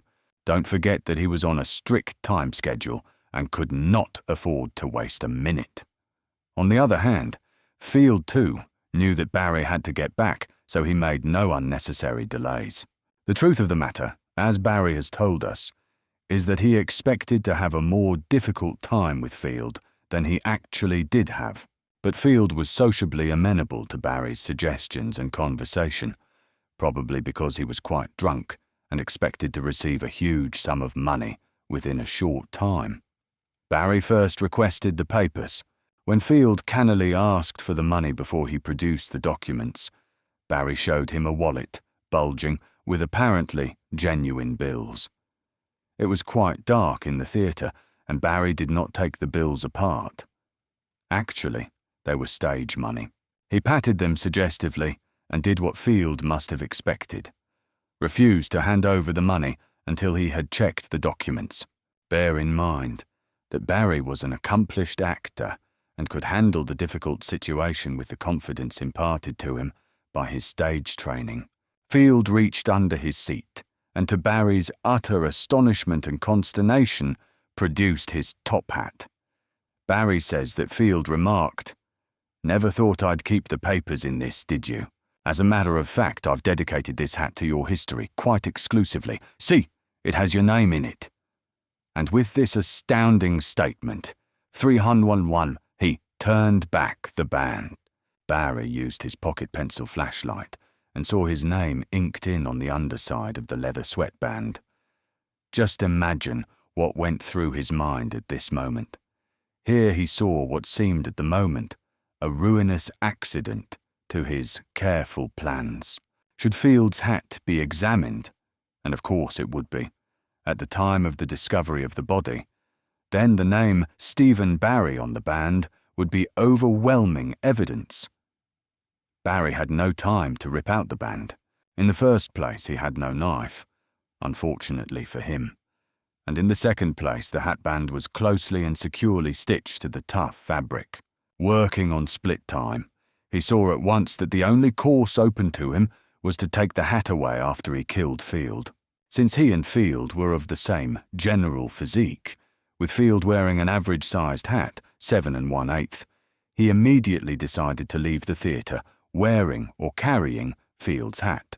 He would deposit his own in the dressing room, where its presence was not out of the way, take Field's hat from the theatre with him, and destroy it as soon as he reached his rooms. It also occurred to him that if the hat were by some chance examined as he was leaving the theatre, his name printed inside would certainly ward off suspicion. In all probability, it was this fact that made Barry feel he was running into no particular danger, even though he had not foreseen the unexpected circumstance. "Clever rogue," murmured Sampson. "The quick brain, Henry, the quick brain," said Queen gravely. "It has run many a man's neck into the noose." As he made the lightning decision to take the hat, he realized that he could not leave his own in its place.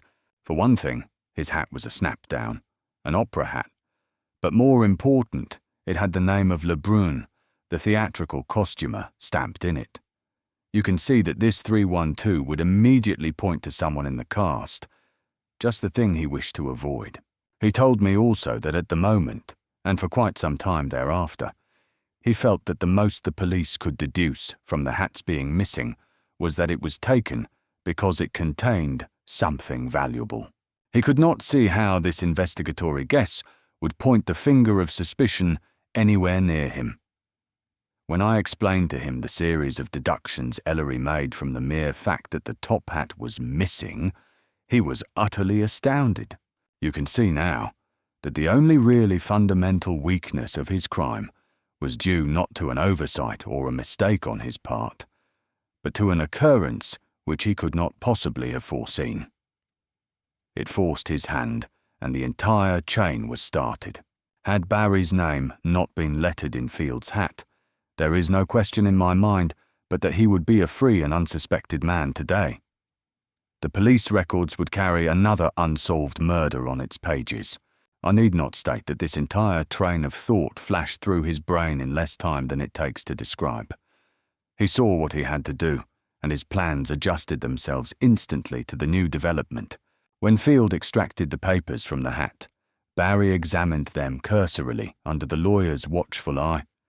He did this by the same pencil flashlight, a tiny streak of illumination quite obscured by their shielding bodies. The papers seemed in good order and complete. But Barry did not spend much time over the papers at the moment. He looked up with a rueful smile and said, "Seem to be all here, damn you," very naturally, as if they were enemies under a truce, and he was being a good sport. Field interpreted the remark for what it was intended to convey. Barry dipped into his pocket. The light was out now, and, as if he were nervous, took a swig at a pocket flask of good whiskey. Then, as if recollecting his manners, 3:13, he asked Field pleasantly enough if he would not take a drink to bind the bargain. Field, having seen Barry drink from the flask, could have no suspicion of foul play. In fact, he probably never dreamed that Barry would try to do him in. Barry handed him a flask. But it wasn't the same flask. Under cover of the darkness, he had taken out 2 flasks, the one he himself used coming from his left hip pocket, the flask he gave Field coming from his right hip pocket. In handing it over to Field, he merely switched flasks. It was very simple, and made simpler because of the darkness and the fuddled condition of the lawyer. The ruse of the flask worked, but Barry had taken no chances. He had in his pocket a hypodermic filled with the poison. If Field had refused to drink, Barry was prepared to plunge the needle into the lawyer's arm or leg. He possessed a hypodermic needle which a physician had procured for him many years before. Barry had suffered from nervous attacks and could not remain under a doctor's care since he was travelling from place to place with a stock company. The hypodermic was untraceable, therefore, on a cold trail years old, and he was ready if Field refused to drink. So, you see, his plan, even in this particular, was foolproof. The flask from which Field drank contained good whiskey all right, but mixed with tetraethyl lead in a copious dose. The poison's slight ether smell was lost in the reek of the liquor, and Field, drinking, gulped down a huge mouthful before he realized that anything was wrong, if he did at all. Mechanically, he returned the flask to Barry, who pocketed it and said, "I guess I'll look over these papers more carefully. There's no reason why I should trust you, Field." Field, who was feeling extremely disinterested by this time, nodded in a puzzled sort of way and slumped 314 down in his seat. Barry really did examine the papers, but he watched Field like a hawk out of the corner of his eye all the time. In about 5 minutes, he saw that Field was out for good. He was not entirely unconscious, but well underway. His face was contorted, and he was gasping for breath. He seemed unable to make any violent muscular movement or outcry. Of course, he'd utterly forgotten Barry, in his agony. Perhaps didn't remain conscious very long. When he groaned those few words to Pusak, it was the superhuman effort of a practically dead man. Barry now consulted his watch. It was 9:40. He had been with Field only 10 minutes. He had to be back on the stage at 9:50. He decided to wait 3 minutes more. It had taken less time than he had figured, to make sure that Field would not raise a rumpus. At 9:43 exactly, with Field terribly inanimate in his internal agonies, Barry took Field's hat, snapped down his own, and slipped it under his cloak, and rose. The way was clear. Hugging the wall, walking down the aisle as carefully and unobtrusively as possible, he gained the rear of the left side boxes without anyone noticing him. The play was at its highest point of tension. All eyes were riveted on the stage. In the rear of the boxes, he ripped off the false hair, rapidly adjusted his makeup, and passed through the stage door. The door leads into a narrow passageway which in turn leads into a corridor, branching out to various parts of the backstage area. His dressing room is a few feet from the entrance to the corridor. He slipped inside, threw his stage hat among his regular effects, dashed the remaining contents of the death flask into the wash bowl, and cleaned out the flask. He emptied the contents of the hypodermic into the toilet drain and put away the needle, cleaned. If it was found, what of it? He had 315 a perfectly sound excuse for owning it, and besides the murder had not been committed by such an instrument at all. He was now ready for his cue, calm, debonair, a little bored. The call came at exactly 9:50. He went on the stage and was there until the hue and cry was raised at 9:55 in the orchestra. "Talk about your complicated plots," ejaculated Sampson. "It is not so complicated as it seems at first hearing," returned the inspector. "Remember that Barry is an exceptionally clever young man, and above all, an excellent actor. No one but an accomplished actor could have carried off such a plan. The procedure was simple, after all. His hardest job was to keep to his time schedule. If he was seen by anyone, he was disguised. The only dangerous part of his scheme was the getaway, when he walked down the aisle and went backstage through the box stage door. The aisle he took care of by keeping an eye out for the usher while he sat next to Field.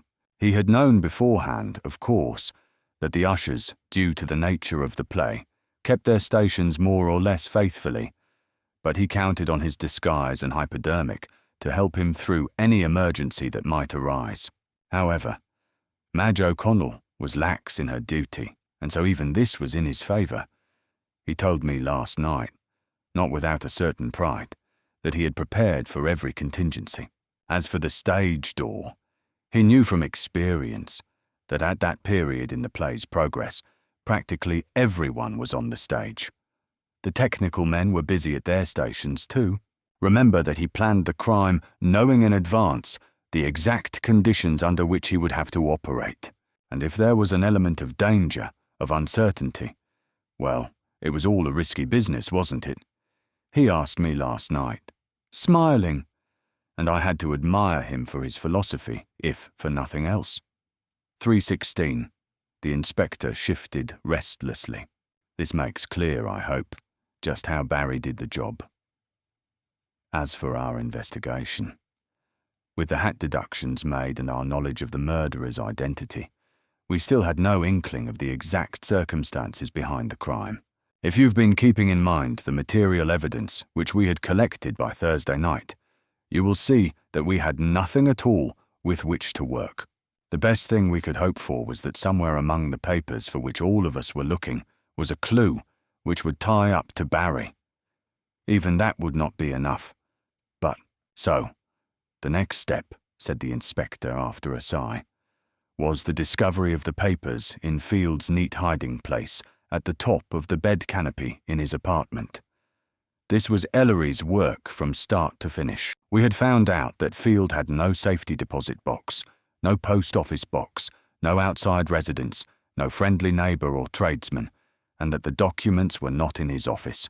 By a process of elimination, Ellery insisted that they must be somewhere in Field's rooms. You know how this search ended. An ingenious bit of pure reasoning on Ellery's part. We found Morgan's papers. We found Cronin's stuff relating to the gang activities. And by the way, Tim, I'm going to be keenly alive to what happens when we start on the big clean-up. And we found finally a wad of miscellaneous papers. Among these were Michael's and Barry's. You'll remember, Tim, that Ellery, from the handwriting analysis business, deduced that possibly we would find the originals of Barry's papers. And so we did. Michael's case was interesting. That time, he went to Elmira on the petty larceny charge. It was through Field's clever manipulations with the law. But Field had the goods on Michael's and filed the documentary evidence of the man's real guilt away in his favourite hiding place, in the event that he might wish to use it at some future 3/17 date. A very saving person, this Field. When Michaels was released from prison, Field used him unscrupulously for his dirty work, holding the threat of those papers over the man's head. Now Michaels had been on the lookout for a long time. He wanted the papers badly, as you may imagine. At every opportunity, he searched the apartment for them, and when he didn't find them time after time, he became desperate. I don't doubt that Field, in his devilishly sardonic way, enjoyed the knowledge that Michaels was ransacking the place day after day. On Monday night, Michaels did what he said he did, went home and to bed. But early Tuesday morning, when he read the papers and learned that Field had been killed, he realized that the jig was up. He had to make one last search for the papers. If he didn't find them, the police might, and he would be in hot water. So he risked running into the police net when he returned to Field's rooms Tuesday morning. The story about the cheque was nonsense, of course. But let's get on to Barry. The original papers we found in the hat, marked miscellaneous, told a sordid story. Stephen Barry, to make it short and ugly, has a strain of Negroid blood in his veins. He was born in the south of a poor family, and there was definite documentary evidence, letters, birth records and the like, to prove that his blood had the black taint. Now Field, as you know, made it his business to run things like this to earth. In some way, he got hold of the papers. How long ago we can't say, but certainly quite a while back. He looked up Barry's status at the time and found him to be a struggling actor, on his uppers more often than he was in funds. He decided to let the fellow alone for the time. If ever Barry came into money or in the limelight, there would be time enough to blackmail him. Field's wildest dreams could not have foreseen Barry's engagement to Frances, 318 Ives Pope, daughter of a multi-millionaire and blue blood society girl. I needn't explain what it would have meant to Barry to have the story of his mixed blood become known to the Ives Popes. Besides, and this is quite important, Barry was in a constant state of impoverishment due to his gambling.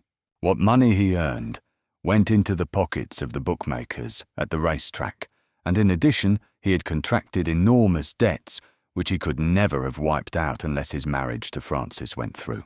So pressing was his need, in fact, that it was he who subtly urged an early marriage. I have been wondering just how he regarded Frances sentimentally. I don't think, in all fairness to him, that he was marrying wholly because of the money involved. He really loves her, I suppose. But then, who wouldn't? The old man smiled reminiscently and went on. Field approached Barry some time ago with the papers. Secretly, of course. Barry paid what he could, but it was woefully little, and naturally did not satisfy the insatiable blackmailer. He kept putting Field off desperately, but Field himself was getting into hot water because of his own gambling and was calling in his little business deals one by one. Barry, pushed to the wall, realized that unless Field were silenced, everything would be lost. He planned the murder. He saw that even if he did manage to raise the $50,000 Field demanded, a palpable impossibility, and even if he did get the original papers, yet Field might still wreck his hopes by merely circulating the story. There was only one thing to do: kill Field. He did it. Black blood, eh? Murmured Cronin. Poor devil. You would scarcely guess it from his appearance, remarked Sampson. He looks as white as you or I. Barry isn't anywhere near a full-blooded Negro, protested the inspector. He has just a drop in his veins, just a drop. But it would have been more than enough for 319 the Ives Popes to get on. When the papers had been discovered and read, we knew everything: who, how, why the crime was committed. So we took stock of our evidence to bring about a conviction. You can't hail a man into court on a murder charge without evidence. Well, what do you think we had? Nothing. Let me discuss the clues which might have been useful as evidence. The lady's purse, that was out. Valueless, as you know. The source of the poison, a total failure. Incidentally, Barry did procure it exactly as Dr. Jones suggested. Jones, the toxicologist. Barry bought ordinary gasoline and distilled the tetraethyl lead from it. There was no trace left. Another possible clue, Monty Field's hat. It was gone. The extra tickets for the 6 vacant seats. We had never seen them, and there seemed little chance that we ever would. The only other material evidence, the papers, indicated motive, but proved nothing. By this token, Morgan might have committed the crime, or any member of Field's criminal organisation. Our only hope for bringing about a conviction depended upon our scheme to have Barry's apartment burglarised, in the hope that either the hat or the tickets, or some other clue like the poison or the poison apparatus, would be found. Velli got me a professional housebreaker, and Barry's apartment was rifled Friday night while he was acting his role in the theatre. Not a trace of any of these clues came to light. The hat, the tickets, the poison, everything had been destroyed. Obviously, Barry would have done that. We could only make sure. In desperation, I called a meeting of a number of the Monday night audience, hoping that I would find someone who remembered seeing Barry that night. Sometimes, people recall events later, which they forgot completely in the excitement of a previous quizzing. But 320, this too, as it happened, was a failure. The only thing of value that turned up was the Orangeade boy's testimony about seeing Field pick up an evening bag in the alley. This got us nowhere as far as Barry was concerned, however. And remember that when we questioned the cast Thursday night, we got no direct evidence from them. So there we were with a beautifully hypothetical statement of facts for a jury, but not a shred of genuine evidence. The case we had to present would have offered no difficulties to a shrewd defending attorney. It was all circumstantial evidence, based chiefly on reasoning. You know as well as I do what a chance such a case would have in court. Then my troubles really began, for Ellery had to leave town. I racked my brains, the few I have. Queen scowled at his empty coffee cup. Things looked black enough. How could I convict a man without evidence?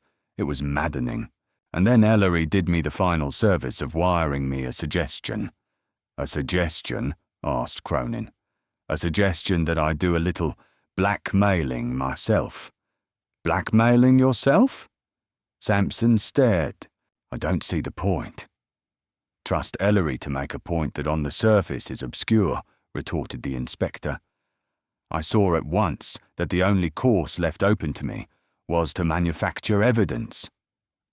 Both men frowned in puzzlement. It's simple enough, said Queen. Field was killed by an unusual poison, and Field was killed because he was blackmailing Barry. Wasn't it fair for me to assume that if Barry was suddenly blackmailed on the identical score, he would again use poison, and in all likelihood the same poison? I don't have to tell you that once a poisoner 321, always a poisoner. In the case of Barry, if I could only get him to try to use that tetraethyl lead on somebody else, I'd have him. The poison is almost unknown, but I needn't explain further. You can see that if I caught him with tetraethyl lead, that would be all the evidence I needed. How to accomplish the feat was another matter. The blackmail opportunity fitted the circumstances perfectly. I actually had the original papers pertaining to Barry's parentage and tainted blood. Barry thought these destroyed. He had no reason to suspect that the papers he took from Field were clever forgeries. If I blackmailed him, he was in the same boat as before.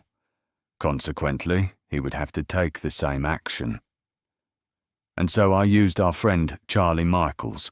The only reason I utilised him was that to Barry it would seem logical that Michaels, Field's crony and bully and constant companion, should be in possession of the original papers. I got Michaels to write a letter, dictated by me. The reason I wanted Michaels to write it was that possibly Barry, through association with Field, was familiar with the man's handwriting. This may seem a small point, but I couldn't take any chances. If I slipped up on my ruse, Barry would see through it at once, and I'd never get him again. I enclosed a sheet of the original papers in the letter to show that the new blackmailing threat had teeth. I stated that Field had brought Barry copies. The sheet enclosed proved my statement. Barry had no reason in the world to doubt that Michaels was milking him as his master had done before. The letter was so worded as to be an ultimatum. I set the time and the place, and, to make a long story short, the plan worked. I guess that's all, gentlemen. Barry came. He had his trusty little hypodermic filled with tetraethyl lead, also a 322 flask, an exact replica, you see, of the Field crime, except for locale. My man, it was Ritter, was instructed to take no chances. As soon as he recognized Barry, he covered him and raised the alarm. Luckily, we were almost at their elbows behind the bushes. Barry was desperate and would have killed himself and Ritter too if he'd had half a chance. There was a significant silence as the inspector finished, sighed, leaned forward and took some snuff. Sampson shifted in his chair. "Listens like a thriller, Q," he said admiringly, "but I'm not clear on a few points. For example, if this tetraethyl lead is so little known, how on earth did Barry ever find out about it, to the degree of actually making some himself?" "Oh." The inspector smiled. That worried me from the moment Jones described the poison. I was in the dark even after the capture. And yet, it just goes to show how stupid I am. The answer was under my nose all the time. You will remember that at the Ives Pope place a certain Dr. Cornish was introduced. Now, Cornish is a personal friend of the old financier, and both of them are interested in medical science. In fact, I recall Ellery's asking at one time, "Didn't Ives Pope recently donate $100,000 to the Chemical Research Foundation?" That was true.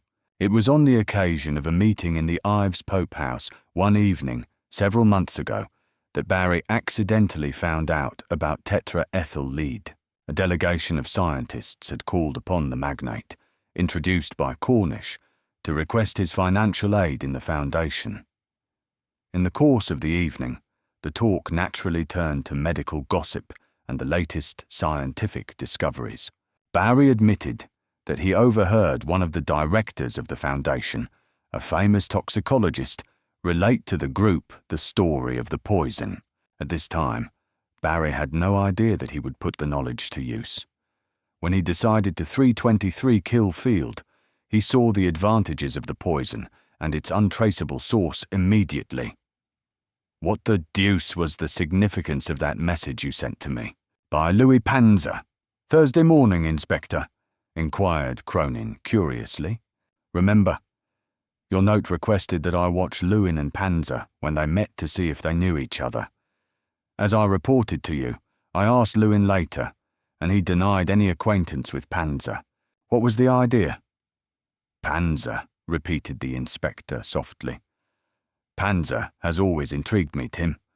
At the time I sent him to you, remember, the hat deductions which absolved him had not yet been made. I sent him to you merely out of a sense of curiosity. I thought that if Lewin recognized him, it might point to a connection between Panzer and Field. My thought was not borne out. It wasn't too hopeful to begin with. Panzer might have been acquainted with Field on the outside without Lewin's knowledge. On the other hand, I didn't particularly want Panzer hanging around the theatre that morning, so the errand did both of us a lot of good. Well, I hope you were satisfied with that package of newspapers I sent you in return." "As you instructed," grinned Cronin. "How about the anonymous letter Morgan received? Was that a blind, or what?" demanded Sampson. "It was a sweet little frame-up," returned Queen grimly. "Barry explained that to me last night. He had heard of Morgan's threat against Field's life. He didn't know, of course, that Field was blackmailing Morgan, but he thought it might plant a strong false trail if he got Morgan to the theatre on a thin story Monday night. If Morgan didn't come, there was nothing lost. If he did, He worked it this way. He chose ordinary cheap notepaper, went down to one of the typewriter agencies, and, wearing 324 gloves, typed the letter, signed it with that useless scrawled initial, and mailed the thing from the General Post Office. He was careful about fingerprints, and certainly the note could never be traced to him. As luck would have it, Morgan swallowed the bait and came. The very ridiculousness of Morgan's story and the obvious falsity of the note, as Barry figured, made Morgan a strong suspect. On the other hand, Providence seems to provide compensations. For the information we got from Morgan about Field's blackmailing activities did Mr. Barry a heap of harm. He couldn't have foreseen that, though. Sampson nodded. I can think of only one other thing. How did Barry arrange for the purchase of the tickets? Or did he arrange for it at all? He certainly did. Barry convinced Field that as a matter of fairness to himself, the meeting and the transfer of papers should take place in the theatre under a cloak of absolute secrecy. Field was agreeable and was easily persuaded to purchase the 8 tickets at the box office. He himself realised that the 6 extra tickets were needed to ensure privacy. He sent Barry 7, and Barry promptly destroyed them all, except LL30. Left the Inspector Rose, smiling tiredly. "Juna," he said in a low voice, "some more coffee." Sampson stopped the boy with a protesting hand. "Thanks, Q, but I've got to be going. Cronin and I have loads of work on this gang affair. I couldn't rest, though, until I got the whole story from your own lips. Q, old man," he added awkwardly, "I'm really sincere when I say that I think you've done a remarkable piece of work." "I never heard of anything like it," put in Cronin heartily. "What a riddle, and what a beautiful piece of clear reasoning from beginning to end."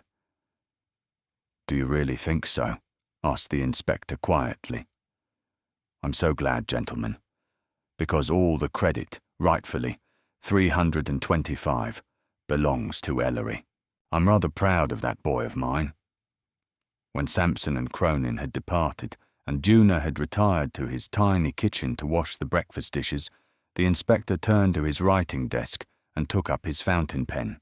He rapidly read over what he had written to his son. Sighing, he put pen to paper once more. "Let's forget what I just wrote." More than an hour has passed since then. Sampson and Tim Cronin came up, and I had to crystallise our work on the case for their benefit.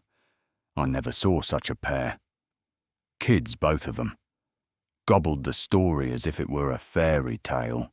As I talked, I saw with appalling clarity how little I actually did and how much you did.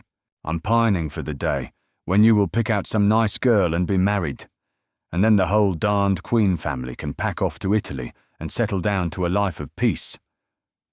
Well, Elle, I've got to dress and go down to headquarters. A lot of routine work has collected since last Monday, and my job is just about cut out for me. When are you coming home? Don't think I want to rush you, but it's so gosh awful lonesome, son. No, I guess I'm selfish as well as tired. Just a doddering old fogey who needs coddling.